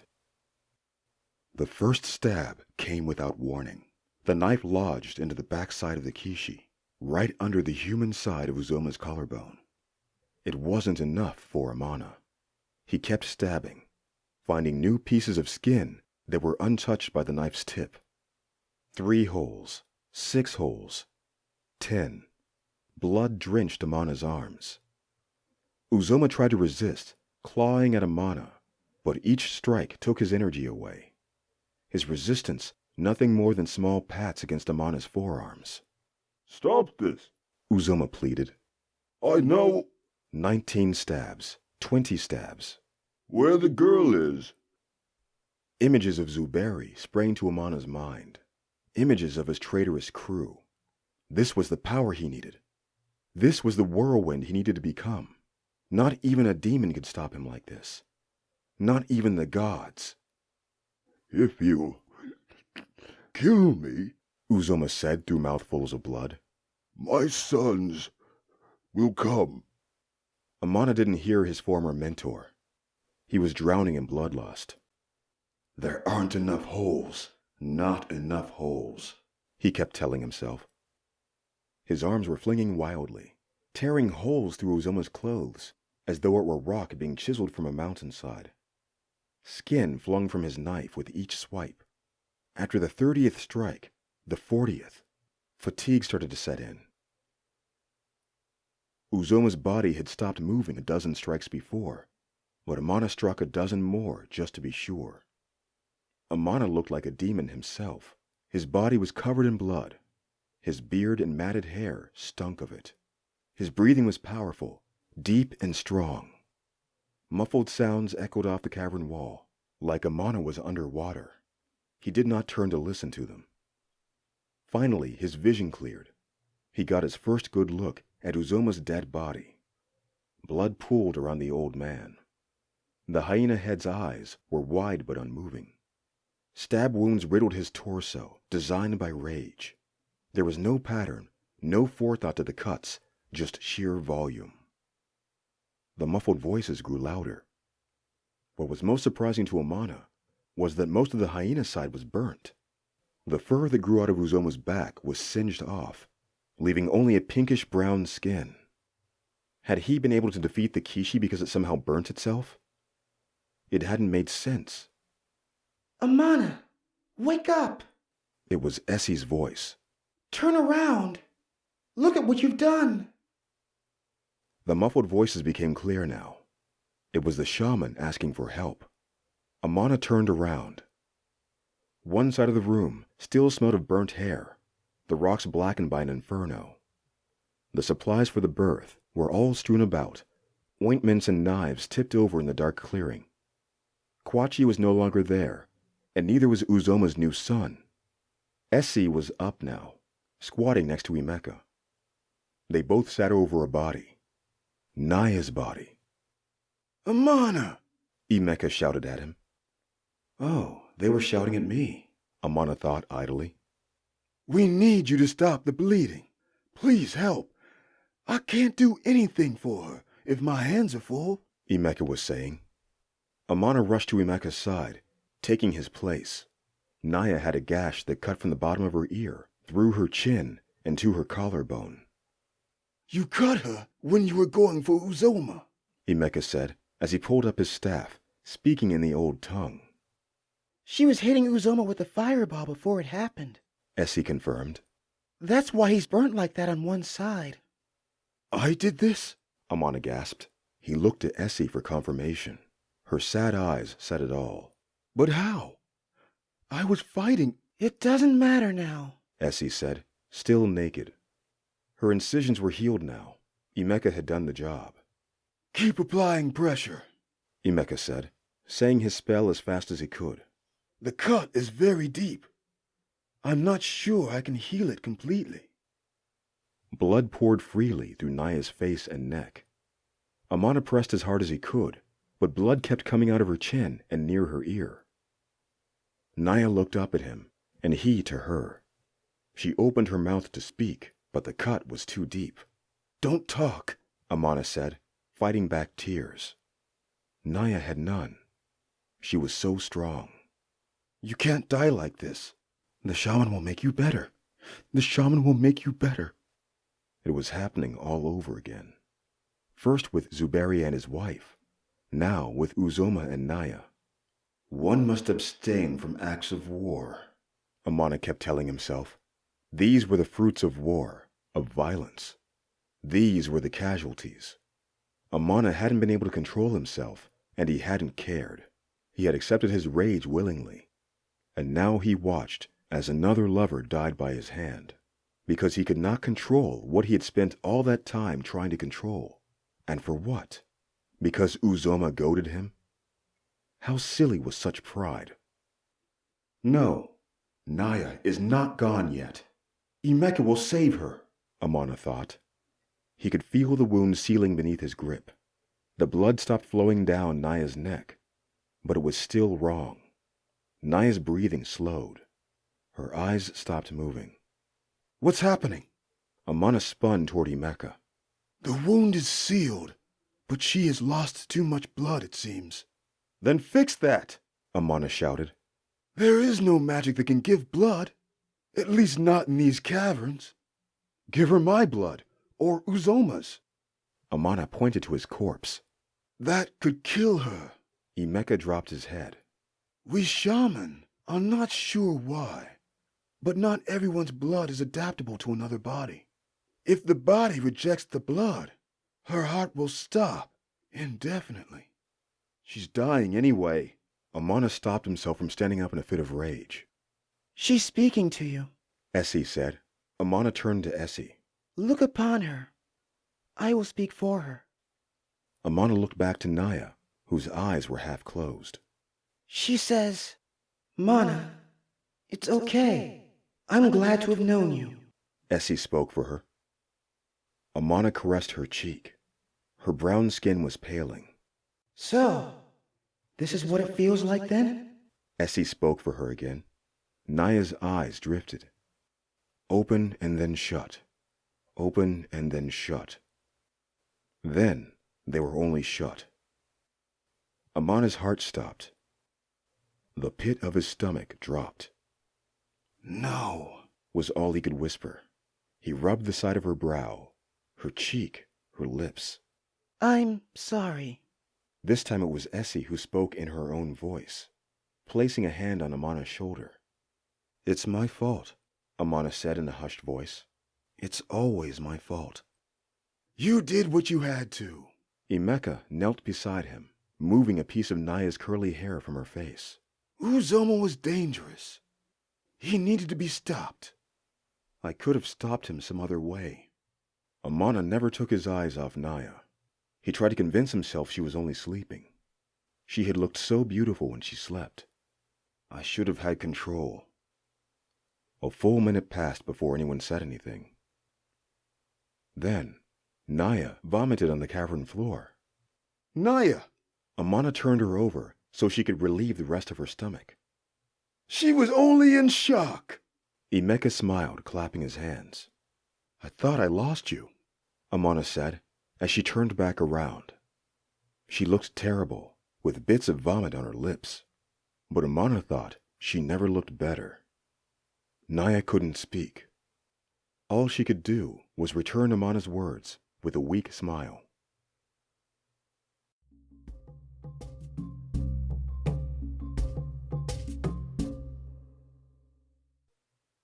Essie guided them out of the caverns.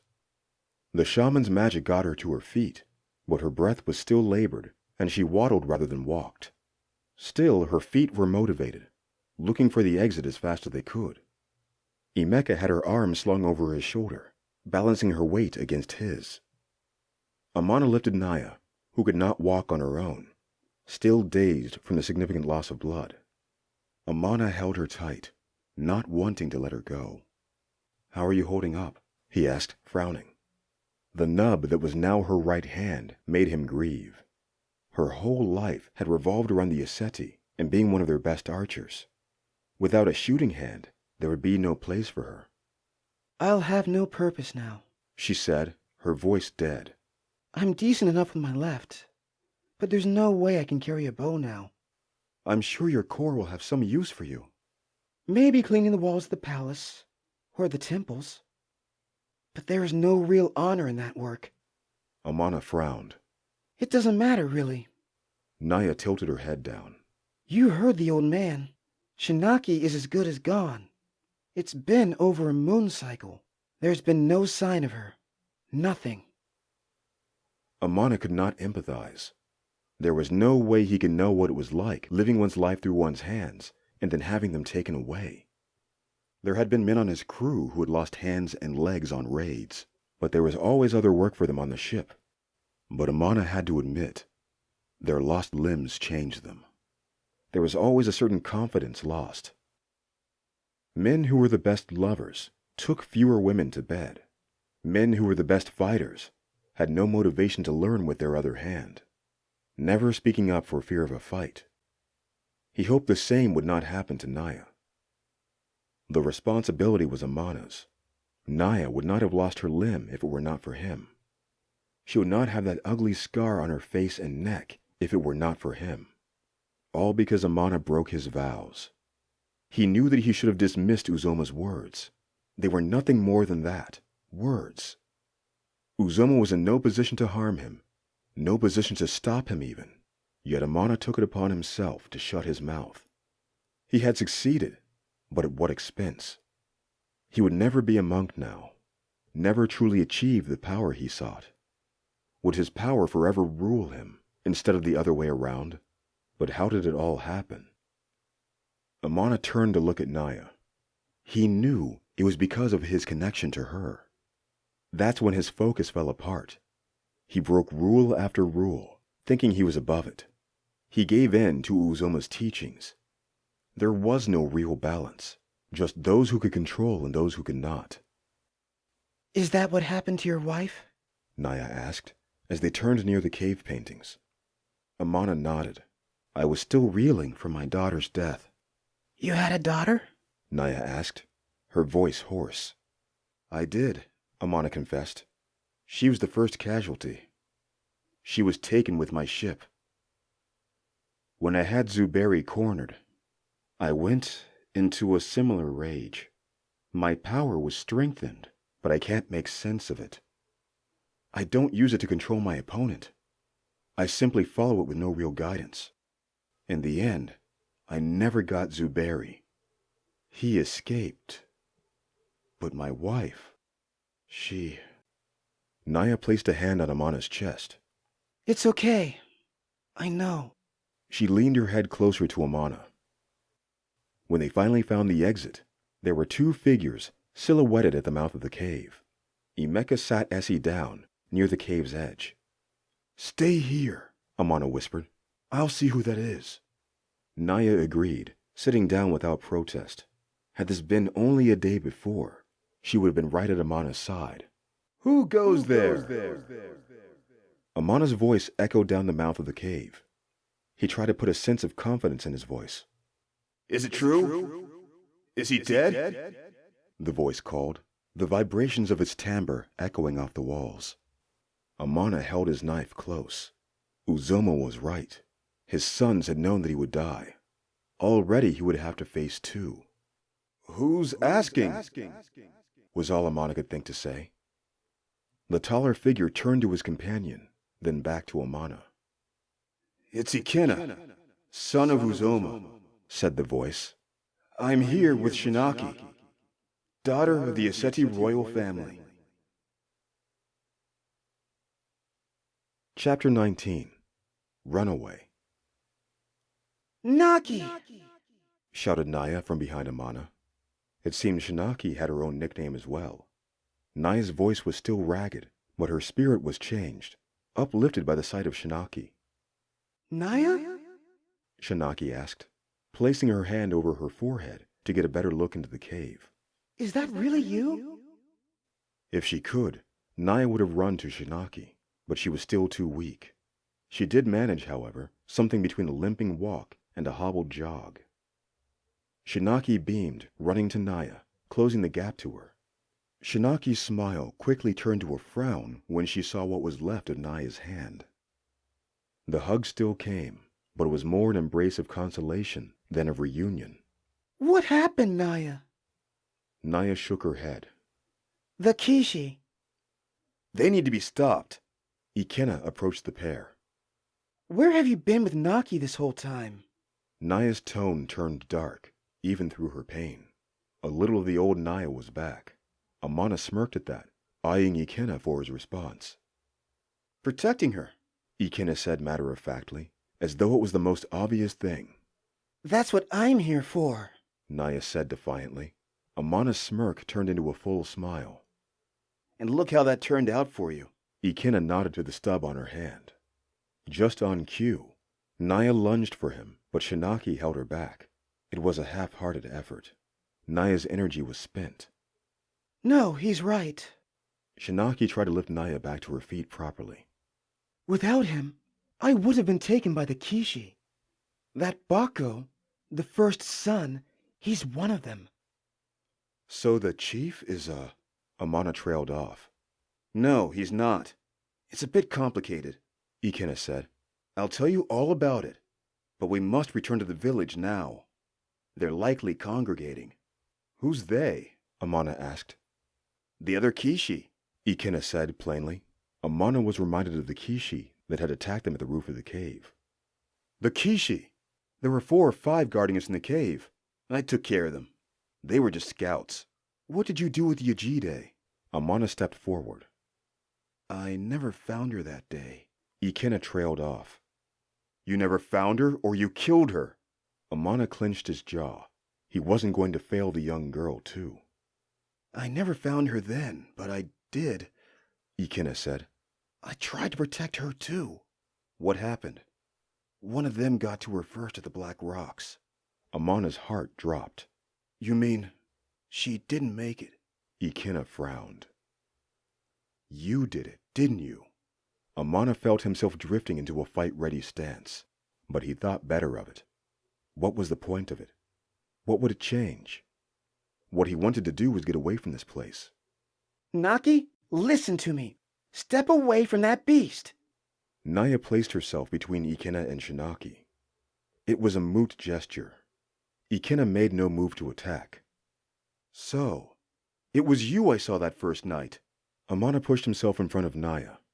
He made no effort to hide the bloody knife in his hand. No, it wasn't, Ikena said. I'll explain everything if you give me the chance. I saved Shinaki because I knew she was their next target.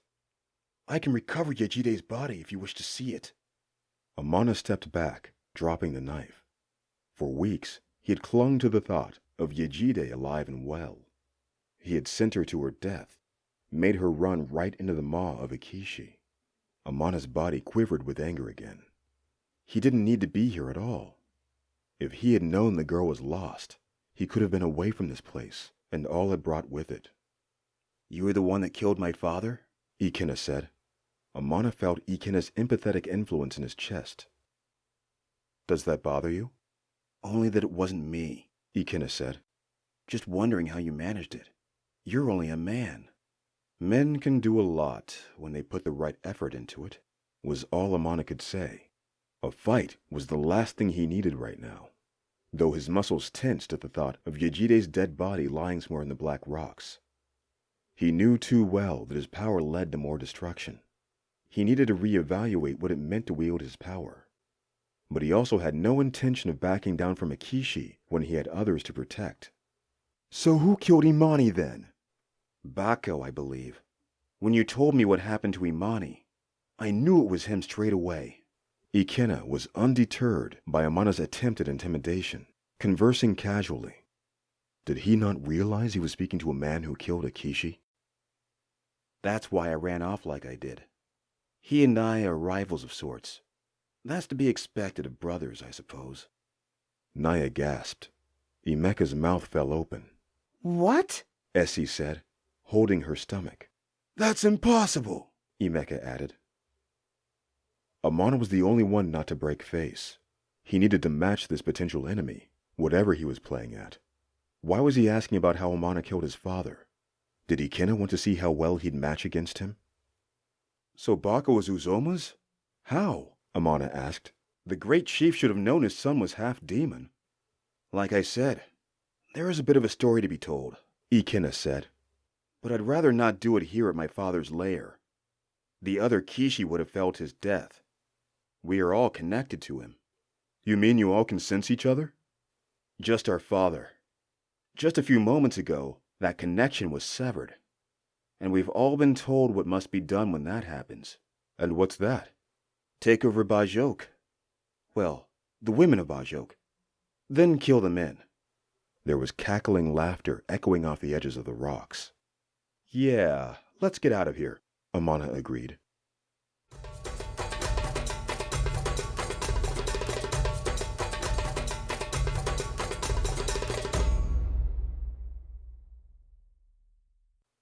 It was not long before they arrived at Ikina's own cavern.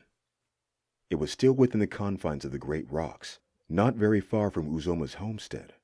Somehow, it was less severe than Uzoma's cave, the walls of which had looked like sharp hanging fingers.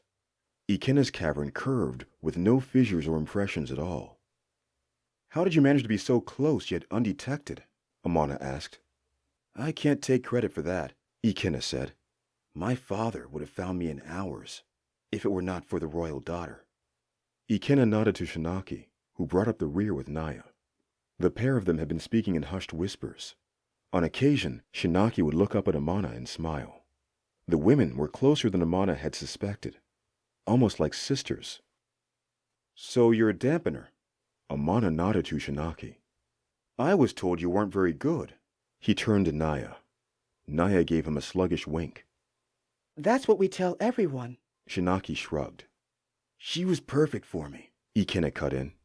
I've been trying for years to stop my hunger for, well, you know. Being a Kishi has its benefits, but sometimes you can't control yourself. You saw it that first night with Imani. The Kishi just takes over. Shinaki was able to stop my abilities completely, though I would have liked to transform every now and then. Still, I was cut off from my father and the other Kishi. Most Kishi would have felt weak from this, but it was liberating for me. Getting to know the royal daughter was a pleasure. There was more whispering between Shinaki and Naya. This time, it was Shinaki who looked to Ikina. Amana stared at the back of Ikina's long hair. So what's all this? Amana asked. How many children does Uzoma have? Last time I counted, I would say there are about 40 left in Bajok alone. Bajok alone? Naya said with shock. You're saying there are more out there? My father traded a lot with the other villages of the former empire. During his travels, he would take several wives.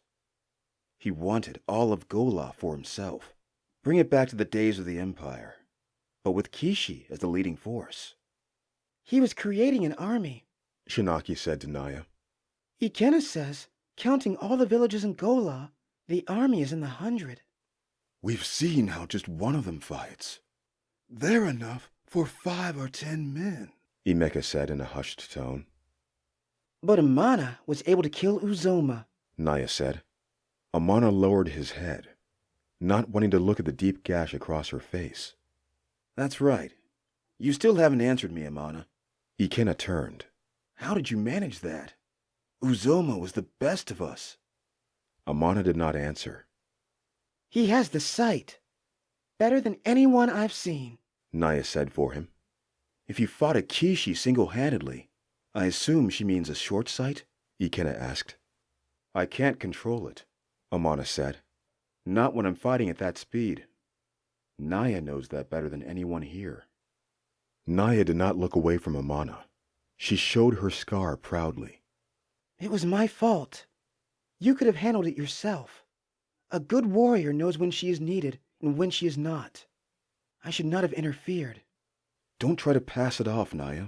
Amana winced at the excuses she made for him, even if the injury wasn't intentional. It's not the first time I've done something like this. That's why you wanted to train with my father, right? Ikena said. It was, Amana replied. But like I said, either I'm overmatched by a Kishi or I'm overkill. And if I'm overkill, I hurt others. If my father's training served you enough to face him, I would not shy away from it. Especially now.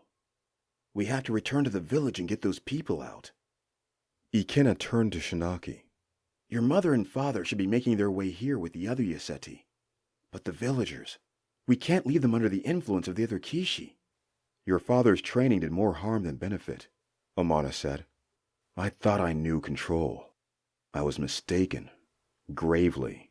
This is not my fight. It never was. I came here for one reason, but now I realize I'll never really learn to control myself. I thought I could do it.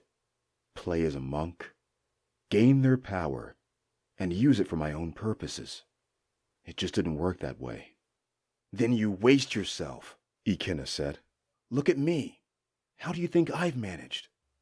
Amana had to admit, Ikena was different than he remembered. The boy was more relaxed now. But if it was true that his powers were dampened in Shinaki's presence, and for so long, his temperament may have cooled. Why are you helping the villagers? Why aren't you running around with the others? Naya asked Ikena. How much do you really know about the battle with the old Kishi? The ones my father and the great chief fought? Ikena asked. Only what the elder chiefs told us, Naya confessed. It's only a half-truth, Ikena said. It's true the fight was with the Kishi, and it's true my father and the great chief rid the land of them, but not because my father was fighting away evil demons. He was killing off his competition. Kishi are like lions in that way. They kill all the sons that aren't their own, and my father made a clean sweep. But he never turned into his Kishi form when he did it, so none were the wiser. Had he already perfected his ability to suppress the demon head? Imeka stepped forward, curiosity lacing his tone. He had. After his time with the mountain monks, that was one of the first things he realized he could do. The battle with the Kishi was long fought. They retreated to these rocks for their last stand, but they were all killed. There were more in the other villages, though, and they killed those, too. Ikena stepped over to a table. It was much like the one his father had in the main room. There were fewer objects atop the table, but there was a cup of water and statues that stood on it. Ikena changed the water in the cup before he spoke again. The chief's first wife was pregnant then. They had been trying for years, and many wondered if she was barren. But thanks to Ozoma, she could have a baby, Shinaki added. Let me guess, Amana cut in. The chief had no idea Uzoma was going behind his back with his wife? The bastard probably forced her under his spell, Naya said. Not with this wife. This one actually fancied my father. Ikena sat near the cavern's edge. My father denied her advances at first. He knew that taking a woman would reveal who he was, especially the chief's wife. He actually respected Oba, who was only the war chief then. Oba had a great mind for strategy. My father wanted him to be the face of his first campaign. He just needed to work out how to tell him most of the army would be filled with demons. But the chief was ambitious. If he had an army that could bring the return of the empire, he likely would have gone for it. He still might. In the end, my father took her anyway. During one of the away campaigns, my father made sure the chief was injured, unfit to travel back to Bajok. That's when this first wife was due to deliver the first child. And when she did, that's when Baka was born. My father had the shaman killed for letting the wife die as punishment. Really, he was just covering his tracks. The shaman would have seen everything, including Bako's true form. Ikena turned to Imeka, who sat forward to listen. I believe that's when you were employed as this village's shaman, no? Imeka counted on his hand. Seems about right. We all wondered about that. Shaman Udo was always efficient. Didn't seem right that he should be punished for death and childbirth. Those were common enough. Believe it or not, Ikena continued, the chief thanked my father when he returned, and he raised Bako as his own without knowing what he really was. But how was Bako's head covered? He wouldn't have had control enough to suppress his hyena head. My father requested to be Bako's guard until he was older, Ikena said. For the first few years, my father kept Bako's head hidden until he got used to it. My father did that for all of us.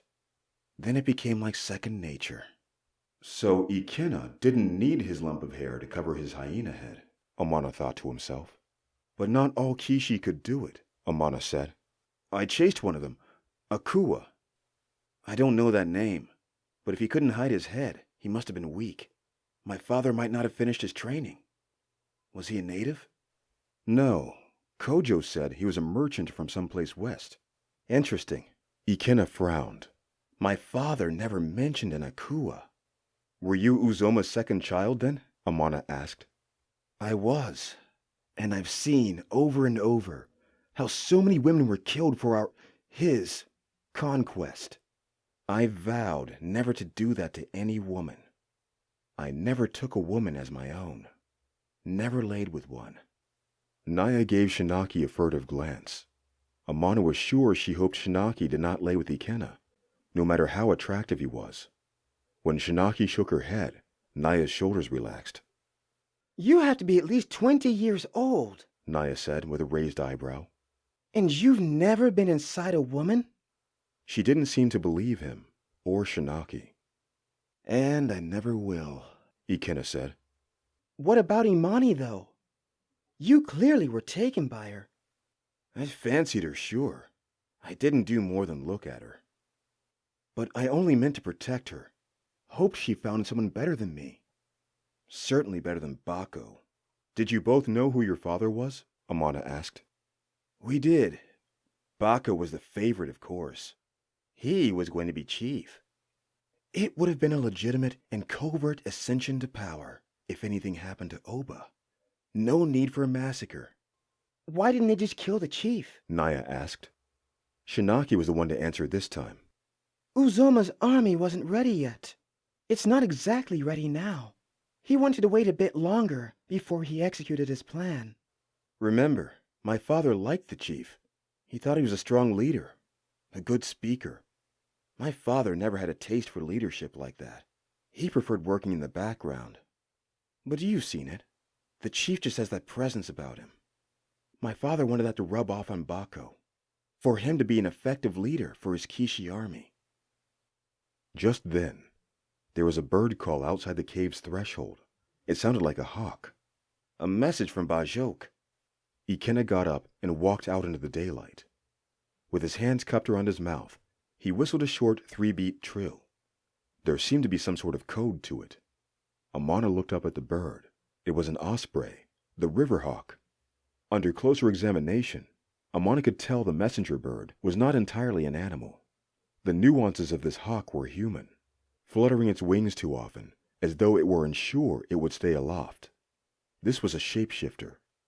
After another pass, the osprey flew down head first as though it were hunting, but just as it was about to hit the ground, it tilted up. In the next instant, there was a grown man that landed on the ground, completely naked. Amana could not see his face.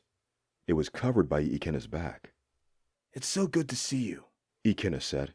Have they already started? There'll be a village meeting tonight. The chief is dead. Bako saw to it, challenged him to Ugara's dance. I assume Uzoma is gone then? Yes, only a few moments ago. The Aseti should be here by sunset. I saw them retreating this way. Amana knew that voice. Kojo? Amana said. Kojo looked over Ikena's shoulder. Amana here has been busy, Ikena said with a smile. He was the one who killed my father.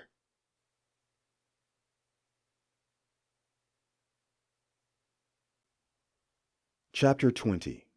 Nowhere to hide. You said that was impossible. Kojo turned to Ikena. I believe I said it was improbable, not impossible, Ikena corrected. I knew this man was special. Kojo eyed Amana. But to kill the great and mighty one, how did you do it, Amana? Everyone looked to Amana, everyone except Imeka and Essie, who had witnessed the maelstrom. If Amana was being honest, he wasn't quite sure how he had done it. All he'd seen was red when it happened. When he came back to reality, all that was left was the bloody torso of a demon, and Naya spread across the floor, with blood streaming out of her neck. Thank the moons, Imeka was there, was all Amana could manage. Amana was brilliant, truly. But he was an animal, untamed, unhinged. He was no longer himself, Imeka said. But he killed a Kishi, and possibly the best one there ever was, Kojo said, looking to Amana, who could not speak for himself. Kojo turned back to Ikena, his hands on the young man's shoulders. That's the type of warrior we need, if we'll ever stand a chance. You knew about Uzoma? Amana asked Kojo. I had my suspicions. Kojo nodded. I didn't know for sure until Ikena came to me. It was my idea that he take Shinaki away from the village. Who are you? Amana asked. Who are you really? You know me, Amana, Kojo said. I wasn't sure if you could be trusted at first. Perhaps I should have let you in on everything sooner. But my character has been honest. Has it been? Your mother tongue is much better than you let on. Like I said, I wasn't sure how much I should expose to you. Kojo is the leader of the Guardians, Ikena explained. The Guardians? Amana asked. The Guardians of Aya, yes. Kojo lifted the necklace with the spiral charm he always wore. Protectors of her will. She flows eternal. Does your wife know about this? Of course she doesn't. Not many do. Kojo put the necklace back around his neck. Ever since the first Kishi attack, my father and the other Onibaro put together the Guardians. Uzoma and Oba were a great help, but the community wanted to make sure we could defend ourselves as well. With you here, by way of Aya's River no less, it truly is written in Ula's stars. You must join us and help fight these Kishi. My mother has seen this too, Shinaki chimed in. That first night, after she helped translate for you, she saw something in your future. Oh no, she isn't a seer exactly, but she has very good intuition. That's why she chose Naya to go with you, to keep an eye on you. Figure out if you are truly a good man. Naya hasn't told me much, but I see the way she looks at you. I've known her nearly my whole life, and she's never looked at a man as she does at you. And Naya has always been a good judge of character. Well, she's wrong here. I'm not a good man. By rights, I shouldn't be here. I should be dead in one of the Sapphire Isles, lost and forgotten. Amana turned away from them all. He didn't deserve the admiration or the praise. He was a killing machine at best, nothing more. He certainly wouldn't call himself a good man. Turning back to Shinaki, Amana shook his head. Your family knows who I am. Amana, you don't have to. Naya cut in. You all want to know why I'm here? I came to learn how to kill another man. A man who wronged not only me, but my family too. I didn't come here to be a nice person or live a life free of earthly tethers. You really don't have to do this. Naya butted in again, placing her remaining hand on Amana's chest. You four might not be familiar with me. Amana nodded to the others. But Her Highness knows me as Captain Lekun. I was a pirate who raided her people indiscriminately, among others. The Bajo's expressions didn't change. For them, the name meant nothing. Amana had expected that. His attention, however, was on Shinaki. She did not gasp, nor did she even raise an eyebrow. Her face was devoid of emotion, taking Amana's words in plainly. Had she been that way when she told a young Naya she could execute a man? Never tell this to my mother, or my father, for that matter, Shinaki finally said. But for me, it doesn't matter. I've seen Ikena in action before. The first few days we were tailed by the others. You almost found us when you came to the rocks. These Kishi are more than a match for any of my archers. If you can do what Naya and the others say you can, you have to help us. With just a few words, I could pardon your name. This isn't my fight. Never has been. Amana shook his head.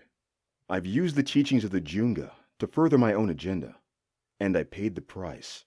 Maybe becoming a monk was never for me. Perhaps I should... Frankly, Kojo cut in. I don't give a damn who you are. I've shared my table with you. I've trained with you along with my children. You're as good a man as I've ever known. You don't know me truly. Amana shook his head. Uzoma saw it. Even your shaman here saw it. There is a darkness in me that cannot be controlled. I thought I could. I was getting better. But the moment I was unhinged, there was nothing I could do. What if it's your wife that's in the crossfire? Or your children? There isn't anything I could do. At least not now. What happened to my father's cave that has broken you like this? Ikena said. His arms were crossed, eyebrows pushed together, examining Amana as though he were a puzzle. Naya was caught up. No, that's not it. Something else is wrong with you. He's right. Your spirit is broken, Kojo agreed. I broke the tenets of the Junga monks one by one, Amana said, and each time I did, something worse happened. I killed. I spoke words of war. I lusted. Naya dropped her head at that. And I lost control. I paid for it. Those monks only speak words, Ikena said. They dictate your life as much as the grass that grows from the ground. This isn't my fight, Amana repeated. This is true. It's not, Kojo said. It's not our fight either, Shinaki added. but we will only defeat these beasts if we are together. As far as I'm concerned, you are a part of us. You're important to us, Amana. Naya lifted her head again. Amana forced his eyes away from the scar across her neck. I'm sorry, everyone. Amana looked at each of them. I should have never been here to begin with. I'll get you back to the village, but after that, I'll set back down the Nyoka.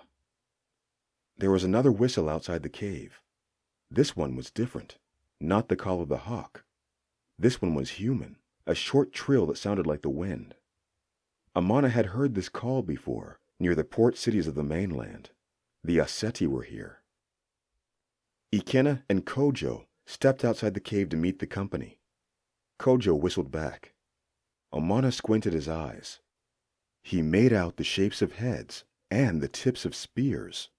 It wasn't just the Aseti who had arrived. They had at least 2 scores of Bajok with them as well, most of them women and children. Amana stepped forward to get a better look. The first figures to materialize were a pair of guards stationed in the forward flank around their corde. Behind her were their 2 large elephants, on which the core sat beneath a mounted canopy atop one of their backs. Bringing up the rear were young men Amana recognized from the spirit dances. They too were guarding their own. Between them were a set of women Amana did not recognize save one. Ime! Kojo wrapped his arms around his wife. Did you take the river like I said? We couldn't, One of the Bajok men said. they had all the boats. We had to go on foot.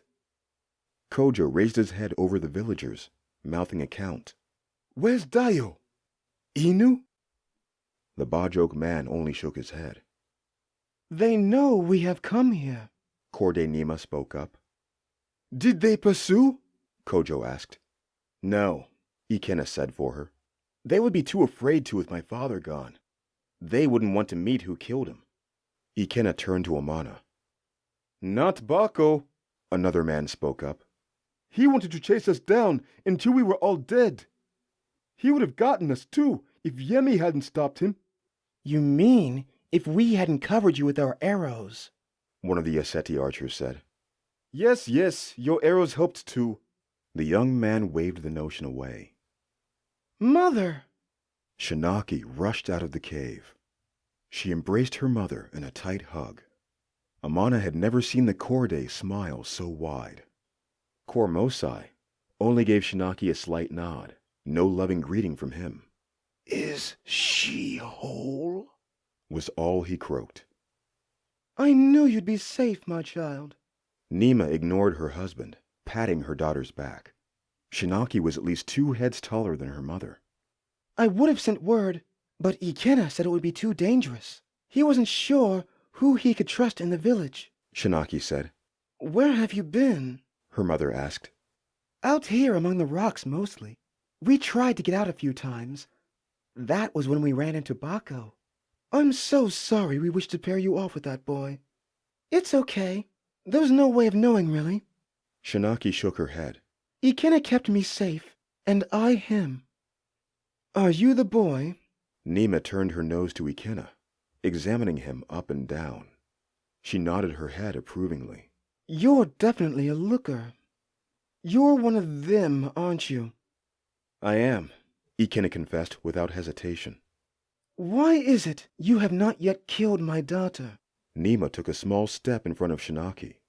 I spoke with your elder chiefs. Your kind aren't supposed to be able to handle themselves around pretty girls. I'm quite unlike most of my kind. Ikena caught Shinaki's raised eyebrow. But your daughter had a lot to do with that. Nima smiled. Maybe it was you I should have married my daughter to.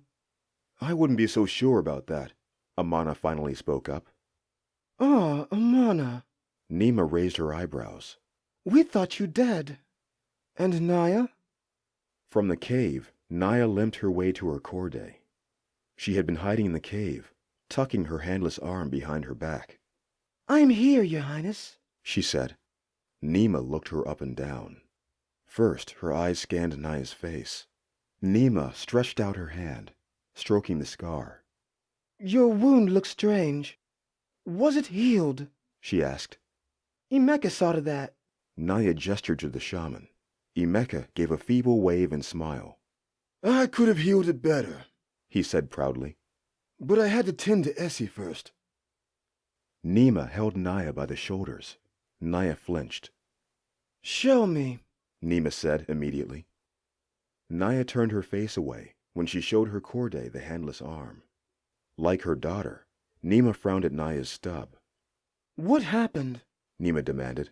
I've never seen anyone get the better of you. The corde's guard all whispered to each other with curiosity. If the best of them could not fight the Kishi, how could any of them expect to do any better? The Kishi happened, Your Highness. Naya sunk her head down low. Perhaps she was expecting to be chided for her failure. I'm sorry I could not save Naki. Naya caught herself mid-sentence. Princess Shinaki, I will submit to your judgment. Oh, we'll have none of that. Nima shook her head as she sucked her teeth. You are alive. That's what matters most here. And you... Nima turned her attention to Amana. I'm told you defeated Uzoma in single combat? How did she get her information so quickly? Amana thought. The Aseti archers shifted in their gear, their attention locked on Amana. There were audible gasps from the Bajok villagers. By Ugara's spear, one of them said. That's impossible, said another. I did, Amana said, but at a cost. Amana made an effort not to look at Naya. Nima caught the look. Naya, how did you come across your wounds? Nima said directly. Naya trailed off. I'm not sure I could. Every one of Naya's injuries was because of me. Amana stepped forward. Her hand was because I did not give in to Uzoma's demands. Her neck was by my hand because I could not control myself while fighting Uzoma. But you killed him, all the same. Kormosai spoke from the top of his elephant. Yes, Your Highness. Amana looked up into the man's wizened face. I killed him. We should attack. Use the foreigner. If he can defeat a Kishi, he could defeat them all. The Bajok were stirred up now. Where they had no hope, Amana filled the gap. He was a perfect weapon for killing Kishi. But Amana wasn't sure killing Kishi was the right thing for him to do. So, what are we to do now? One of the young men asked of Kojo. It's obvious, isn't it? Kojo stepped out of the circle to take in the whole group. We attack. No, we won't. Ime stepped forward, lifting a defensive hand against her husband. It was difficult enough getting out to the village. We can't go back. Not everyone. Kojo took Ime into his arms. I only need a few good men, enough to get Imana close. This ends with Bako's death. The Kishi will fall without their leader. Amana didn't remember agreeing to any of this. Won't another leader take his place? Nima said. Eventually, yes, Ikena added. But that will take time. If we can retake Bajok, we can refortify its defenses with the shaman's help. Shaman Emeka stepped from the cave where he hid. I'm not so sure I'll survive a battle. He turned to the Bajok men that remained. How many Kishi are holding the village? At least 24, maybe more, A small man said. They were already calling for reinforcements when we left. The ones hiding out in the plains. A taller man said. It doesn't matter. We'll have a Kishi killer with us now. The smaller man shot back. I'm not joining you, Amana said. Both the Aseti and the Bajok turned their heads toward him. I've already told Kojo and the others. I shouldn't be here. What? What's he saying? Kormosai peered over his saddle. My goal was to find Elder Uzoma. Amana spoke a little louder for Mosai. I found him. I learned from him. He has shown me that I am not ready to carry this magic that I have. I can't put any of you in danger. What danger? Nima asked. If you want me to be decently effective against a Kishi, if you want me to have that kind of power, I can't tell friend from foe. I can match their speed, but I can't promise. Amana caught Naya's gaze. I can't promise your safety. Well, son, Kormosai said over his perch, shrugging. that's war. One must abstain from acts of war. Amana was surprised to hear it was Naya who spoke the words for him. Then what? One of the Yaseti archers stepped forward. We just let the Kishi take control of Bajok? That's just as bad. That's not up to me, Amana said. It's up to the Supreme One. What's he going on about? The small Bajok man spoke up again. I don't understand. Why will he not fight? Chatter from the Bajok stirred. Each man and woman had their own choice words for Amana. Excuse me, everyone. Kojo raised his hands to the crowd. Amana has been through a lot. I'm sure he isn't thinking too clearly now. I know exactly what I'm doing. Amana's nostrils flared. None of you can tell me what I can and cannot do. None of you know what I've been through, what it feels like when... Amana turned away from Naya's eyes again. When I have this curse within me. I have no business here. There is no reason for me to stay. What are you doing? Ikena was tugging at his arm. I'm saving you from a mob, Ikena whispered into Amana's ear. The young man pulled Amana away from the angry crowd.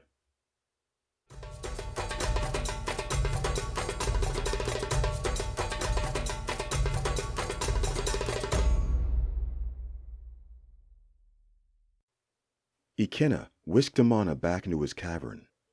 Kojo was still trying to control the Bajok, who didn't understand the concept of backing down from a fight.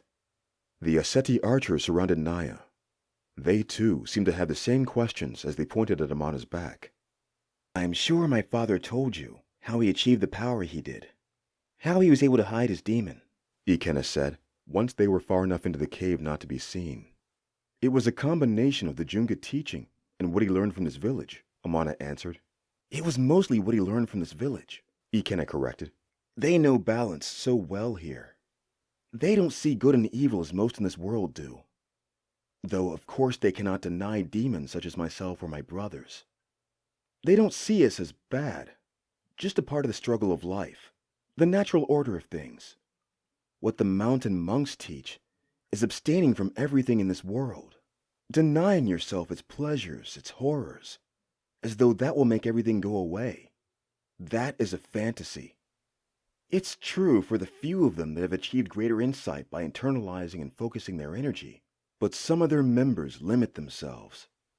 How so? Amana asked. Because not every piece of teaching works for everyone. No man or woman in this world is exactly alike.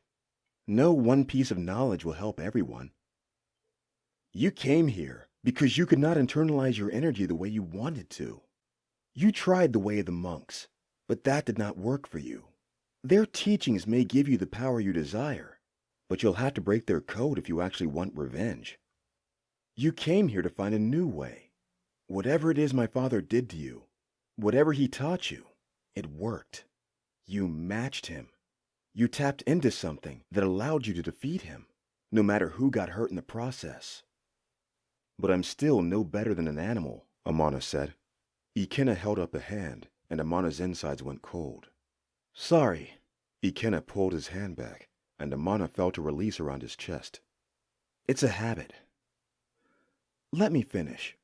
My father had a similar story to yours. He was denied by the monks after they discovered what he really was, and what he really wanted. But when he came here, he found balance and control. The Bajok embrace the reality of this world. They do not deny it. They understand this. Uzoma tried to feed me that story as well. Amana turned away from Ikenna. And he was a demon. But did he not speak a truth to you? Ikenna said. Amana stopped in his tracks. Look at me. I'm just as much of a Kishi as he was. Yet it is not my desire to see Kishi rule over all others. I understand we are a parasite, a curse that must be mitigated. I have to restrain my desire for women everywhere I go. My time with Shinaki was especially difficult. It's the longest I've spent with a woman alone. But I know it was a test I needed to go through to know I was ready. You in your life have been tested, I'm sure. When you've been tested, did you turn tail, or did you meet it head on? I try to take it head on, Amana was slow to say. He could work out where this was going. Then that's what should be done. The mountain monks have their merits, but for you, I suspect their teachings are not an adequate answer. Maybe you're right, and the monk life isn't for me. Then who should I listen to? Your demon father, or the Junga in their mountains? Amana asked. Neither, and both. Ikenna smiled slowly, the kind of smile Amana was sure earned him favor with many women. It's the beauty of this place. Remember, it's a both-and mentality here. It's not either-or. Amana must do what is right for Amana. But I can't fight in this battle. I've already said as much. It's because of Naya, isn't it? Ikenna said. I thought you said you'd stop using your empathetic abilities. I'm not, Ikenna said plainly. Yes, Amana admitted. It's your father, too. Love and war have always been a poor mix for me. Both were my failing. I grew too attached to Naya, and I wanted your father dead more than anything else. I did not separate myself from them as I should have. If I fight in my current state, I may never come back. Each time I go to that place, each time the magic takes over, it's like I'm a monster. You're getting in touch with the old spirits, Ikenna said. The true magic of our ancestors. Well, yours at least, not mine. I don't feel human anymore when it happens. Killing and murder. The Junga tenets tell us these should never be the answers to our conflicts. Oh, but they are, Ikenna said. There will always be violence and conflict. Utopia is mere fantasy peddled by these monks. As good as things can get, there will always be two opposing forces. We see it in nature. We see it even more with humankind. There is no avoiding that. And becoming a pacifist does nothing to prevent that. You just make victory easier for your opponent. And what if that opponent is bloodlust? Amana asked. There is a victory that can be made there as well. But conflict begets more conflict. If we do fight the Kishi, it will just create more fights with more Kishi, and we will leave this world in perpetual war. Perhaps, if you are unbalanced. The reason I've been able to deal with my condition is that I've given up needless hate. Fight your enemy, for that is the way of things sometimes. Despite all the diplomacy, all the words of good faith, conflict will still arise, and we must push down those who oppose us. But we must not forget that though we fight our enemy, we do not hate them. That's when the bloodlust creeps in. That's when the corruption festers. Don't make it personal. If you do that, it'll rule you forever. Guide your every action and decision. It'll dictate the rest of your life. Just as my father is conquering you now. As Zuberi has conquered me all these years, Amana thought. I'm not asking you to make a decision in the next few minutes, but I suspect that you will need to make a decision before the night is done. Choose well, Amana. Chapter 21. Preemptive strike. The group made camp, the Bajok in their corner of the rock canyon, and the Aseti in the other. Amana sat with his own thoughts in his own corner. Occasionally, some of the Bajok men stole glances at him. Some acted as though they needed something near Amana. They checked the rock structures, making a note of their stability. They kicked at the earth, deciding the soil was good for harvest. A pair of Bajok even did an entire spirit dance, mere yards away from Amana. All of it was a farce. They just wanted a better look at the man who had killed the great and mighty Uzoma. The Aseti were no different, though they kept their distance. Many of the archers were huddled around Shinaki and Naya. Every so often, they would look over, measuring Amana from head to foot. Kor Mosai had finally come down from his elephant, where he inspected Shinaki for any injury. Amana could have sworn he heard the Kor question his daughter about any deflowering. Shinaki had gasped and stomped away, taking Naya with her. Naya was the only one who didn't try to steal glances his way. Deep down, Amana hoped she would. Amana tried to ignore it all as he sat cross-legged on the soft soil. The god's glass was lost in the cave. He hadn't noticed until everything had settled. It was probably for the best. All the glass brought was more power that he knew he couldn't retain. Though he wasn't sure what path he should follow, he meditated under the discipline of the Junga monks. He took heavy breaths into his nose and then light breaths out of his mouth. And then he felt her in his head. Decisions, decisions, said the ethereal voice of Essie. I would like it if you stopped that. Amana opened his eyes. He scanned for Essie among the Bajok, but she was not there. He turned his head to the Aseti, but could not find her there either. I am unwanted at both camps. I don't know the Aseti. The Aseti don't know me. That's understandable. For the Bajok, I am tainted by the Kishi. Also understandable. So where are you now? Amana asked to no one. He must have looked crazy to any of the villagers or the Aseti stealing glances. Oh, in one of these caves. I think this one was used for my husband's mistresses. You know, I never did thank you for saving me. The moment I realized what was in my belly, I never thought I'd live to see a day past my delivery. You're welcome, Amana said. I didn't think it would work myself. I've delivered many children, but by way of the stomach. It was only my first time. Well, my first time where the woman survived. You could sell the procedure to the Imtubo academies, if you wished. Where do you plan to go? I'm not sure right now. Maybe I'll go back to the Isles. Maybe I'll travel south. Amana closed his eyes again. Let the villagers think what they wanted. What about you? Where do you plan to go? Do you not have family in the village? My family is long gone. I was a slave of the Gola Empire before it fell. When the nation broke up, I tried to make my own way. I guess I need to figure out where I should go too. I can show you a few places east. The Sapphire Isles have some of the clearest waters you've ever seen. Amana chuckled. Or we could both wander the southern fogs together. Didn't you have enough interaction with demons? Essie's laugh rang out in his head. Amana clutched at his temples. It was like her voice echoed off the walls of his skull. Sorry, I try to speak softly when I'm inside a person like this. It's all right, Amana said, rubbing his head. Besides, I think Naya would take issue with me running off with you. I hadn't thought about that, Amana said. You should never lie to a telepath. Your mind is always with Naya. Amana took a deep breath. It was all a bit frustrating, speaking to empaths and telepaths. There weren't nearly as many in the East. Yes, I think of her often. My relationship with her is complicated. It's only as complicated as you make it. I don't think she'd want to talk to me right now anyway.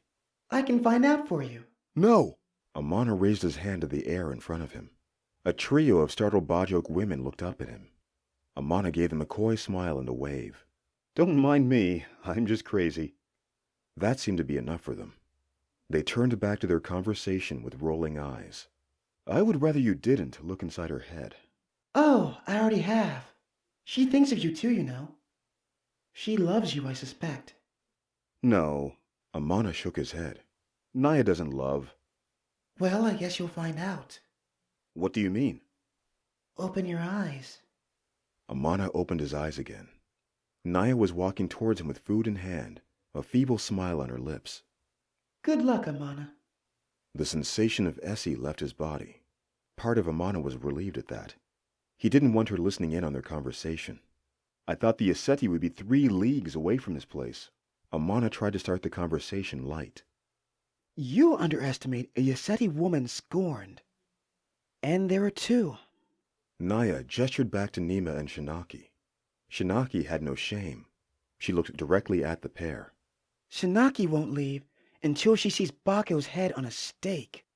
Dried fish? Naya stuck out a handful of fish pieces on a stick. Amana grabbed one and chewed into it. It was salty, but it sated his appetite. You know, She sat next to Amana. we haven't talked about it. About what? Amana asked. You know what. Naya's voice went stern. Don't make me say it. I'm not good at this stuff. That's right. You're one of those one-and-done types, huh? Amana said. Stop it, Amana. Naya laughed, grabbing at her missing hand. Amana frowned. Members of his crew would often move as though their limbs were still there. I'm being serious. What's there to talk about? Said Amana. I've never been in a situation like that before. Naya said. You mean you've never been with a man? No, not that. I just never felt that way before. It was strange. Naya trailed off. We were both going to die. Anyone could have felt that way, Amana said when she couldn't continue. I thought that at first, too. Naya hugged her knees.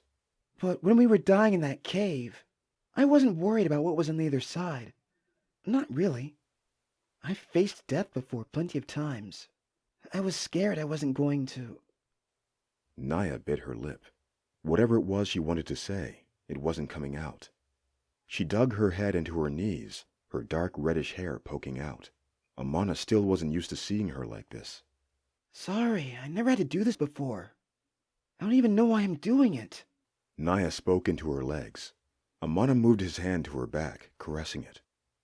I was scared I would lose you. Naya said. For the last few hours, when we kept each other up, telling each other it would be okay, I wanted you to believe that. I wanted you to be better. I really did want you to survive so you could get that man who betrayed you. Because at that point, I understood it. Understood what? Amana bent his head into her shoulder. What it must feel like to lose someone you truly cared for. Naya finally showed her face again. Her eyes were watery. Don't look at me. Amana looked away as Naya wiped her eyes clean. Okay, you can look at me again. Amana turned around to face Naya. He hadn't seen her properly like this since that night. Her golden brown eyes gleamed in the midday light. I don't want you to hold yourself back because of me, but these people need you. I don't believe in all that destiny stuff, but there has to be a reason you are here. I'm just a tool to them. A weapon to be used against the Kishi, Amana said. That might be so for some of them. Naya put her hand on Amana's leg. But think of the ones who can't fight for themselves. Think of all the ones the Kishi will terrorize if they are left unchecked. They need someone like you right now, Mana. But I can't even make my abilities work well enough half the time. And when I do... Amana traced the scar on Naya's face. Don't doubt yourself. Naya held his hand in her own. I know you're better than that. I've seen what you can do. Okay. Okay? Naya tilted her head, looking deep into Amana's eyes. Okay. I'll help. Good. Because if you didn't agree, Shinaki was going to blackmail you. Naya sat up. Blackmail me how? Amana lifted himself up as well. Oh, you know. She was going to tell the Corps you were Captain Lekun and all that.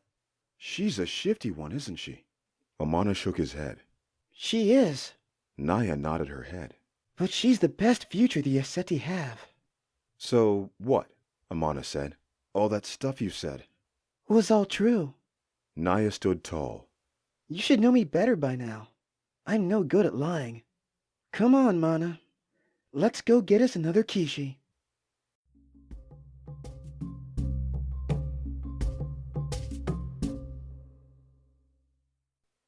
Amana found out quickly that no one actually had a plan.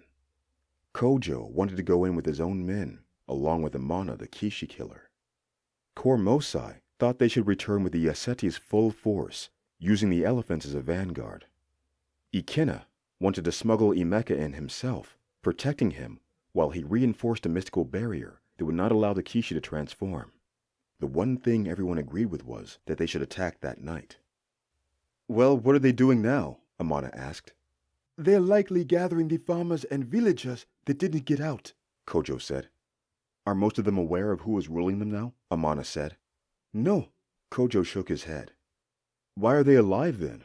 Why not have them killed in their homes if that is the goal? My father told the Kishi not to go killing anyone right away, Ikena said. First, each man would be asked to pledge themselves to Kishi rule. That doesn't seem so bad, one of the Yaseti archers said. Pledging themselves means they have to give up their wife to the Kishi, Ikena added. Ah, not so great. The Yaseti archer shook his head. Many of the men will fight the Kishi before they give up their wives, Ikena went on, circling the map that lay on the soil between them. If they try to fight back, they'll be slaughtered. So we'll have to make our move before any of that starts. Amana rubbed his beard, turning to Kojo. Before, someone mentioned something about Yemi. Is he one of ours? He's not a guardian, Kojo said. But he's helped us up until now. Whatever the case, he seems like an asset, Amana concluded. Would we be able to get a message to him before we arrived? I would need Bako and a specific location for my plan. I can work that out, Kojo said. No, send someone else. Ime came forward. You have a family here. Send one of your dancing boys. None of them are shifters. They wouldn't get there in time. Don't worry. I'll be in and out before they know I'm there. Ime crossed her arms but stayed silent. She must have known Kojo was their best chance for reconnaissance. Don't worry about him, Ime, Amana said. If it's like what the men say, the attention would be on me and no one else. I'll make sure to keep Kojo safe. I promise you that.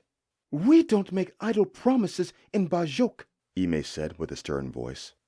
That's a promise I intend to keep, Amana said. What's this plan of yours anyway? She asked Amana. I'll need Bako to be on the festival grounds.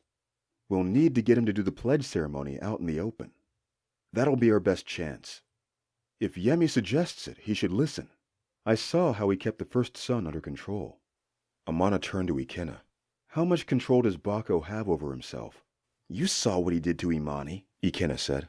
We still don't know if that was Bako. Kojo cut in again. Who else could it have been? Ikena shot back. Kojo had no answer. My father was molding him. He was the first child he claimed. But Bako was jealous of me. Always was.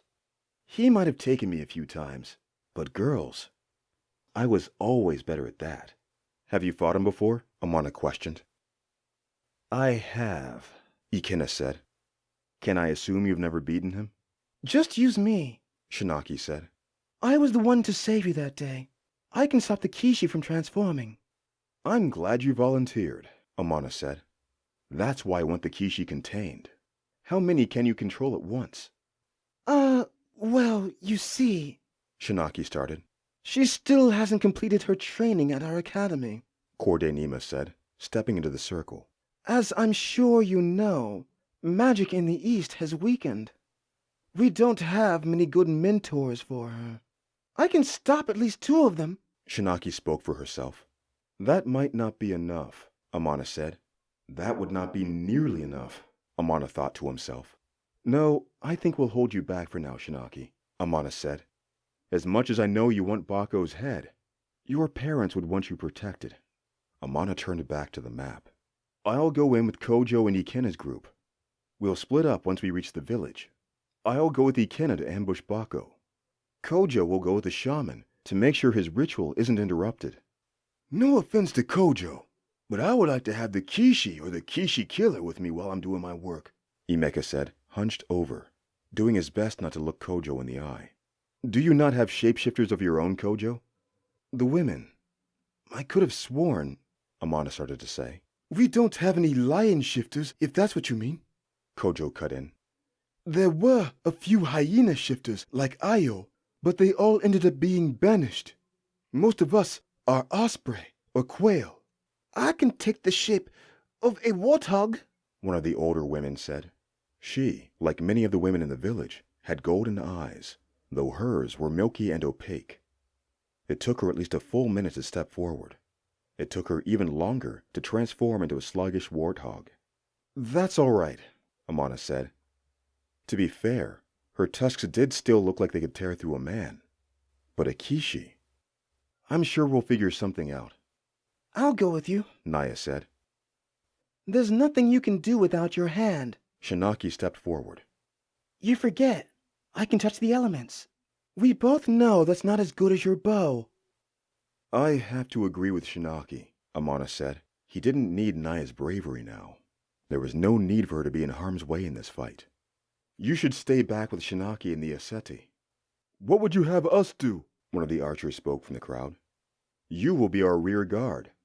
Once Bako is killed or captured, the Kishi will likely make a run for it. We'll need you to contain them within the village. If this is all timed right, Emeka's ritual should be complete, and they should be powerless. Easy picking. Like fish in a barrel. One of the Aseti pounded their comrades on the chest. They laughed. You're very thorough with your plans, Nima noted. I've had a lot of experience, Amana said proudly, but realized he should have shut his mouth. Naya was shaking her head vigorously. I thought you might have looked familiar. The hair and beard hide your face well. Nima gave him a wink.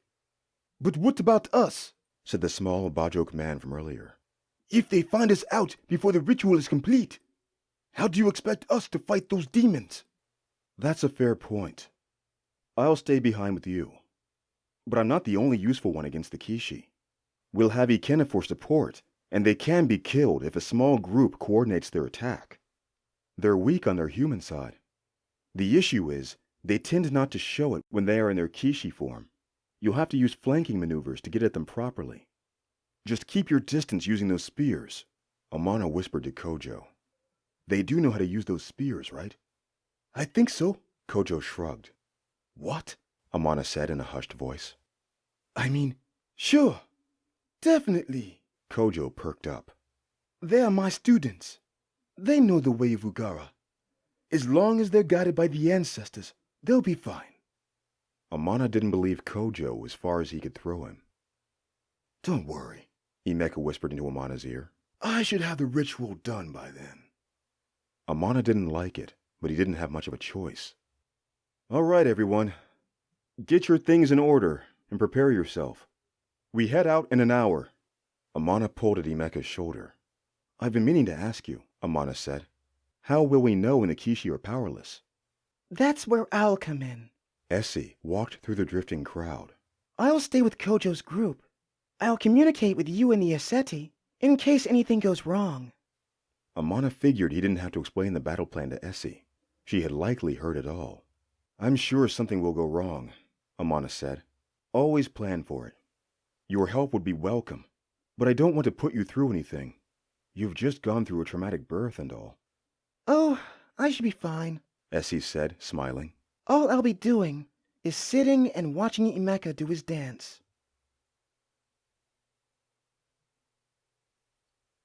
Chapter 22. Into the Fire.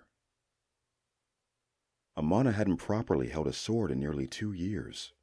Nima made sure to arm him with one for the coming battle. It was a Yaseti curved sword, one he had handled a few times but not often.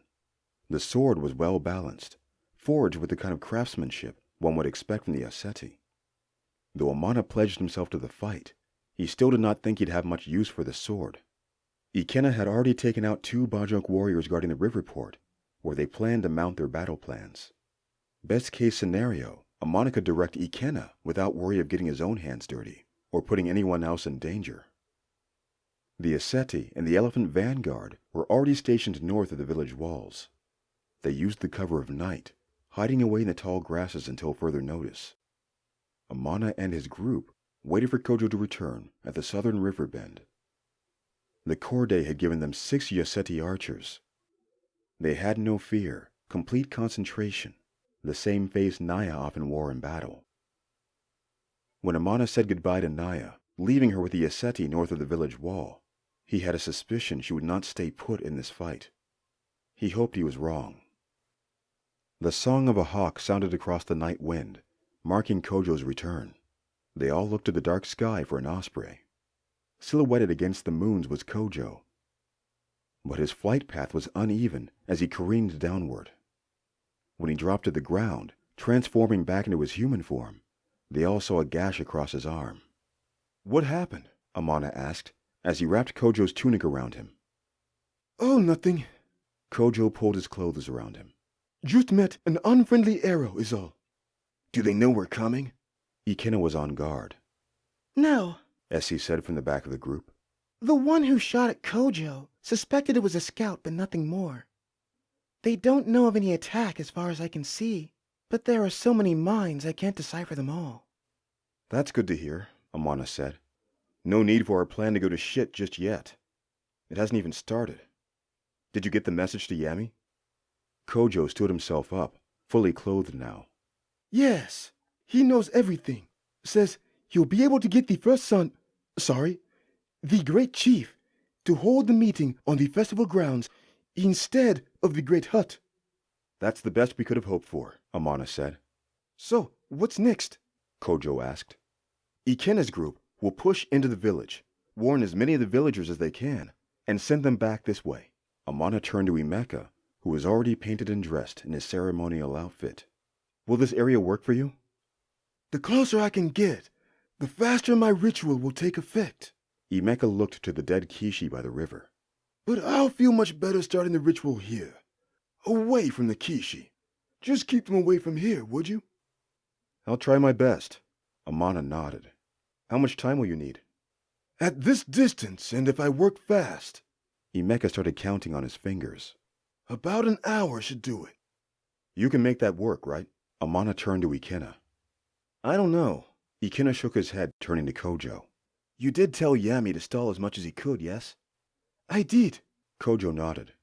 "If something goes wrong and there is a fight, I can take out most of the other Kishi. But if it comes down to me and Bako..." Ikena trailed off. "Just go with them, Amana," Kojo decided. "No, I have to protect you lot." Amana shook his head. "And I made Ime a promise. I can't keep it if I can't keep an eye on you." You won't have to. Essie said, tapping the side of her head. I'll let you know if you need to double back.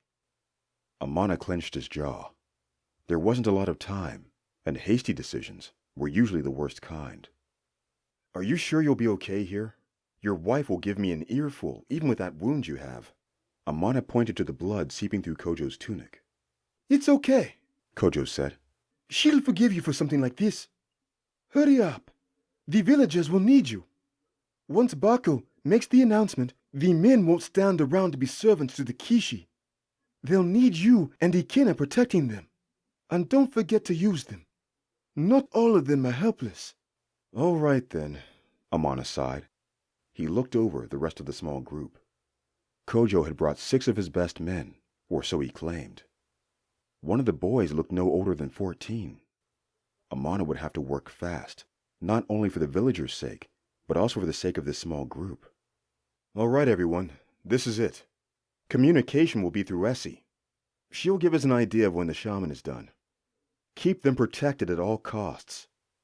If anything goes wrong," Amana directed this at Essie, "you let us know straight away. We'll come right back. If we have to retreat, at least we'll bring a few of the villagers with us. Is that clear for everyone?" They all nodded their heads. The Bajok men pounded their chests with spears in hand. The Aseti saluted with their national gesture, 2 fingers shaped like a V. "Guardians," Kojo said to his men in the Bajok tongue. "We are the arrow's tip, the sharpened blade, the shield of Aya and her anointed bands. She is our body, and we the stream.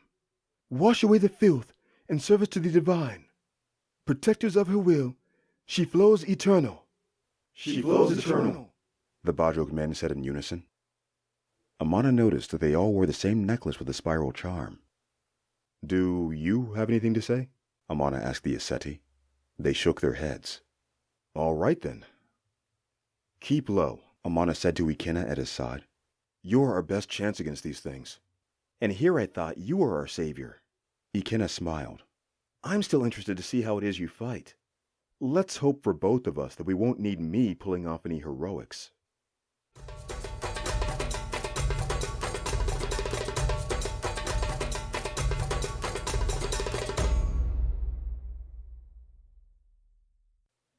As Amana and Ikenna pushed forward with their Yaseti force, they cleared out each hut with efficiency.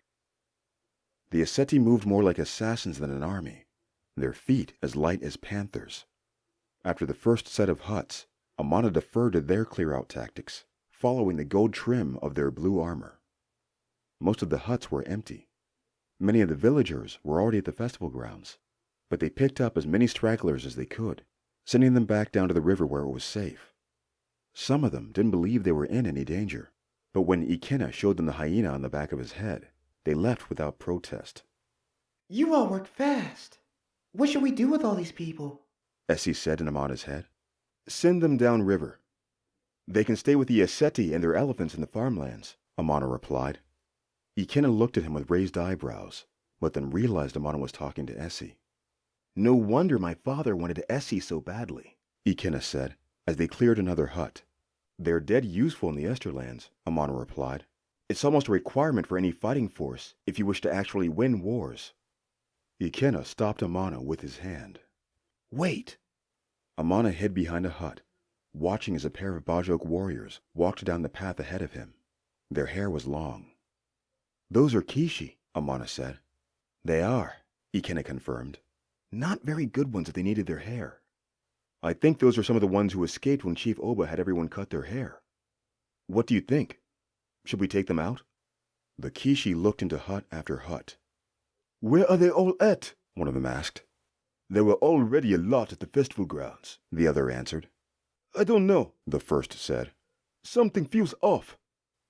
The chief said to have our guards up. Amana saw 2 Yaseti archers ducked behind a hut adjacent to the warriors. Their arrows were trained on the men. 4 more Bajok warriors were approaching behind the archers, but the Asceti hadn't seen them. Ikenna, cloak them now, Amana ordered. Already on it. Amana could feel Ikenna's influence running through the air. Though the Asceti kept their emotions in check, nothing could stop the thrill of a potential kill. Essie, tell them to stand down. Get them out of there, Amana whispered. Got it, she said in his head. Amana turned his eyes to the Asceti. One of them seemed dazed for a moment, but looked over her shoulder. She tapped her partner, who also took a glance. Then they dipped back into the safety of the shadows. Hey, the chief says it's time to start, one of the approaching Bajok warriors said. You all go ahead. We'll check the rest of these out. All right, but don't take too long. They all pounded their chests and parted ways. We should tell them, Amana said, already moving to pursue them. There's no time. Ikenna grabbed his arm. If the meeting is starting, we have to be there for the other villagers. But Imeka and the others, you have to trust your soldiers. You say you were some captain. Didn't you have to trust your crew? It was true. Amana had put trust in his crew. But those were individuals he had personally vetted for years before he could trust them. The men and women who fought under his direction now, he barely knew. But he knew that the villagers would need their help, and there wasn't much he could do now. All right, Amana conceded. Let's move on. Essie, you might have company. 2 Bajok headed in your direction. Thanks. Imeka won't like that. He's really getting into it over here. Amana smiled, following behind Ikenna, who had already regrouped with the Asceti. All right, this is where we'll all break into pairs, Amana said when he finally caught up. Everyone take a position around the festival grounds. Our best course of action is to surprise them. Once they know an ambush is happening, they'll come at us straight away. If we can take out one for each of us, that'll help us even the odds a bit. That hawk shifter give a head count on the demons? One of the Yeseti archers asked. He could only confirm the ones who were outside the main hut, and there were at least a dozen. So we should expect more. Just be ready for the way they'll make you feel. They don't just fight with their teeth.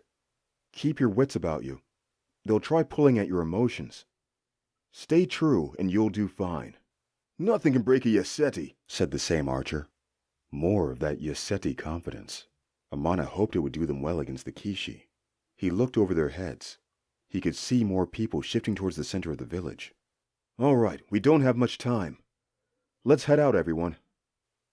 They all went their own ways, keeping to the shadows. Amana led the way, with Ikena close to his back. They found a spot just next to the big hut. Many of the villagers were huddled in the festival grounds, far fewer than there should have been. That was good. The fewer in the crossfire, the better. But there was no sign of either Bako or Yami.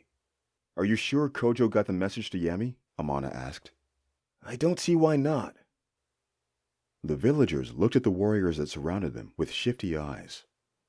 How many of them had already known they were now controlled by a band of Kishi? Some must have suspected. Many of the warriors that stood guard around the festival grounds were unshaven, shadows coloring the bottom of their eyes. The feeling was so unlike the festival that had been held only a moon cycle ago. The silence was chilling. This is awkward, Ikena whispered. Where's the damn chief? Don't do anything rash, Amana warned. He almost had forgotten that Ikena had a personal vendetta against Bako, the Kishi who he believed had killed his would-be lover. You worry about yourself, Ikena said, that defiant gleam in his eye back again. It was clear then why he was so keen on being here instead of backtracking. He wanted Bako for himself, and he wanted him now. There they are. Amana patted Ikena on the back. From the threshold of the great hut came Bako and his chief guard, Yami and Nanga among them. I don't see the Kishi you mentioned. They might have turned back. Emeka said he only needs a half hour more. Keep doing what you all are doing, Essie's disembodied voice said. People of Bajok. Bako raised his hands. He wore an elaborate robe of jewels and silvers, the garb of his chief father. As most of you know, there has been a change of power. My father was faltering. He was not protecting the village as he swore he would do. Enemies came into our home and took from us which we hold most dear. When Elder Uzoma went missing, he made no effort to pursue, too afraid of the black rocks and the dangers that were there. As some of you know, I went there myself to pursue this threat, to stop it despite my father's denial. Some of the villagers nodded their heads in agreement. So, I challenged my father to Ugara's dance, which is the right for any of us here. And I was victorious. Unfortunately, he would not yield, and I had to end him. Bako gestured to one of his guards. The guard went into the great hut and brought out the dead chief Oba, laying him on the dirt. This is the tradition of our people. We may only be ruled by the strong. Good riddance, one of the villagers said. Amana raised his eyebrows at that. Some of the villagers, including Ime, didn't like the chief, but to see him dead, like this, shouldn't there have been more remorse? You feel that? Ikena asked. Amana turned to him, then felt inward. The Kishi were influencing the villagers, pacifying them. Not many cared for the chief. They would have been more shocked. But the Kishi are pushing their feelings in the direction they want. It wasn't working for all of the villagers, though. Some of them had some loyalty to the chief who had ruled over them their entire lives. Where are the Yeseti? One of the women in the crowd shouted. They left because of my father. They thought him too weak, Bako lied. Because of my father's indecision, they thought it best to take their alliance elsewhere. But what about their daughter? Why would they leave her? Bako clenched his jaw, his nostrils flaring. Amana could feel his empathic abilities push out towards the woman. But he wasn't doing it correctly. Instead of massaging her feelings, He tried to dominate them like a puppeteer. Your great chief speaks. Yami stepped forward. You should not interrupt him. Listen to Yami. He's trying to save you, Amana thought. What's that? What's happening? Essie thought back at him. Oh, sorry, Amana whispered. Nothing. Keep Imeka working at the ritual. What are those marks on his neck? One of the Bajok shouted from the crowd. Bako's lapse had let a few other villagers slip out of the Kishi influence. Amana gripped his sword tight. The Aseti tucked away in the shadows drew their bows. There is another confession I need to make. Bako raised his hands to the crowd. But one more outburst, and I will have to take action. You see, this village needs a strong hand to lead it back to the glory it once had. Bajok and the other villages need to bring back the dignity of the Gola Empire. But we can only do that from a seat of power.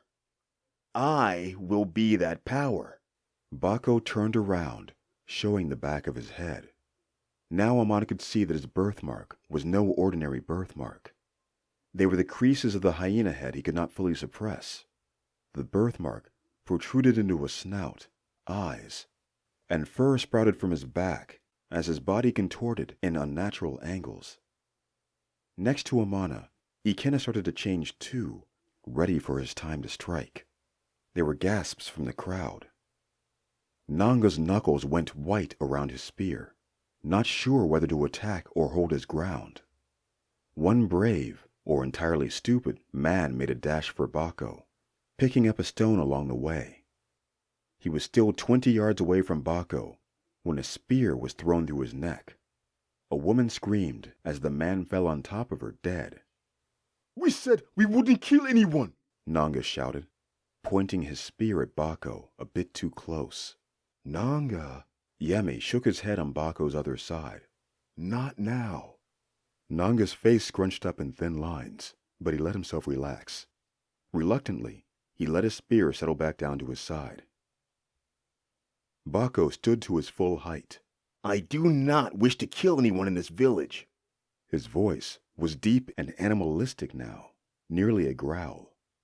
I wish you all to survive under my rule. But there will be conditions. Many of the villagers were too horror-stricken to do anything at all, plastered to the ground. Ikena was trembling, though not from fear. The young man would not be able to contain himself any longer. Hey, remember that stuff you were telling me, Amana said. Don't let your enemy conquer you. Shut up, Amana, Ikena said, through gritted teeth. His body twitched against itself. It seemed it was taking everything in Ikena to hold himself back. We will be as powerful as the Aseti and the other great nations with my power. But to ensure our line is strong, we cannot rule with the men we have. The first condition of my new rule is that all men of Bajok must submit their wives to the Kishi, where they will breed with strong men, Bako said with a clenched fist. That was the last straw for nearly all the men in the crowd. The Kishi influence be damned. They didn't like that, Ikena said, though Amana could make that out for himself. I'll die before I let you take my wife, one man spat. The fear that was once etched on the men's faces were now eradicated by bold-faced bravery. Other men came to the leader's side, bracing for a fight. Tell Imeka to hurry up, Amana said to Essie. A fight's about to break out. Almost there. Keep them busy. He needs 10 more minutes. Ikena didn't need to wait for orders. He bounded into the crowd, barreling straight for Bako. Now, Amana shouted.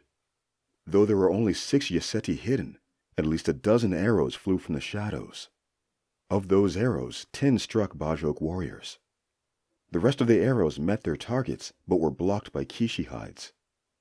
The Aseti continued to shoot 2 arrows at a time. Amana chased after Ikena, barking orders.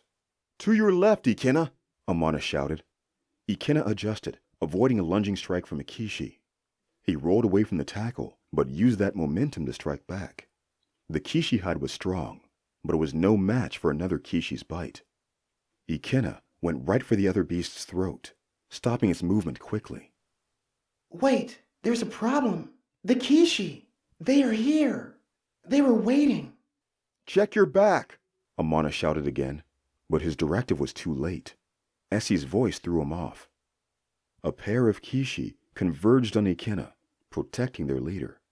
Amana pushed forward with sword in hand, aiming for the closer one's human heart. Stab! The first Kishi went down. That got the attention of his partner, who turned to Amana. Amana raised his sword in a defensive posture, letting his sight guide him. What he saw was Ikena's jaw wrapped around the other Kishi's neck. All Amana had to do was distract the Kishi so that his sight would come true. Easy enough. He only needed to dip into the spirit dance, avoiding the Kishi's ferocious strikes.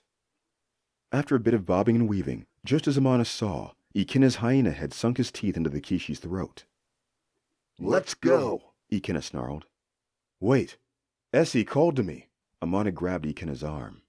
They're in trouble. We are already here. If we get Bako, this is all over anyway, Ikena said. Trust them, Amana. They'll protect the shaman. There was no one else between them and the stage where Bako waited. He was ready, hyena head already growling. Amana didn't turn to see how the villagers or the Aseti were doing. He could only hope they were at least surviving. Come, Yemi, Bako shouted. Help me! Yemi didn't move. Bako looked over his shoulder. Nanga pointed his spear from Bako to Ikena, unsure who he should attack. You are war chief, Bako said. What are you doing? You, Nanga, help! Nanga's spear quivered, still pointing side to side. Yami only shrugged. You should handle them fine, great chief. Just like you did with your father. Traitor! Bako lunged for Yemi, hitting him in the gut. Yemi flew back into the throng of fighting villagers in Kishi. Ikena tackled Bako, pushing him away from Yemi and the others. Nanga still was not sure who to attack. Nanga, go help Yemi, Amana ordered. Nanga nodded his head and jumped into the fray of battle, where a fire had broken out. I've been waiting for this a long time, Ikena said with menace. Bako swiped at Ikena, but missed wide. Why did you do it, Bako? Why her? Amana, those two Kishi, they're here. They got most of the boys. Imeka is making a run for it. I tried to stop him, but... Essie's voice stopped suddenly. Amana turned his head south, but the battle was already raging. There was no way he could get back to them. Not now. Ikena was right. The fight would have to end here. Ikena shuffled close to Bako, snapping at his throat. I didn't touch the girl.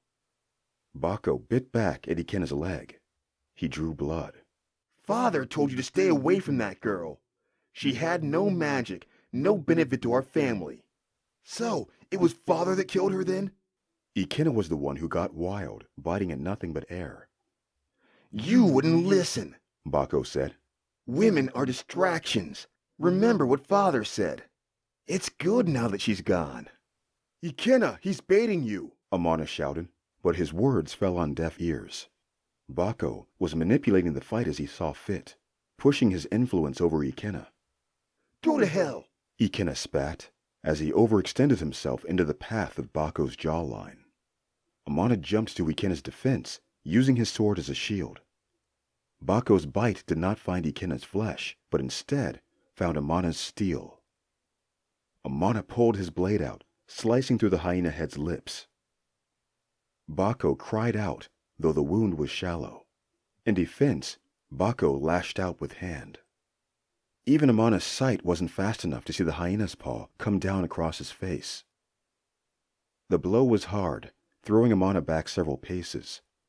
Ikena and Bako continued their fight. Amana hoped Yemi was okay as he stood himself back up. Yemi must have been fighting amongst the others. Or perhaps he was among the dead. The festival grounds were a bloody mess. Amana could not distinguish between villager and Kishi.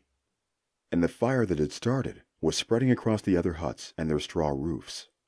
If Yami was there, Amana could not see him, dead or alive.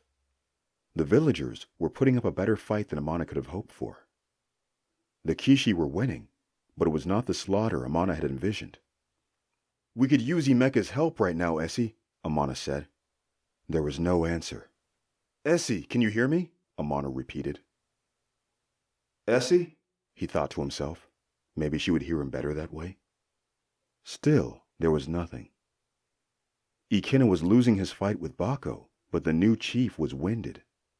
All Amana needed was one strike through Bako's human heart, and he could end this.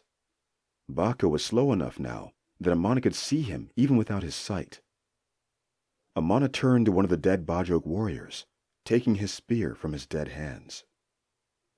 Bako was on top of Ikena now, snapping at his throat. All it would take was one true bite, and Ikena would be done for. Amana stretched out his arm, aiming for Bako's human head. But before he could throw his spear, an arrow struck Bako through the eye. Then a second. Then a third through his human heart. Bako fell off Ikena, who was too exhausted to stand. Amana followed the path of the arrows. He expected to find one of the Yoseti, but it was Yami. "Essie, are you there?" Amana whispered to himself. "Bako's dead. You all can move up now. Finish the ritual." "Calling that telepath of yours," Yami said. "She won't answer you." Yami let another arrow loose. At first, Amana thought he wanted to make sure the job with Bako was done. But the arrow sunk deep into Ikena's side. The young man gave out a small cry. Then he didn't move. "You of all people should know, Amana." Yemi stepped onto the stage. "My kind are very cunning and deceptive. Well, the ones who are worth a damn." Yemi kicked at Bako. He wasn't moving anymore either. "You fail over and over again because you are too trusting, Amana." Amana couldn't believe it. What was happening? Why was Yami doing this? "First with Uzoma, now with me," Yami said. "Essie, where the hell are you?" Amana thought. Kishi of Bajok, Yami shouted. "Head to the northern walls. The Yoseti hide with their elephants in the tall grass. Show them a proper welcome. You four go down by the river. The others should have captured the telepath and the shaman already. Bring them to me." From the corner of his eye, Amana saw Nanga among the living. The man crouched low, unseen by the Kishi. Once Yami gave the order, Nanga shuffled toward the northern wall. Was he going to warn the Yoseti? "No," Amana whispered. He could not believe that everything was betrayed. Yami knew everything. He knew the location of the Yoseti, the location of the others.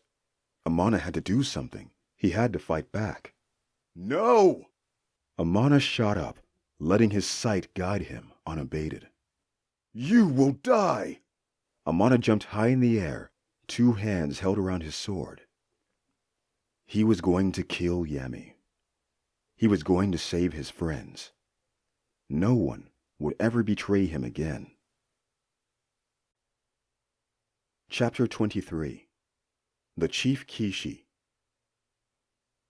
The fight was all too easy for Yami. He took a sidestep and slammed the back of Amana's head with his bow. Amana's strike was entirely too predictable. He fell face first, eating dirt instead of victory. There were a few defeated villagers left, but most were dead among the flames. Women and children lay mangled across the festival grounds. Amana had failed them. There were only 2 Yoseti archers among the dead. Where the rest were, Amana could only guess. Perhaps trying to warn the other Yoseti, or saving the others. No, Amana resolved. He stood back up and attacked Yami again. This time, he stepped into the sway, thinking of what Kojo had told him about balance and the spirits. Though he did better, it wasn't enough. He managed to avoid 2 of Yemi's strikes, but he could not match the third. Again, He found himself face first in the dirt. "Why are you in such a rush to die, Amana?" Yemi smiled. "Don't you want to see your friends?" We trusted you, Amana shouted through a bloody mouth. He rolled onto his back. It doesn't make sense. It doesn't make sense, he kept repeating to himself. It doesn't. I suppose this is the point where I tell you everything that happened and why it happened. Yemi knelt down next to Amana. Amana tried to swing his sword at Yami's ankle, but the strike was feeble. Yemi kicked it away without effort. You're a smart man, Captain Lekun. You should figure it out. How did you? Amana said. It didn't really matter now, did it? I know, Yemi said. Betrayal is a hard thing to swallow. Captain Zuberi was a confidant of yours, was he not? I was betrayed too. Trust me, I know how it feels. To see all those you've known most of your life just taken away in such a short time.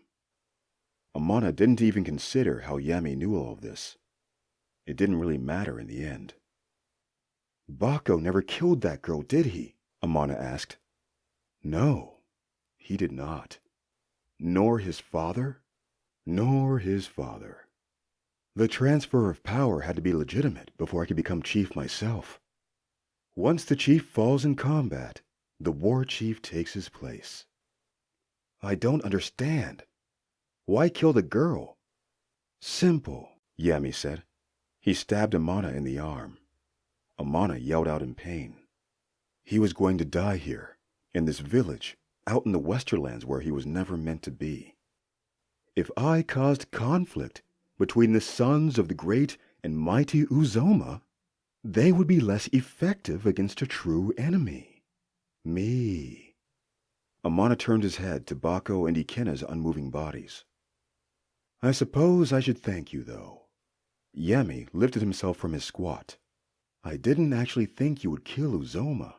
Thought that was impossible, honestly. I only meant for you to tire him.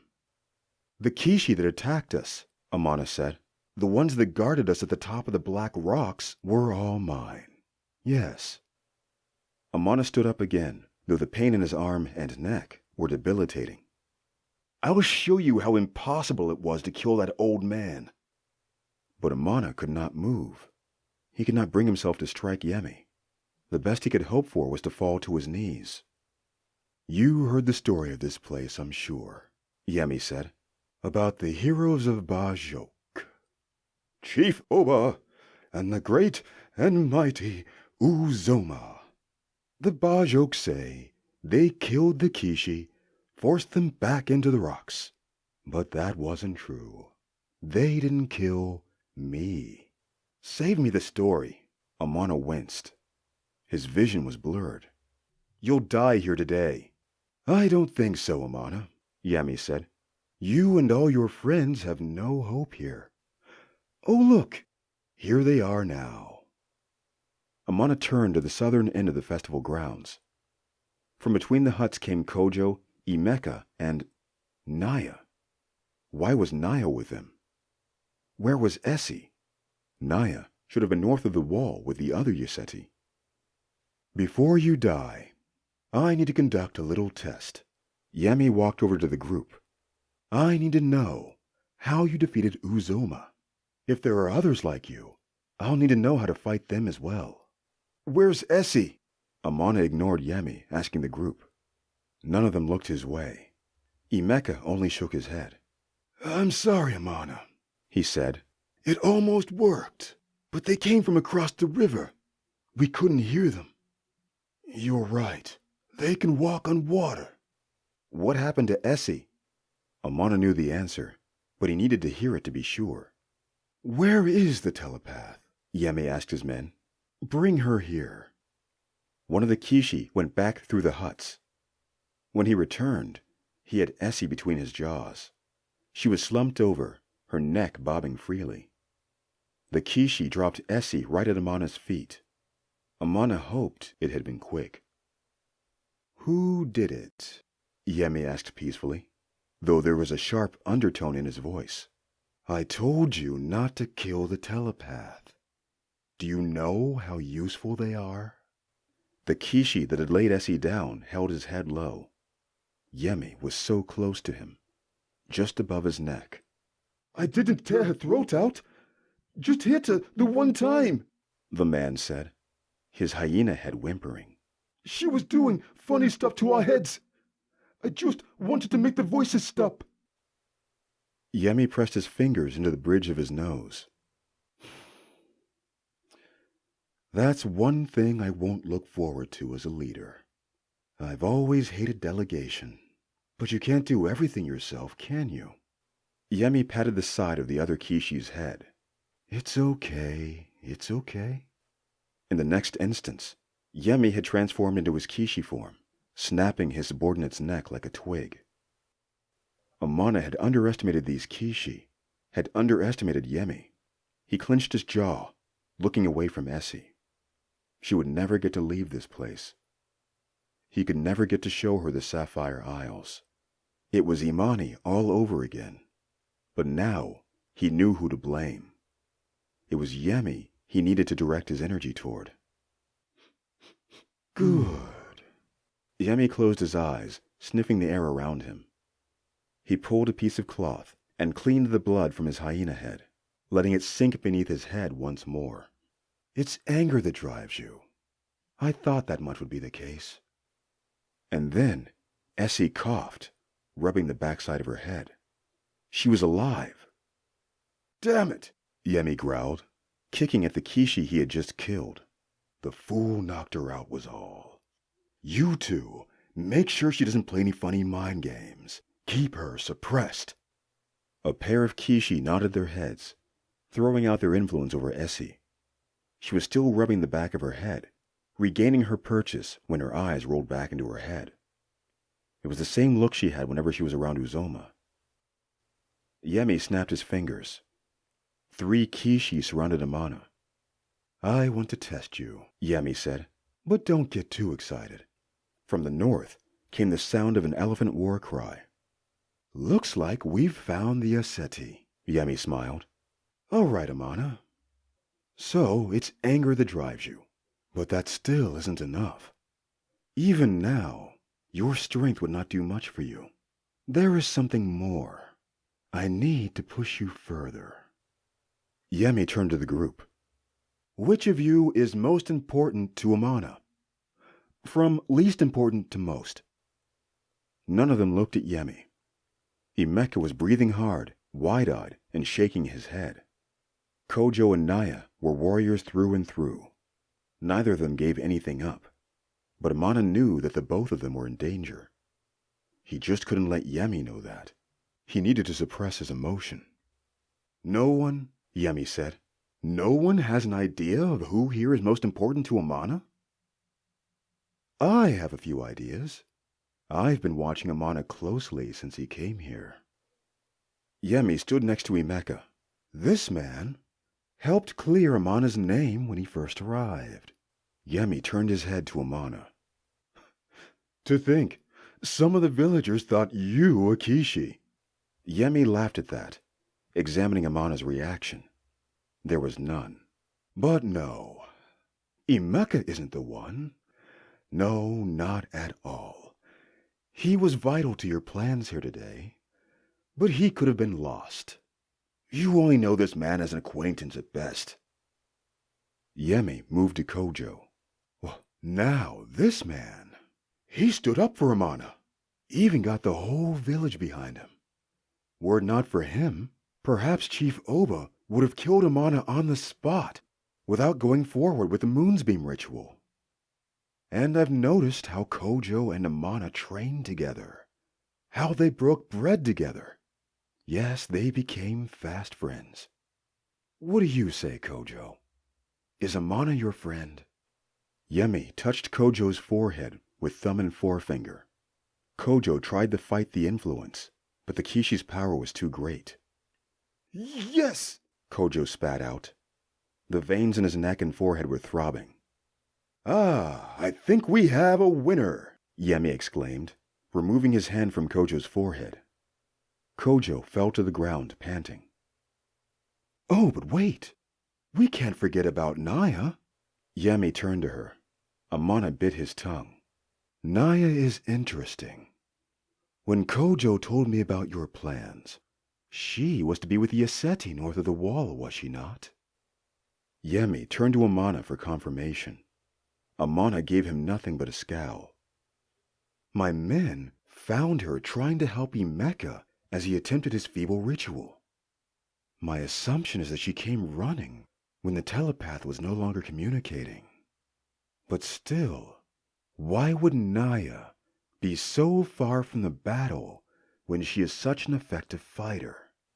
Yemi pinched his lips. When my men found her, I thought it an obvious answer.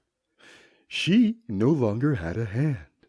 Yemi squeezed Naya at the cheeks. She jerked her head away defiantly. Let me guess. That was Uzoma's doing? Judging by your faces, I would say it was Uzoma's doing. She would be of no use to the fight if she could no longer use her brilliant archery skills. But then, I had to remind myself about Naya. She holds more power than the ability to sling arrows from a string. That same power she is trying to use now. Yemi took a sidestep as a mound of dirt came straight for his face. As Yemi spun from his dodge, he kicked Naya across the face in one fluid motion. His hands rested peacefully behind his back. Naya fell to the floor, face to face with Kojo. Amana almost jumped but held firm. Naya wasn't in danger, at least not yet. Amana couldn't let on what Yemi wanted to know.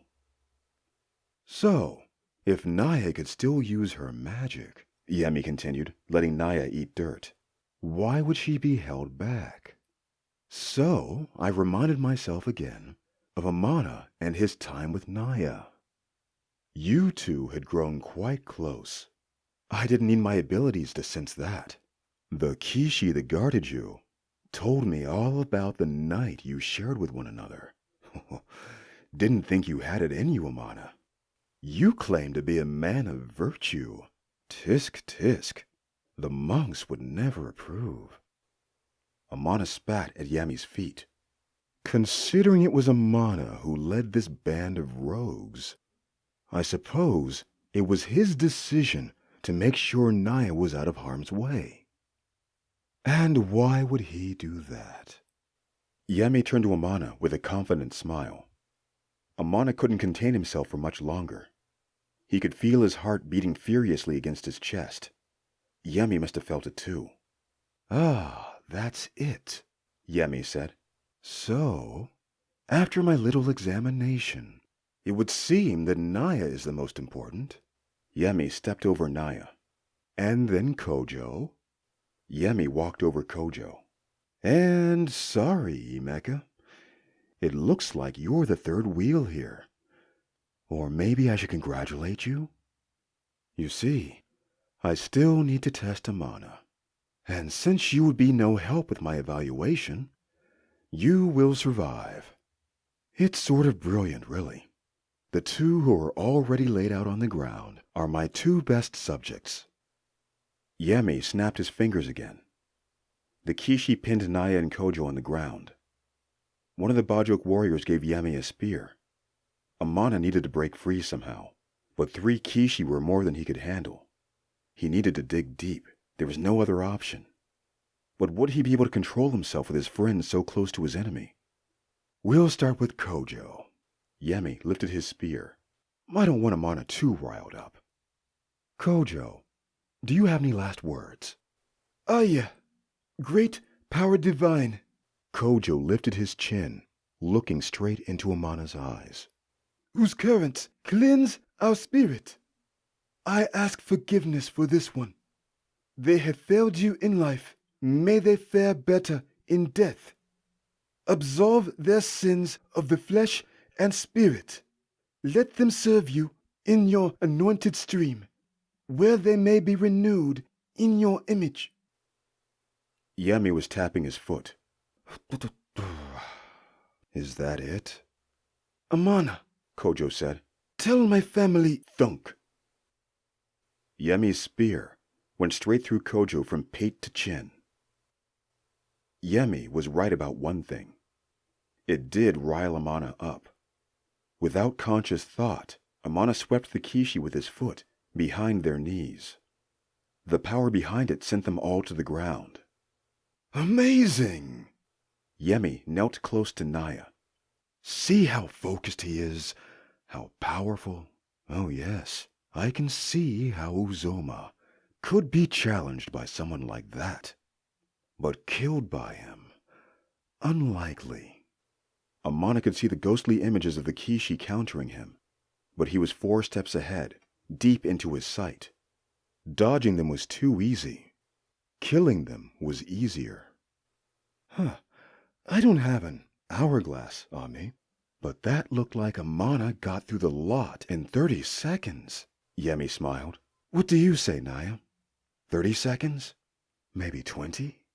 Those Kishi couldn't even control Amana's emotions. My oh my. Amana couldn't stand to listen to Yemi any longer. He ran straight for him. How dare he be so close to Naya? How dare he touch her and whisper in her ear? How dare he kill his friend? As Amana ran toward Yemi, the Bajok warriors that remained shot arrows at him. Amana could see the arrows easily, pinpoint their targets and trajectory. Some would have hit him. Most went wide. Amana focused on the ones that would do him the most damage, ducking and diving.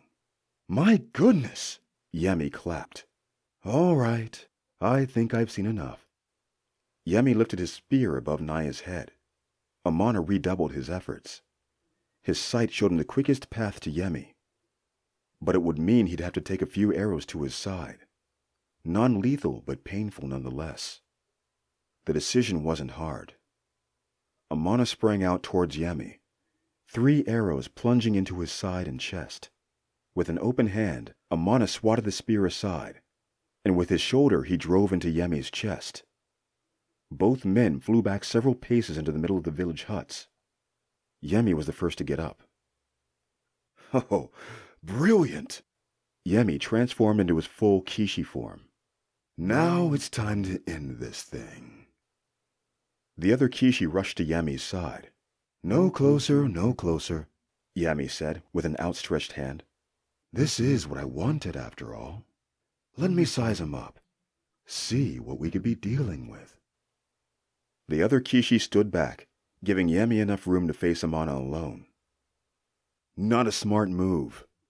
You don't want me alone, Amana said through a clenched jaw. Yemi's hyena head snapped at Amana's injured arm, drawing more blood from Amana's shoulder. I like my chances, Yemi said as he bounced on all 4s. You're a marvelous talent, Amana. Yemi circled the injured man. Amana stood his ground, unwavering. You could have killed me like you did Uzoma, but you're too injured now. And your magic, as powerful as it is finite. It was true. When Amana had faced Uzoma, it was only a brief moment. No more than a minute, as Yemi had discerned. Amana's power drained quickly now. The black edges around his sight darkened.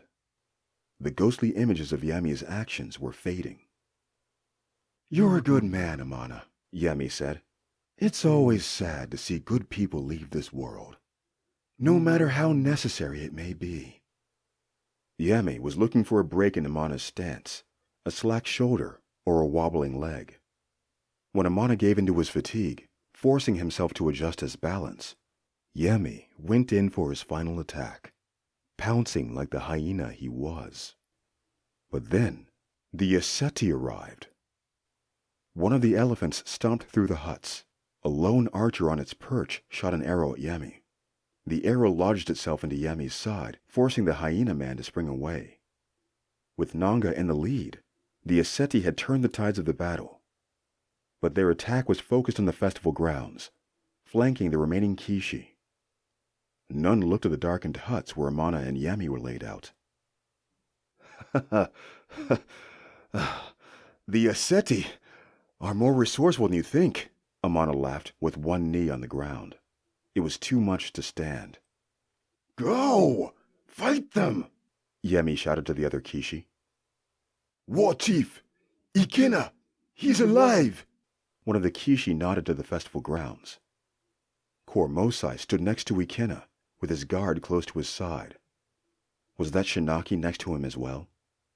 Amana couldn't see what the Kor was doing, but Ikena rose back to his feet. Go finish the job then! Yemi shooed them away with a few bites. They all rushed towards the renewed battle. It doesn't matter. Yemi turned to Amana. Most of these Kishi were Uzomas. I'll find more. Not if I can help it. Amana would have stood, but his legs would not answer his call. Oh, and how will you do that? Yemi laughed. I won't do it alone, Amana said as he crawled backward. The river wasn't far behind. If he could just... Your band of friends is gone. The Yaseti won't help you in time, Yemi said as he followed Amana. They're too busy with the other Kishi. I'll kill you before then. You misunderstand me. Amana still looked for strength in his legs. He just needed to stand up. He just needed to find his sway. Dead or alive, they'll always be with me. The lessons they impart, the way they made me feel, they all have value.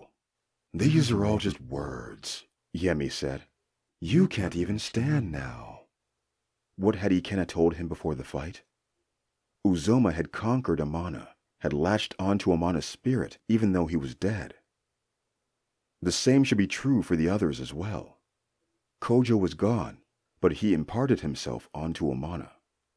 He taught him how to listen to the spirits and the ancestors.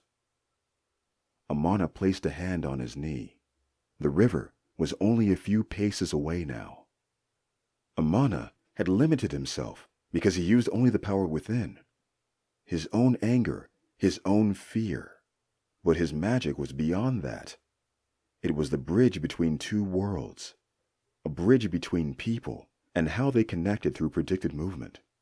All Amana had to do was make that connection, find that contact. It was like the ritual at the festival. What had Emeka done? He got the whole crowd involved, used all their energy in unison. Not because Emeka was individually powerful, but because he understood the power of the collective. Amana lifted off his knee. The river was only a few strides away now. Uzoma was right. Amana could learn much from the people of Bajok. But there was one thing he had left out. There was also much to be learned from compassion.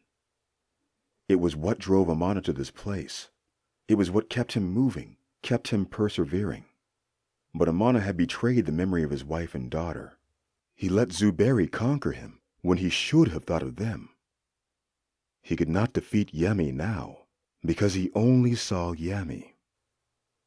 Amana reached his feet. Finally, he felt the water around his skin. Amana had allowed himself to hate Yemi. He allowed Yemi to cloud his sight. Amana hadn't seen it because he hadn't considered Yemi's motivations. But now, he saw Yemi in his horrid figure. Amana did not want to end him because he was angry. He wanted to end him because he had to. It was the way of things. Sometimes, a fight was just a fight. Sometimes, conflict was inevitable, and Amana had to meet the call. Amana drew back into the sway, using not only his power, but also the power that rested in the village grounds, and the power that flowed through the river. He started reciting words that made sense to him. I do not speak words of war. Amana rocked from left to right. What is this? Yemi hunched his back, stalking Amana. I do not commit acts of war. Amana bounced forward and back. Yemi attacked, but Amana stepped with the flow, letting Yemi push forward into the river. I do not deny anger nor compassion. I do not deny my strength nor my weakness. Amana continued his sway, letting the water lap around his ankles. Yemi attacked again. Amana could see his action through his sight. The image was no longer ghostly and elusive, but thick and full. Amana pivoted away from Yemi, then brought his hand down on Yemi's human nose. Crack! Yemi went down hard, his body splashing into the river, his nose dislodged from its usual straight angle. "The spirits and gods flow through my veins," Amana continued to chant. He was not sure where the words were coming from. "I am made in their image, and I will be their guardian in this world." Amana did not attack, still flowing with the sway. He could feel energy course through him. His wounds were forgotten, his fatigue nullified. "You are not welcome here, demon," Amana said, as Yemi climbed back on all fours. His growls were coupled with a salivating jaw. "You have lost your path, Yemi." To hell with you! Yemi's voice was deep and chilling. "For your actions against our world, I commit you to death." I'm the one who's going to kill you. Yemi slashed with his paws left and right. Amana rolled his shoulders side to side, countering with an open palm. He pushed out straight to the hyena's snout, connecting hard. Yemi flew back into the river, but he did not sink. Instead, he fell atop it as if it were solid. Amana picked up a sword from the ground. Yemi picked himself back up, standing atop the water. How are you doing this? Yemi said. How are you not dead? I've been dead for years. Amana still flowed with the spirit dance, the water around his legs glowing a bright blue. His feet were light and weightless. It wasn't his own power carrying him on.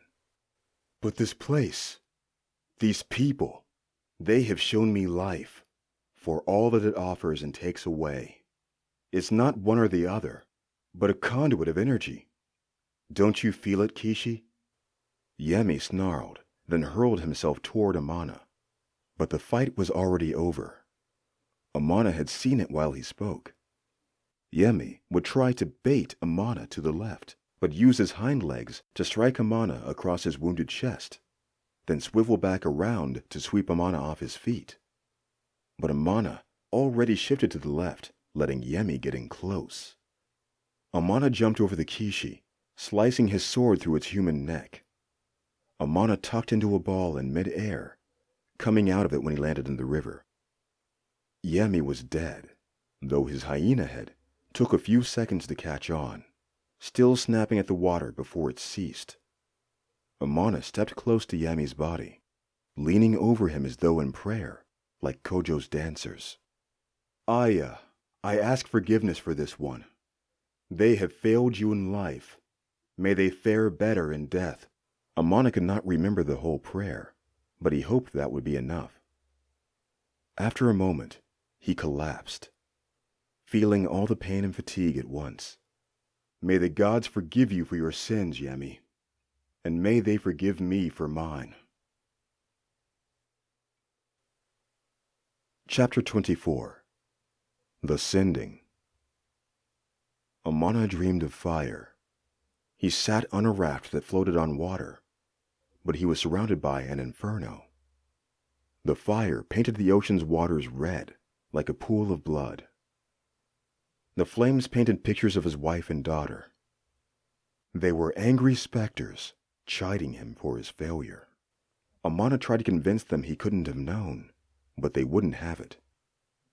Amana stopped making excuses and admitted his fault. He was the sole reason for their demise. He was too confident of his hold over the Sapphire Isles. Amana should have seen it. He could have. But his thoughts then had been self-absorbed. No, they weren't, Amana thought. Asha and Sanaa would never think that of me. The flames dipped back into the water. The red sky drifted back to blue. Amana's raft careened to a small island, stopping only when it hit the sandbar. Amana fell on his back, letting the cool breeze drift across his pane. The sky was clear, save for 2 clouds. The smaller one could have looked like Sanaa if he squinted hard enough. The larger one could have been Asha. They looked happy up in the blue sky, even as the ocean winds split them apart and they drifted away.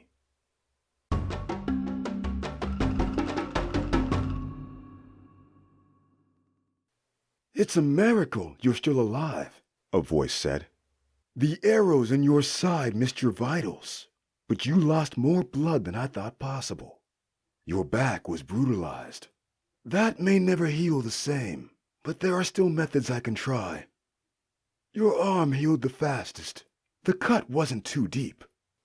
The Kishi? Amana asked through blurred eyes. Dead or ran away, the voice said. Elder Chica, go tell the others Amana is awake. Yes, High Chief. Amana could hear small footsteps leaving the room.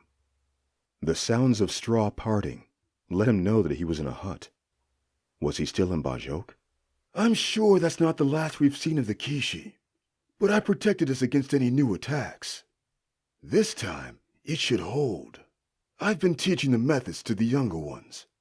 Amana finally put a name to the voice. Shaman Emeka? Amana's voice was hoarse. Yes and no, Emeka replied. I'm now High Chief Emeka, though I still do a lot of the shaman duties. You were an inspiration that night, Amana. I've never seen anyone manifest the spirits to their aid like that. Not without a village full of supporters. Some of us heard what you said about not being alone. Thank you for reminding us about the power of community. Oh no, don't get up. Amana's eyes cleared. He was in a small hut with a skylight shining down on Emeka's workstation. He lay in a bed of thick blankets. Emeka was right. He shouldn't have moved. His entire body ached. Ugh, I think you're right about that. Amana laid back down with a thud. Like I was saying. Emeka turned back to his station. He had a fire going under a pot. We had lost our way here in Bajok. Too focused on reclaiming the glory of our old empire. We tried to fool ourselves that we could be like the Eseti or the other great nations. A marriage of power. But we already had that power here amongst us all. We just needed to join forces. As you know, many in our village can touch magic, though no one individual is quite as powerful as the binaries in the great nations. We believed in a communal power when I was younger. That changed, of course, with the Kishi. We thought we needed one great person to get rid of them all. How did the Eseti fight back? Well, I must admit, that Shinaki of theirs is pretty good. Emeka brought Amana some hot peanut soup and fufu. She helped us fight the Kishi back by nullifying their powers. And her father, I thought he could only regenerate himself. That's why he lived so long, you see. Amana had already been familiar with Kor Mosai's powers when he was a pirate. But Emeka was so fascinated by it, Amana did not want to sully his retelling. He was also pushing his magic out, healing soldiers that had fallen. It was mad. Emeka started flinging around an imaginary sword. I saw Yaseti get taken out by a Kishi, and the next moment she stood right back up like nothing happened. Her wound was gone. Mosai was there on that elephant with Shinaki, healing everyone as he went. He couldn't save everyone, of course, but he did a great job nonetheless. That's the reason her arm healed up so quickly, I think. He was dead tired after the fight, though. It took a lot out of him. I've had our own healers try to tend to him. He's still knocked out, just a few huts down. Emeka said all this really fast, excited by his own recollection of the fight. Amana would have smiled if it didn't hurt so much. Essie? Was all he could ask. She's safe, alive, but no one will speak with her. It's like they think they'll be cursed by the Kishi. I tried to explain to them how it works, how the Kishi are birthed, but they'd rather believe in their superstitions. Emeka shook his head. I would talk to her myself, but I've been so busy tending to the wounded. Kojo, Amana whispered. He didn't make it. Emeka frowned. We gathered all the dead. Bako, Nanga. Some of the Eseti, too. Nanga? Amana strained himself. But he was okay when I saw him. He was leading the Eseti. The Eseti owe a lot to him. He let them know the Kishi were coming. Emeka nodded. But he sacrificed himself for Naya in the end. A Kishi ripped him to shreds. No coming back from that. We'll have the sending tomorrow. I'll be doing the ritual for the dead. The boys Kojo trained will do a special ritual for him. I heard his son and daughter will lead the ceremony. It should be beautiful. Emeka finally fed some of the soup to Amana. It burned, but it was a welcome treat. Amana didn't realize how dry his throat had been. Ikena made it, though. Emeka perked up. But when the villagers saw he was a Kishi, they didn't want anything to do with him. We tried to explain, but they wouldn't have it. So he ran off. Said he needed to hunt the other Kishi down anyway. Elder Chika returned to the hut. Emeka welcomed her in. She's here, Chika said. Let her in, Emeka replied. Chika opened the door far enough to let in their guest. It was Naya. She looked beautiful and healed, though the scar across her face remained. She wore loose, light brown clothing now, instead of her tighter armor slats. One long sleeve hung over her arm, hiding her stub. Chika, let's go check in the core, shall we? Emeka sat up, leading Chika out. Thank you, Amana. Elder Chika said before she was shuffled out. Thank you for what you did for our village. Naya stood at the hut's entrance for a long while, taking all of Amana in. You'll be getting that a lot now, she finally said. The people in the village adore you for what you did. I didn't do much. You did something that awoke those spirits. They weren't just working through you. They worked through the whole village. It was the Yoseti that gave me a second wind, Amana said. Yemi had me before they showed up. You didn't see it. Naya sat next to him, taking on the duty of feeding him soup. But we were losing. There was only one elephant left that pushed through. It took the Kishi off guard, but they were winning. Until the spirits started sprouting from the fires. When I saw you fighting Yemi, you were glowing the brightest. So, it was the spirits that saved me then. Amana frowned. Give yourself some credit, Mana, Naya said. Amana finally smiled. He liked it when Naya called him that. The elders say you had to be the vessel to call the spirits. They worked through you, yes, but you had to call them to begin with. The power was in you, and you motivated everyone else. You know how the Kishi use their powers to make us all feel like crap, right? Well, the spirits sort of counteracted that. Where hope seemed lost, they restored it. You restored it. Amana wasn't sure what he could say to all that. He had never been a hero or savior before. What did heroes do when they saved people? When celebrating a successful raid with his crew, he just threw them all a feast. But that somehow did not feel appropriate for this situation. It was you, really, Amana finally said. You helped me get through it. No, I compromised you. Naya turned away. You liberated me, Amana cut in. Were it not for you, who knows what would have become of me? Maybe I'd be working for Uzoma now. Or maybe I would have tried my hand at Zuberi again. But you changed that. I don't feel that hate anymore. It no longer clutches at me. But what about the mountain monks? Naya fed Amana more soup. Amana took a big gulp before talking again. I don't think they'll have me, Amana said. And they shouldn't. I'm no monk. Then back to pirating? I don't think that works for me either. Then what? I'm not sure, really. Amana hadn't considered it. He thought himself dead. His next journey, he thought, was to meet the gods. But I can't deny I'm a decent fighter. Well... Naya gave him a small smirk. The Yoseti are offering. Shinaki needs to rebuild her guard. They asked you to speak to me? No. Naya said slowly. Amana raised an eyebrow. Well, yes. But they didn't force me to. It was my idea first. We need someone like you. Amana, A royal guard to the great nation of Yeseti? Amana of the Korde Guard. It had a nice ring to it, he could admit that much. It might even be decent, honest work. Amana had never known that before.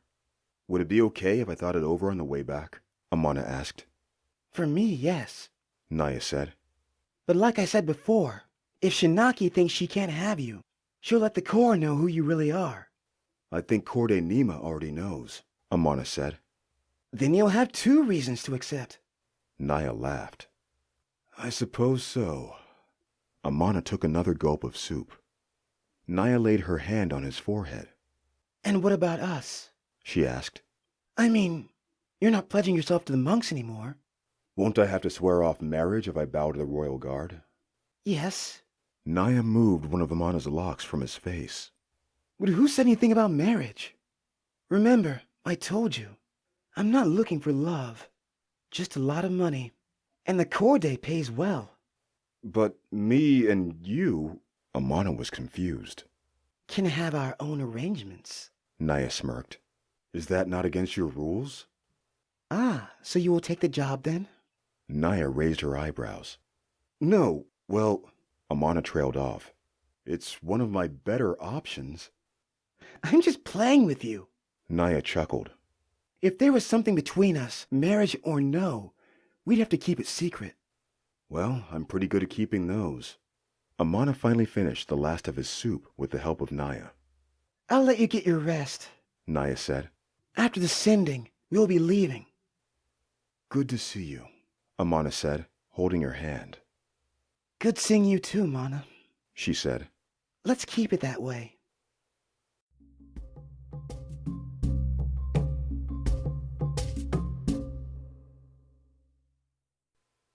The sending was just as beautiful as Emeka said it would be. The dead were buried just outside the village, close to the northeast wall, which was now fallen, trampled by one of the Yeseti elephants. Emeka started the ceremony with a delicate dance. It was much different from his first performance. During the festival, he had needed to gather hype to manifest the ancestral spirits. That night, he had stomped the ground hard and shouted at the top of his lungs. Now, he needed to quiet the dead souls so that they might find peace in the spiritual plane. His dance steps were soft and light-footed. He turned around in spirals with a smooth ebb and flow. It was not unlike the spirit dance, though far less threatening. Amana watched silently, leaning on a walking stick. Emeka had explained to Amana that each person had their own spiritual alignment. When they died, they attached themselves to these spirits, whether it was De Allah of the gates or Aya of the rivers. But the dead needed guidance, a map to help them find their way. Most spirits found their way just fine with time, but others needed a helping hand. Those who still held contempt and were not sent remained among the living. They created what Emeka likened to the bad moods of elders or the restlessness of children. When the ritual was over, Emeka placed his staff in the dirt, turning in circles until the dust cloud enveloped him completely. The dust lit up as it rose into the sky, letting the new spirits drift amongst the winds and clouds. Amana could have sworn 2 of the clouds looked familiar. Next was the special sending of Kojo's spirit dancers. His children led the dance, shadow fighting one another, as the others clapped their hands and pounded small drums. Their necklaces with the spiral charm clinked atop their chests as they swayed left and right. They may love you, but I will never forgive you, a voice whispered behind Amana. He was surprised to find Ime behind him. He trusted you. I trusted you. And you let him die. You saved that foreign girl. But you let him die. You're right. I couldn't keep my word, but... Save it for someone who'll take that sorry story, Ime fired back. Just know that my husband admired you. And you let him down. You should be ashamed of yourself. Listen, Amana turned slowly with his walking stick. He was like my brother. Ime slapped him across the face hard. Don't you dare call him a brother, she shouted. The spiritual dance stopped. Everyone turned to Amana and Ime. One of the villagers stepped forward to restrain Ime. No, no. Amana raised a hand. I'll go. Amana limped back into the village. The remaining Yeseti and villagers spoke to one another silently. When Amana made it near the markets, Naya had caught up. Hey, what was that all about? She asked. She's right, you know. Amana clenched his fist. I froze up when it came to Kojo. I could have saved him. There was no way. You had 3 Kishi on you. And that didn't stop me getting to you. Amana shot back. He hadn't meant it to come out so harsh. But it was said, and it was the truth. Naya didn't have a reply, only frowned. If I couldn't bring myself to save Kojo, how can I expect to protect anyone else? You're not being fair to yourself, Naya said. It's more than just about me. I have to be better than that. Come on, let's go, Naya said. You wouldn't be like this if that woman hadn't gotten you riled up. Maybe that's a good thing, Amana said. Maybe she woke me up. I can never make it up to Kojo. That's stupid and you know it. Naya stood full in front of him. You make it up to him each day. You're making it up to him now. You can't let a black cloud like that stay over your head. How will protecting Shinaki or the Korde help any of that? Amana said. I'll be wasting my days in the palace. At best, I'll take down an assassin or 2. At worst, I'll spend my days arresting petty criminals. Petty criminals like you once were? Naya crossed her arms. Amana knew she hadn't meant her words harshly, but her tone was fierce. I don't think I'll take that job, Amana finally said. Tell the Korde. Tell her yourself. Naya sucked her teeth and stomped back to the ceremony. For a moment, Amana sat there, thinking it would be best to just let her walk away, but... Wait! He shouted with an outstretched hand. Naya stopped, but did not turn her head. The drums still thumped outside the walls. We weren't going to work out, Amana said first. Yeah, I know, Naya replied, her head still not facing him. And not just us. I mean the Aseti. I know. I have to find my own way in all this. I get it, okay? Naya's voice cracked. The drums outside the walls stopped. All that was left now was the chirping of birds and the wind passing through the high grass. What will you do now? Naya turned but did not approach him. I don't know. Find another village to save? Amana cracked a smile. That'll be hard with... Naya pointed to his walking stick, a smirk betraying her lips as well. We'll see each other again. I know it. We will, Amana said. He believed it too. I'll give you an hour, Naya said. But after that, I'm telling Shinaki. Thank you. Amana nodded. Get out of here, Amana. Naya crossed her arms. She leaned forward as though to approach Amana, but she held her ground. Then she shook her head, turned on her heel, and walked back to the sending. For a long moment, Amana sat there. Ime was right after all. He could have done better for Kojo, and still could now. Going off to work for the Aseti wasn't going to make up for Kojo's death. No, he would have to find his own way. Does your offer still stand? The voice came loud in Amana's head. He looked over his shoulders, but saw no one. Only if you promise to stop doing that, Amana said. Where are you? Essie stepped out from behind a hut. She gave Amana a meek wave. So, you're leaving then? She asked. How much did you hear? Just about everything. Amana shook his head but couldn't stop smiling. Yes, I suppose my offer still stands if you do still want to see Esowon outside of Bajok. Like I told you, Essie said. I'm not accepted here. Plus, you look like you could use help getting out of here. She pointed down to Amana's walking stick. How did you expect to get out of here? I hadn't really thought of that, Amana admitted. looking down to his bruised legs. Oh, I almost forgot, Essie said. I meant to give it to you when you woke up, but I was out in the farmlands. Didn't want all the stares I usually get, or any of the thoughts either. Essie pulled out a necklace, a spiral charm at the bottom, the same one Kojo wore. He wanted you to have this, in case... Essie frowned. Ime would never let me have it. It's not up to her. Kojo wanted you to have it. Essie stretched out her hand to Amana, open palm, holding the gift. Amana sighed but took the necklace, examining the spiral closely. What does it mean? Amana asked. I've seen Kojo and the other dancers wear them. He said it represents the flow of Aya, the flow of life, of all energy, of Abara. Amana smiled, tying the necklace around his neck. Thank you, Essie. Of course. She nodded, looking past Amana to the funeral ceremony. Naya said she'd give you an hour, right? In Naya talk, that's probably only a half hour. Amana laughed. So let's get going, Essie said, assisting Amana toward the river docks, stopping only for his travel pack, now equipped with a sword and shield. Essie heaved Amana into one of the boats, using a paddle to push the pair of them into the water's current. After a while, Amana helped, though his arms ached. Emeka was right. His arm was the most healed part of his body. Part of Amana thought he would be followed.